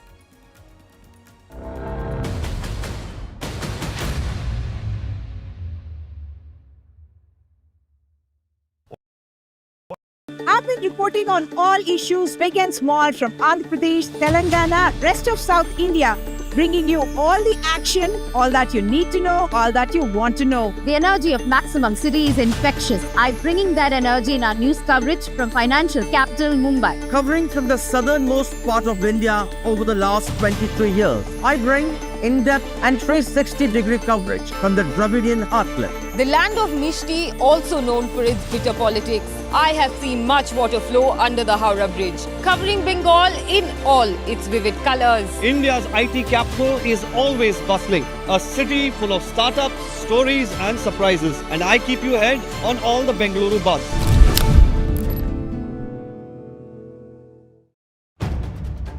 If it matters to you, if it matters to you, if it matters to you, it matters to India. It matters to India. And it matters to me. And it matters to me. India Matters with Shivaru. Only on NDTV 24/7. This is Operation Sindoor. It is India's big retaliation for the Pahalgam terror attack. The precision with which this attack has been carried out, it's payback time. The headquarters of Jaish-e-Mohammed in Bahawalpur and Lashkar-e-Taiba headquarters in Murid.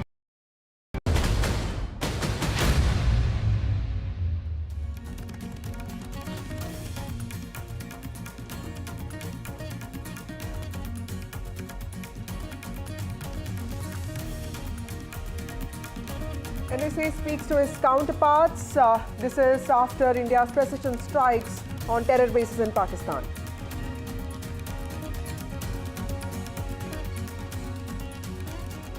Dr.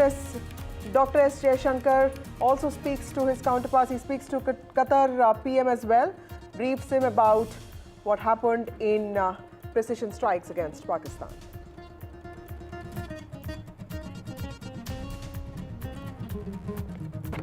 India avenges Pahalgam terror attack rattled Pakistan, attacks religious places in Poonch. Akali Dal chief Sukhpreet Singh Badal has spoken out, saying that Pakistan has attacked a Gurudwara, also killed 3 civilians.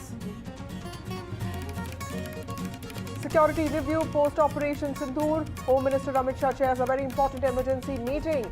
Home Minister Amit Shah's high-level meeting with border chief ministers today.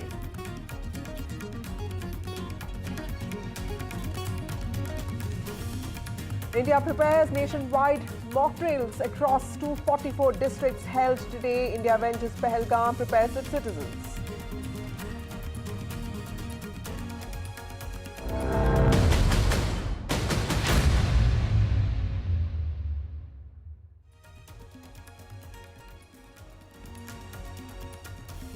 Well, Operation Sindoor, this is India's moment of retribution, India's moment of justice. Remember Operation Sindoor, a series of precision attacks was carried out by India in the early hours of today morning. In fact, it's a 25-minute precision strikes in which Pakistan has been left red-faced, daring, direct and decisive. In fact, army officials, armed forces officials also briefed media on this, and this also is reflective of India's intent to show its mettle to Pakistan, and this has happened after the terror attack in Pahalgam claimed the lives of 26 innocent Indians. Video proof of precision strikes was also released during this media briefing. Terror hideouts in Pakistan have been bombed. In fact, India has taken a calibrated, measured approach to this, only attacking terror bases in Pakistan, specifically of Jaish-e-Mohammed and Lashkar-e-Taiba. And also, India's loud and clear message. In fact, the Prime Minister today, while speaking in cabinet meeting, has told his colleagues that this is time to be extremely proud of Indian armed forces. My colleagues Nazir joins us now. Nazir, to you first, and of course, Gurpreet joins us. Nazir, to you first. Tell us what has been the aftermath of Pakistan's violations of ceasefire in the last 12 days, and also today's reckless firing that has taken place. What is it that you're hearing from ground in J&K? Well, last 12 days was really very normal. It was small arms, but it was a hell for the night. People in the night when they used artillery, and innocent civilians are targeted. Their homes, their businesses, their lives, they have been targeted. There are casualties. Their number of the casualties is exactly not known because officially no conclusive figure has not been given so far. There are casualties in different areas of line of control which have suffered heavy artillery shelling from Pakistan, and particularly the Poonch sector where most of the casualties have taken place, civilian casualties. We are waiting for the official number. India has hit hard and hit where it hurts the most, and Jaish headquarters or their ideological base in Bahawalpur has been hit. There are casualties which are reports attributed to Maulana Masood Azhar, founder and the chief of Jaish-e-Mohammed. Their organization, they are saying 14 people, including his family, have been killed in that attack. So clearly, India had this targeted this military precision, and also there was attack in Murdiki. Murdiki was Lashkar headquarters. Earlier, it was known as Dawat-e-Irshad, Jamaat-e-Dawat-e-Irshad, and there are attacks in Kotli, Muzaffarabad, other places. All those places which were well known that these are militants and their leadership is operating from there. These are launch pads, they are training centers, these are indoctrination centers. But then there has been some loss to the Air Force also in this massive attack on Pakistan, which was most coordinated, and for the first time, unlike in the past 2016 or 2019, surgical strikes or the Balakot airstrike, when Pakistan was in denial mode. This time they have accepted there have been 26 casualties they have suffered during Indian military strikes at 9 different locations. But here on the ground, people are really careful what would happen next, what would happen during the night. Night was held in the border areas, and even Srinagar, we heard some explosions as well. So fingers crossed what may happen next. In fact, the schools remain closed. All the education institutions remain closed. Chief Minister Umar Abdullah held emergency meeting with the district deputy commissioners of all the border districts to ensure that relief reached to the victims of this violence across border challenge. Okay. Harsha also joins us from Jaipur. But first of all, let me go to Gurpreet. Gurpreet, Akali Dal and especially Sukhbir Singh Badal have reacted very strongly to what Pakistan has done, and this has also claimed the lives of civilians. A Gurudwara has been attacked. Tell us how is Punjab getting sort of ready for mock drills, and also take us through the kind of action that Pakistan has taken in the last few hours. Well, yes, of course. We have seen Shiromani Akali Dal, and specifically President of Shiromani Akali Dal, he has already condemned this attack on Gurdwara Sahib. He says that it is highly condemnable act of Pakistan. But we have seen being a border state in Punjab, multiple decisions had been taken. And if we can talk about this border districts and specifically Gurdaspur district, we have seen they have already shut down all the schools for 3 days. In Pathankot also, the schools have already been been shut down, and in Firozpur also one day they have already decided to shut down for one day school in all over the district. Right now we are standing here and showing how the preparedness is going on. We have seen the mock drill is being taken place here, and we can see that whatever the guidelines had been issued by the central government, they are trying to implement on the ground. As of now, we have seen SSP Firozpur. He had already conversation with us. He was saying that everything is under control, and if we can specifically talk about the people of this district, the emotions are very high, and they say the way the Indian government had already taken a stand at this point of time. The Indian government, which has already taken stand against this terror attack which has been executed in India. So we will also talk the people who are present here. तो लगातार preparation चल रही है, क्योंकि अभी देख रहे हैं जैसे इंडिया और पाकिस्तान के जो अभी वॉलेटाइल सिचुएशन चल रही है, तो लगातार यहाँ प्रेपरेशन चल रही है। जो इंडिया पाकिस्तान की सिचुएशन चल रही है उन्होंने देखते हुए सरकार दी हदायतां अनुसार अज इत्थे 4 बजे मॉक ड्रिल चलाई जा रही है।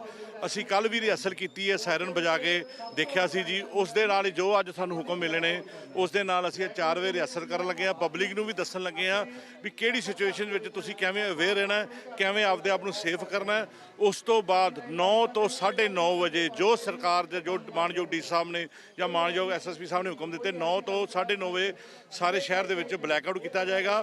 तो मैं सारे शहर निवासियों नू, फिरोजपुर निवासियों को अपील करना भी किसी तरह की भी पैनिक करने की जरूरत नहीं। असी हर वेले उन्होंने नाल खड़े हैं। साढ़े सारे MC साहबान 9 तो लैके 9:30 बजे तक इत्थे मौजूद रहेंगे। साढ़े नंबर इन्होंने सारे को लेके किसी वेले भी कोई दिक्कत होवे सानू उस वेले फोन कर, असी उस वेले उत्थे पहुंचांगे। धन्यवाद। Well, we can see these people, these are the local representatives. They are holding these mock drills on the ground so that they should be prepared. And what we have learned, the government has already given clear-cut direction to all the state government to hold this mock drill so that the people should be aware about the procedures during war if the situation is going to be arise in the coming days. So as of now, if we can talk about specifically this district Firozpur, we have seen the people are in very high spirit. They say the action which has been taken by Indian government against this terror attack, that is highly appreciable, and they say if it is required they will also support the nation because they want that this terrorism should be uprooted. So we have to wait and watch how the situation is going to be turned in the coming days. Absolutely. Back to studio. To your right are those visuals, live visuals of the mock drills, the civil defense exercises that have been conducted across the country today in 244 districts of this country. Let me go across to Harsha. Harsha, you are going to Jaisalmer, and there's been a lot of emphasis on bordering districts. In fact, Home Minister Amit Shah also held a meeting, an important meeting with DGPs of states which are bordering districts. Tell us, how are the bordering districts preparing for any threat or attack of any kind? Because clearly India as a whole nationally is also in some ways prepared for a retaliation, but at the same time wants its civilians to be ready as well. Well, yes, absolutely. I'm on the way to Jaisalmer, and I'm now in close to Jodhpur, actually on the outskirts. So the Pakistan border is just about 350 to 400 kilometers away, and I'm at a village called Jhalamand. और आपके पास कुछ बताया गया है, क्योंकि यहाँ से पाकिस्तान दूर नहीं है, तो किस तरह से तैयारी रखनी चाहिए? हमारे यहाँ प्रशासन ने बताया है कि रात को 7 बजे सायरन बजेगा, वो लाइट बंद करके रखना है, और जहाँ भी खड़े हो आपके पास गाड़ी है तो गाड़ी की लाइट बंद करके रखनी है। इस तरह से प्रशासन ने बताया है। आप लोगों को कुछ तैयारी के बारे में बताया है, क्योंकि पाकिस्तान बहुत दूर नहीं है यहाँ से? हमारे को कुछ नहीं बताया। आपको नहीं मालूम है? कुछ बताया है, क्योंकि यहाँ से ज़्यादा दूर नहीं है, आपका बॉर्डर इधर है, ये बताइए। मैडम, हम तो सुबह घर पे ही थे, पर क्या हमें जो भाई बंधु ने बताया, गोवर्धन जी ने हमें, तो हम उसी प्रकार की तैयारी करके रखेंगे हम भी, जैसे कि कोई वारदात ना हो किसी के साथ। हम 71 की लड़ाई में तो यहाँ तक शेलिंग हुई। हाँ, यहाँ तक हुई थी, पर हम तो सारे बंदों को यही बोल रहे हैं कि आप अपना ध्यान रखें, खुद और अपना परिवार का। जो कच्चे मकान है उसमें रहे, बने बनाए ना रहे। जी बिल्कुल। So, these are people who faced, a lot of, in the 71 war, they were very close to the border. So they are kind of prepared. They've heard these things. But, Rajasthan is on high alert, especially the border districts are on high alert. The airports have been shut down in Jodhpur and Bikaner. In fact, Jodhpur, which is, the airport has been shut down till the 10th of May. Bikaner and Jaisalmer are non-functional right now. There are no tourists coming in. So anyway, the flights are not operating from there. Also, all railway employees, their leaves have been cancelled. They've been told to stay in duty. Schools have been closed in the border districts. Exams are not going to be held. So, and there's a state of high alertness in these border areas. Of course, in Jaipur also, but especially in the border districts of Jaisalmer, Jodhpur, Bikaner, Ganganagar and Hanumangarh. Harsha, let me also ask you another question. There's been a lot of talk about the kind of precision strikes that India has undertaken, today morning. What is the sentiment amongst people? Because this time, the briefing that we saw by officials in the armed forces also had a lot of visual evidence. They had videos, they had context and history. And this was expected. But clearly, after what happened on 22nd of April, the Pahalgam terror attack and an operation called Operation Sindoor, so evoking sentiments at a different level, what are people of Rajasthan feeling about this? Yes, well, actually, in fact, as soon as they saw the TV camera, they all came here to speak to me. हमारे anchor पूछ रहे हैं कि आप लोग ने सुना है कि पाकिस्तान पे इंडिया ने जहाँ पे आतंकवाद था उस पे टेरर स्ट्राइक किया, तो आप लोग उसके बारे में क्या बोलना चाहते हैं? कल रात को इंडिया ने जो 9 जगह हमले किए थे, उसके बारे में हमें मालूम है और उससे हम जागरूक हैं। और क्या बोलना चाहते हैं आप? कह रहे अच्छा, आइए इधर आइए। हाँ जी, पाकिस्तान वालों पे हमला किया, भारत ने बहुत अच्छा किया, मोदी जी ने बहुत तगड़ा काम किया है। हम मर मिटने के लिए तैयार हैं, मोदी जी के साथ हैं। बस हम भी साथ हैं, हम अलग थोड़ी, मोदी जी के साथ है, मोदी जी के और हमारे सब साथ हैं। मोदी जिंदाबाद। आप लोग को सब मालूम है इसके बारे में क्या? हाँ, मोदी जिंदाबाद। So you can see that very spontaneous crowd that is collected around me, and the sentiment is, of course, they know exactly what has happened, and they do feel that the right thing has happened, and they appreciate the fact that the Indian government has taken a strong stand. Remember, we are very close to the border with Pakistan, so these people actually are aware and alert of how they should behave in the eventuality if there is escalation. But at the same time, there is a sense that at least India has responded strongly and correctly. Right. Thank you, Harsha, for joining us with those details. My colleague Harsha on her way to Jaisalmer, and she's traveling to border districts, and border districts have become very important now because remember, nationwide mock drills are on. India has already retaliated to Pakistan's role in Pahalgam terror attack. In fact, as part of its precision strikes held today morning, 9 terror bases in Pakistan have been attacked, have been bombed by India, and there's a massive mock drill that's happening across the country today, across 244 districts. Remember, India has not hurt civilians or military infrastructure or installations in its process of teaching Pakistan 2 lessons on accountability on terrorism. These are just terror bases of Jaish-e-Mohammed and Lashkar-e-Taiba which have been attacked, but mock drills are happening across the country today to prepare citizens, to prepare Indian civilians in case of threats and also anything that can happen because of the hostilities that Pakistan has been showing towards India. Mock drills in the midst of heightened tensions are happening across the country, and these are the first drills that are happening in this country since the 1971 war against Pakistan. Blackouts, evacuations, sirens, all of that in order. And those on your right are visuals of the mock drills that have taken place across the country. Various states are taking part in this. In fact, this was an MHA notification that was sent out to at least 6 to 7 states where they were asked to prepare, identify districts and then prepare accordingly to ensure that civilians are ready for threats of any nature. Let me also get you some more details from my colleagues who have been recording, who've also been talking to civilians who are preparing for this, for these kind of civil defense exercises. First, let me go across to Anuj, my colleague from Maharashtra, on how Maharashtra is sort of gearing up or preparing for a threat of any nature, and how did Maharashtra sort of conduct these mock drills today? I'm present here at the CST where a mock drill is underway at the moment. This mock drill has been going on for the last 20 minutes, which involves, the RPF volunteers, which involves the civil defense volunteers and, the volunteers from the Central Railway as well. These are the people who have arranged for these mock drills. It becomes very important for us to understand why is, this activity important at this particular place, because CST is one of the more vulnerable places when it comes to Mumbai. Even during the 2008 attacks, we remember that this was one of the prime targets of the terrorists.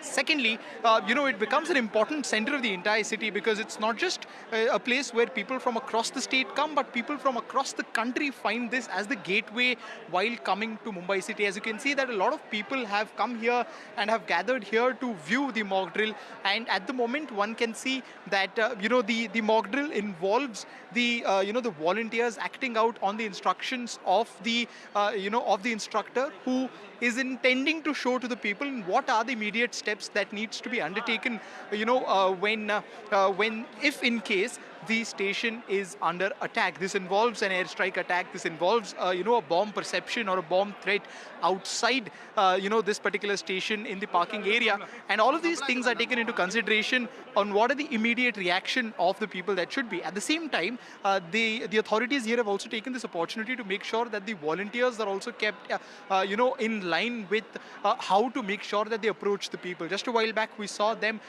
showing the people on how they can take help of the volunteers here and make sure that the first aid service reaches till the least common denominator in case of such an attack. It also demonstrated how the police officials, how the RPF officials and the civil defense personnel can reach out to people when it comes to those who have received serious injuries in physical form. With camera person Rajendra Dyarkar, this is Anuj Rai reporting for NDTV from Mumbai.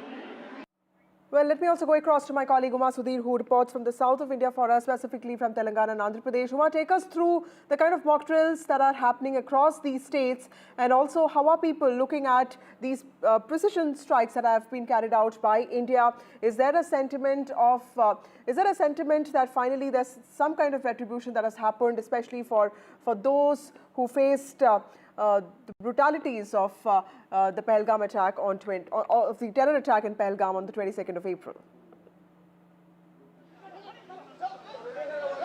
So we are in the mock drill that's happening in Secunderabad, and this is of course a civilian defense mock drill, as part of which there was a blast that happened, after which 12 different departments are showing what they are going to be doing as part of this mock drill. You have the defense, you have the revenue department, you have the police force, you have the fire, and you also have others who are actually showing how this kind of a defense is going to happen. And that's why 12 different departments getting together to show how this is going to be done, and NCC volunteers also showing. This is of course a civilian defense mock drill, and that's the reason why this apartment complex has been chosen. And after the blast happened, they went through what was called as a kind of a debris that had to be cleared, after which now the volunteers are going in to carry out the rescue.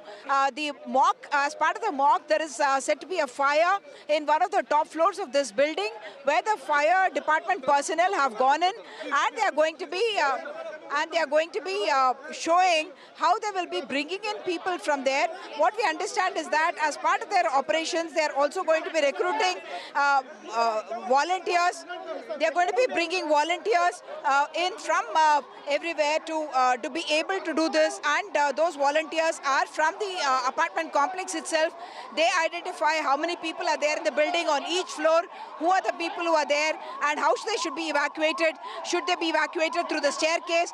That is somebody who's said to be injured, and then those people will have to be moved. The injured, how they have to be moved.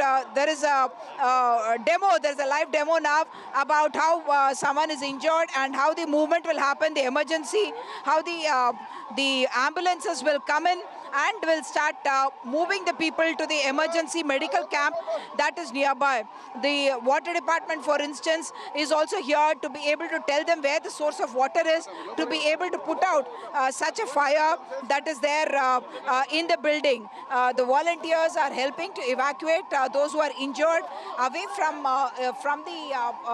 the building, from the areas where the danger may exist, to areas where they can be kept in safety safety, moved away so that they are not part of the crowd and they don't get trapped in a situation where more of an emergency is likely to happen, and therefore the injured being moved away. The fire department is also going to show a demo about how people will be brought down the building using a rope as well to show that this is the kind of situation that we are looking at. So while for the fire department and for the NCC, these are drills that they do very regularly for the civilian population.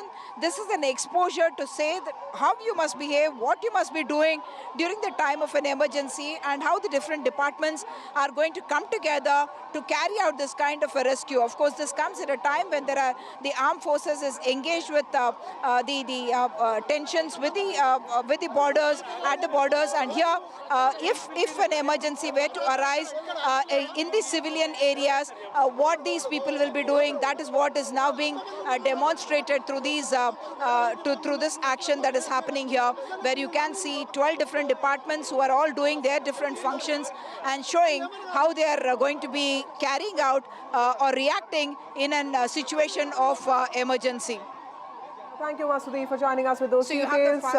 My colleague Sam Daniel joins us now from Chennai. Sam, Chennai is a city, used to be known as Madras, and it has seen the aftermath of war and the consequences of war, specifically in World War II. And I remember when I used to live in Chennai, there used to be memories attached to how life was during that time. So blackouts is not a new thing for people of Chennai, but this is a new generation that lives there. So clearly, can you also tell us how is the city preparing for this? Before that, let me also tell our viewers that civil defense mock drills are taking place across the country. 244 districts identified. They are the ones that are conducting these mock drills. A large number of volunteers are also taking part in this. Blackouts, evacuations, sirens, preparing India's citizens for what is to come next, threats of any nature. This is on a day that India has also carried out precision strikes on 9 terror bases in Pakistan, hitting out at terror bases, at doctrination camps, and also facilities of terror organizations like Jaish-e-Mohammed and Lashkar-e-Taiba, which have been training terrorists to come to India. My colleague Sam Daniel joins us. Sam, Chennai has seen all of these preparations during World War II. Unfortunately, it was also one of those cities that was bombed by the Japanese then. Tell us, does this bring back memories? How is the city preparing for these mock drills? And also, what do the citizens of Chennai feel about India's precision strikes that have taken place? Vasudha, as we speak now, the mock drill is underway at the Chennai Port Rest where we are right now. Several teams of the police, fire and rescue personnel and also the Tamil Nadu Disaster Response Force are simulating an incoming air raid, and they are examining or testing their preparedness to deal with that. We could see earlier an ambulance rushing with a team of rescued members, and it will continue till 4:30. In Tamil Nadu, this kind of an exercise is underway at 2 locations besides the Port Trust in Chennai. It's also underway at the Madras Atomic Power Station at Kalpakkam in neighboring Chennai. It's essentially a civil defense exercise without affecting the regular normal course of life, but to assess the preparedness of agencies, particularly at vital installations which could be potential targets for any air raids if situation escalates. And this interestingly comes on a day India launched Operation Sindoor against terror networks along the line of control and in the Pakistan-occupied Kashmir area. And people generally welcome this response by India, saying that India cannot keep quiet when close to 30 people were killed in that terror attack in Pahalgam. But some also express concerns that the state or the country should not let it escalate into a full-fledged war. Now that the point has been made to Pakistan, now that the terror networks have been hit in a precise manner, we should make sure that we exercise caution, restraint, so that this does not escalate into a full-fledged war. Some also say it's time we also introspect and find out the gaps in terms of be it intelligence failure or any other loopholes through which these terror elements were able to infiltrate into the country. And the larger picture, they say, exercises like this reaffirms or reinforces their confidence, how prepared the country is in the event of any kind of an air raid situation.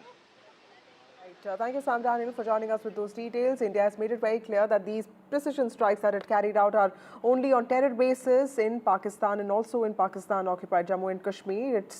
The country has not really attacked military infrastructure or civilian installations of any kind, and this is only to demand accountability from Pakistan for the kind of terrorism that it has been sponsoring for the last 30 years. In fact, of the 5 Jaish-e-Mohammed, LET and Hizbul Mujahideen camps that have been attacked, many of them are also camps that have been training terrorists. These are outside Ministry of External Affairs, and several diplomats have come. In fact, remember that there's been an outpouring of support and solidarity from across the world. After the Pahalgam terror attack that took place, countries had given their complete support to India. And even today, after India made it very clear, those precision strikes that took place in the morning are completely to dismantle terror bases in Pakistan, not to hurt civilians or even military infrastructure. There has been a show of solidarity from allies across the country. In fact, External Affairs Minister Dr. S. Jaishankar has also been talking to his counterparts. The NSA, the National Security Advisor, Ajit Doval, has in fact briefed his counterparts from various countries, making it clear that India does not want to escalate these tensions. In fact, Vikram Misri, who is the Foreign Secretary, opened this briefing with these lines that the precision strikes that India carried out were completely non-escalatory in nature. They were proportionate and they were responsible and they were measured. India does not want to escalate these attacks, but is prepared for any retaliation or misadventure, is what Vyomika Singh also used, of any kind if it comes from Pakistan. Those visuals outside External Affairs Ministry today in South Block, and on to your right are those visuals of mock drills that are happening across the country into 44 districts, preparing civilians, preparing citizens of this country for threats of any nature. To your left, visuals from right outside the Ministry of External Affairs.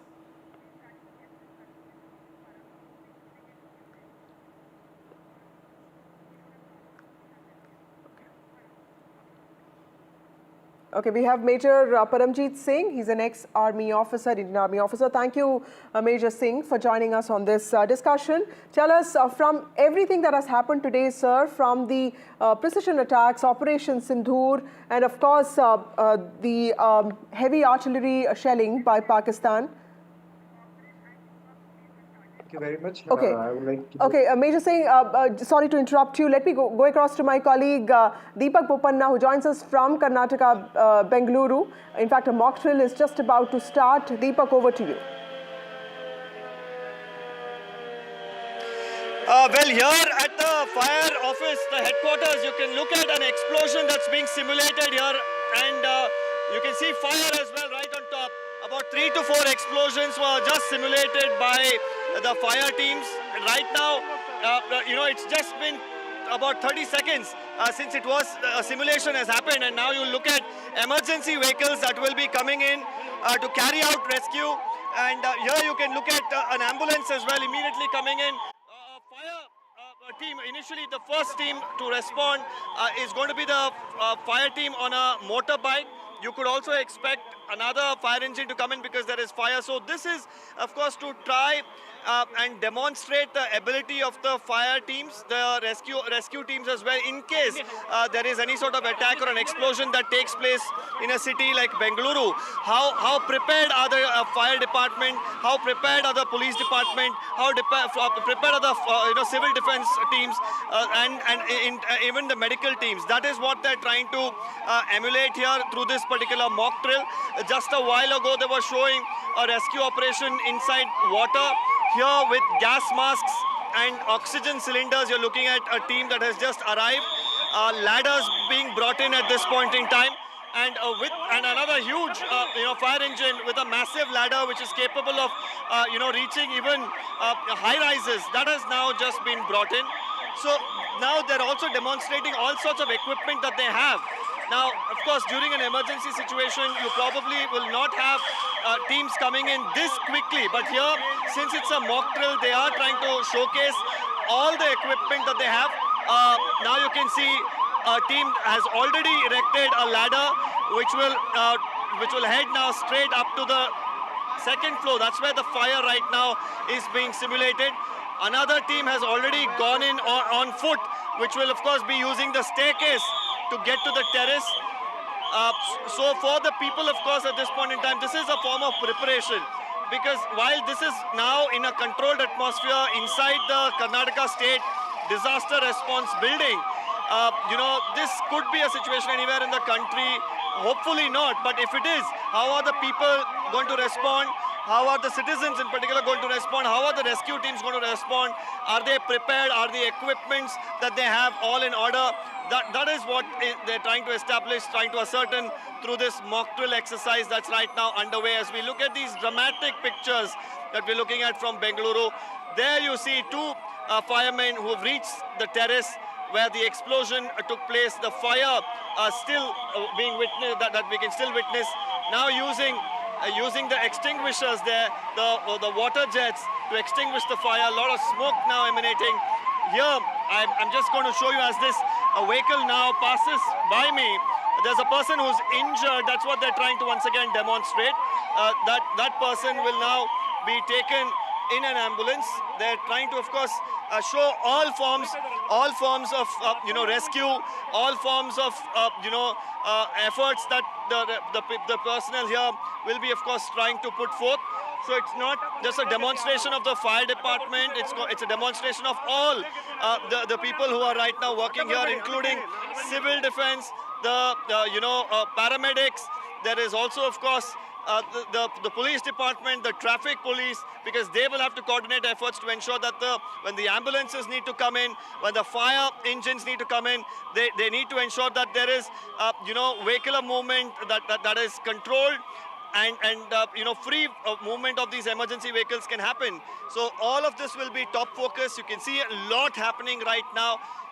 This, in a way, of course, will help the police department, the fire department analyze what needs to be done, what were the errors.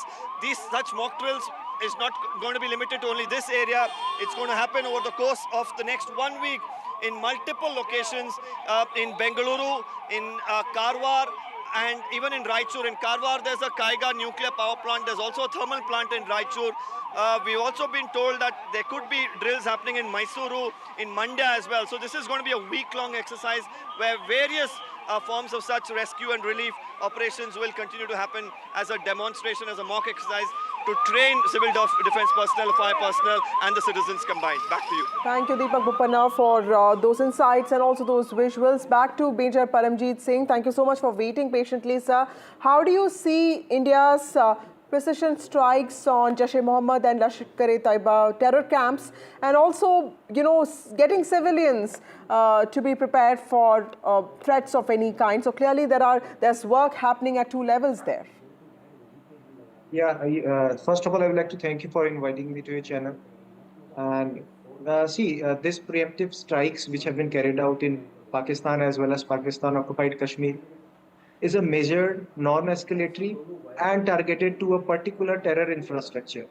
So we took around 15 days to bring this action, into reality. And there have been our security forces as well as our civilian government and political will. They all have created a nexus, and they have, measured to the minute details what could be the escalations, and they have carried out these precision attacks. So these preparing civilians as well as, civil administration for further action is part of the plan. We should not, draw conclusions from it. Every time if we are prepared, we could respond better in situation of unforeseen. So we should take it positively. We should participate, and we should obey to the guidelines of the government. Right. We also have Dr. Tara Karta, who's a former Director, National Security Council Secretariat. Thank you, Dr. Karta, for joining us. Always a pleasure to speak to you, ma'am.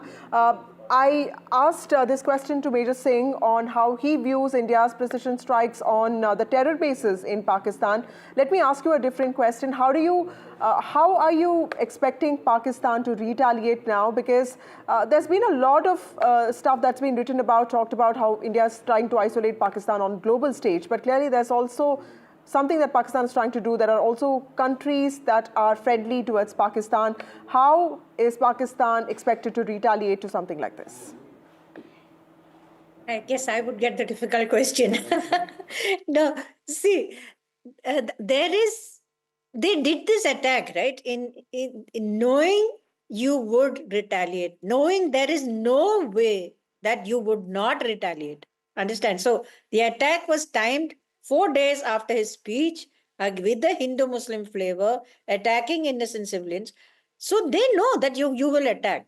So for some reason, they want you to attack so that they will then launch a huge strike for whatever reason, whatever way that they can, and get General Asim Munir into the headlines. That is the objective of this whole exercise. It gets the heat off him on various fronts, on terms of Imran Khan shouting, in terms of Baloch attacks, in terms of the infighting, political infighting. So there's a lot riding, and the danger here, what I'm trying to stress is, situations get dangerous when it becomes personal. When this man has put his ego on the line and stood up on a tank and said, I will hit you if you hit me, then you're pretty much open to anything. Right. But Dr. Katta, also let me ask you, how do you assess India's response to the Pahalgam terror attack being very different from what it did in 2016 after the Uri attack or after Pulwama attacks? Because clearly the scale was much lower, and today the briefing that happened, the kind of visual evidence that was presented, the symbolism attached to Operation Sindoor, all of that, in some ways tells a story of a very different India from what we saw in 2019 and specifically what we saw in 2016. I think you're absolutely spot on. The strikes were done with such amazing precision. I mean, you're aware that all these things have been gamed multiple times over the years, targets, weapons, what time, how will they react, everything has been gamed out. But this was precision to such an amazing degree. I mean, I have to congratulate the armed forces, one.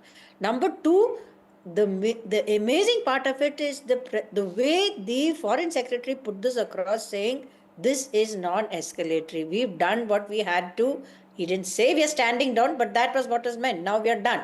We are finished. Now it's up to Pakistan. Do you want to escalate or not? Then you have the civil defense exercise which you're just showing. Right. That sends a message saying that, look, if you escalate, we are ready. We are ready with whatever you can throw at us. So you want to do this, it's up to you.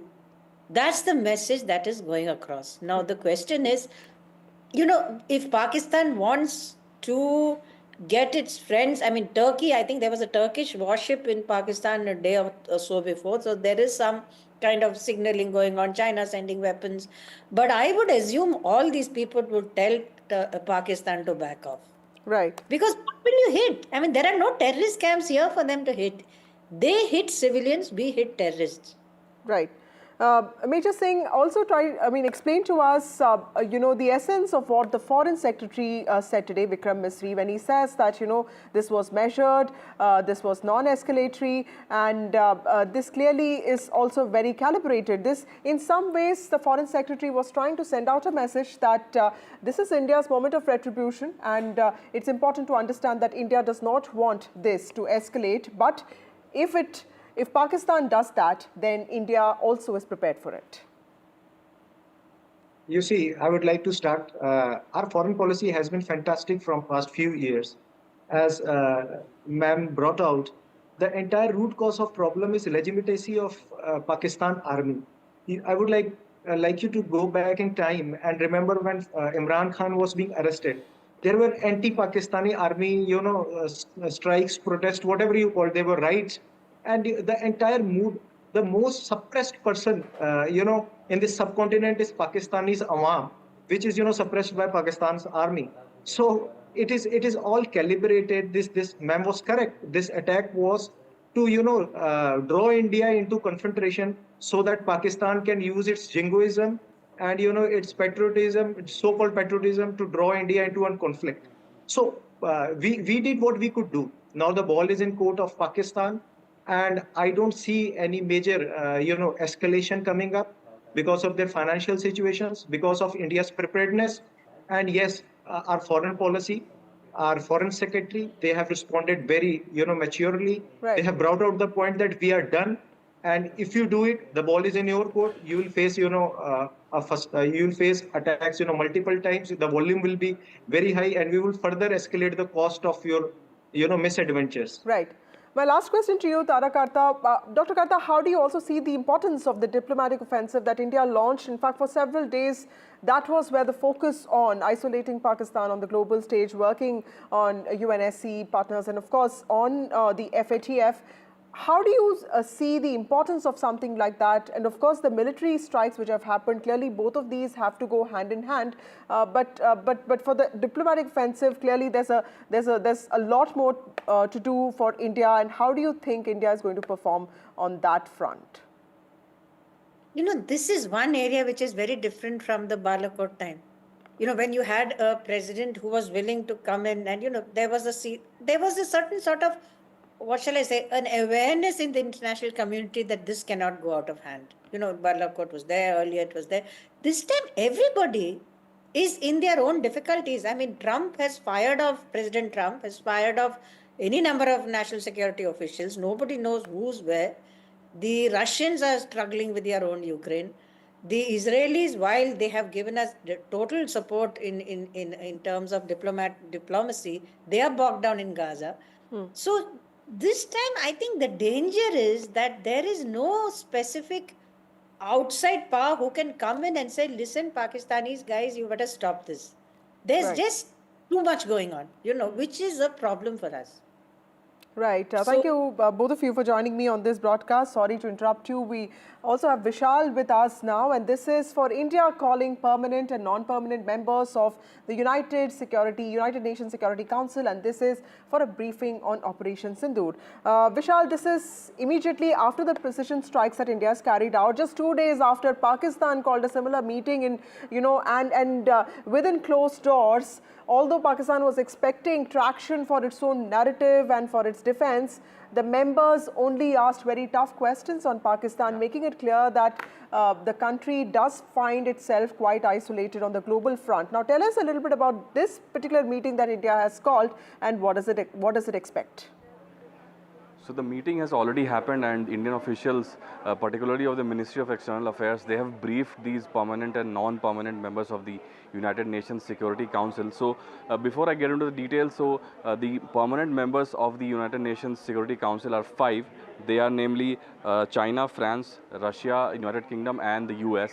And there are some non-permanent members which are chosen every year. So this year they are Algeria, Denmark, Greece, Guyana, Pakistan, Panama, Republic of Korea, Sierra Leone, Slovenia, and some other nations are also there. So these nations officials were briefed by Indian officials just about half an hour ago on the Operation Sindoor and the details of the operation. India has already shared the details with almost everyone. So the United Nations Security Council was also one of the major bodies that needed to be shared information with.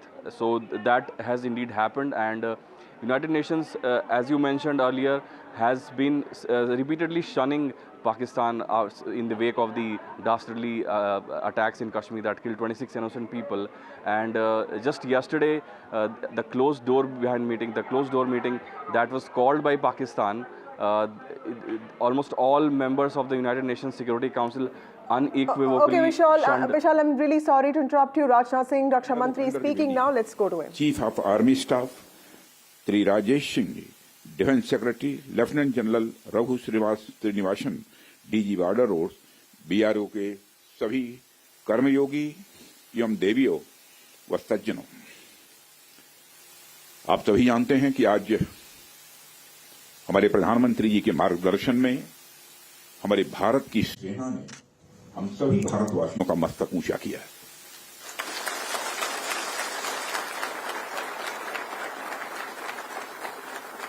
इसलिए मैं चाहता हूं कि एक बार अपने स्थान पर खड़े हो जाएं और मैं नारे लगाऊंगा। हमारे देश के सेना के जवानों के सम्मान में हम सभी बोलेंगे, भारत माता की, भारत माता की, भारत माता की। बहुत बहुत धन्यवाद।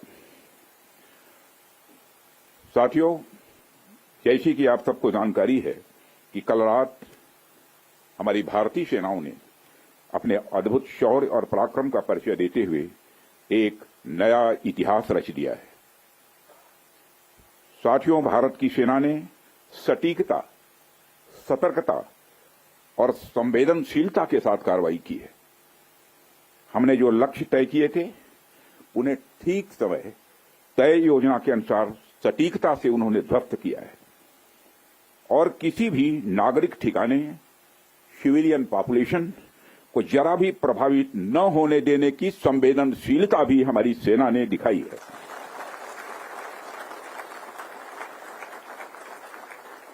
यानी एक तरीके से देखा जाए तो हम कह सकते हैं एक तरीके की सटीकता, सतर्कता और मानवीयता यह हमारी भारत की सेना के जवानों ने दिखाई है,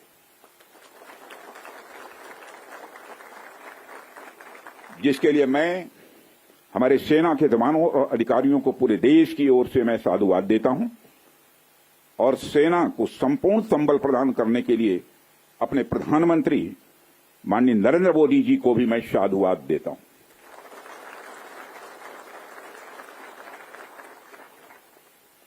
मित्रों, हमने हनुमान जी के उस आदर्श का पालन किया है जो उन्होंने अशोक वाटिका उजाड़ते समय किया था। जिन मोहि मारा तिन मोहि मारे। हमने केवल उन्हीं को मारा जिन्होंने हमारे मासूमों को मारा। साथियों, प्रधानमंत्री श्री नरेंद्र मोदी के नेतृत्व में हमारी सेनाओं ने ऑपरेशन सिंदूर लॉन्च करके पहले की तरह ही इस बार भी आतंकियों को ट्रेनिंग देने वाले कैंप्स को तबाह करके करारा जवाब दिया है।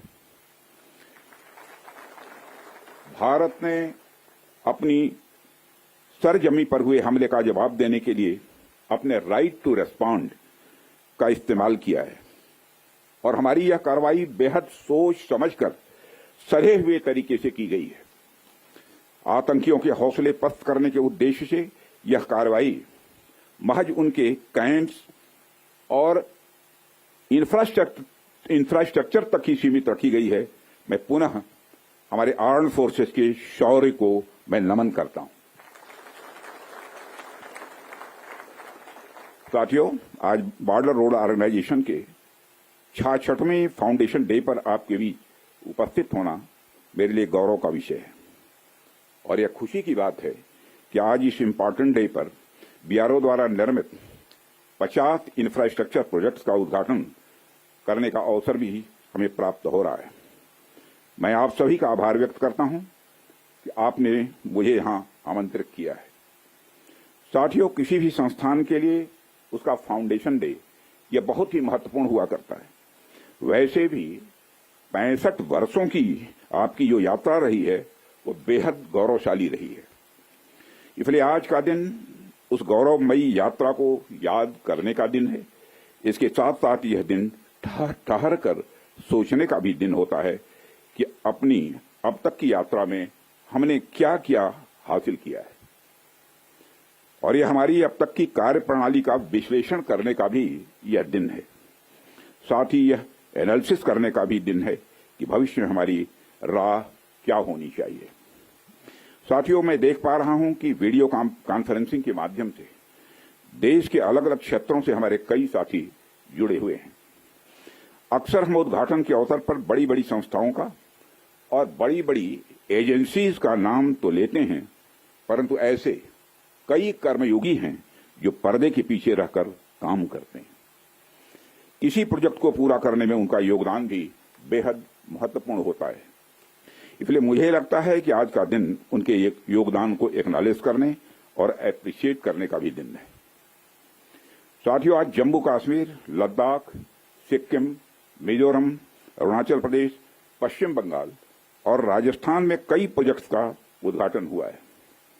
कहने को तो यह सारे फिजिकल इंफ्रास्ट्रक्चर हैं, लेकिन मैं इन्हें सिर्फ फिजिकल इंफ्रास्ट्रक्चर ही नहीं समझता। हमें जो सड़कें दिखती हैं, जो पुल दिखते हैं, वह सिर्फ दो स्थानों को जोड़ने वाले नहीं होते हैं, बल्कि वह लोगों के दिलों को जोड़ने वाले होते हैं।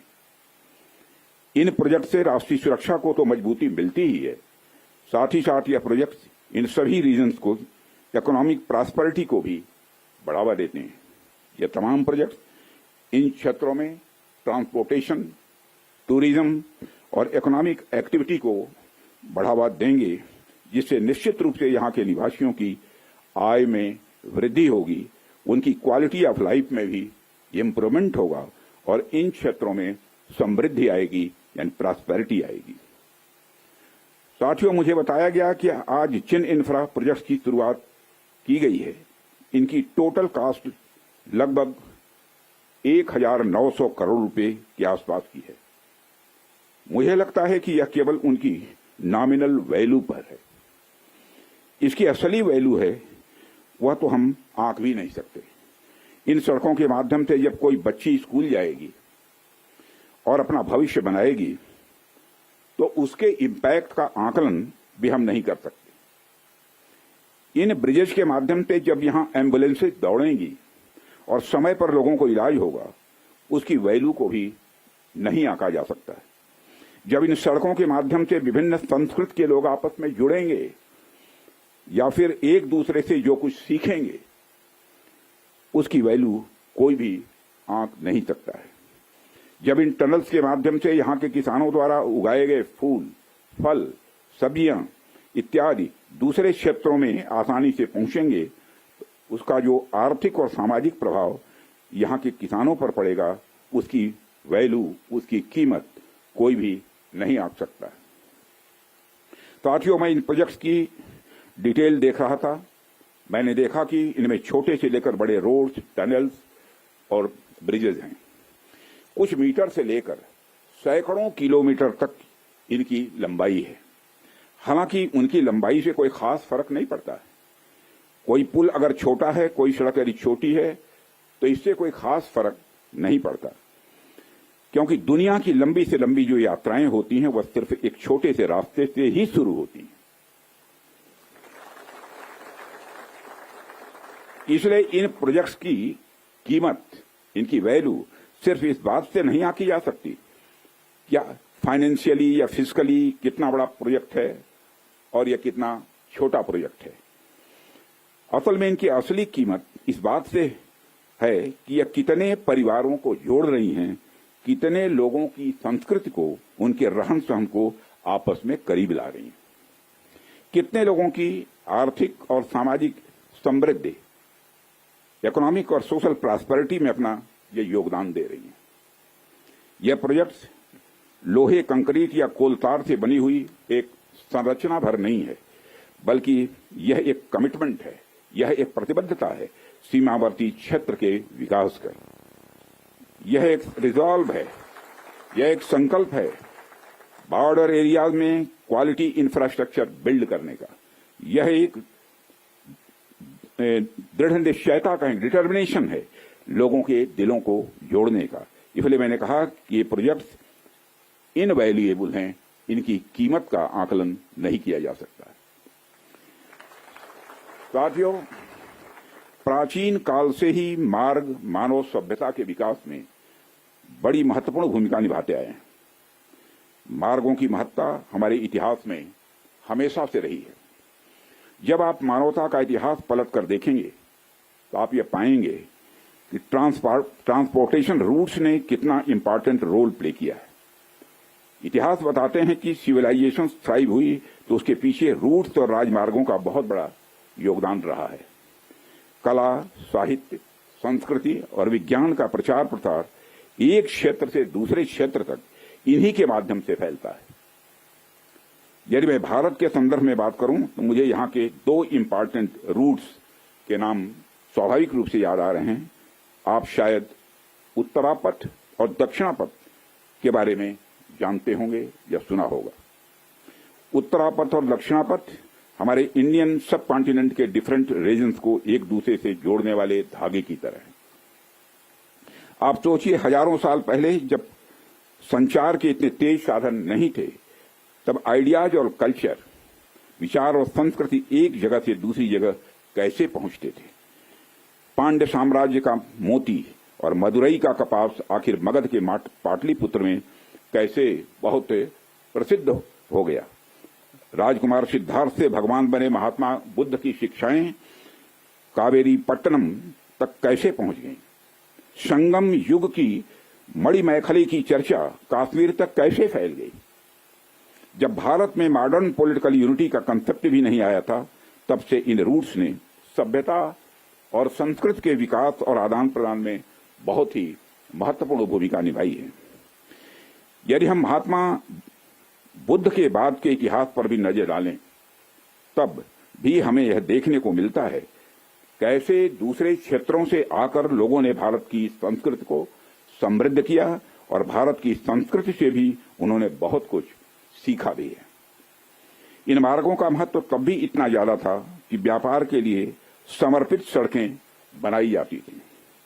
आप जब सिल्क रूट के बारे में जानते हैं, आप सभी को मालूम है सिल्क रूट के बारे में, जिसने एक तरह से पूरे एशिया और मध्य यूरोप तक को कवर कर लिया था। भारत से भी उस सिल्क रूट का एक बड़ा हिस्सा होकर गुजरता था, जिससे न सिर्फ सामान बल्कि संस्कृति और विचार का भी एक्सचेंज, आदान प्रदान यह होता था। एशिया और यूरोप के बीच कल्चरल एक्सचेंज, सांस्कृतिक आदान प्रदान में भी सिल्क रूट का बहुत बड़ा योगदान रहा है। साथियों, सिर्फ स्थलीय मार्ग का ही नहीं बल्कि जलीय मार्ग का भी ह्यूमन सिविलाइजेशन, मानव सभ्यता में एक बहुत बड़ा महत्व रहा है। मेसोपोटामिया की सभ्यता के साथ हमारा व्यापार जलीय मार्ग से ही होता था। अरब के जो व्यापारी आते थे वह भारत में जलीय मार्ग से ही आते थे। इन रूट्स का असर हमारे संस्कृति पर, हमारे परंपराओं पर और हमारी अर्थव्यवस्था पर तो पड़ा ही, साथ ही साथ इन रूट्स ने दुनिया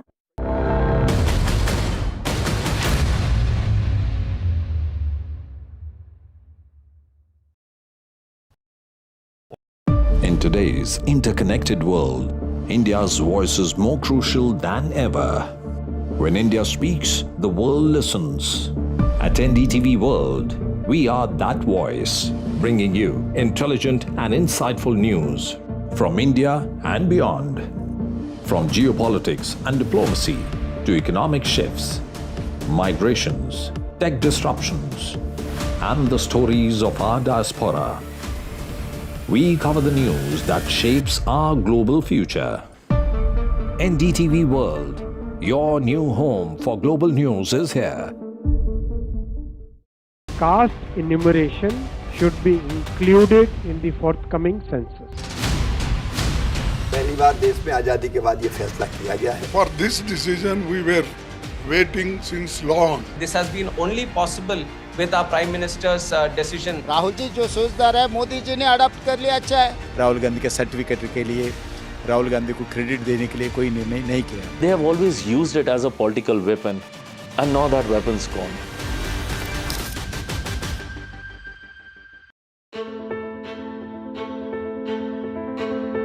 News is not just headlines, it is what impacts you. And news should never be mistaken for noise. What matters is the reality. Accurate, in-depth, and with the right perspective.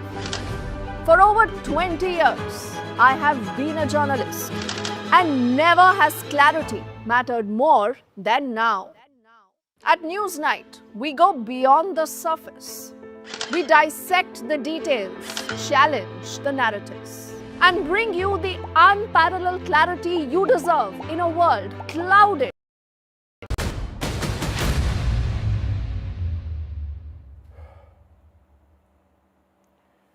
The Defence Minister Rajnath Singh has spoken out on Op Sindoor. He's lauded the operation where India hit Pakistani terror camps. He says history has been scripted by our armed forces. India has briefed members of the UN Security Council on the strikes on Pakistan.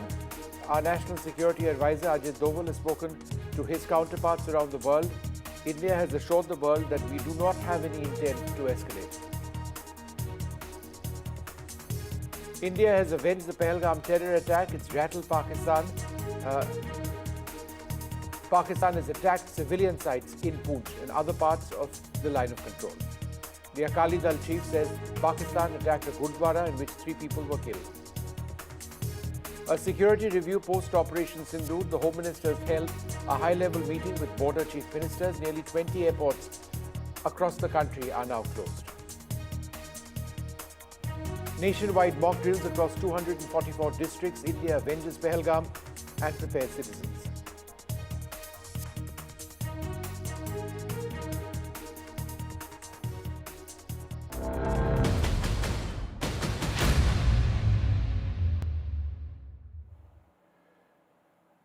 Good evening and welcome. The big story that we continue to track, the aftermath of India's devastating strikes on terror targets in Pakistan. There have been several targets which have been hit. These are terror targets. The people trained over here have been involved in terror strikes, not just in Pahalgam, but elsewhere as well over a period of time. The strikes involved a variety of weaponry, including cruise missiles, loitering drones. It was carried out by the Army and the Indian Air Force. There has been substantial firing on the line of control. Post this, there have been several civilians, unfortunately, who have lost their lives as a result of that artillery shelling. The Indian Army has responded fiercely to that artillery shelling, and there is heavy casualties, it is believed, on the Pakistani side as well.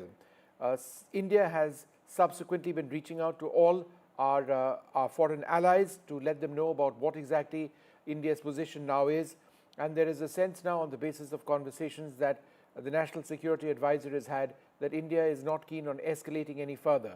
That said, that there is a new NOTAM, or Notice to Airmen, which has been announced, that covers a large part of our airspace, which is now a no-fly zone, at least for the next couple of days. That may further impact air travel across parts of India, all of Gujarat, in fact, going straight up close to Delhi, west of Delhi, Rajasthan, parts of Punjab as well. And that indicates that the Indian Air Force is on the alert and is potentially on alert for a potential Pakistani airstrike or a missile strike which may take place. That cannot be ruled out. Let's go across to NDTV's Ishika, who's been tracking government moves. Now, Ishika, as I understand it, several foreign envoys are being briefed on India's objectives and what we did. Is that right? Well, yes, Vishnu, we are currently present at, just outside the Ministry of External Affairs. And here, certainly, the foreign envoys are now being briefed, by the government of India, because government of India has yet again reaffirmed that they have only, struck on the terror targets, and they have, in fact, no intent of escalating it anymore. In fact, we also just heard, the statement that has come from the Defence Minister, Rajnath Singh. And he has clearly stated this, that India has only attacked those who, in fact, caused the terror in India, especially in Kashmir. So that is again and again making it very clear to the world, especially, that India, number one, has in fact no intent of escalating it any further. And whatever, action has been taken, retaliation that has been, been done by India was only on the terror camps in Pakistan and POK. So that is what is happening inside. In fact, we continue to show you the visuals from the South Block, and here, the foreign envoys who are still, currently present inside, they are being briefed by the government of India, because government of India wants to make it stand very clear to the nation, to the world regarding Pakistan, because, we heard a statement also that came from Pakistan saying, that if India does not escalate it anymore, they won't be doing, they won't be taking any action. And we have seen, countries like Japan, UK saying that, they are wanting peace between the two nations, and they are wanting, in fact, the conflict to be resolved. So over all of that issues, currently, the envoys are being briefed by the government of India. Over to you. All right, Ishika, thanks very much for sharing those details. Just a little while earlier on, Defence Minister Rajnath Singh has lauded the operation. Here's what he said. जैसी कि आप सबको जानकारी है कि कल रात हमारी भारतीय सेनाओं ने अपने अद्भुत शौर्य और पराक्रम का परिचय देते हुए एक नया इतिहास रच दिया है। तो हम कह सकते हैं एक तरीके की सटीकता, सतर्कता और मानवीयता यह हमारी भारत की सेना के जवानों ने दिखाई है। जिसके लिए मैं हमारे सेना के जवानों और अधिकारियों को पूरे देश की ओर से मैं साधुवाद देता हूं। हमने केवल उन्हीं को मारा जिन्होंने हमारे मासूमों को मारा। हमारे प्रधानमंत्री जी के मार्गदर्शन में हमारे भारत की सेना ने हम सभी भारतवासियों का मस्तक ऊंचा किया है। Defense Minister Rajnath Singh there congratulating the armed forces on this operation. In case you're just tuning in, we've got the exact areas where the Indian Air Force and the Indian Army struck. These were primarily Indian Air Force strikes which took place. First up, the line of control is what is marked red over there. South of the line of control is the black line, which is the international boundary, the international border. The red parts are the line of control between India and Pakistan. This is India's boundary, right? That's what we claim. However, the line of control is inside. Therefore, we have struck west of the line of control. These are north of the Pir Panjal, and all of these are the names of terror camps which have been struck. I'm not going to go through all of them, but these are between 20 to 30 kilometers in terms of depth. There have been drones which have been used to hit these. There have been precision missiles which have been used to strike these targets. Some of them are small, some of them are larger. We'll show you video as well. The international border starts from here, and this is where it gets interesting in a sense that not only did we hit Muridke, which is near Lahore, we also hit Bahawalpur, way down south. So if the camera can pan down, then you can see Bahawalpur. Bahawalpur is located 100 kilometers from the international boundary.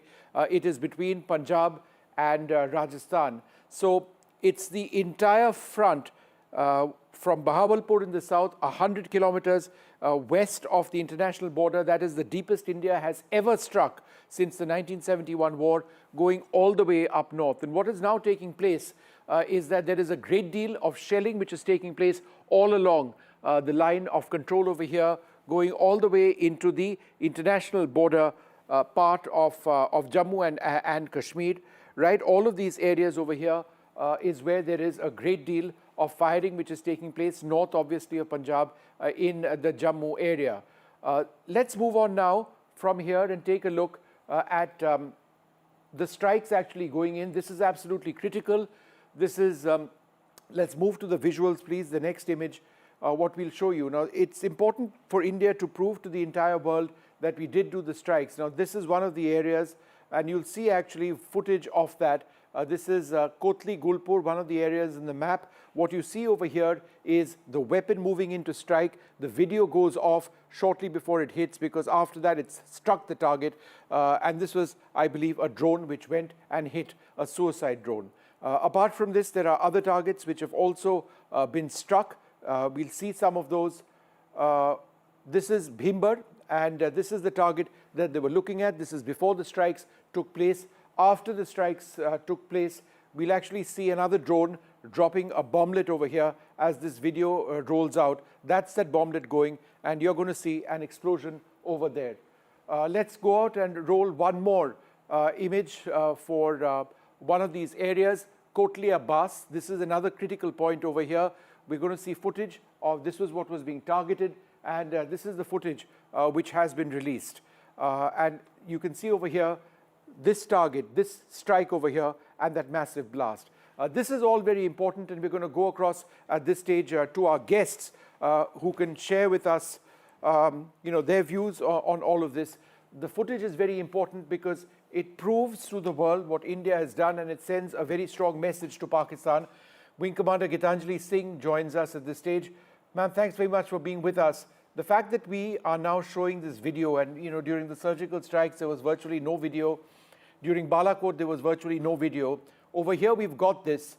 It's being seen in Pakistan. What is the message that we are trying to send? Good evening to everybody. Jai Hind. Jai Hind.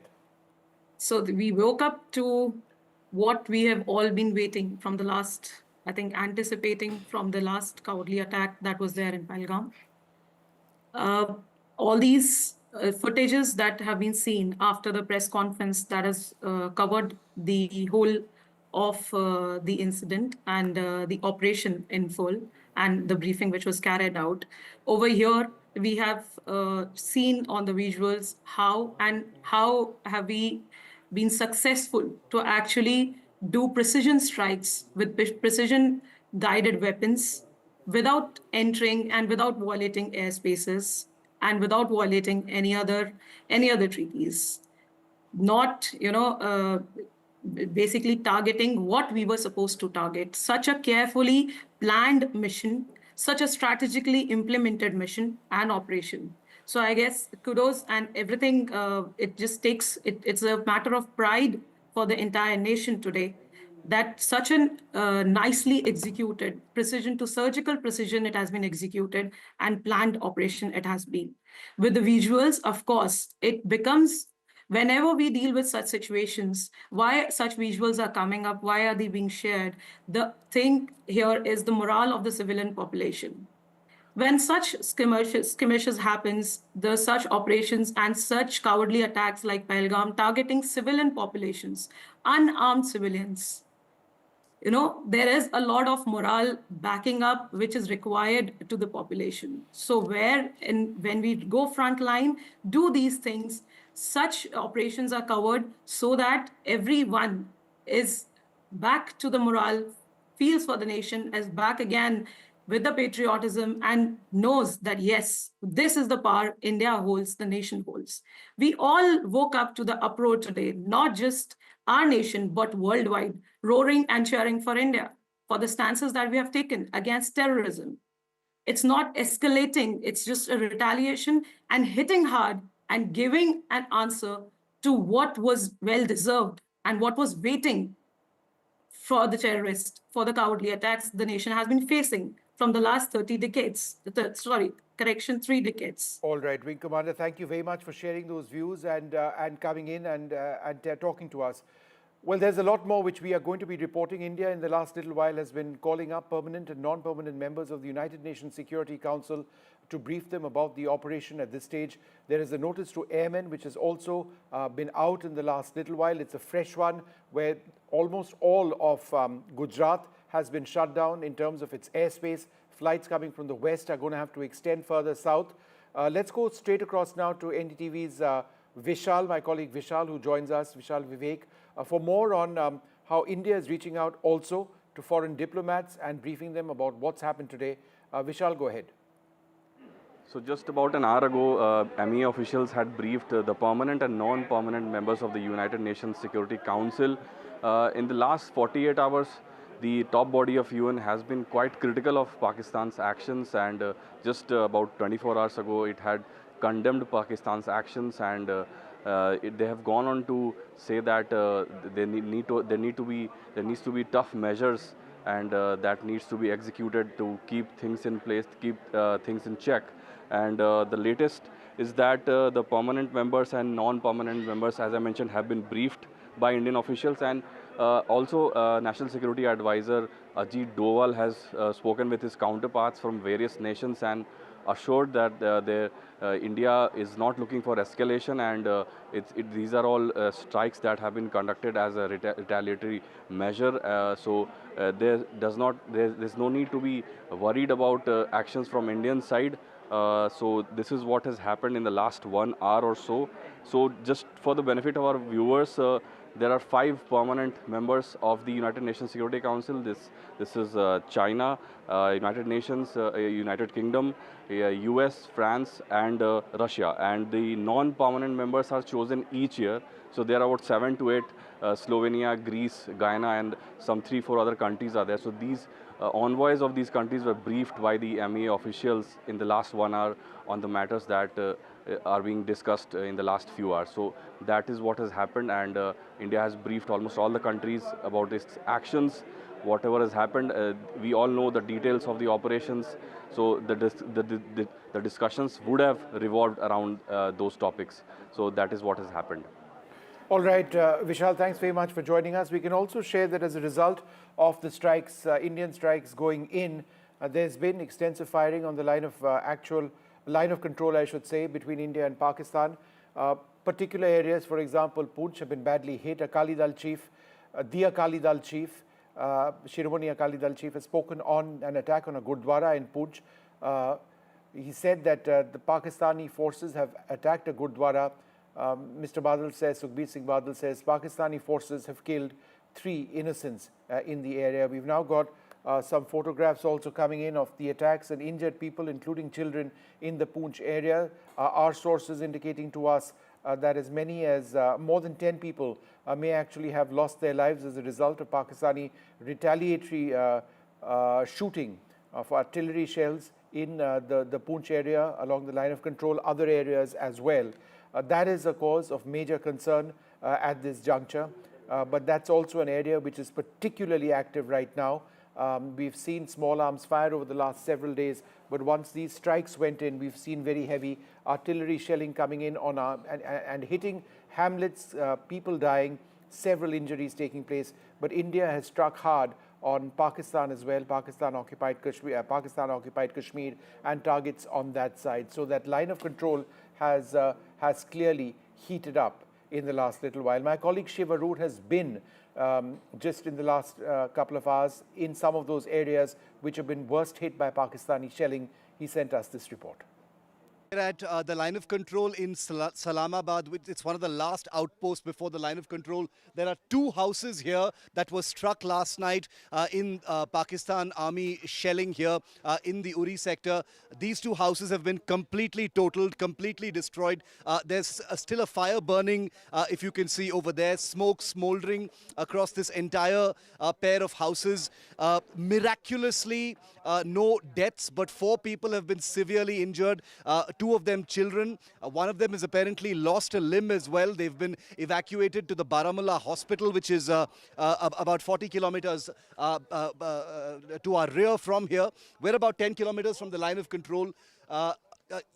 Complete damage over here, Vishnu. If you can see that these 2 houses, I'm surprised that anything is left everywhere else, because it looks like a stray shell may have come and landed here. It appears to suggest that the Pakistan Army, which has been aiming and firing directly, targeting civilian areas, has caused damage deeper inside, and one shell or a couple of shells has come and actually landed here. This has all the telltale signs of artillery damage. You can see shrapnel completely ripping through these metal sheets. These are very clear signs of artillery shrapnel that has ripped open these roof sheets. The walls completely broken, and everything is still burning in these houses. This is a place called Salamabad where there have been some casualties. The 4 people from just this small little settlement over here. We are taking due care, but we are told by villagers that there is further damage closer to the line of control. So that's where we will actually be headed next. But the images you're seeing here on NDTV are the first manifestations of what we've been reporting since the morning, that the Pakistan Army has directly targeted civilian areas. This has nothing to do with the military. There's no army over here. The army brigade is way many kilometers behind where we are. This is a civilian settlement. A rural folk live in this area, and this is what a couple of Pakistani shells has done in this place. These are live images, first on NDTV, that we're bringing to you of what targeting a civilian establishment, a civilian area really looks like. And remember that, now it's midday here, but it is very likely that an escalation will begin again. We were told earlier by people who were fleeing from this village and others that the firing took place till as late as 11:30 in the morning. They heard the thuds of artillery fire and small arms fire till at least 11:30 in the morning. So we're wondering whether there might be firing now as well. So we want to quickly get this report done and move out of this place. I'm going to try and get a word in from, if you can just bear with me for a moment. I want to get a word in from one of these people. Sir, इधर आइए. कौन रहते हैं यहाँ पे? कितने लोग जख्मी हो गए इसमें? इसमें 4 लोग. इधर आ जाइए, इधर. हाँ जी. 4 लोग. 4 लोग. 4 कौन? बच्चे? एक 13 साल की बच्ची, एक 4 साल का बच्चा, तो 2 घर के मालिक. हाँ. और क्या ये पाकिस्तान के शेल? हाँ, ये पाकिस्तान का है. रात के 2 बजे का मसला है. तो उससे ये घायल हो गए। तो यहाँ मकानों की बात ही नहीं, मकान कितने बजे गिरे थे ये शेल? 2 बजे। 2 बजे सोए होते हैं। हाँ। आप कहाँ थे उस टाइम? आपने सुना ये? हाँ, हमने ये भरोसी है यहाँ। हम तो रात को बाहर आ रहे हैं। 2 बजे के बाद हमारे बच्चे भी बाहर आ गए। उधर इधर लगे भागने, क्या करते भाग। सर इधर आइए एक सेकंड। सर आप यहाँ रहते हैं, नजदीक में रहते? इस्लामाबाद का। कहाँ थे आप जब ये हुआ था? हम तो घर में रात को 2 बजे। आपने सुना ये जब ये वो हुआ था? बहुत आवाज सुना। क्या आवाज था? वो आवाज था ये जिस शेल की थी जी। अच्छा। पूरे शेल लग रहे थे। एक तो नहीं था ना, बहुत आ रहे थे। कितने शेल? इसको मेरे ख्याल 1-2 लगे हैं मेरे ख्याल में इसमें। अच्छा, दो लगे। जख्मी लोग बारामूला हॉस्पिटल में हैं। पहले उड़ी लिए, उसके बाद उन्होंने उड़ी वालों ने बारामूला भेज दिए।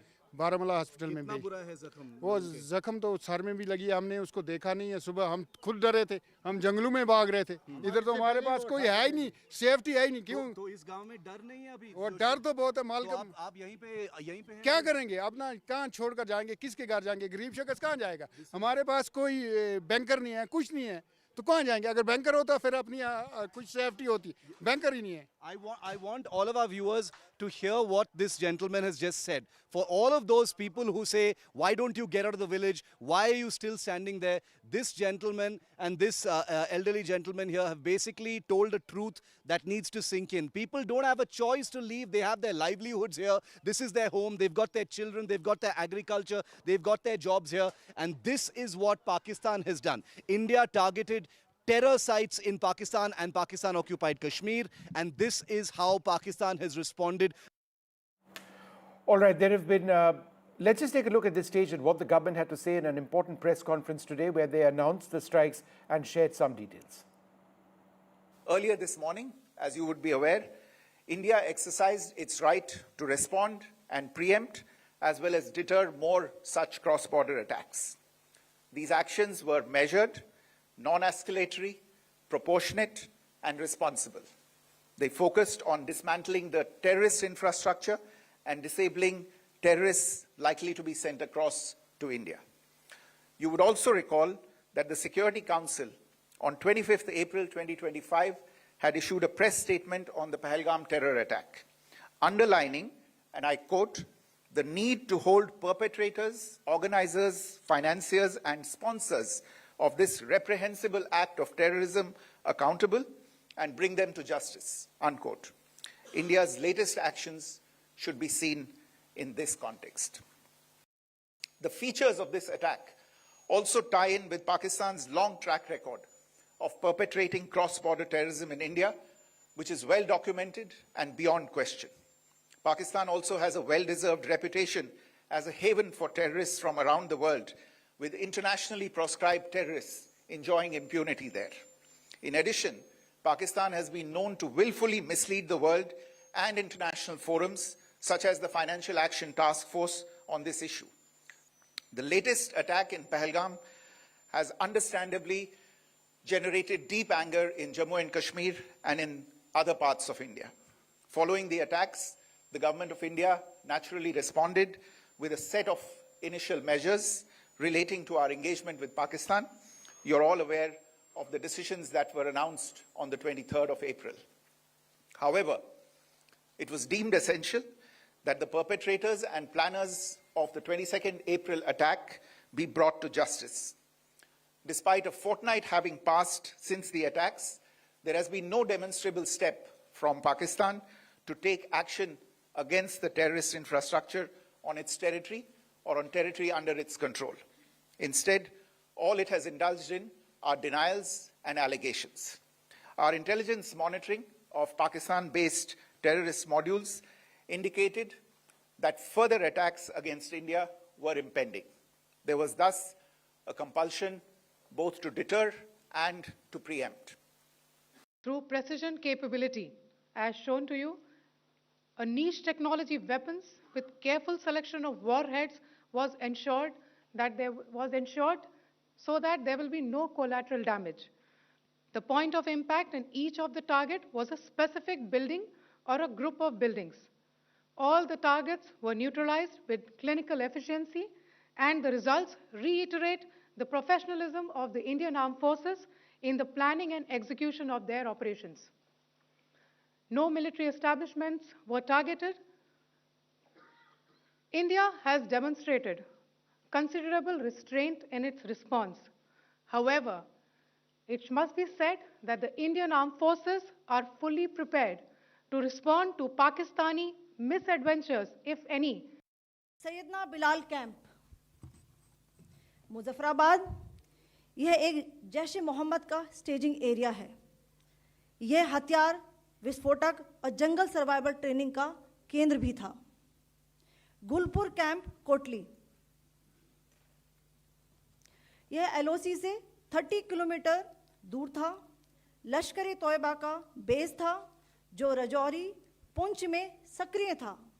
20 अप्रैल 2023 को पुंछ में और 9 जून 2024 को तीर्थ यात्रियों के बस हमले में यहीं से आतंकी को ट्रेन किया गया था।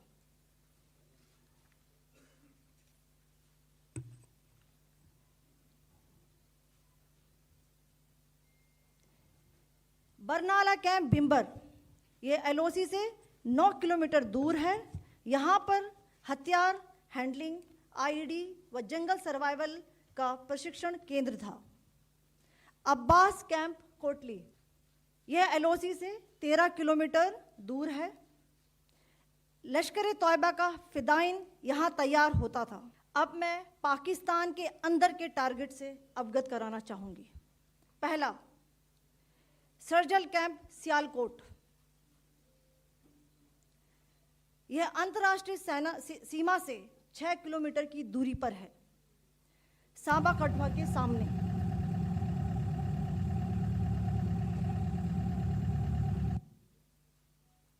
मार्च 2025 में जम्मू एंड कश्मीर पुलिस के 4 जवानों को की जो हत्या की गई थी, उन आतंकवादियों को इसी जगह पर ट्रेन किया गया था। दूसरा, महमूना जाया कैंप, सियालकोट, यह 18 से 12 किलोमीटर आईबी से दूर था। हिजबुल मुजाहिदीन का बहुत बड़ा कैंप था। यह कठुआ जम्मू क्षेत्र में आतंक फैलाने का नियंत्रण केंद्र था।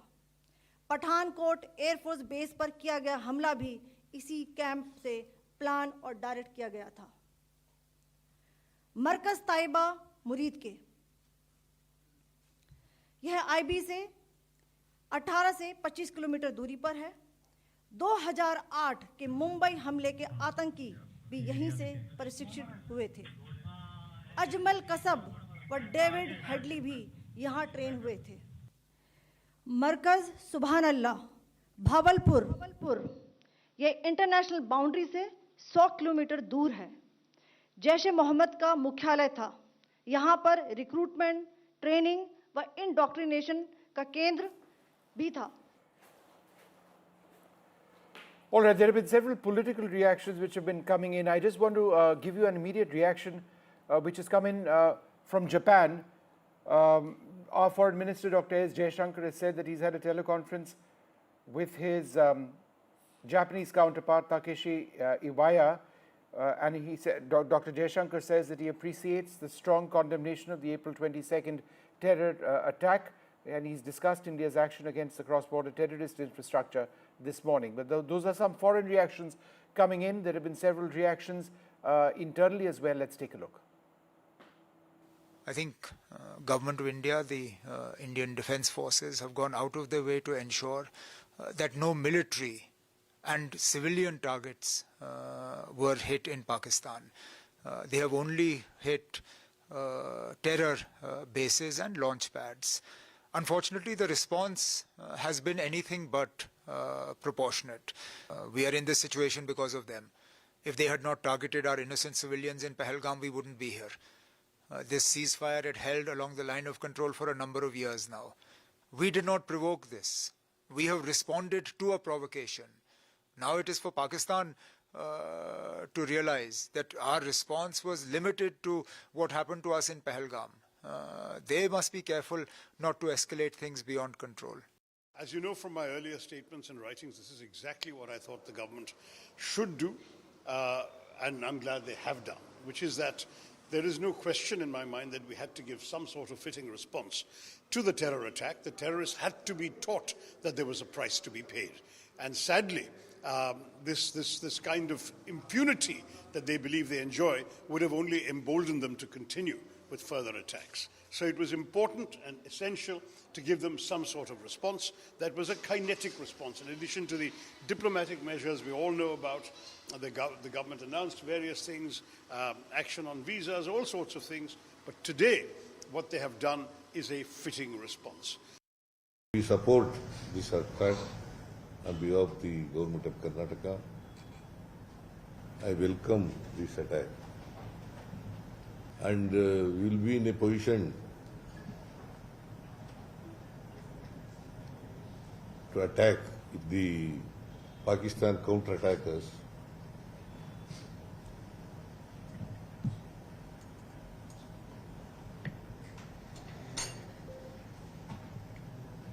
India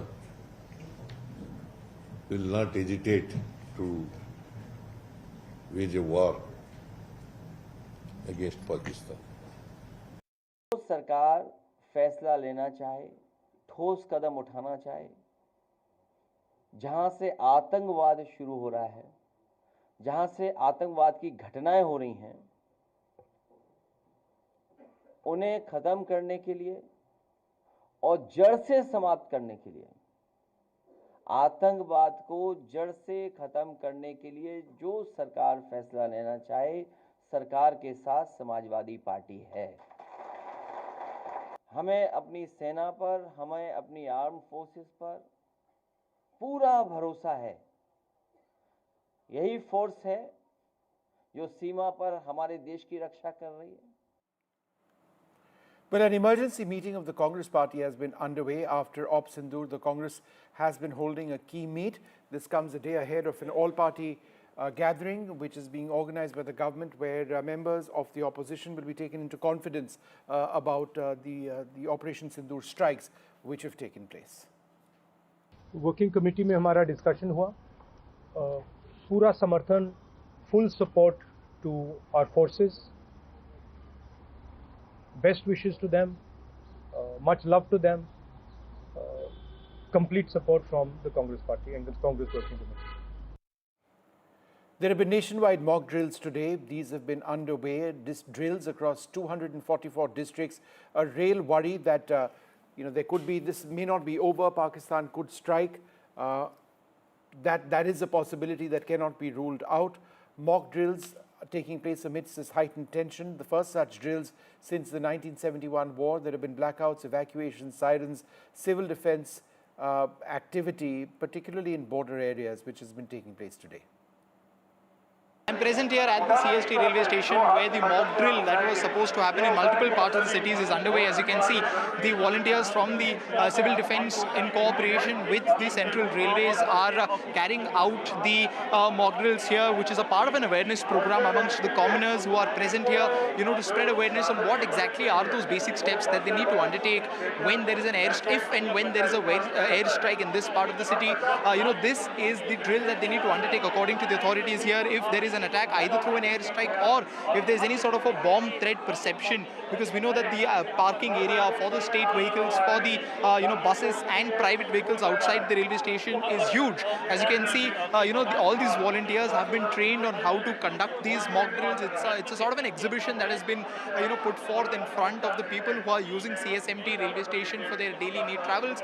They've also made it very clear, or have tried to shed light on the fact that the volunteers or the people present here in the railway station will also be all prepared to help the people, even if it involves carrying the injured people out of that area, or providing first aid help to all of these individuals. Now CSMT, Chhatrapati Shivaji Maharaj terminus becomes an extremely important and a vulnerable center when you talk about city of Mumbai, right? This center was one of the centers that was attacked during the 2008 attacks as well.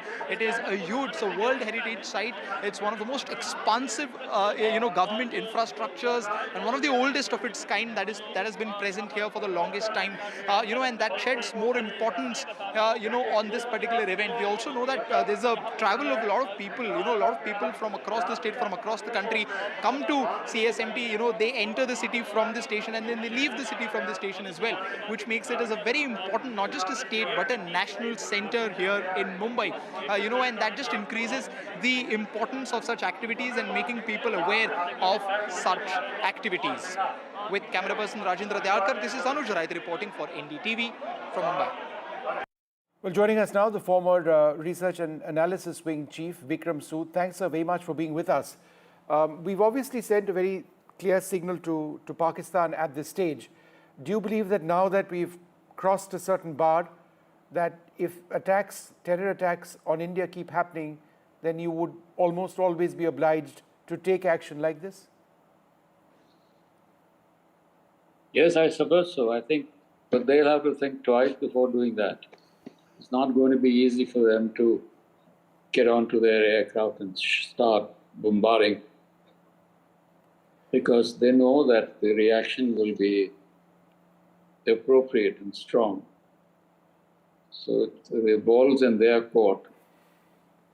It's up to them to decide what they want to do. And one of the ministers, I believe, said that they don't want to go any further, but that doesn't mean that that is how it will be played. Because as you know, the ministers don't call the shots there. The army does.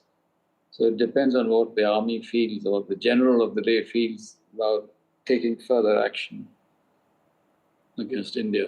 Is it your belief that there will be further action? No, it's not my belief. It's my hope that it doesn't happen. Because there will be escalation done if they do that. We're not going to. I don't expect the government of India to stay quiet after if they do that. There will be, as they say, appropriate and reasonable action all the way. Mr. Sood, some would suggest that after the Pahalgam terror attacks, the first thing Pakistan would have done is clear out their terror trading camps.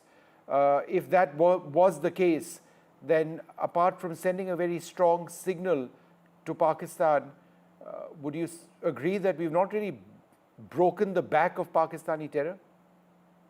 No, terrorism can't be finished in a day or two, not in a single attack. That would take time. That would take consistency. That would requires also a change of mind in Pakistan. It's not just us who keep doing it. And look at how Israel has been having to deal with Hamas. So this will take time. It's not an overnight do. But it does make Pakistan realize that there can be repercussions, strong repercussions, that have never happened before in a long, long time. And that repercussions will cost them in this day and age, when, particularly when their economy is in the dumps. And can they afford this adventurism? I'm not too sure. Yep. So they will have to double think before they do this. Mr. Sood, are you disappointed that so many days after Pahalgam, we've still not caught the terrorists involved in the attack itself? We've gone up the matrix, we've hit their camps, but in terms of actually nabbing these terrorists or eliminating them, that's still not happened. We don't know. We don't know. In any case, it is not surprising that it's taken some time to catch them. They may be well hidden some places, they may have gone back. We just have to keep trying to get them. I don't think sometimes it can take months or years to catch the fellow. So it's how well he's been hidden, where he's been hidden, who's supporting him, here or the other side. So let's not lose heart in this. Mr. Sood, what is particularly disappointing is that after these Pahalgam strikes, the entire environment in Kashmir, where we were seeing a real revival in terms of tourism, so many other things, that seems to have taken several steps back. Would you agree that to restore that level of confidence is again going to take a fair amount of time? Look, tourism was, I think, 12 or 15% of the total earnings of Jammu and Kashmir to their economy. So it's damaged it to that extent. What has probably damaged is the impression that has gone around all over the country, because the people killed were from all over the country. So that has to be revived, and it will take time. It won't be the end. These kinds of things happen in terrorism, in violent struggles, that there are ups and downs, and we have to put up with this. I'm not too disappointed. It's saddened, but we'll have to just keep trying and encouraging tourists back, not lose heart. Mr. Just Sood, the because fact that, sure, I mean, we've got a fair amount of support from countries like Israel. Even Japan in the last little while has said that, this sort of terrorism is unacceptable. On the other hand, Pakistan receives more and more support diplomatically and otherwise from Turkey. China remains, an ally of theirs in a sense. Is that not a big disappointment? A country as significant as Turkey, a country with whom we have fairly decent links, I mean, certainly some aspects of our economy, aviation, for example, continues to back Pakistan in the way that it does, and we just carry on with that relationship as if it's normal.